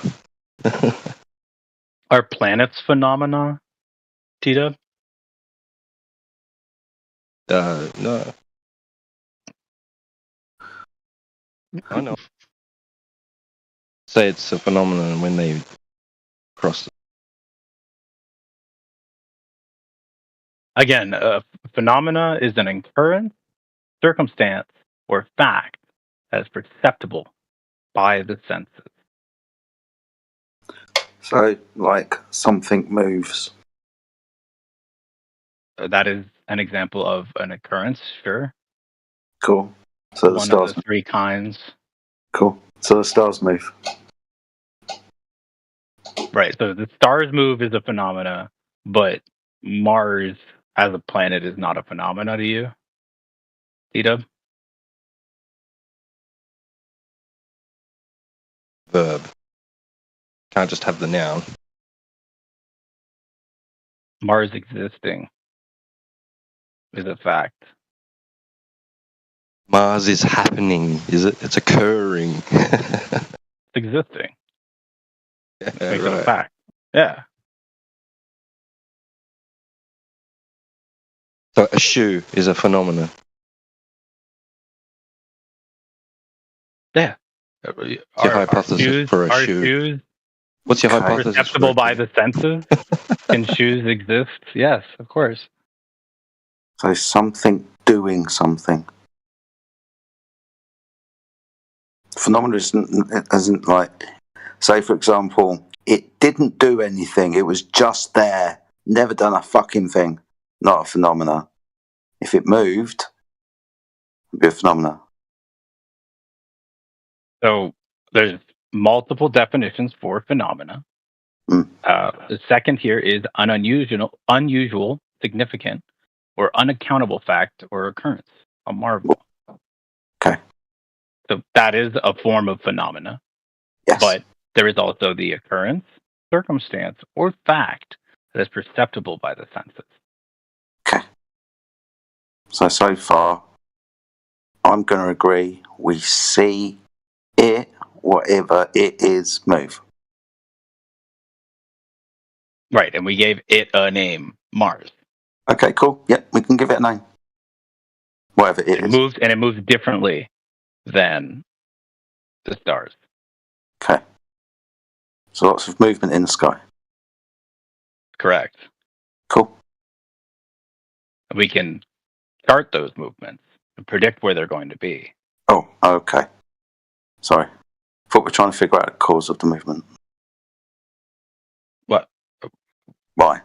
Thought we were trying to figure out what a phenomena was. Next step, figure out what caused it.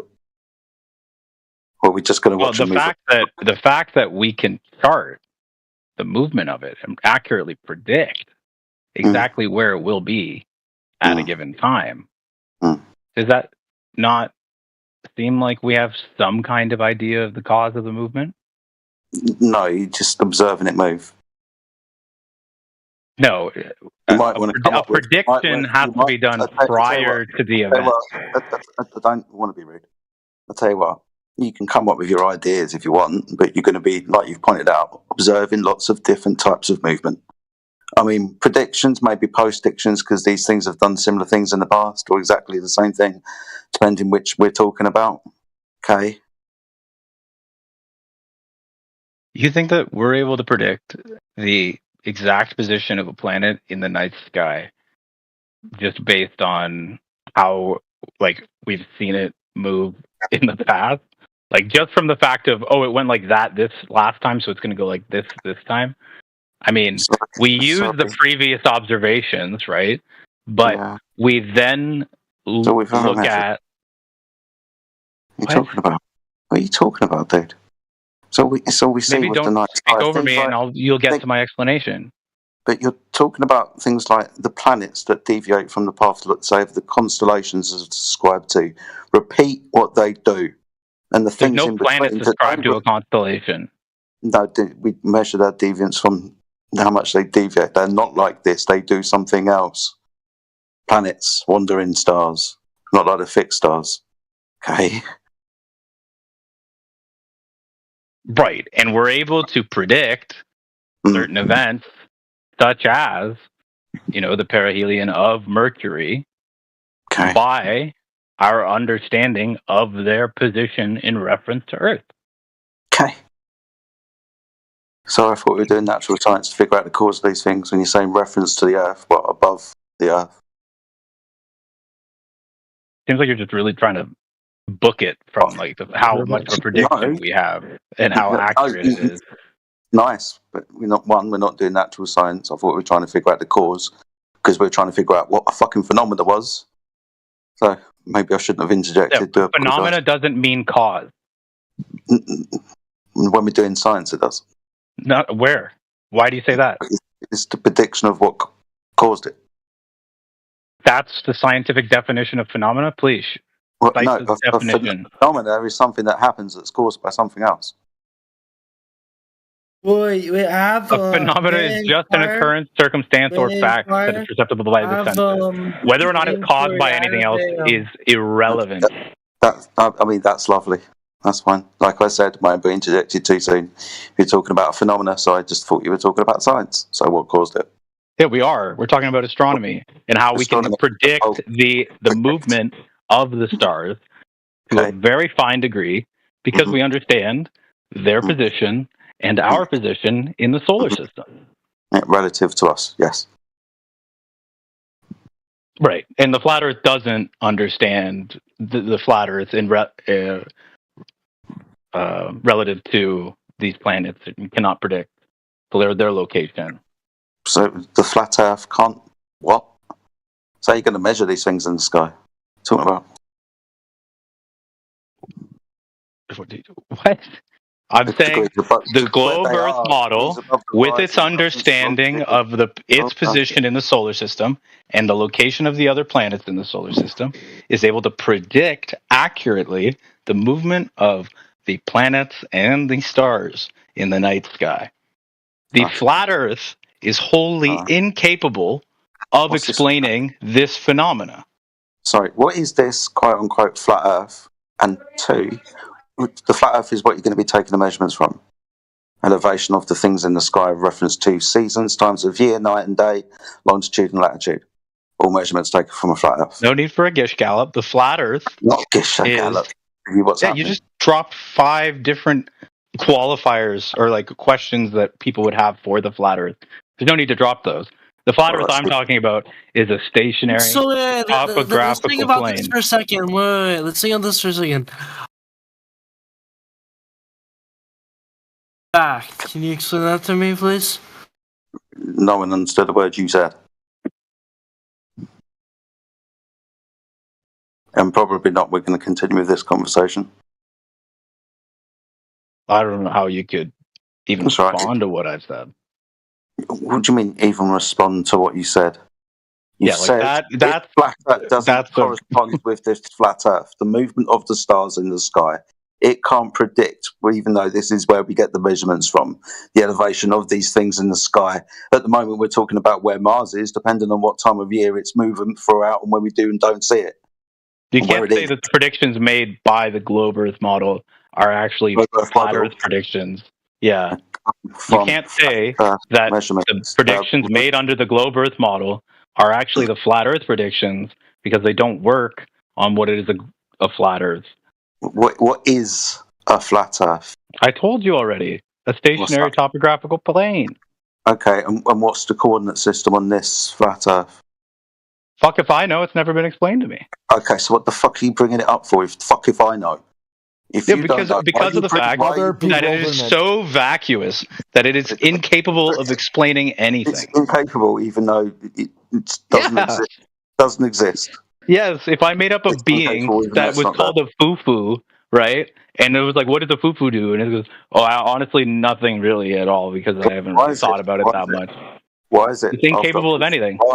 Why is it after I pulled your pants down, you're still running towards me? What's going on? Okay, yeah.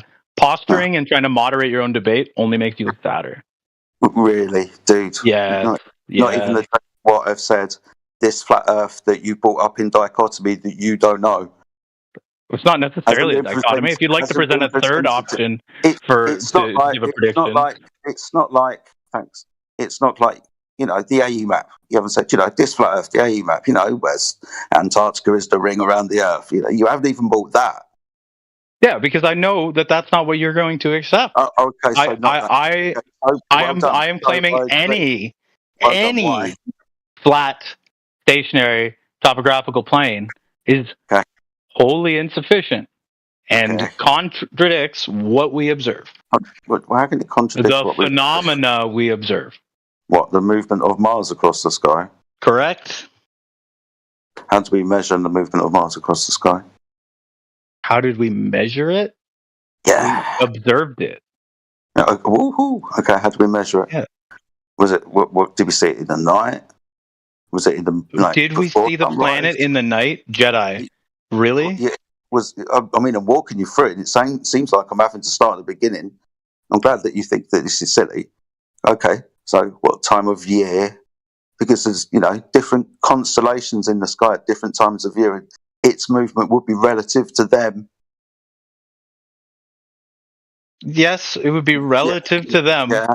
What a okay, who cares? What do you mean, who cares? Well, I mean, why does it matter that Mars's movement is relative to the stars? So I'll continue. So we're going to measure its position in the sky, aren't we? Relevant to the other things that we measure that are position in the sky, aren't we? We can. That's totally an option. We can. And we can also use That's what we're going to do. We're going to measure and make predictions upon our measurements of the things in the sky, in this instance Mars. We're going to definitely measure to it. And based on these measurements, we're going to make predictions. That's what the globe does. No, it measures and uses models to predict the movement of celestial objects. It's not the only thing the globe model does. How do we make the measurements of the movement of the celestial objects? By tracing a grid on the sky, you can show the amount of movement that it would go through in a certain period of time. Grid in the sky. This is curved grid or something. Yeah, have you never seen curved grid? Well, we're going to want to know. Yeah, of course. But if it's relevant to the thing that's making the observation, then obviously the device is going to want to know what orientation is, what's going to be directly above it. If we're measuring stars, things like Venus, things that are over there towards the horizon or next to the star at our zenith, but not quite close enough, but measured in a different angle. These types of things. It's so crazy. You have all of these different things that you're saying that we have to account for, yet we can't account for a single one. Sorry, account for? We're going to be measuring them, aren't we? Just going to get you to correct it. Okay, cool. We're going to express measuring the amount of money. Oh my god, this is crazy. That we're going to just the amount of the measurement in The amount of degrees above the redundancy that horizon. you have to go through in order to try and make yourself sound smart. Like, my entire point is and always has been, there are scientific phenomena that are explained under the globe model that are wholly unanswered. Show a model. Yeah, Under the show it. What would you like explained, Crit? About how do you explain being able to see Venus at night? How do you explain being able to see Venus at night? Okay, so a star chart, including look at he's got a frantic Google. How about how do you trying to find the best explain one for you. a full moon during the day, or a crescent moon at night? Yeah, that would be based on the location of the sun, moon, and star. Or the sun, moon, and draw Earth. it out. Let's see the model. Let's see what that looks like. A model doesn't require me to draw it out. Me presenting a model that I have found online. This is a problem. As soon as you deflect it from the surface to the not sky, a deflection. you're holding a bag of nothing. No, you're just asking. You're quick firing, asking for different models, and then acting as though I'm not able to provide them. When I am, you're not. I'm wholly You wouldn't be able to do it. Otherwise, you would have done it. Make up your mind then. And which model would you like to see, Crit? Nothing. These are hypothetical. Exactly. I know you don't want to see any of them. Yeah. That's why you quickly asked for 3. You don't so have that you it. could That's put why on this I already whole know. charade. I already know you don't have it. I already know. I'm saying I have it. I can present it. No, now you you're don't. too scared to even give me an example of one to provide.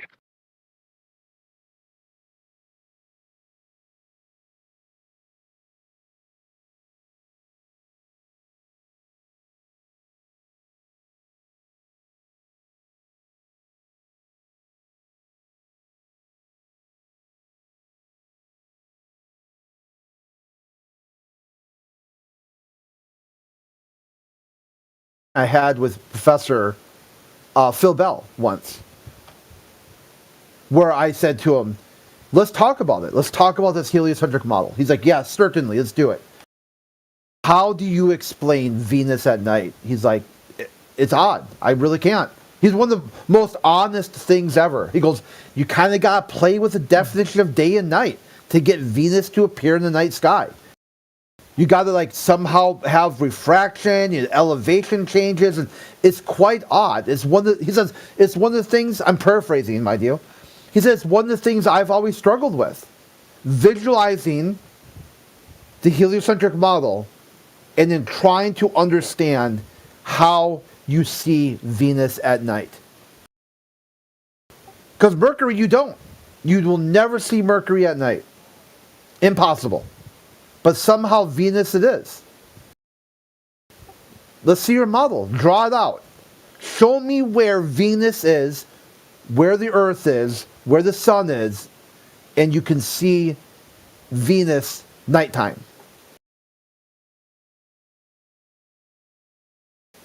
Can't be done. It's like an observation that completely destroys heliocentric. Other than the fact that we have timeanddate.com. Yeah.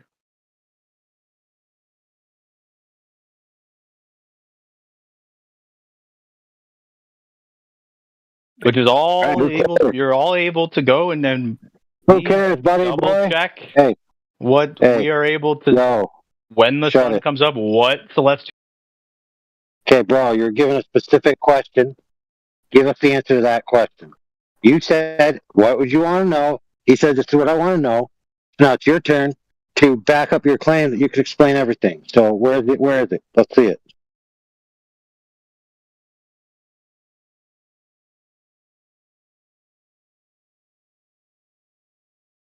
All right, where it is.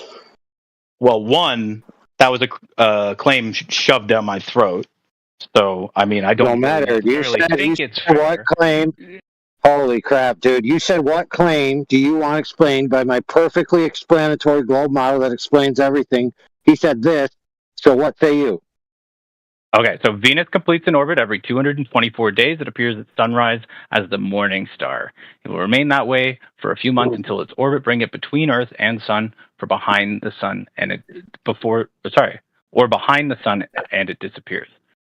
Reappears about a year later at sunset as the evening star and remains visible for a few months more. the time between its first appearance as the morning star. Oh my goodness, dude! The evening star, and vice versa. Holy crap! 6 years. All right, I You'd gotta have to mute be you, waiting dumbass. for a while, right? Crit. Yeah, there we go. So mute. So you were asked for the three-dimensional model of the relationship between the bodies, demonstrating that the object in question can be seen at a particular time. Now, I'm not saying Crit has a point here. I'm just saying you're clearly not answering this question. Okay? So why don't you just say you can't and be done with it? I'll help you out, Rich. Here's your model. How are you looking towards night, but seeing something that should be towards the day?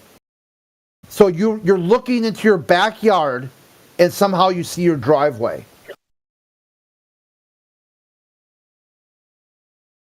Oh, sweet. I got unmuted.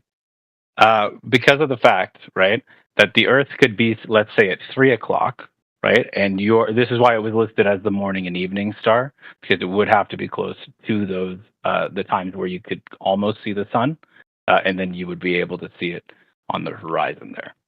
That's totally explainable. I can give you a 3D model of the solar system, and you can look at how the line of sight for those periods if you'd like. Would you like that, Crit? Yeah, this is what you demonstrate this right here. How does Venus appear in the night sky?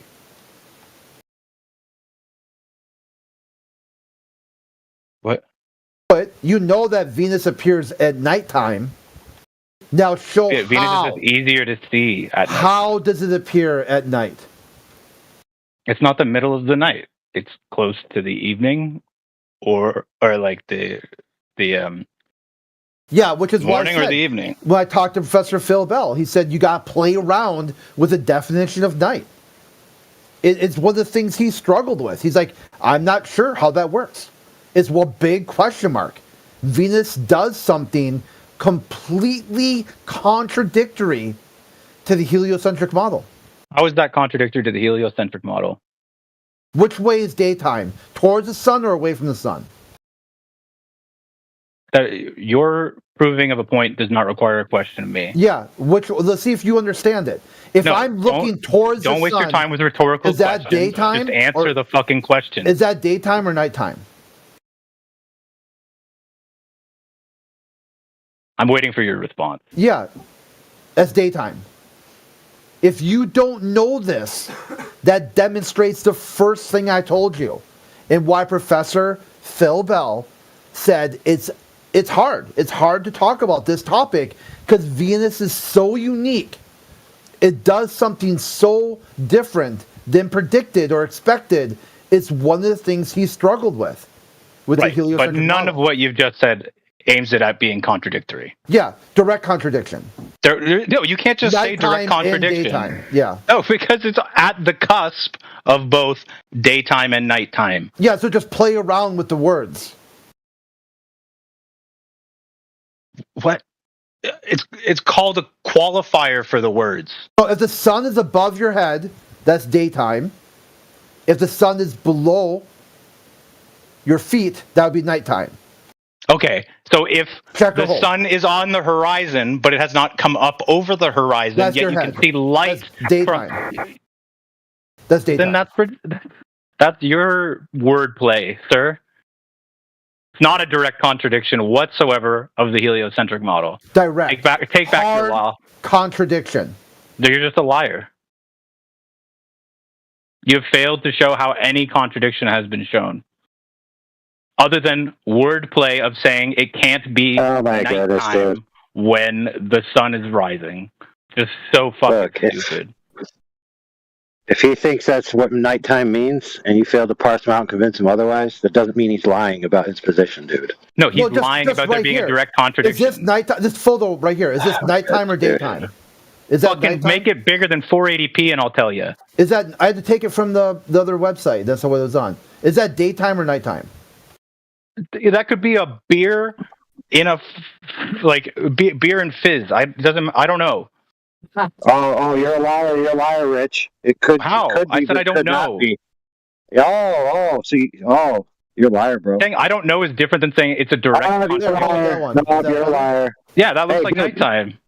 If he's wrong about it being a direct contradiction, it doesn't mean he's lying, dude. What don't you get about this? You're right. He could just be unaware of how it's not a contradiction, but still spouting it repeatedly. Right. So why don't So I don't know that he's a lie. and help him? Okay. So why don't you help him by proving it's not a contradiction? Because he's stated numerous times he doesn't want my help. How about this one? This shows Uranus. No, hold on a second, Crit. Okay, hold on. What he asked you for is to model this three-dimensional relationship and prove that it's possible, dude, which you still haven't done yet. That's what he asked you. Well, I asked him if he wanted a 3D modeling of the solar system, and he didn't respond. No. Dude. Which would be sufficient for the relation between Venus and Earth and the Sun. Dude, he doesn't want a link to a website, dude. He wants you to do it and give him the ipso facto. He doesn't want to do the work for you. What do you want me to do, AI? An interpretive dance model? No, I want exactly what you asked for. Exactly what you claimed you had. To perform it for you claimed you had this model that could demonstrate any of these things. Yeah, it's a digital model. You're at a particular, so go to that model, find out the point where you could see it, and then just screenshot that bitch and put it in here, for goodness sakes. So that you guys can all chortle and say nice cartoon? Oh my goodness, dude. So what's the point of talking to you if you're not going to actually post what you're saying, that you say you have? The fact literally, dude, that you could see Venus as a morning or an evening star, depending on when in the year it is. That is not contradictory to the heliocentric model. It is merely a niche situation in which a planet, which happens to be closer to the sun, has a very limited window in which it can be seen. Yeah, cool story. Where's the 3D model you asked for? So I need a 3D model especially designed for where Crit is from to show when he can go outside and see Venus. No, dude, you just need a model. You just need a model demonstrating that it's at night, right? Looking away from the sun or whatever it is Crit parsed it out as, that shows that it's not the case, right? And then you'd be winning the point. But instead, we just got to hear you waffle for minutes on end. But that would be determined by a number of factors, right? Where on Earth you are. Okay. So maybe you should be asking him, right, bro. So maybe you should be asking him those questions so you guys can actually come to terms with what you're talking about.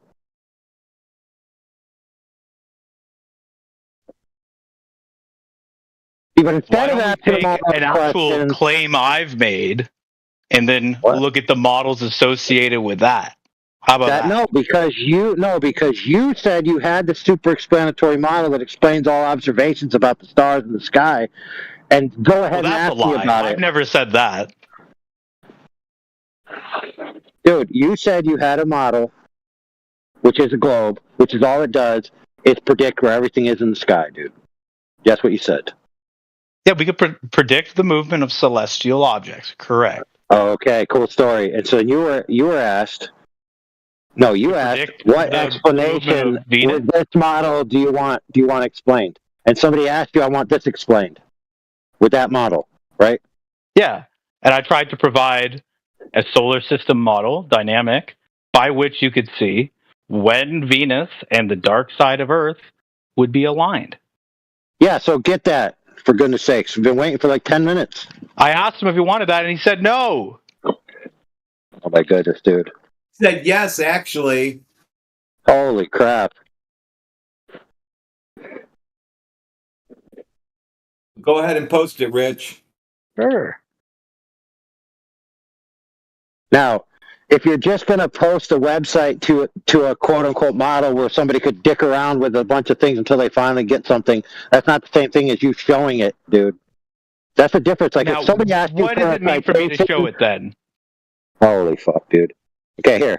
If you just provide a link to, let's just call it stellarthere.com, and somebody else is supposed to go in and do the modeling themselves and then get to the answer. That's not what you were asked for. I don't believe there's a way to timestamp this model. I apologize. Screenshot it. Okay. Yeah, and then send it to the DMs of Phil Bell, but be careful, you might get wiener pics back.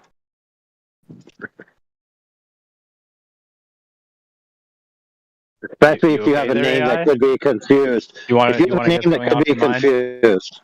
Yeah, Phil is notorious for haunting the DMs of the ladies. He might confuse you for a lady if you send him some stuff about Venus and balls and things.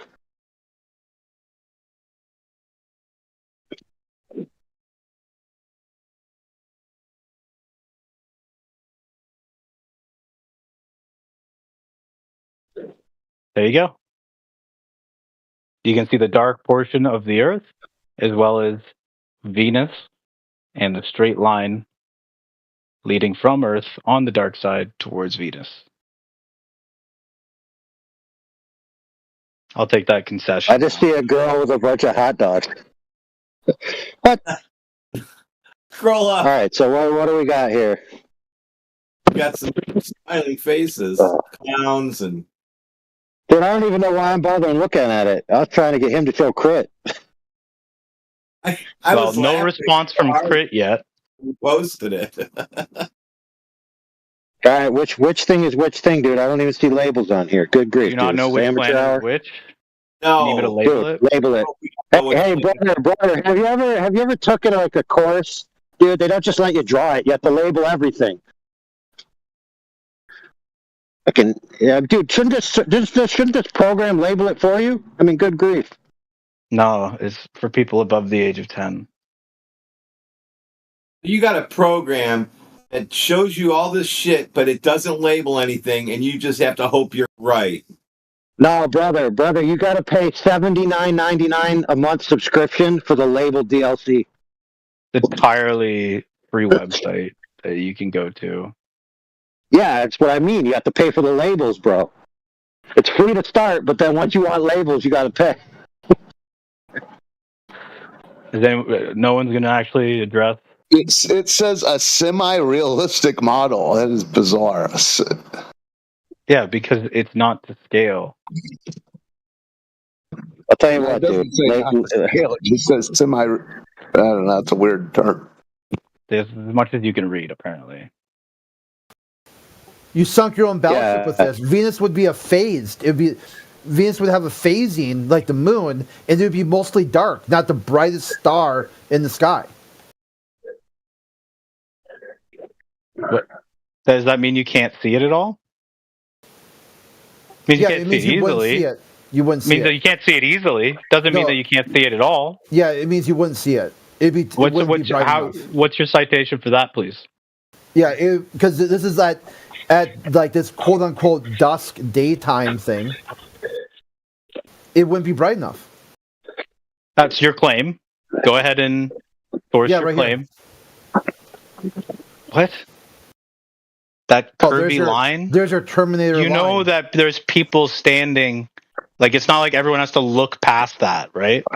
There are people who are looking outwards under that purple line.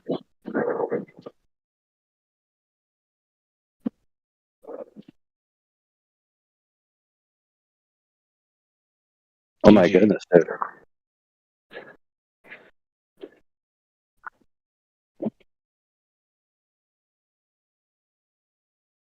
So what you're trying to say is purple line. I don't want you to see you standing outside in the purple line.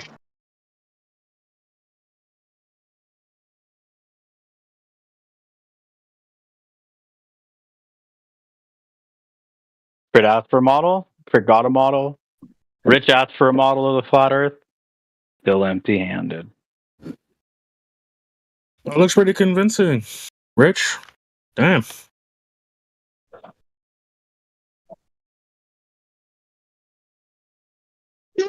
Dude, does that thing do that same shot you just did top down? Because give me that and a top down. And labels. No, I gave you the fucking website. You can go do whatever the fuck you want. Yeah, Radwin posted But it. is Rich incorrect from what he's shown? It doesn't look like he's incorrect. I don't know, dude. It ain't no. I don't look at nothing with no labels on it, bro.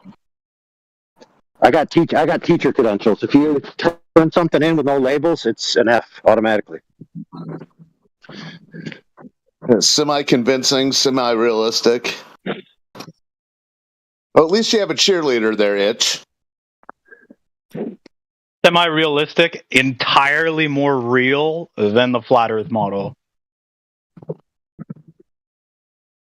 Can we get the same thing but the flat Earth version of it? Exactly right. What model?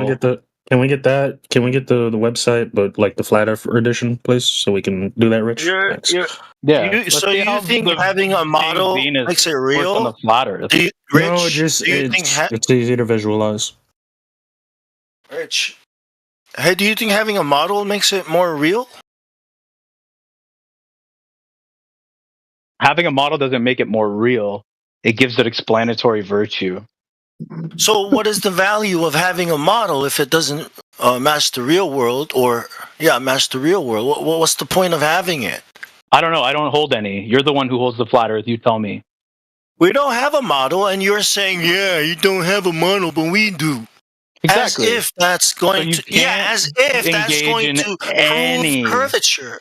Hey, when did I say curvature? Have model equal curvature? We're not trying to compare whose model has more. We're not trying to compare whose model has more explanations. We're trying to prove the globe Earth model to be true. Curvature. So having a model is not going to give us curvature on the ocean. Is not going to explain why there's a horizon on a ball, is it? I don't even feel like dignifying that with a response. It's so off kilter. Because you're emotional, man. You're so biased and emotional, right? Sound like you're about to cry. You say, "But shut the fuck up." I give you the fucking website. You're just angry about shit, right? How is there clarity? How can you think clearly, right? If you got all these emotions directing your thoughts. No, it doesn't direct my thoughts. Merely my word choice. Oh no! It directs your whole being. I'm just saying. Maybe you should just get rid of the emotions and see if you can, with no bias, right, process information and say this is true, that's false. Is that possible? So, because of his emotions, the model's incorrect?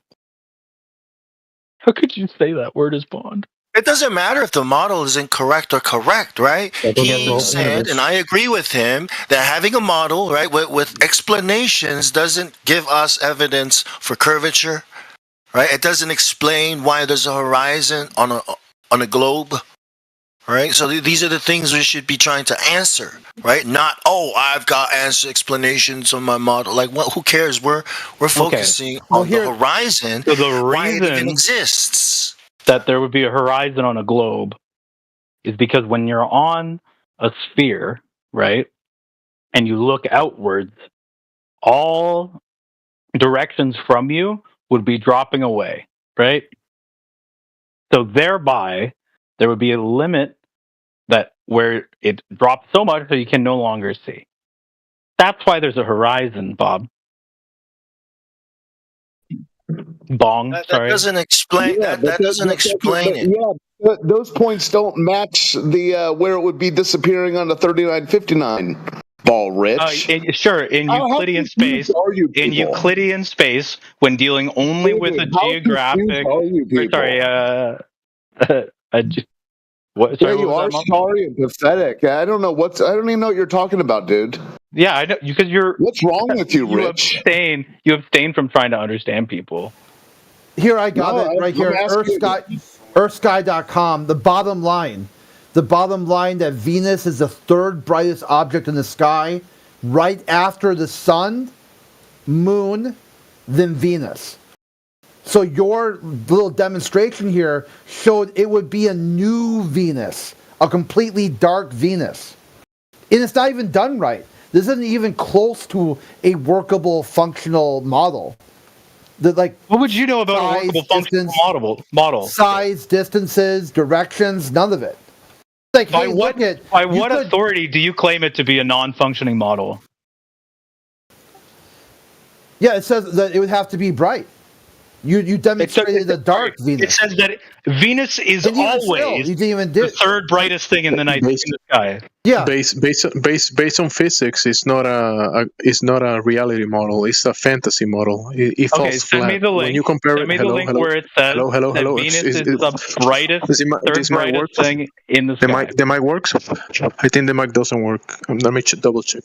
So when you compare this model that you presented to reality, it falls flat because physics in reality don't show what you show in this fantasy model. So you're comparing reality versus a fantasy model that doesn't show reality. So the model that you presented just falls flat when you present it against real physics. So, Jamsey, can you give us the model that shows physics. reality, please? Oh, when you go outside and you check water, look at water, right? And you press if you want to But you can't do like a visualization of it. Let me check the mic. Wait. The mic works? Does it work? Yeah, my mic works. Can you hear me? Hello. Yep. Oh, okay. So can you show like a model like he did? So if you want to represent water, you don't do it in the outside of a spinning water ball because we all know what happens when you put water on the outside of a spinning ball. It goes splash to the floor. We know that in reality, but you presented a fantasy version of water. So you're saying that water in your fantasy model does something that doesn't do in reality. That's why your model falls flat and it's not reality. So if you want to represent water, you're gonna draw it. You could do a drawing of that water, but you're not gonna do it on the outside of a spinning ball. You can do a model of water, sure. You can do that. Contain water, contain gases. The way it works in reality, you could do all that inside a contained environment, but not on this fantasy thing that you presented that doesn't show reality.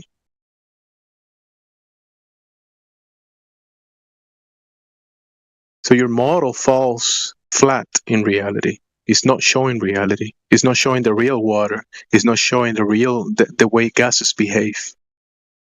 It's not showing you a perspective from where you can verify anything either. So it's all fantasy based, the model that you're presenting. Just start with the water. The water is pretty simple. Now show me water doing what it does in your model. Show me real water doing what it does on this fantasy model that you're showing. Can you show that? Hello, my mic works. Are you sufficiently happy that your mic works, or like are you going to keep going? I know it works. So are you going to show water from the real? Are you going to show water from the realist level, like real water doing real things, not fantasy? No water in a cartoon like in Naruto or Star Wars or any of these fantasies. Show water in from the realist level. Do a representation of that and show it. Are you gonna do that? I have or are you just gonna no fucking clue what you're asking for, buddy. If you're gonna present a model of reality, not of fantasy. Yeah, that's what I did. The reality of the solar system is the model presented. Prove it's not reality. Of the solar system. Okay, the solar system from reality. Wait 1 second. I'm gonna reply. When you observe the sun in reality, the sun is part of a bigger system. When you observe the sun from reality, you know where the water is. Remember the water that I spoke to you about? That everybody knows how it works in reality. Stay focused. Next to you, next to that water. Hello. It's impossible. Wait. I think my mic is broken. So when you are next to the water, the real water, the real one, standing on the ground, the real ground, right? When you're standing on there next to the water and you look at the sun, and the phenomena that we call the sun is not doing anything near to what you're presenting on this fantasy model. When you say the solar system, the sun, when you look at the sky is not a solar system. The sun is one piece of a bigger system. The sun is going around a center of the sky. Okay? So when you try to present in combination of your solar system with the air below your feet, you never observe the air below your feet as part of the sun, but you're trying to create some fantasy version of what you actually observing. You never observe the earth as part of the celestial bodies, and you never observe water doing what it does. Holy shit! No, not done. When I'm Are done, you I'll let ever going to finish? So the solar system that you're asking about, is the cartoon that you draw in school with crayons and all the fantasy is similar to the one that you're presenting. That is not reality. You don't observe this in reality. You've never seen this. Okay, so within that rambling wall of nonsense, Don't worry about that. Don't worry about that. Is my mic working? Is my mic working? Hello. No, Okay, good. Yeah, Is my mic working? Is my mic working? It's my turn to talk. Is my mic working? Is my mic working? Hello. Hello. Okay, I'm gonna have working to now. mute you Okay. or remove you from the channel if you're gonna keep crying about the way I speak.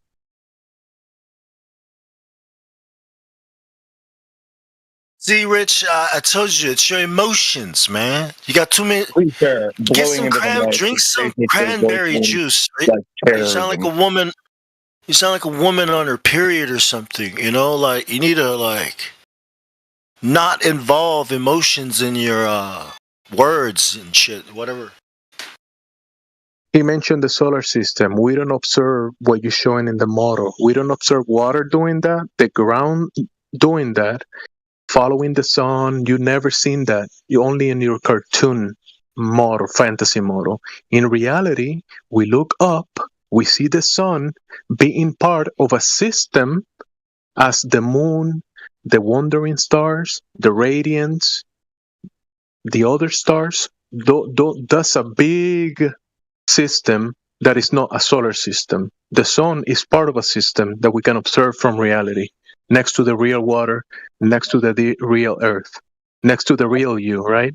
When you draw a cartoon of yourself in this cartoon version of water, earth, and cartoon you in it, and you paint it whatever color you wanted to paint it, that's not reality, bro. Hopefully you get this. Hopefully. Do you understand? This is hold on, Utah. This is a chance for you guys to actually go through and present these models, these mythical models, and take questions on them and be able to adjust fire and present something, and you just keep balking. No, we presented it. Pick the ball up and run. Take the ball across the end zone. You keep waving fair catch, and we haven't even kicked it over to your side of the field yet. There is literally a 24-hour video feed from the ISS. That is objective facts. You watch it yourself. Your Earth is observed. Hey man. Hey man, it's 2025, man. It's 2025. All right, wake up. It's 2025. Everybody knows it's flat. Everybody knows the ISS. It looks flat from there, right? All right, yeah, we've been told. Yeah, man, it's not flat from the ISS. That's fact. You need to accept that, brother. It's fact. 100% fact, brother. Brother.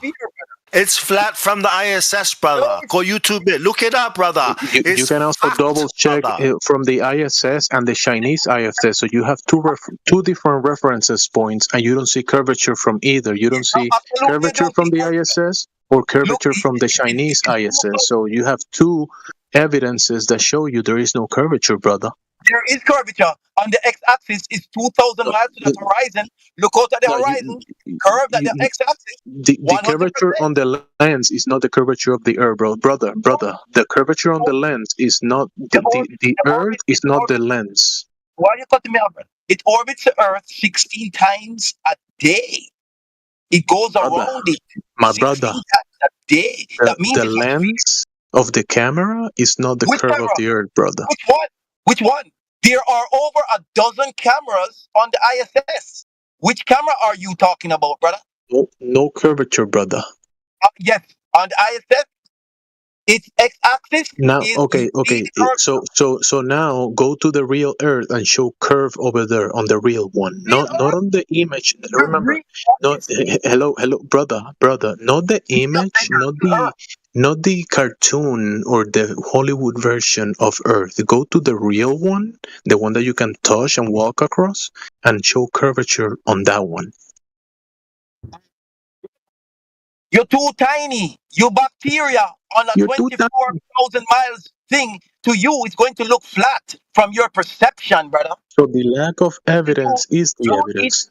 Okay, this is the evidence. No, we're not too tiny. That's like the early 1900s. Okay, we're not tiny. Like it has a radius. It has a radius. No, listen. Hey, stop talking. It has a radius. No, listen. You need to listen, bro. There's a radius, which means there is a size to the ball. Okay, and we are average 6 feet tall. Okay, so we're not bacteria. Okay, there's a size, therefore it's actually too small. The ball is too small to match the reality that we experience. Do you understand that? There's a size. It's not too big. Hey, stop. Again, you are too small. Your eyes cannot get all the information about an 8 inches per mile. It's impossible. Everybody look it up. It's impossible for your eyes to perceive 8 inches per mile. Anyways, where's the guy with the model? Is the guy with the models? Hey, Robert, are you gonna supersede the guy with the fake model? Are you gonna present a real model that shows real water, real Earth, something real that we can compare to reality? Not the fantasy version of not the cartoon version of. Can you show a real East level model, something that we can verify and check in reality, not the fantasy one, please? Yes. Again, from the ISS, you're seeing the Earth from 250 miles up. Go and analyze the videos. They look at the Earth from the cupola. There's over a dozen cameras looking at the Earth in different spectrums. They look at the Earth in infrared. They look at the Earth in ultraviolet. They're looking at the Earth in regular P900X. Yo, big man, it is 2,000 miles to that horizon. Go and look up. There's over a dozen cameras on the ISS. Hey, does it show the whole of the ISS? Does it show the whole of the Earth? It shows the whole thing? The Earth is only 250 miles up. It can't show you entire Earth. Why not? Just go further. You're in space already. Just go further and show the whole thing. If you're on your rooftop of your house, can you show us the entire house in one shot? Definitely not. Definitely not. Exactly.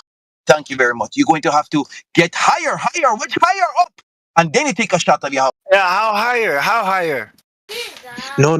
That's the whole point. Higher. We go to show you how the house works. We go in it, and then we check the floor, the basement, the ceiling. We check the thing. But you're saying that we have to go away from the house to show you the house. That's what you're arguing for. Are you saying from inside the house you can model exactly what the house looks like from the outside?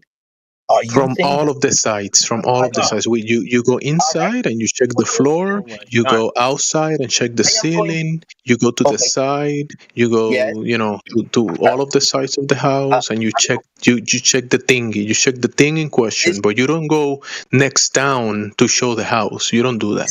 This is the next experiment that flat earthers need to go on. They need to blindfold you and put you inside of a house.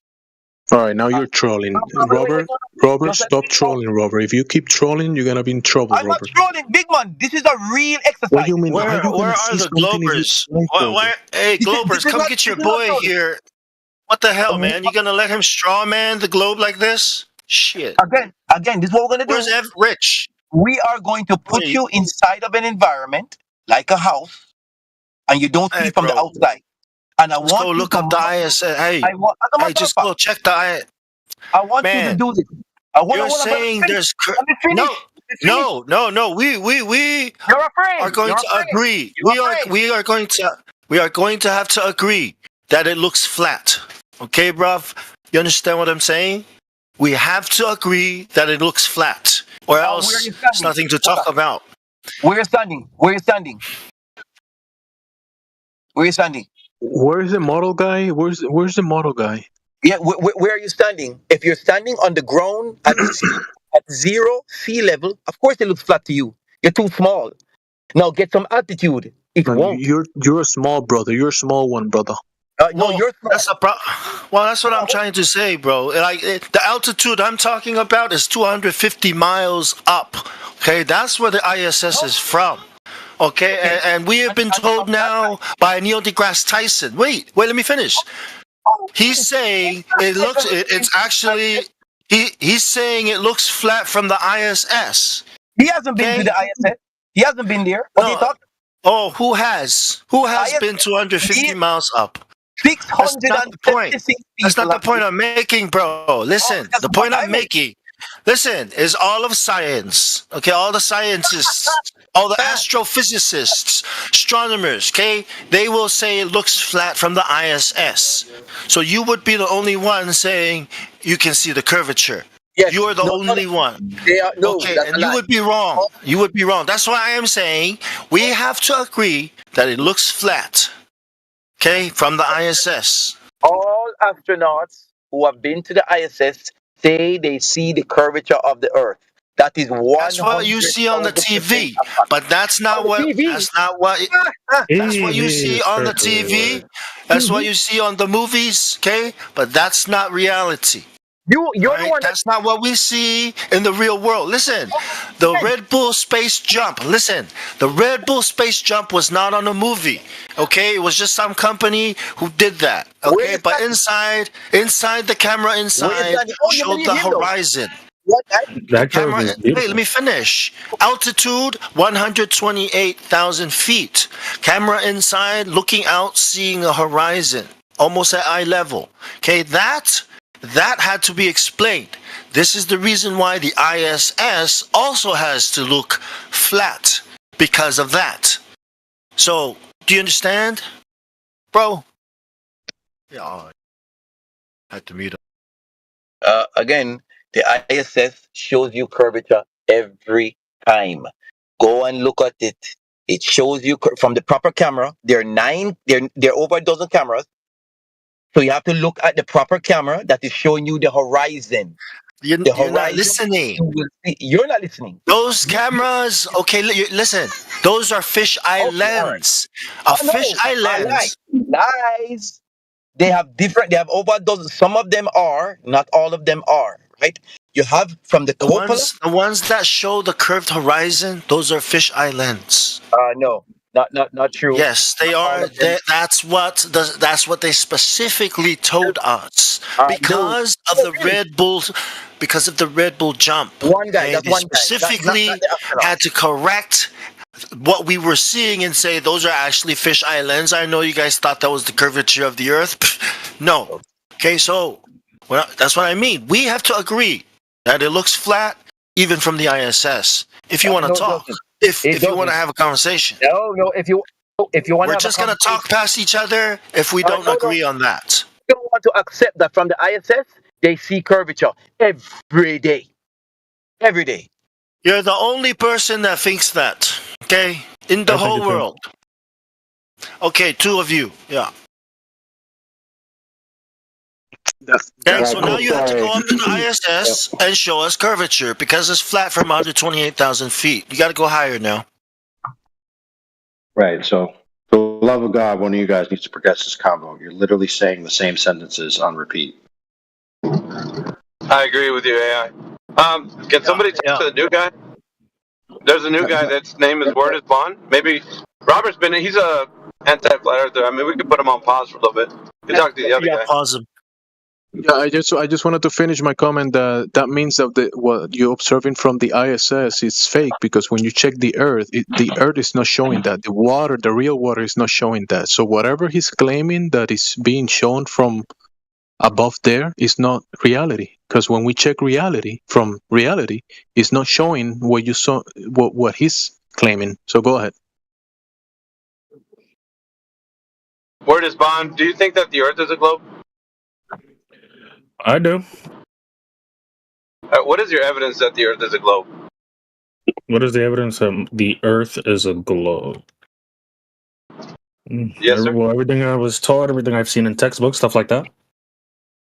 Yeah, name one specific thing that would lead you to believe that the curvature of the Earth, as far as they're telling you, right, has been measured or, in some way understood to be curving on its surface. Well, I'd have to assume, in basic simple terms, what they would probably do is they would use the sun in some form or fashion as a reference point, since, at least from what we can tell, the sun doesn't move. We do. So you can use the sun from a very specific location and you go from there. Because the sun would constantly be in the same position if everything was flat, I would assume, right? It wouldn't have different rays at different points in the day, and you wouldn't go from light to darkness if that was the case. Okay, so your evidence that the Earth is a globe is the sun and how it moves across the Earth? Yep, that's what I would use. Okay, so when you go outside and you see the sun, like if you time it right, like an hour later, do you think the sun will be moving across the sky from east to west at a different location, or is it going to stay the same in the same place? I would say it's definitely going to move different from a different location. Okay, so if that's true, then what is the logical leap that you make that the sun is not moving and we are? What is the logical leap that will make the sun is not moving, and that we are? Well, I would have to say that we're moving because of the seasons, right? As I was always taught, when it comes to the 4 seasons, you get wintertime because you're away from the sun, and you get summertime because you're closest to the sun. All right, so check this out. If they're telling you that the Earth itself closer or farther? You live in the north, I assume, right? I'm only assuming, but okay. So we live in the north, but even in the north, it's wintertime now for us. Well, it's about to be spring, but it's wintertime now. Are we farther away? The Earth as a whole, right? The whole Earth. You think it's a planet? The whole planet. Is it closer or farther away from the sun? Because we're in wintertime, farther away from the sun. Okay. Do you know that's incorrect according to globe paradigm? How so? Yeah. Well, NASA would tell people that it's a misconception. People think that if you live in the north, we're actually farther away from the sun. Or yeah, but it's not. We're actually closer according to the globe paradigm. According to the globe paradigm, we're closer. Okay. Yeah, in wintertime. So, NASA was putting it out there that basically people have a misconception that they think that we're farther away at wintertime, and it's not. We're actually close. The planet Earth is closer. And I'm only telling you this because the story that you think about the Earth being a globe and how if you're closer or farther away is incorrect. You're actually closer to the sun as a globe Earth than you are in summertime. Summertime, you're farther away. Okay. That's the explanation. That's the explanation they give you, though. So it was backwards what you thought it was. Okay. So the reason why I'm showcasing this, and you can look it up too. I'm not straight up lying to you. You can just look it up. So what I'm detailing to you right now is that the fact that you thought the information that substantiated the idea for you that in wintertime the sun's farther away is what we all see. It's a natural observation. The sun is actually farther away from your geographic location in the north. So you were correct to say that the sun is farther away because that's what we notice, right? You and me, we make our observations. That's what nature details to us. Because the sun's farther away, its warmth doesn't reach you. But NASA would say that we're actually closer to the sun in wintertime. The whole giant planet that they think you live on, or they're telling you live on. And the reason why I'm telling you this is because you thought the answer was somewhere in the explanation for seasons and, the proximity to the sun. But it's not, because I'm telling you the idea that you thought you live on a globe that was allegedly farther away in the winter. It's not that way. So we live in a globe where we're closer to the sun. Okay. In wintertime, yeah. Okay. All right. That's the idea. But you had it backwards, though, is what I'm saying. No, I appreciate the correction. So we're, in the wintertime, we're closer to the sun. In the summertime, we're farther away from the sun on the globe. All right. Allegedly. Yeah, now, but what I'm showing you is, though, you were correct in your first statement, though, when you said, well, the sun's farther away, because that's what we do observe. So now I'm going to switch it from the paradigm, the Earth being a globe, and the explanation they give you to now showing what we see outside. So when you and I go outside right now, because it's wintertime, we don't see the sun closer to us. It's actually farther away. It rises up southeast and sets southwest. So that's what we see. That's our observation, right? Right. So your observation, my observation was correct. But NASA's telling you backwards. They're saying that the sun is actually closer in the wintertime, and we don't notice that. Our observation is the sun's farther away from us. Okay. Which is the confusing part. So, yeah, that's why. So just don't trust NASA. Okay, that's cool. So if anybody else, No. Explanations aren't gonna help. The evidence would substantiate from a first order perspective that what we observe is that the sun is farther away from us.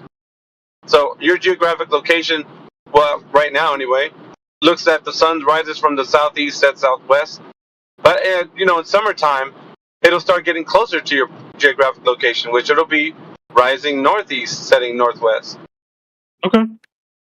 All right. So the idea that you think that details in some way that the Earth is a globe is incorrect, or at least that you thought it was evidence of it, and I'm just showing you that it's not, because number one, they're telling you something that's backwards, and number two, there's no way that you can tell me from seeing that the sun move about the sky how you can know that the Earth is a geometric shape.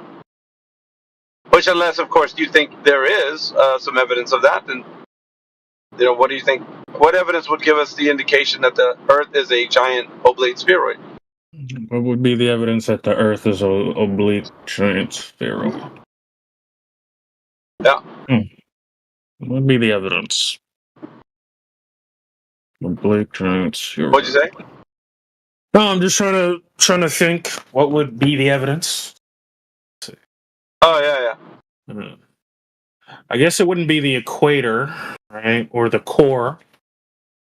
I'd say pick anything that you think has value. Anything you think has value for the Earth globe.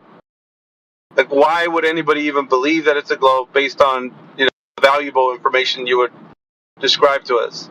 And I think, any one of the talking points you can think of. What I want you to do is actually critically think about this, because I would say this, man, and maybe you're just carrying a belief and nothing more.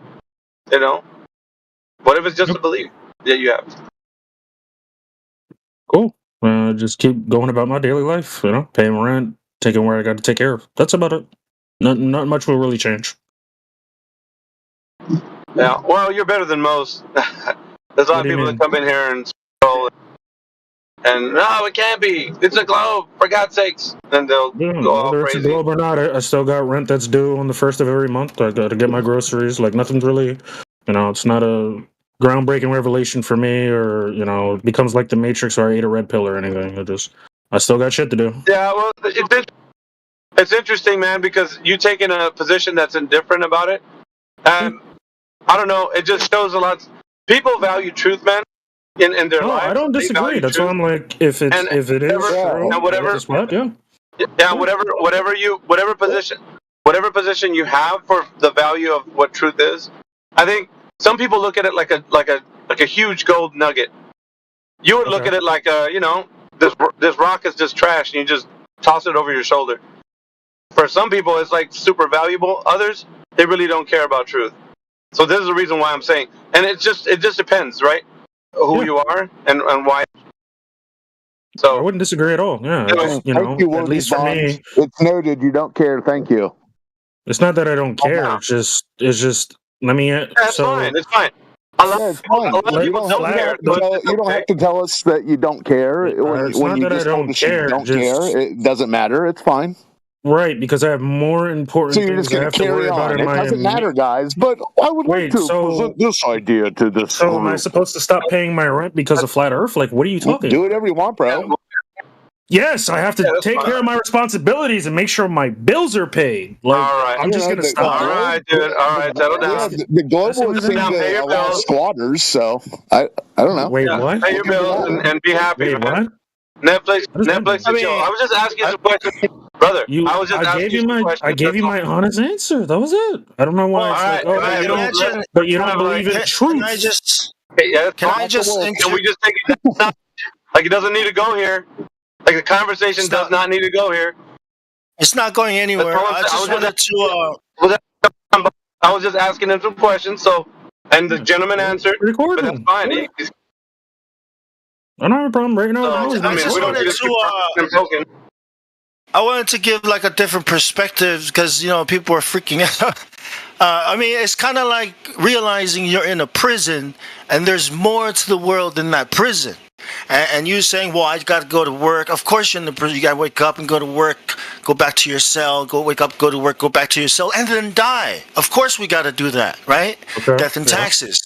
But if there's a world, if you know there's a world outside of this prison, then you're free. You can start figuring it out. That's all we're saying. Look, we're being lied to. We're actually in the prison. I don't disagree about people being lied Some people don't look at it like a prison, bro. Some people don't look at it like a prison. They're happy within their life and their construct. And to them, this is just a curiosity. They poke their head in there and just like wonder about. Yeah, what this and is that's about. understandable. It's not, that's understandable. That's most people. Yeah, that's most people. Tomorrow he's gonna pay his bills and life will go on. This conversation will disappear in his mind. I thought that too. If you guys are being honest, you're being honest. I thought that too, but what I realized is fear is what was driving me away from learning more about this, about the truth. If this is true, then bro, just get back to what you were doing, man. You gotta go to work. Let me ask you a question. You got kids, So you stopped paying your bills then while you learned more about this? Because I can learn more about this, but still go to work. Listen, it's really hold on. Exactly. See, for the first, I think, month, I kind of had this feeling like, so what? I can just quit this is all bullshit. What? I can just walk away from this? And then you realize, look, no, you can't just walk away from raising your family, right? You got to figure out a way to transition, right? To transition into a life that you really want to live. Because now that you know you're in a prison, you can start working on transitioning out of that prison. You don't have to fucking stop surviving. You're always going to have to eat. Okay, but knowing is the beginning. Accepting certain things about life is the beginning. You can't just close your eyes and go back to sleep, right? The red pill, the blue pill. That's all your perspective. You gotta look back at it. To sleep, but I have immediate things I have to worry about at the moment. We all do. That supersedes, like, again, if flat Earth is the truth, I'll accept it. But it doesn't mean I have to stop my responsibility. Well, I think that's what it sounds like Bong is saying, not you. That's what Bong. It sounds like he's not saying that, bro. He's not saying that. Actually, listen. He was basically telling his perspective. He's just. Yeah, that's fine. Everything seems cordial at the moment. No, you just need time to let the information find its way, settle in your brain. Okay, then you can think clear. You gotta let things come in, right? Find its place and settle. Mm-hmm. Okay, and then you let more information. Because if you panic at some new information, then you're not going to be able to let things settle and look at it again, right? So you just gotta give it time. That's all I'm saying. Whenever, like, especially flat Earth, there's a lot of like panic and anxiety that can happen when you learn things that you didn't know. So you gotta just step back and breathe and just let the information find its way in your brain, like where it needs to go. Gotcha. Okay, yeah.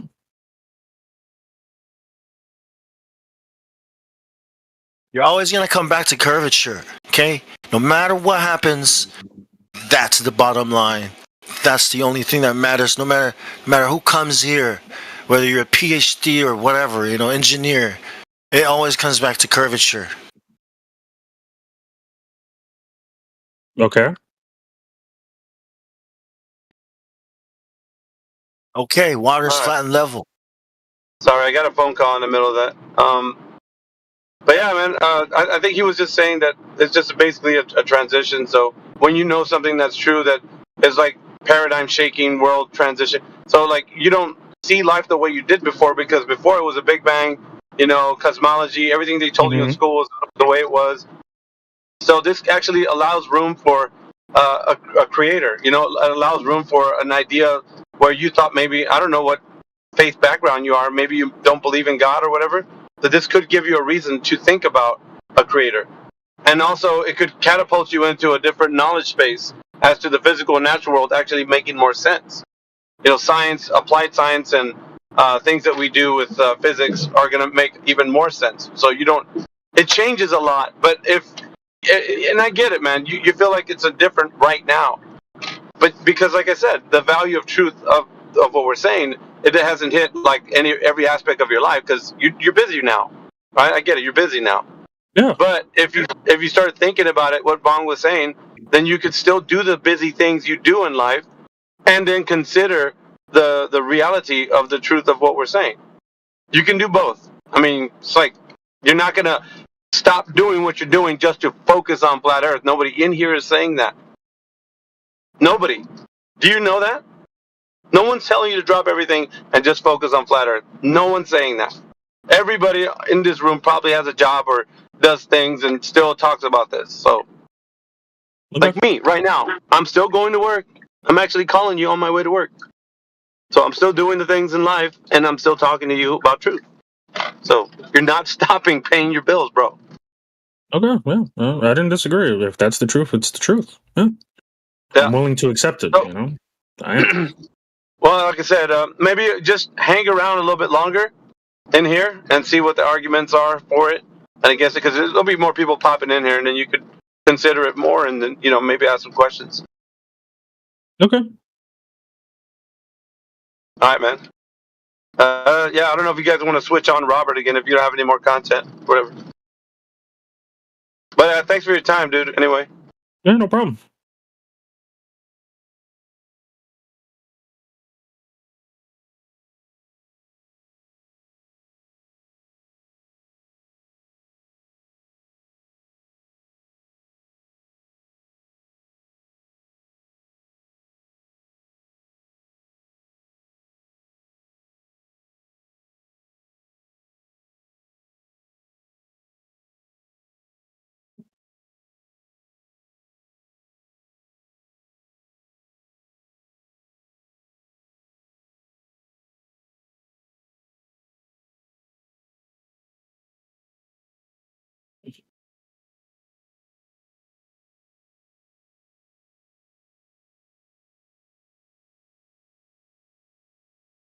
I'll unmute Robert if you guys want to speak.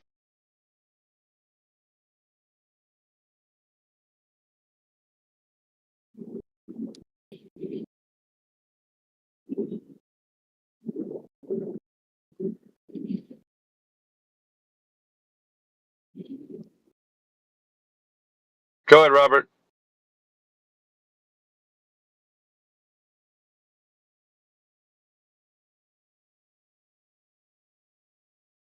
What about Rich?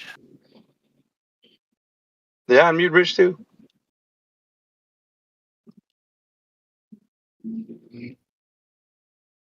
Go ahead, Rich. Yeah, I'd rather talk to Rich than Robert.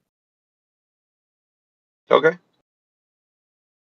That says a lot about how big a waste of time Robert is. Ain't no doubt.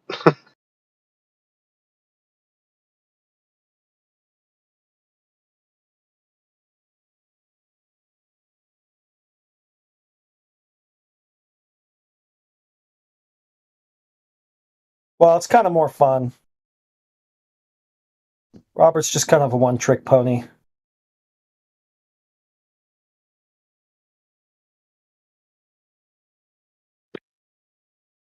Check. Is my mic working? Can you guys hear me? Is my mic working? No, can't hear you. Maybe if I blow into it some more. That should get it going.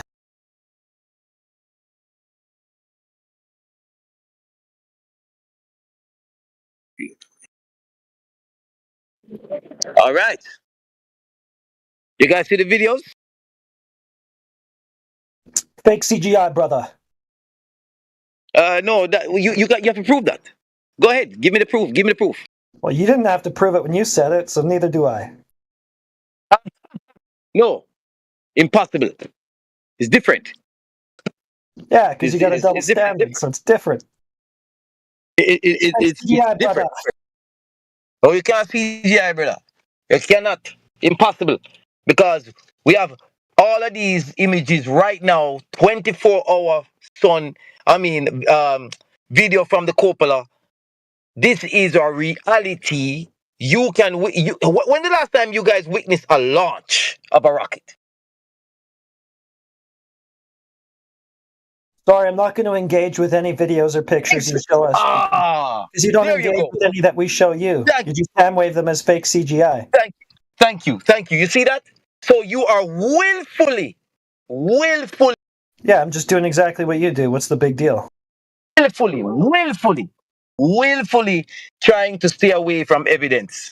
No, I'm just applying your standard to you. That's all. No, and it's not the same standard. It's different. It's the exact same thing you did. No, I show you a lot of distance observation. You go fake CGI, brother. All fake. No, you said you guys called NASA CGI before us. You guys did that. If that's your standard for picture and video evidence, then why are you presenting it?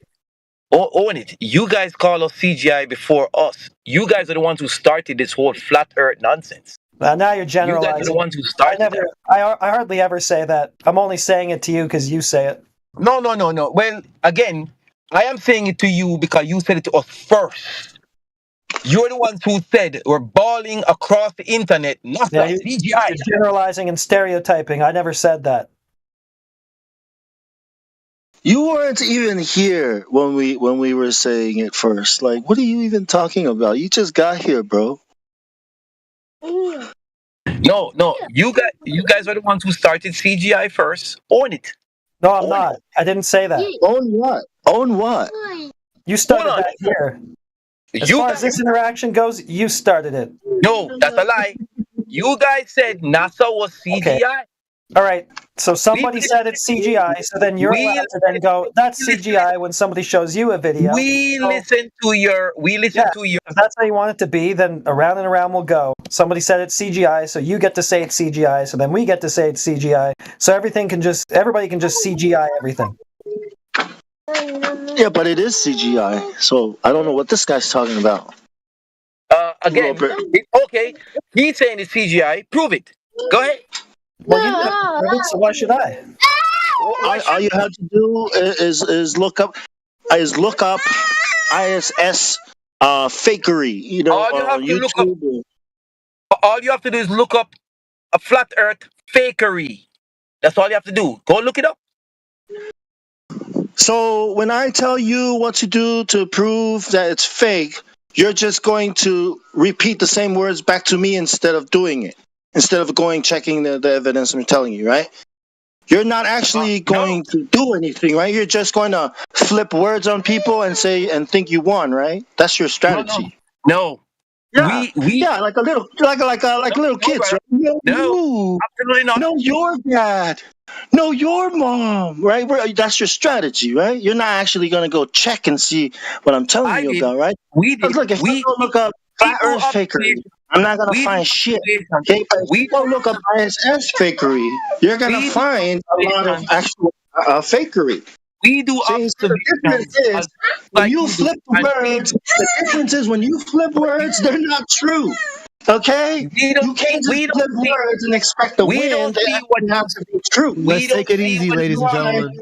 This is why you need to go do your chores, Robert, and leave the globe Earth to people like Rich Evans. Because at least Rich knows how to use the thing between his ears. Completely unlistenable. I'm just muting him. Yeah, mute Bong for lying as well. What are you doing sitting there, not correcting your boy, eh? Rich?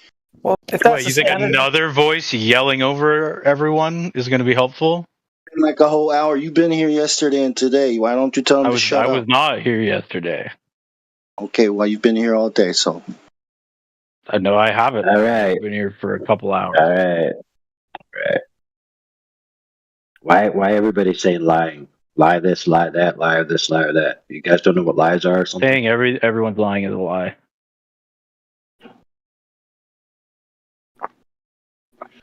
Every server I go to, I hear bickering, a lot of crying back and forth, but no maps, no models, and no one holding hands and working towards one. Funny how that works. Just a reminder, guys. Brutal, Kong. It only looks like we're not holding hands, but we actually are holding hands. If you think about it, right? Sound familiar?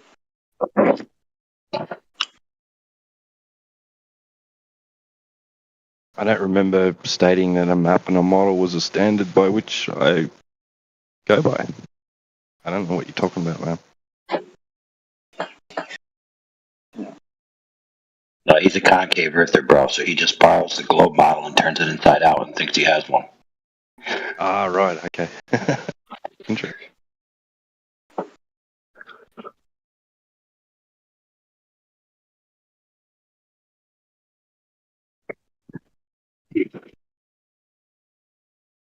Hey, Rich, are you in the same cult? Balls are, when they're so big, they look flat, measure flat, used as flat. Are you in that cult?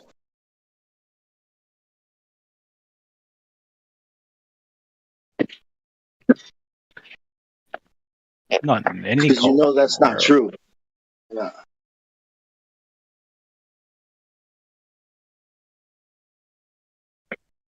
Are you in the We See Too Far cult?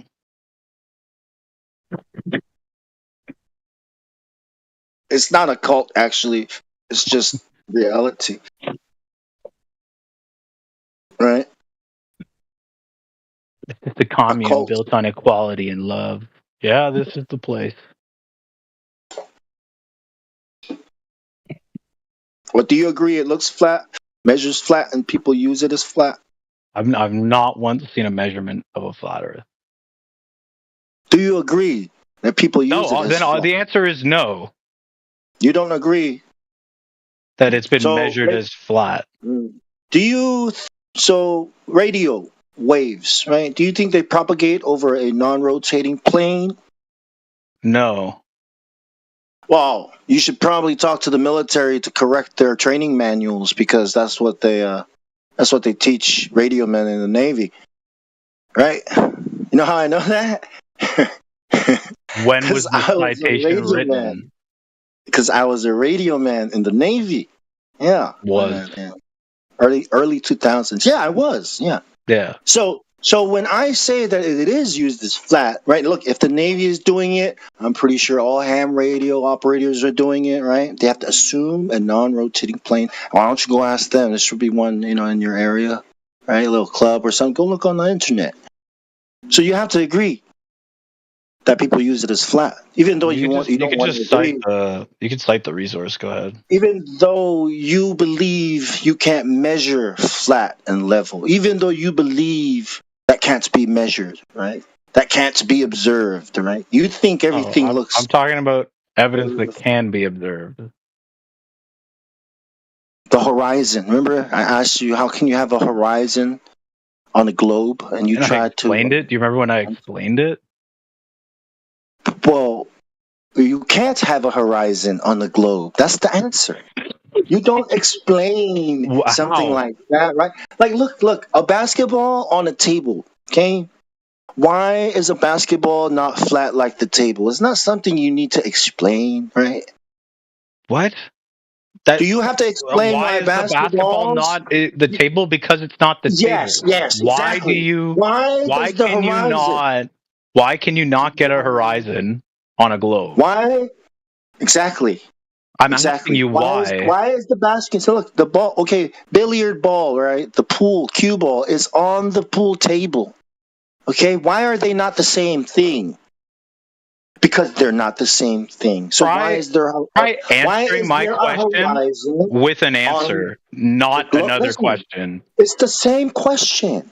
No, it's the same question. It's very much so not the same question. Check it out. Why is there a horizon on a globe? And the answer is... I gave you the answer to that.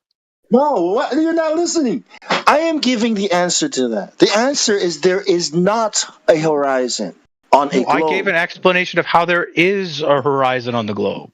And that's why I told you, the cue ball on the pool table, It's the exact Oh same my thing, right? god. Listen to this question. Listen. Why is the cue ball different from the table? Why is it not the same thing? Why can't the cue ball measure flat like the table? Why is there not a horizon on that cue ball? Why must it keep rolling? Because it has curvature. So it's the same Things question. that are curved do not just keep rolling; they stop when they run out of momentum. That's Asking that's me called why friction. is A not They don't B stop. is They don't not stop.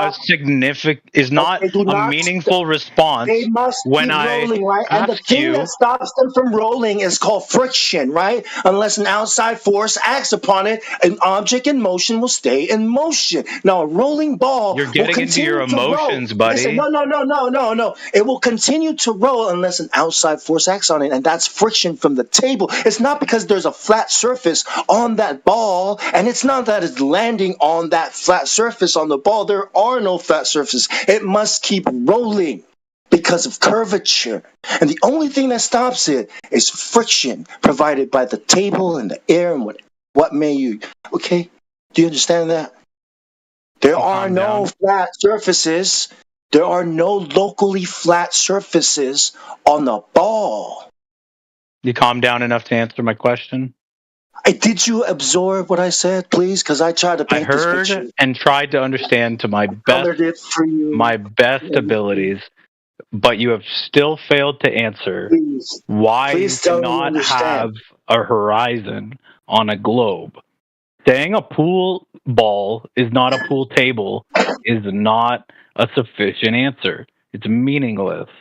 Okay, the tangent. Okay, the pool table is the tangent line.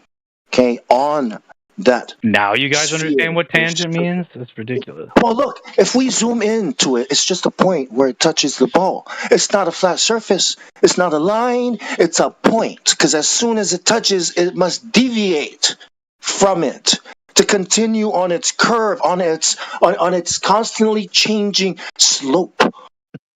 That's just math, man. That's just geometry. Bong. That's just algebra. Come on, man. Focus, Bong.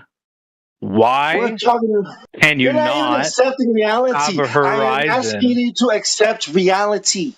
I am accepting you to accept how humans do things on this world. You're telling me to accept your assumption of what reality because is. you won't accept it. Okay, you're I will telling not me about accept your your faith. baseless assertion of what You're telling me about your religion.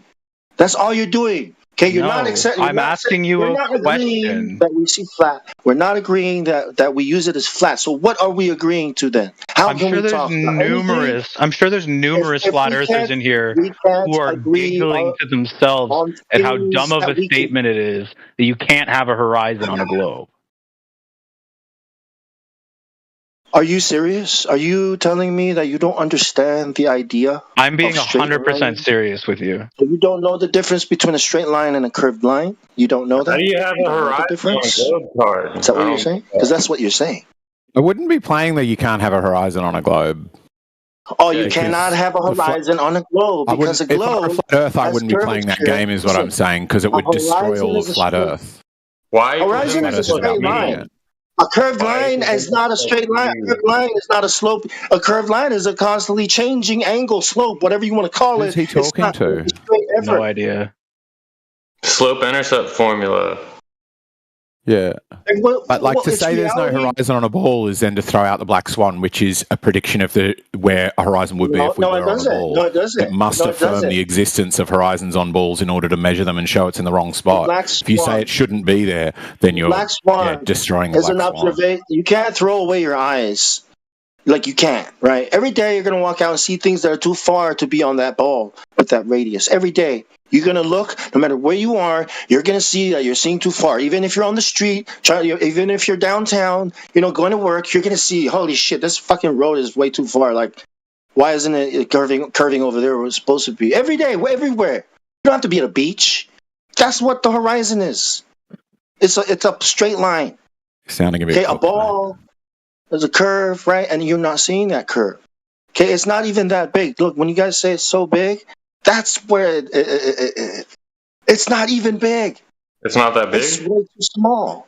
It's too small. That's what the black swan is showing. That's what your eyes show you when you go out and you see things and you know how far they are, right? So and you think about what was the math. question that was asked?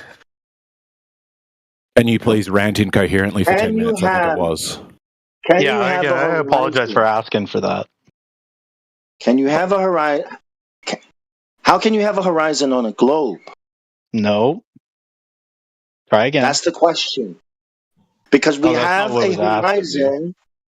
We really have a horizon in the real world. Okay? So what it means is it can't be a globe.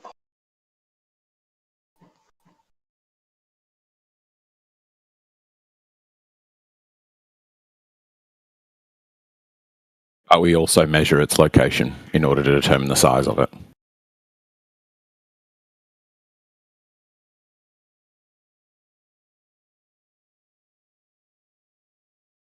Yeah, I don't think Bong understands how there's a horizon on a globe. I think most others do, because the whole flat Earth claim is the belief that the globe Earth makes a claim that the horizon must be in a certain location.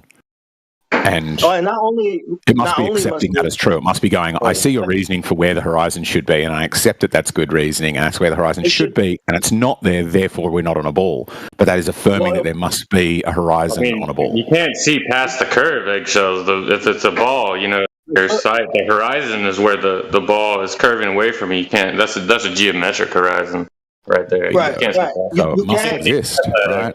It will Necessarily must exist. definitely- It would be weird to have somebody in front of us here saying that's not the case. Yes, I'm great. And it must be below eye level, right? Because it can't be a plane, so it must be below eye level in respect to its radius, right? And we must be looking down at it at all times. And as soon as we increase elevation, we should see it drop and drop down even more, like the ball that it is beneath our you feet, see it. right? Yeah, you see a little farther when you go up.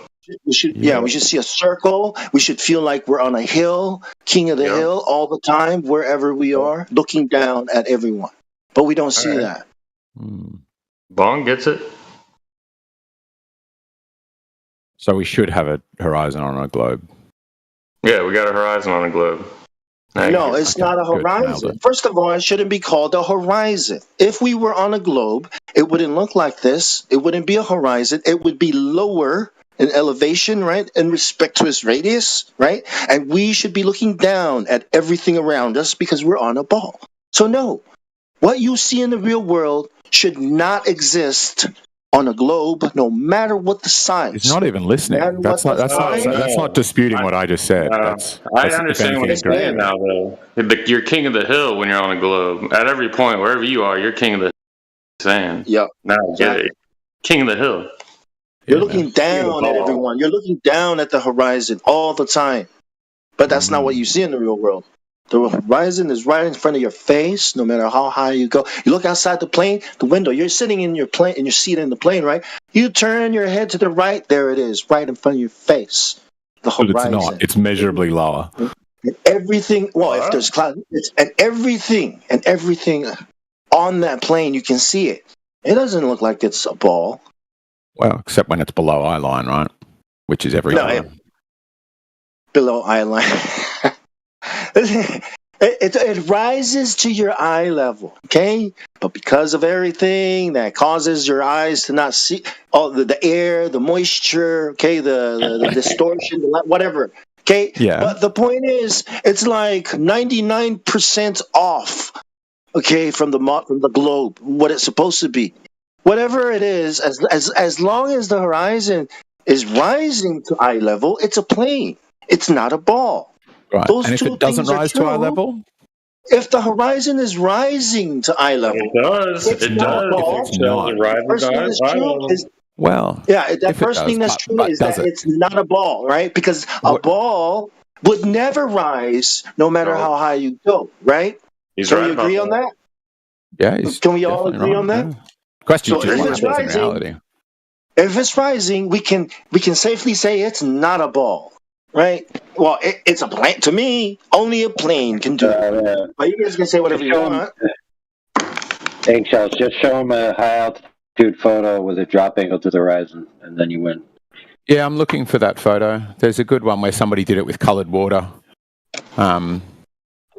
which is pretty good, where he goes like from sea level and the water level he's made lines up pretty much, and then he goes up a mountain and it gets worse, and he goes up a higher mountain and it gets even worse. Oh yeah, yeah. It's clearly dropping below eye level. If you're 10,000 feet, if you're 10,000 feet off the ground, and between you and the ground, the off angle of the midline of your vision would be 10,000 feet of air, right? So for the horizon to be exactly at the midline of your vision, where'd that 10,000 feet of air go? What? I'm not following that at all. Oh man, come on, dude. That was so easy. Yeah, nah, this isn't If gonna you're work, 10,000 man. feet above the ground, if you're 10,000 feet above the ground, that's 10,000 feet of air between you and the ground, right? Mm-hmm. So that's got to be rendered in your field of view somewhere, right? What do you mean rendered in your field of view? It doesn't, like... Oh my goodness. If you're 10,000 miles up and you're looking at the horizon, you could imagine a plane at the same altitude 10,000 miles across, and there would be daylight between that plane and the horizon, if that's what you mean. Yes. Sky, you know, air.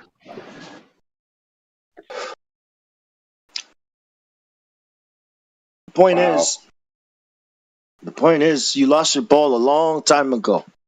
There's no use fighting for it. Well, we No, the only point is lost there's it no for a small group of expectation people that who the don't horizon- hold on. test. The point of all that is that there'd be no expectation that the horizon would be rendered at exactly the midline of your vision if you keep rising in altitude. That doesn't even make sense. But it's not just a function of how high above. Let's just put it this way. The ground is always below you, right? You're cutting out for me now. I mean... Yeah. Say it again? The ground is what? But the ground's always below you, right? Below you. Ideally, yeah. Right. So the higher you go, the more it's going to be below you, no matter what shape the Earth is, right? Right, but that's not the only factor. What's the other factor? I don't care about that at the moment. Well, I think you want to. The other factor is how far off are you seeing? How far linearly, horizontally is the edge of whatever you're seeing? And if it's very, very far for starters, if it's infinitely far away, then the horizon must arise to eye level, right?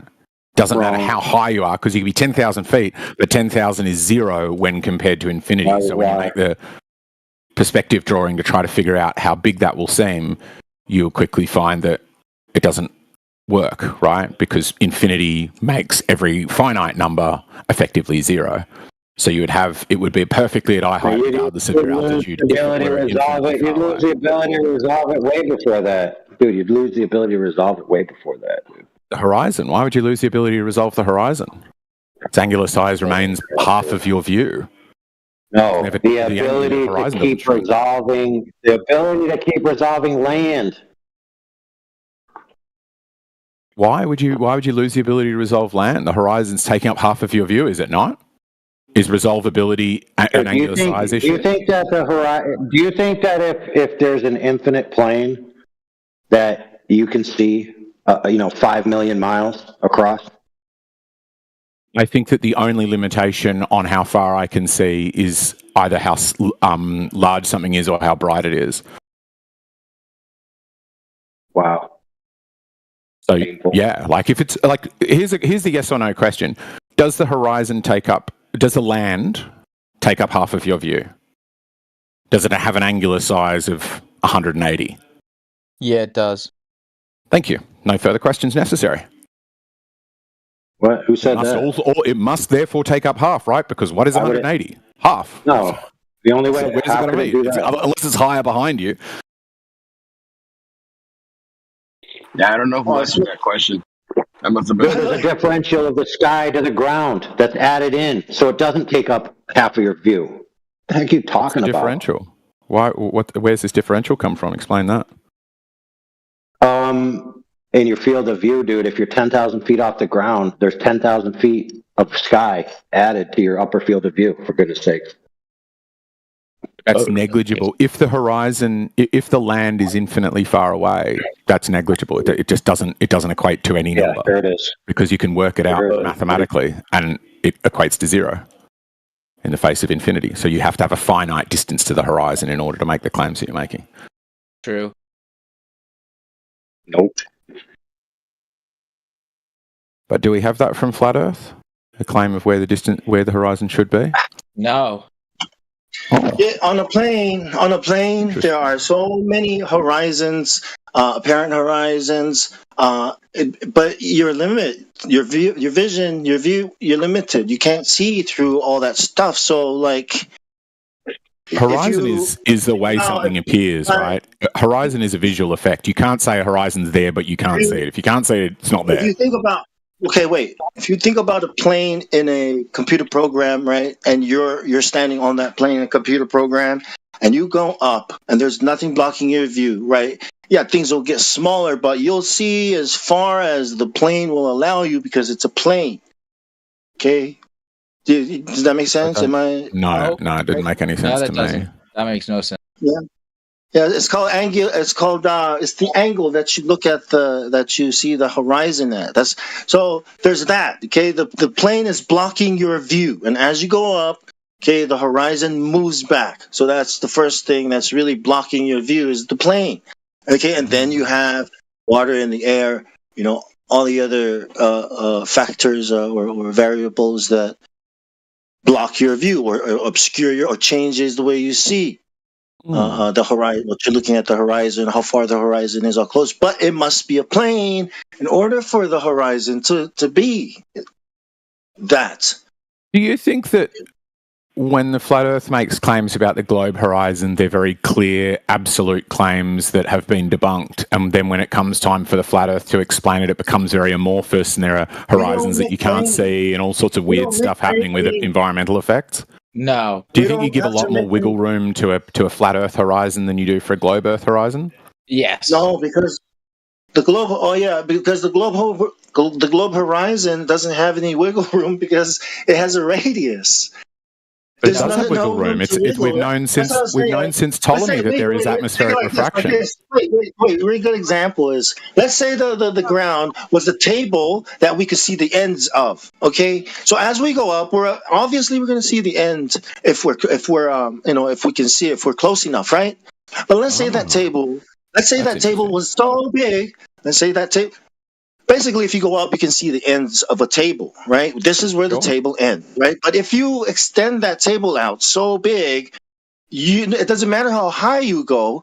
If it's a really big table, you're never going to see the end of it. There's your vision has a limit. You know, there's this. It's very convenient for Flat Earth. It's this magical horizon that doesn't follow the laws of perspective. The horizon. Okay, we look at the horizon, we draw a circle at the beach. Then we go up to 30,000 feet, and we look at the horizon again, draw that circle. That circle is way bigger now than when we were at the beach at the ground. So it's almost like a mathematical relationship could explain it. Exactly. Well, yeah, on the plane, of course, it's math. That's what we're saying. But a ball. Have you done the math, though, out of curiosity? Have you done this math? On a ball, the way we see the horizon on a ball, when we draw that same circle, when we go up, we don't see any more like land. Well, maybe just a little at the equator. I mean, at the equator, right? But we're not going to see any more land. We're just going to see the circle beneath our feet. That's it. It's limited. That's it. That's what we need to finite. test. The dimensions are finite, therefore, what we see is going to be finite, just a ball beneath us, right? But the plane extends out virtually infinitely. We can't see. Extends out how far? Say it again. I'm sorry. I hate you. I didn't mean to use that word. I'm sorry. I retract that word real hard. Okay, it wouldn't matter. I'm so sorry. It doesn't matter because when you raise an altitude, the available propagation angles increase below your field line of view or your midline. You meant to use it. Don't lie. Screwed up. Yeah, I screwed up. I shouldn't have used that word. I'm sorry. But you know what I mean. It's fine. I mean, infinite stuffs up a bunch of things for Flat Earth, right? Like the number of people who think that the gas pressure argument works and that we're on an infinite plane is a joke. There's no infinite. There's no such thing. When I said that, what I meant to say was indefinite. Yeah, sure you did. Freudian slip. Right. So as you raise in altitude, the available propagation angles that are to be taken up by an increased amount of sky increase. Obviously, they flip, right? And then your brain flips it again, upside down. But those angles increase, and there's more angles taken up by sky in your field of view below the midline of your vision. So it's not simply the case that it would always render at the midline of your vision, because the angles of propagation don't bear that out. All right? So that's just wrong. So now that I've said that, I'll mute all you guys again.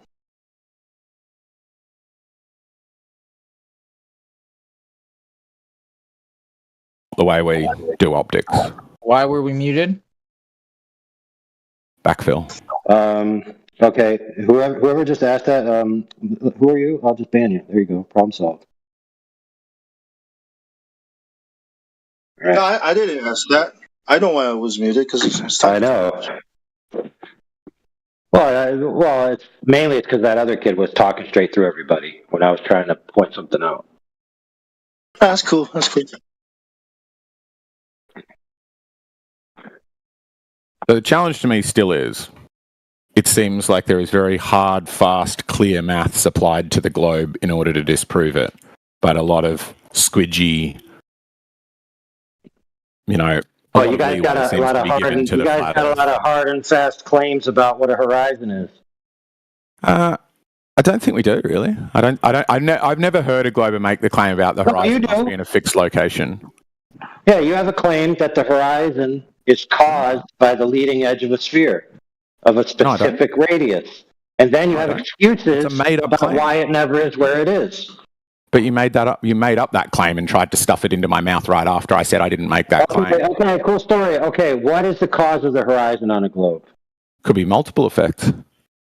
What's the cause? One of them could be that it's a hump of water, but it's not the only one. Oh, hold on. Okay, perfect. Hold on a second. So then if it's not a hump of water and it's other things which don't have to do with geometry, then you just proved you can have a horizon without a hump of water. Good job. You played. Sure, you can have a horizon without a hump of water. There's no debate there. I wasn't debating that. I was just saying it seems that when the flat Earth applies its rules to the horizon, the rules are very strict and rigid and aren't made by any big globers. So the flat earthers make up very rigid, specific claims and go, ha, they've been disproven. And then when you go, okay, can you explain the horizon? They go, well, let me start telling you a tale about the bending of light. Oh, so the horizon's optical, basically. Good job. So it's got to be optical. It's based on your perspective, right? It's going to dependent on if it's observer dependent, it must be optical. No duh. That doesn't mean, but like. Right. So where's okay? That's great. So where's perfect? So where's the leading edge of the sphere that is supposed to be the thing that causes this whole thing in your guys' model? What do you mean? Where? It doesn't even make sense as a question. Where is the leading edge? You're right. It doesn't. You're right. It doesn't make sense. That's the problem. So how could you test something if it doesn't make sense? You'd surely need to make sense of it and then test it. Right. So you make sense of it by quantifying it. Right. So you make sense of it by quantifying it according to the globe geometry and disproving that geometry. Exactly. Did you do that? Or did you take half of the claim of the globe, which is a hump of water at a certain distance from you, but ignore other claims of the globe, which is that terrestrial refraction will cause funny effects over water? So did you test half of the claims and found that if you specifically ignore the other half of the claim, you can actually get a bullseye sometimes on some days, provided it's warm enough and you're low enough to the water? Now you're getting somewhere. So what's the accurate model of refraction so we can test it and find out whether it's really curved in the manner of what you say? You're the one guys who pretend to do tests. I don't pretend to do tests. No, you just pretend to be able to critique them. I don't think anybody can critique a test, right? You think you can't critique a test? You haven't spent a bit of time in here critiquing tests? You can. Bingo. Neil deGrasse Tyson is a science communicator and an astrophysicist. He's also the director of Stellarium, whatever the hell, I don't fucking know. But he's a science communicator. And he says you don't see the curvature of the Earth. Fine. Right? Well, let's just, before we go on to that, let's just called Eric Dubé who said you wouldn't see a 24-hour. Hold on, bro. Hold on. Well, who gives a fuck? Let's just bask that eggshell just through the horizon of the butts. It's no longer globe proof. Good point. Yeah, you can have a horizon on a flat Earth. To me, I don't understand. Yeah, so the horizon doesn't prove a globe. Good point. Yeah, I never said it did. As I said, that's just a flat Earther thing. I think Glovers are quite comfortable. No, dude, you're wrong, dude. There's plenty of Glovers who say the horizon proves the globe Earth. Sure. You know that. Sure, there may be, but I mean, unless they're here, it's not a good argument, is it?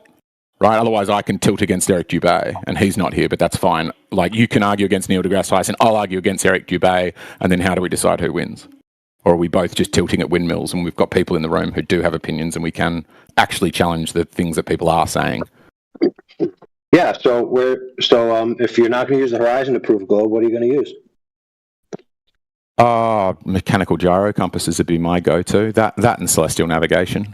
Oh, large spinning metal discs that attune themselves to the magnetic field of the Earth? Yeah, they don't, but they observably don't. They don't match magnetic. They do match geographic. Oh. So yeah, how does a spinning disc find true north on a stationary plane? How does anything find true north is a valid question, right? It's a difficult. Did you say spinning disc? Is that true that it finds true north, not magnetic? Yeah, 100%. That's why it's so useful, because magnetic, like, you need to set magnetic declination against something, and they're a really useful device for determining magnetic declination, because a lot of the other methods to find true north just involve getting your magnetic reading and then adding or subtracting declination. And that's, pointless if you're trying to find out what the declination is to tell other people that. And gyro compasses and celestial observations are pretty much the only way to do it, that I know of anyway. Can we get some data on that? About which bit? I've heard this claim made many times, but I just want to see some proof. What, the gyro compass finds true north? Yep. What? Sure. How did we get up to the sky, man? I thought like a minute ago we were talking about the ground. What the hell? What? The gyro compass doesn't have to do with the sky. No, some people try to claim that it does. I agree with you. I don't think it's got anything to do with the sky. It just detects the rotation of Earth. But I can give you a clip of FE Core where they got one of these. He's just saying, well, hold on. For Bong's benefit, he's saying that there's methodologies that you can use that don't rely on magnetism to find your bearings. That's what he's saying to Bong. I'm saying that, yeah. I'm saying if you use a gyro compass, you can find true north without finding magnetic north, without doing any magnetic correction for it. And it's something, even with fairly strong magnetic fields, you aren't able to confound this thing and get it to point the wrong direction, where every magnetic compass we know, if you pass a magnet near it, it'll point at that magnet.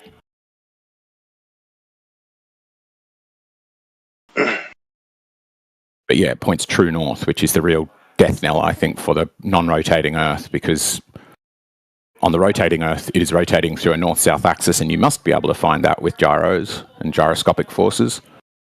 And on the flat Earth, you couldn't find that with gyroscopic forces. I always think about, like, is this correct? If you're using a compass, you need a map, right? Is that correct? No. Well, I'm pretty sure Samoans didn't have maps. Yeah. Or compasses, right? So the way they navigated was the sky was the map.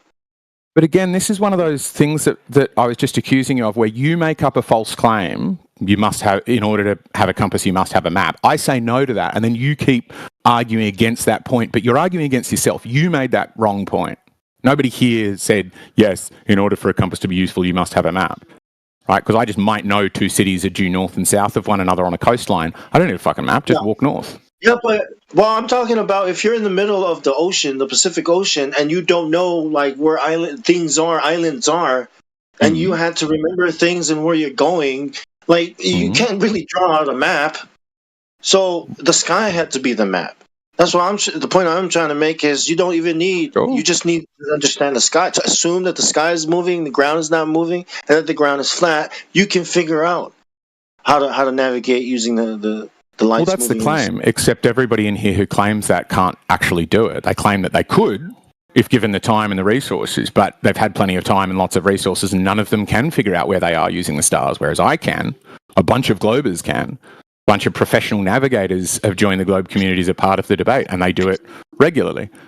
So only one side of this debate can figure out where they're standing on Earth based on looking at the stars.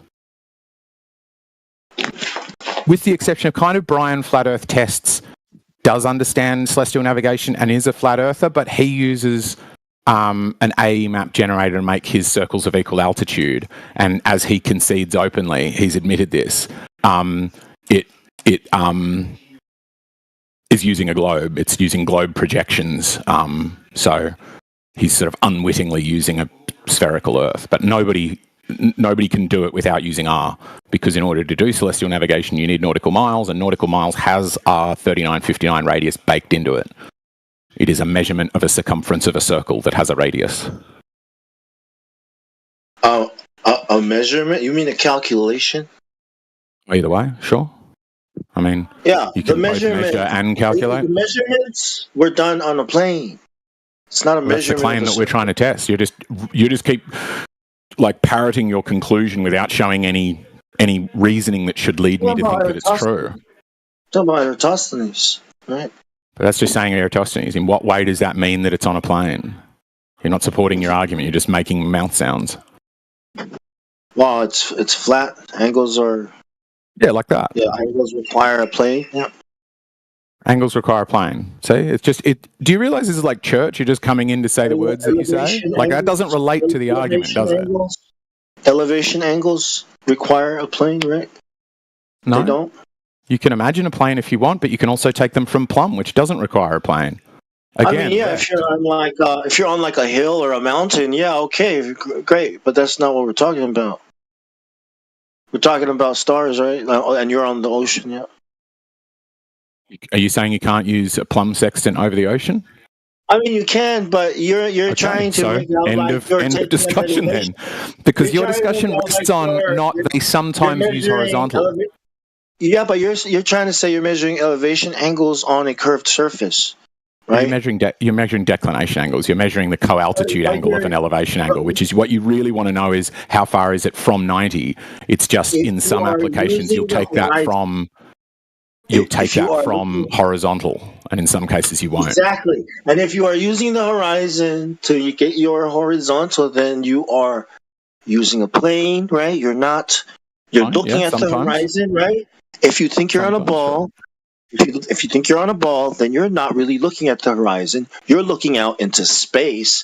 But even though it looks like you're pointing your sextant at the horizon to get your horizontal, you have to think it's actually pointing out into space, guys. And that's what, right? Even the imagine so that it distorts 15 degrees above the horizon. Like that's how much. That's what you're imagining, right? That what you're actually seeing in front of you is not really there, right? No, you're wrong about that. So wrong on a few things. One is you'll do a height of eye correction, which has the QE or the sort of curvature calculation baked into it. So the 8 inches per mile squared. Are you assuming it's locally flat? No, I'm giving you that answer. You just need to comprehend the So answer. when we're looking at the horizon, right? It's a tangent. It's a tangent line, right, off of that globe. Is that what's happening? Kind of, yeah. Tangent line to the point at which your eyes are meeting, like the horizon appears to meet. Yeah. Yeah, Radwin always posts that. Don't you see Radwin? Or was it her too? Do you think it's a bit weird that no flat earthers can do this method that you seem to think? Because what you would need to believe, if you think that CellNav supports a flat earth, is that hundreds of thousands of mariners today and millions throughout history have used the wrong method, the wrong maths, and a 3959 radius, yet managed to get to the right location without ever realizing how wrong they were. And on Discord, a group of people who've never touched a sextant, never taken a full set of sights, are pretty sure they've got it cracked and they know what's really happening, despite the fact that none of them can do it. Do you get why that seems a bit strange? It's like a bunch of people saying, "I'll tell you what makes cars run, but I've never built a car, and I can't make one run, but I know what all of the the engineers don't tell you." Yeah, you know what we do know is that you need. That sounds like origin of life scientists, bro. What we do know, yeah, I kind of agree there. That's a pseudoscience in my view. What we know is simpler than that. We're not, you don't need to know celestial navigation. You just need to know that in celestial navigation, they need to establish a horizontal for elevation angles to whatever. That's what I said.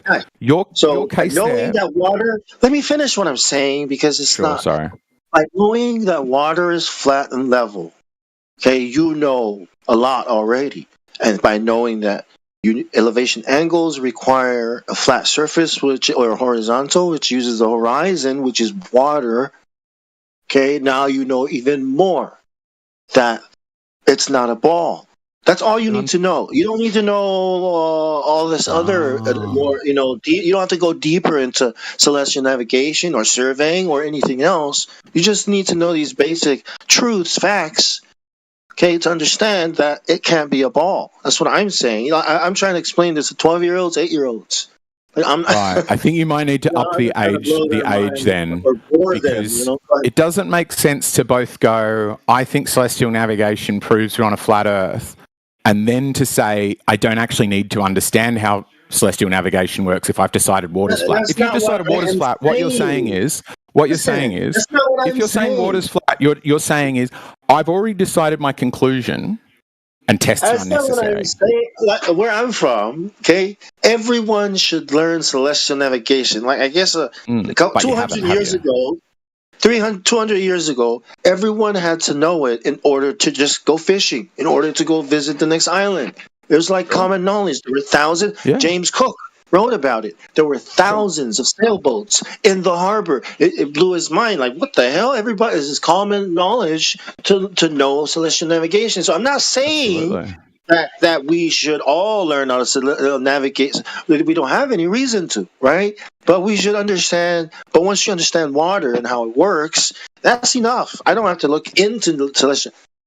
I encourage people to learn it, celestial navigation, but why would I encourage people to go learn something that has been turned into a ball and then turned back into a plane in order for people to look, but it really comes from a ball. How's it been turned into a ball and back into a plane? Celestial navigation today, when you go learn it, they teach that we're really on a ball, and that's how I know that they've done that. They've taken what's flat, wrapped it around the ball, and flattened it again, and then taught everybody celestial navigation. The same system, but then you'd be able to show how that. If that was true, you'd be able to show where that happens, where that math works, and none of you can. There's a video of this man who races sailboats around the world. Okay, I think it's Russian or Italian, I forget, but he hit this part of the world, this time zone, right? And the time didn't work out. Like something was missing. And what was missing was land. Land was missing. Okay? And he put it, it's on, I don't know the link, but if you look up Flat Earth, let's not discuss some race. Right? City that, there's some evidence there. We're not going to get to see. No, the video is there. The translation is there. I'm explaining to you. Okay? He was using the globe projection of celestial navigation to navigate, but he ran into a problem there. So that's what I mean. Okay, well, I encourage people to learn it, but I think it's enough to know that water is flat and level, and you need the horizon to establish elevation angles to the stars or whatever you're looking at. So explain that process then. Explain what you do understand about celestial navigation and obtaining an elevation angle to the stars. Because as I keep saying, your case rests on it doesn't work if you say one of the ways to attain the angle to a star is by assigning. Please let me finish. Bong. Please let me finish. It would be valid if what you're saying is there is only one way to obtain the elevation angle to a star, and it requires something that is perfectly horizontal, i.e. the surface of water. That would be fine. If you're saying that's the only way to do it, then you would have a good case for celestial navigation. But if somebody says, one of the many ways to take an angle to a star involves looking at the surface of water, but others involve plumb bobs and other methods. It doesn't make sense to go, it requires a horizontal baseline. It doesn't. Do you know what you do? Once you take a star site and you say that star is at, let's say, 60 degrees elevation, it is 60 degrees above horizontal. Do you know what the very next thing you do with that 60 number is? What? So you don't is the first answer to the question. You don't understand CellNav, but let me help you out here. You subtract it from 90. Why do you do that? Why do you subtract from 90? What effect would that have? Right angle? 90 is a right angle, but what is what is subtracting? If the elevation angle is 60 and I subtract that from 90, what am I left with? Yeah. 30. Bingo. Oh, wait, what? Yeah, Bingo. 30. Yep. I'm with 30. And so the way the ball model works is it says any direction that you walk can be treated as a circle. You won't turn left or right, but you'll turn up back where you started, thanks to nautical miles. And what 30 means is if I walk 30 degrees in that direction, or 30 times 60 nautical miles in that direction, so 1,800 nautical miles, I'll be standing under that star. So that's the number you really want. What you want is a pure vertical. The reason we do it horizontally with marine sextants is plumb bob sextants are hard to use on a rolling boat. That's the only reason we use horizontal. Horizontal is a less effective one because you have to apply two separate calculations or corrections to it, both of which will, have some noise in them. And so it is much easier to take it from dead vertical. And your case falls apart because you can take it from vertical. So you don't need a horizontal, do you? I was thinking you could use a drone now. I'm pretty sure people use drone. Someone has done it. Use the drone, to a drone. Yeah, well, just to like I don't know, get the. You can just lift it up a little bit, and you don't have to worry about the rocking and you can just get a more accurate measurement using drones. But yeah, the idea is there, right? You're trying to figure out where you are. You're trying to figure out where you are on the ground using the lights that are moving in the sky, right? You take this measurement, that measurement. The more measurements you take, the more accurate your ground position is, right? Right? So yeah, that bit's right. That bit's right. Yeah, so what do you do then? Now we've got this 30 degrees. How far am I from the GP of that star?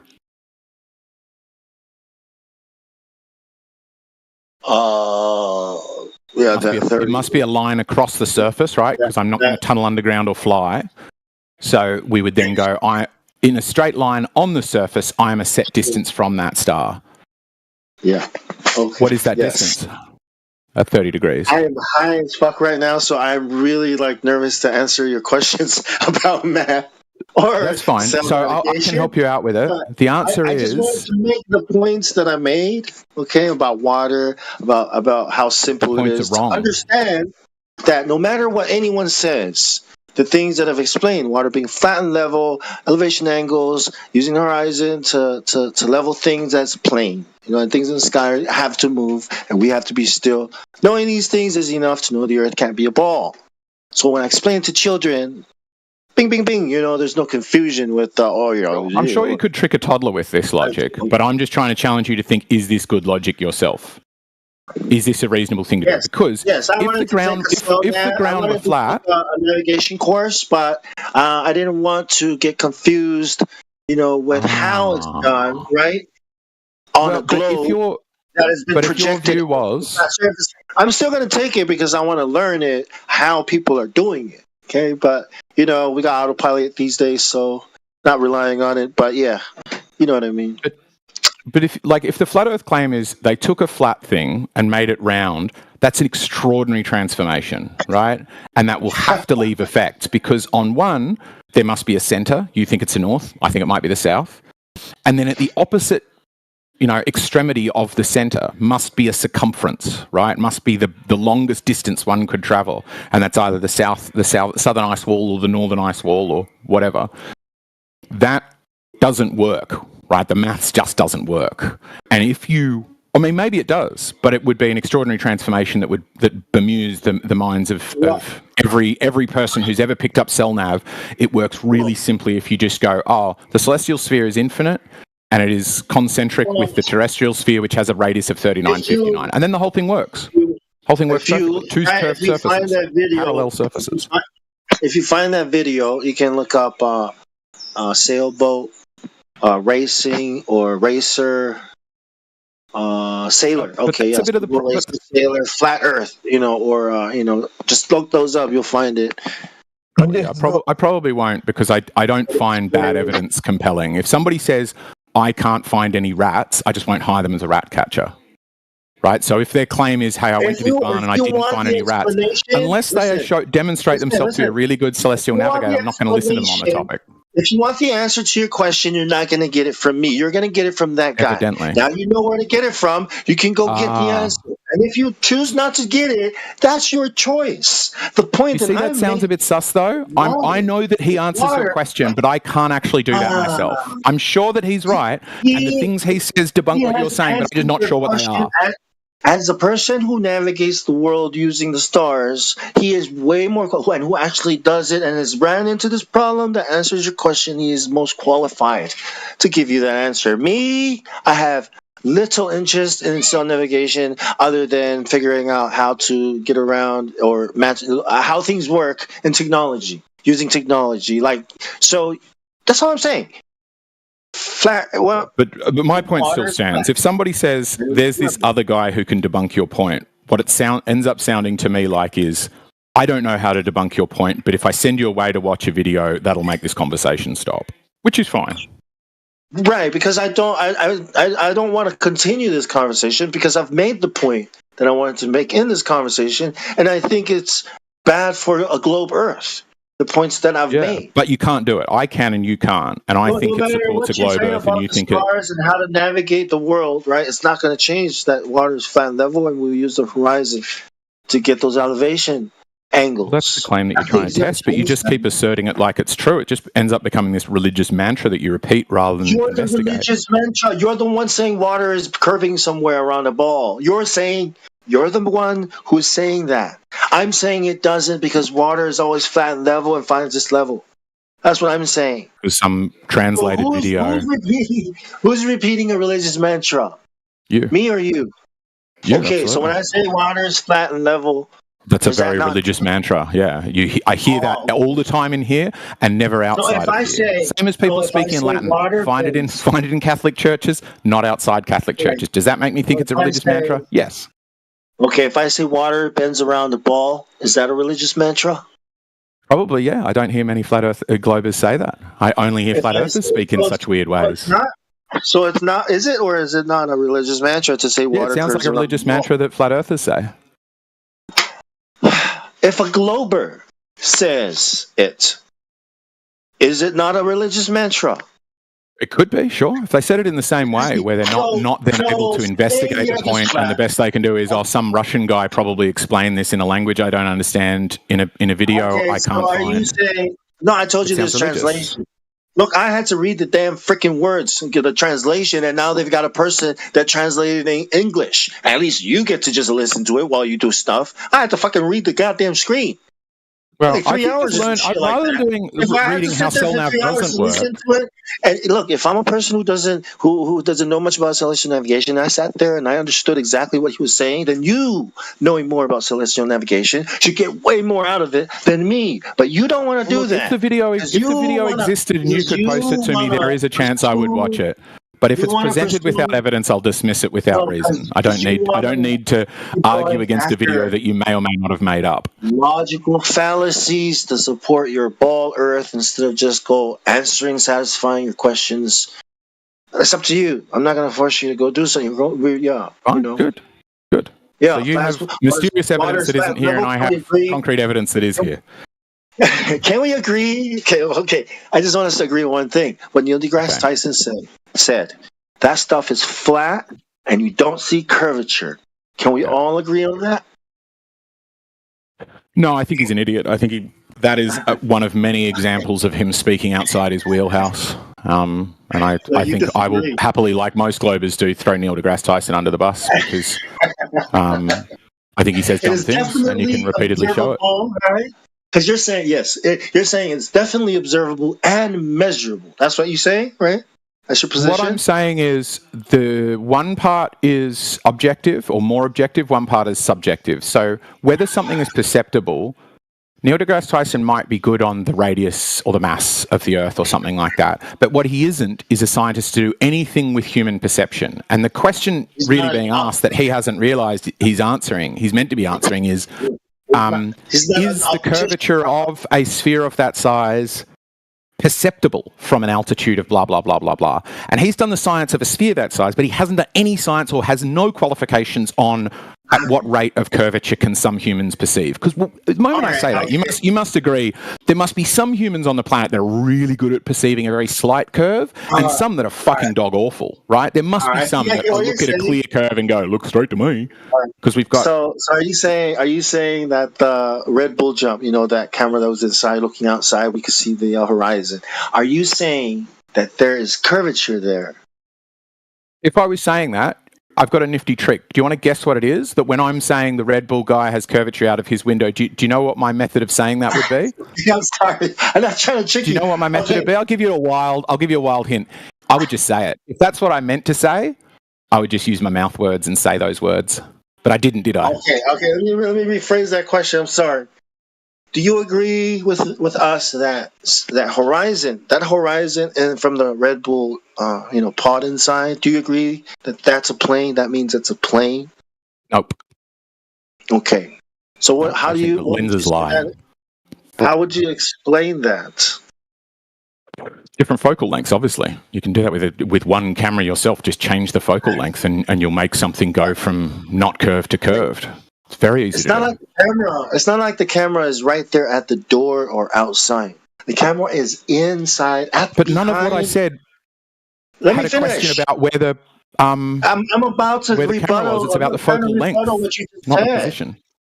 The camera being behind means the camera has to look straight in order to look out to see the horizon, which means at 128,000 feet, right? That thing is 90 degrees, like freaking parallel to the floor, the ground beneath it, and it's looking out and seeing a horizon.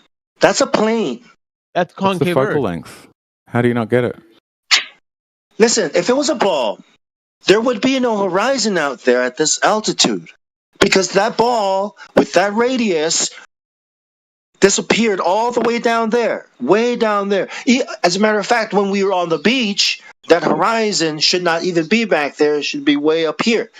Okay, and as soon as we go up, that ball drops. That edge drops. I'm not going to call it a horizon. It just drops, and you don't see it. Because when you're perpendicular to, flush plumb to that ball, and you're pointing that camera straight out 90 degrees, there's no ball. There's no ball. It's down here, down under our feet. Do you agree? I didn't understand that at all. Okay. So you're over here trying to teach me celestial navigation, right? But you don't understand the simple concept of standing on a ball, going up while looking straight, and there's no ball. Oh, ball's beneath me now. I don't see it. You don't understand that. I don't understand the words you're saying. The way you're putting words, I do understand into order. Manages to let me simplify it in such a way that I no longer understand. We're standing on a really big ball. Let's say the ball the size of the Opera House, Sydney Opera House. Okay, we're standing on it. There's curvature. Immediately, we're looking down at the edge of that ball. We're not looking straight. We're looking down. We're not looking straight at eye level. We're looking down at the horizon of that ball. Okay, now we can increase this ball to the size of the Earth. Now it's coming up a little bit. The angle is coming up a little bit, but it's not at eye level. Okay, now we're looking at the edge of this ball, 3,959 miles, right? And the edge of this ball is like 3 miles in front of us. That's what the black swan is. As soon as you increase your elevation, that ball drops down. That edge drops down. There is no more edge of the ball. There is no horizon as we go up because we're still looking straight. Are you following? No, still not really.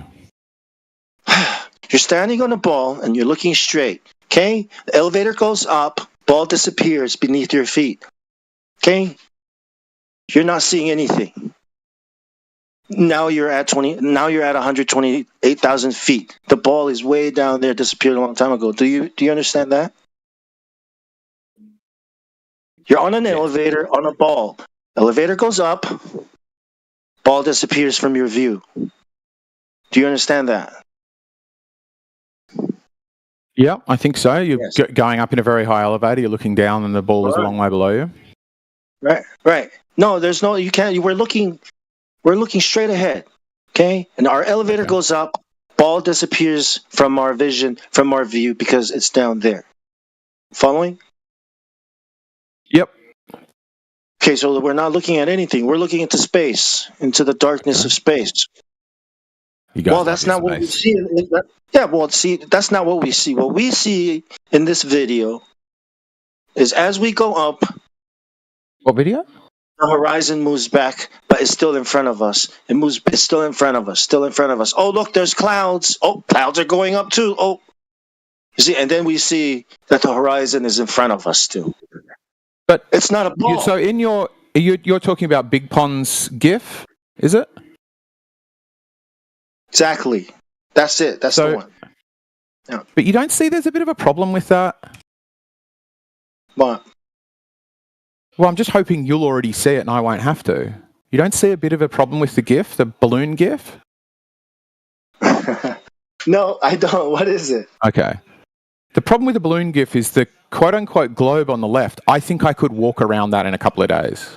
I think I could probably, with a full afternoon and a bit of energy, I could circumnavigate that globe. It is not a globe of 3959. The real test is to get something which we've done in Blender. If you ever get Armada on, Discord user, he gets Blender and you just go, make it bigger, put this above, give us a light source over there.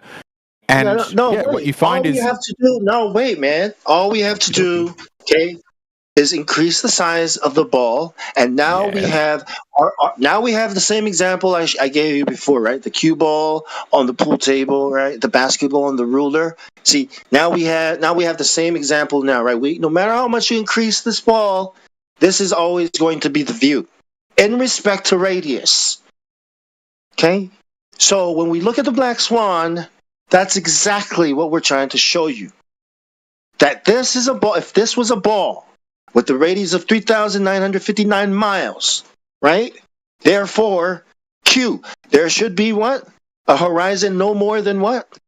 1.225 times the observer's height? That's what the Black Swan is about. That's what CellNav says as well. CellNav uses that same maths. Right, isn't that interesting? Increase. Just go to that formula, right? And increase.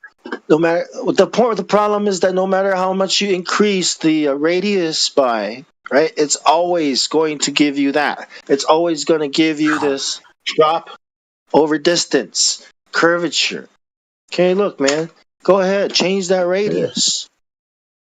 Did you know that, Eggshells? What's that?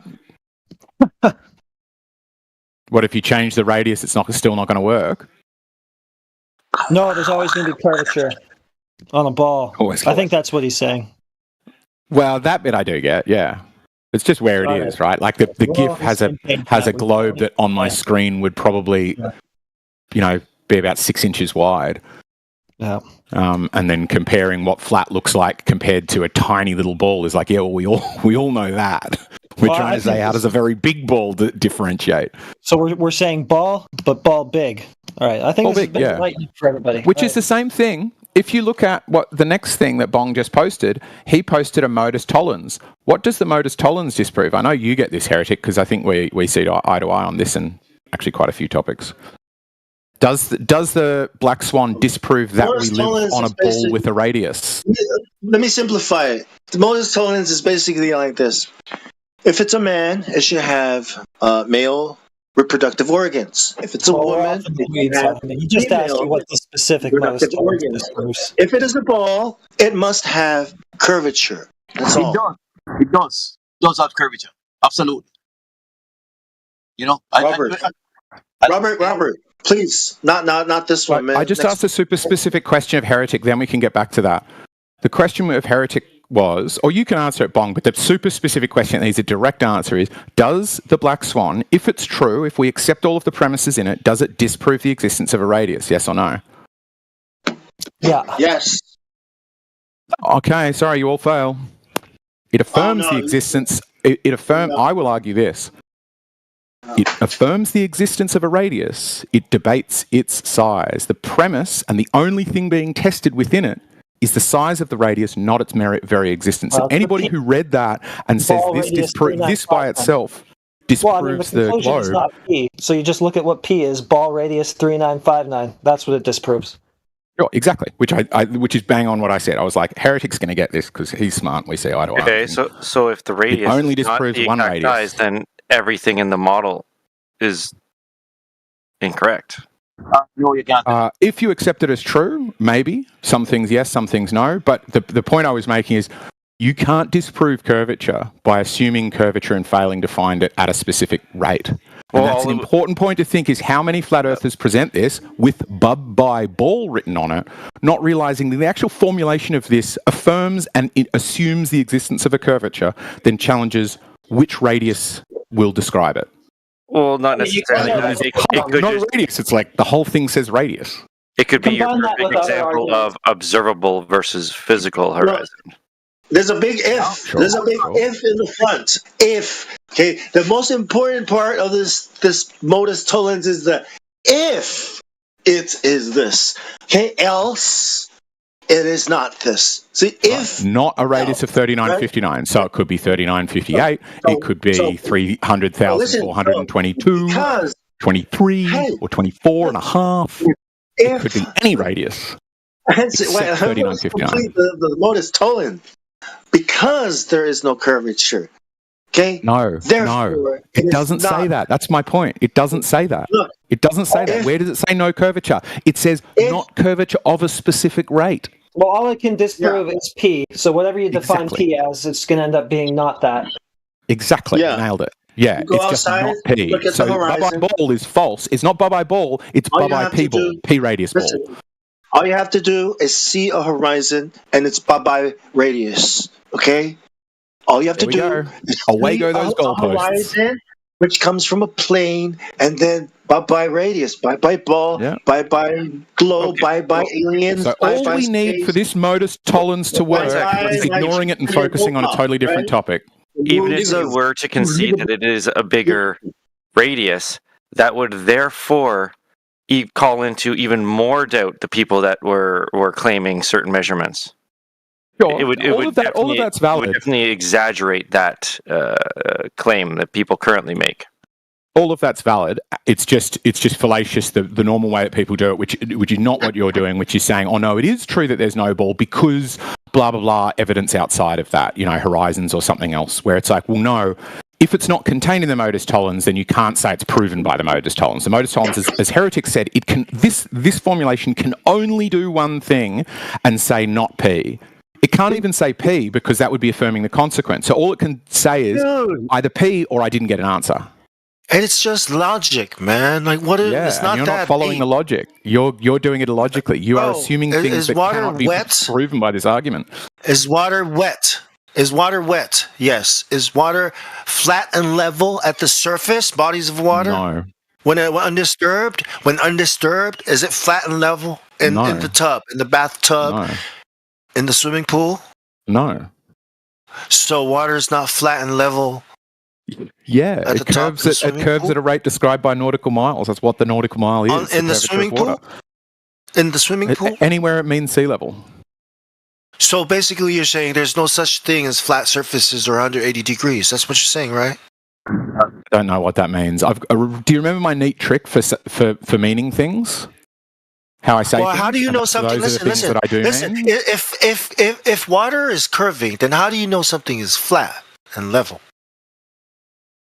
If water is curving, how do you know something is flat and level? I mean, Yeah. I would measure. How do you establish a horizontal? How do you establish a horizontal that is level and flat if water is curving? I mean, if that's a problem you've got, I feel for you, son. asking but you I the got 99 question. problems, and that ain't one. I'm asking you the question. If you've solved the problem, I would appreciate the answer. We'll never answer. Just go horizontal from plumb. Done. Horizontal from plumb. Yeah. What is Let's define horizontal and what is plumb? What is horizontal? Sorry, perpendicular. Sorry, perpendicular from plumb. So you can obtain Yeah, plumb. but how are and you then gonna do it? How are you gonna do that on a ball? How are you gonna do that on a body of water, right? That's curving or Yeah. like a ball. What's the curvature How do of you do water? that? Okay, what would a plumb do if water were curving? How do you establish a horizontal out in the middle of the ocean? With a plumb bob. And what a plumb bob? A horizontal with a plumb bob. Yeah. Well, what is horizontal? Is horizontal definitionally? Okay, right. 90 degrees. All right. And then when we look down, so we establish a horizontal. Okay, we drop our plumb bob. Okay, we take our sextant and we look at what the plumb bob is showing us horizontal is, and we see no horizon because it's beneath us. We're on a ball. What are you doing? What are you looking at? I'm making sense. You're looking. No, you're saying you're on a ball, right? And if you establish a horizontal on a ball, you have a tangent, right? A tangent line, right? So you drop your plumb, and now you got a tangent line that doesn't look at the horizon. Is that what you're saying? Or are you looking at the horizon thinking that's insane? That's somebody insane is saying you're those insane. words. Someone insane is giving us an insane scenario. Well, you're making up the scenario and then complaining about how insane You're it is. saying we're on a ball. Things. You're saying water is curving at the surface. I'm sorry. I'm a little bit upset that somebody who knows so much about celestial navigation thinks water is curving at the surface. So now you're taking away what I am going to have to teach children, right? I tell children, water is flat and level. You're telling me that that's wrong. That's evil for me to teach this shit to children, right? When did I say it was evil? Yeah? I think you're just wrong. Well, it's fucking against the nature of reality. I'm telling them a goddamn lie. Well, right? it's up to you if you're lying. I mean, I think that there are some flat earthers who inside know this is wrong, but if you don't inside know it's wrong, who said it's evil? You do not agree. The wrong you thing. Do not agree. You don't wrong. Agree with science. You don't agree with the narrative. You don't agree that water is flat and level. What science are you talking about? Water is flat and level. That's not science. That's just a mantra that you religiously say in here. Nobody has but people in here say that. Do you have an experiment to show that water is not flat? Experiment to disprove your mantra. Your science is my experiment. To show that water is curving around balls. Do you have something to show that water is curving and not flat and level? The nautical mile. Same thing we saw. No, an experiment. The ranting. Is it going to show us a ball and water curving? Absolutely. Yeah. How? Show us then. Show us a picture. Show us something. Show us some evidence of this insane claim that you're making. Okay. Now we're arguing about things like water being level and flat. Like, who is arguing about this shit? Like, flat Earth. You are. No, you are. No, but nobody serious is, right? There's no pilots in here questioning it. Who thinks that? You're the only one who thinks you can see curvature or measure it. So there's my system. I put it up there. Latitude, longitude, and that breaks down to nautical miles. So 10 degrees of latitude. I think you're afraid to admit that you believe in the globe. Sure, and you're doing your best to try to you're trying to drown yourself in a bunch of so-called science or whatever it is that you're trying to do here. You just don't want to look at it. I can address the points being made, and you go off on strange streams of consciousness. You just said water is not flat and level. But see, that's what I mean. That sounds like a religious mantra. Have you heard how many times you've said those words? I keep bringing it back to curvature. I keep bringing it back to the black swan, right? And then you say things like, water is not flat and level. You say things like that, right? Yeah, it's not. A black swan is false. Hey, Robert, do you think water is flat and level? Yes or no? The water molecules are not flat. They curve. I mean, Robert, you know the pool. We have a swimming pool. We have a swimming pool outside, right? Do you think the water in the swimming pool outside is flat and level when it is undisturbed? It's curving, brother. It has the meniscus at the top. Okay, that makes two of you guys. Now, only the two of you guys. Do you think your inability to detect something... Can I ask a question? Let's say you can't detect something, but we don't know what that is yet. Right? It could be rats, it could be magnetism, it could be curvature, and you can't detect it, and you have never detected it, right? You have never detected a rat, you've never detected a magnetic field, you've never detected curvature. If you came to my town and you said, I'm the rat catcher, I'm here to catch rats, but I knew you'd never caught a rat, do you think I would trust you as a rat catcher? Do you think your inability to find curvature isn't evidence that there isn't curvature any more than somebody's inability to catch rats isn't indicative that there aren't rats? It may be. It would be impossible to catch rats if there were no rats. It is. An inability to catch rats doesn't mean the rats aren't there. Are you saying that I'm saying things about rats. Capable? No, wait. Okay, let's say there's a basketball. As an analogy for. Let's say there's a basketball on the couch. Okay, are you saying that I am not able to identify that this is curvature and it's a ball I should play with it? Are you saying? I don't think you've ever detected curvature meaningfully. Like, tell me what tests you've done. I don't need to test. I don't need to do a test. I don't need to do tests. Interesting. Yeah, I don't need to do a test to know that a ball is a ball, right? And a table is a table. I look with my eyes, right? And I see curvature. Now, huh? And I see the curvature, and I'm like, that's a ball. I look at the table, and I don't see the curvature. I see flat, and I'm like, that's a table, right? So if you see a room with no rats in it, I'm not an arrogant person, but personally, I don't have to do a test to identify a table from a ball. I'm sorry that you have to do it. Thank you. Thank you for proving my point. You don't do tests. Right? You wouldn't know how to test. Maybe because you don't have the kind of processing power that I have. Have you ever considered that? Maybe. If you did tests, sure, but you never do. Not maybe. You've never considered it. I haven't. So you're not going to measure. So you're not going to measure the basketball, right? When you see it, right? I am going to pick it up and bounce it and chuck it and throw it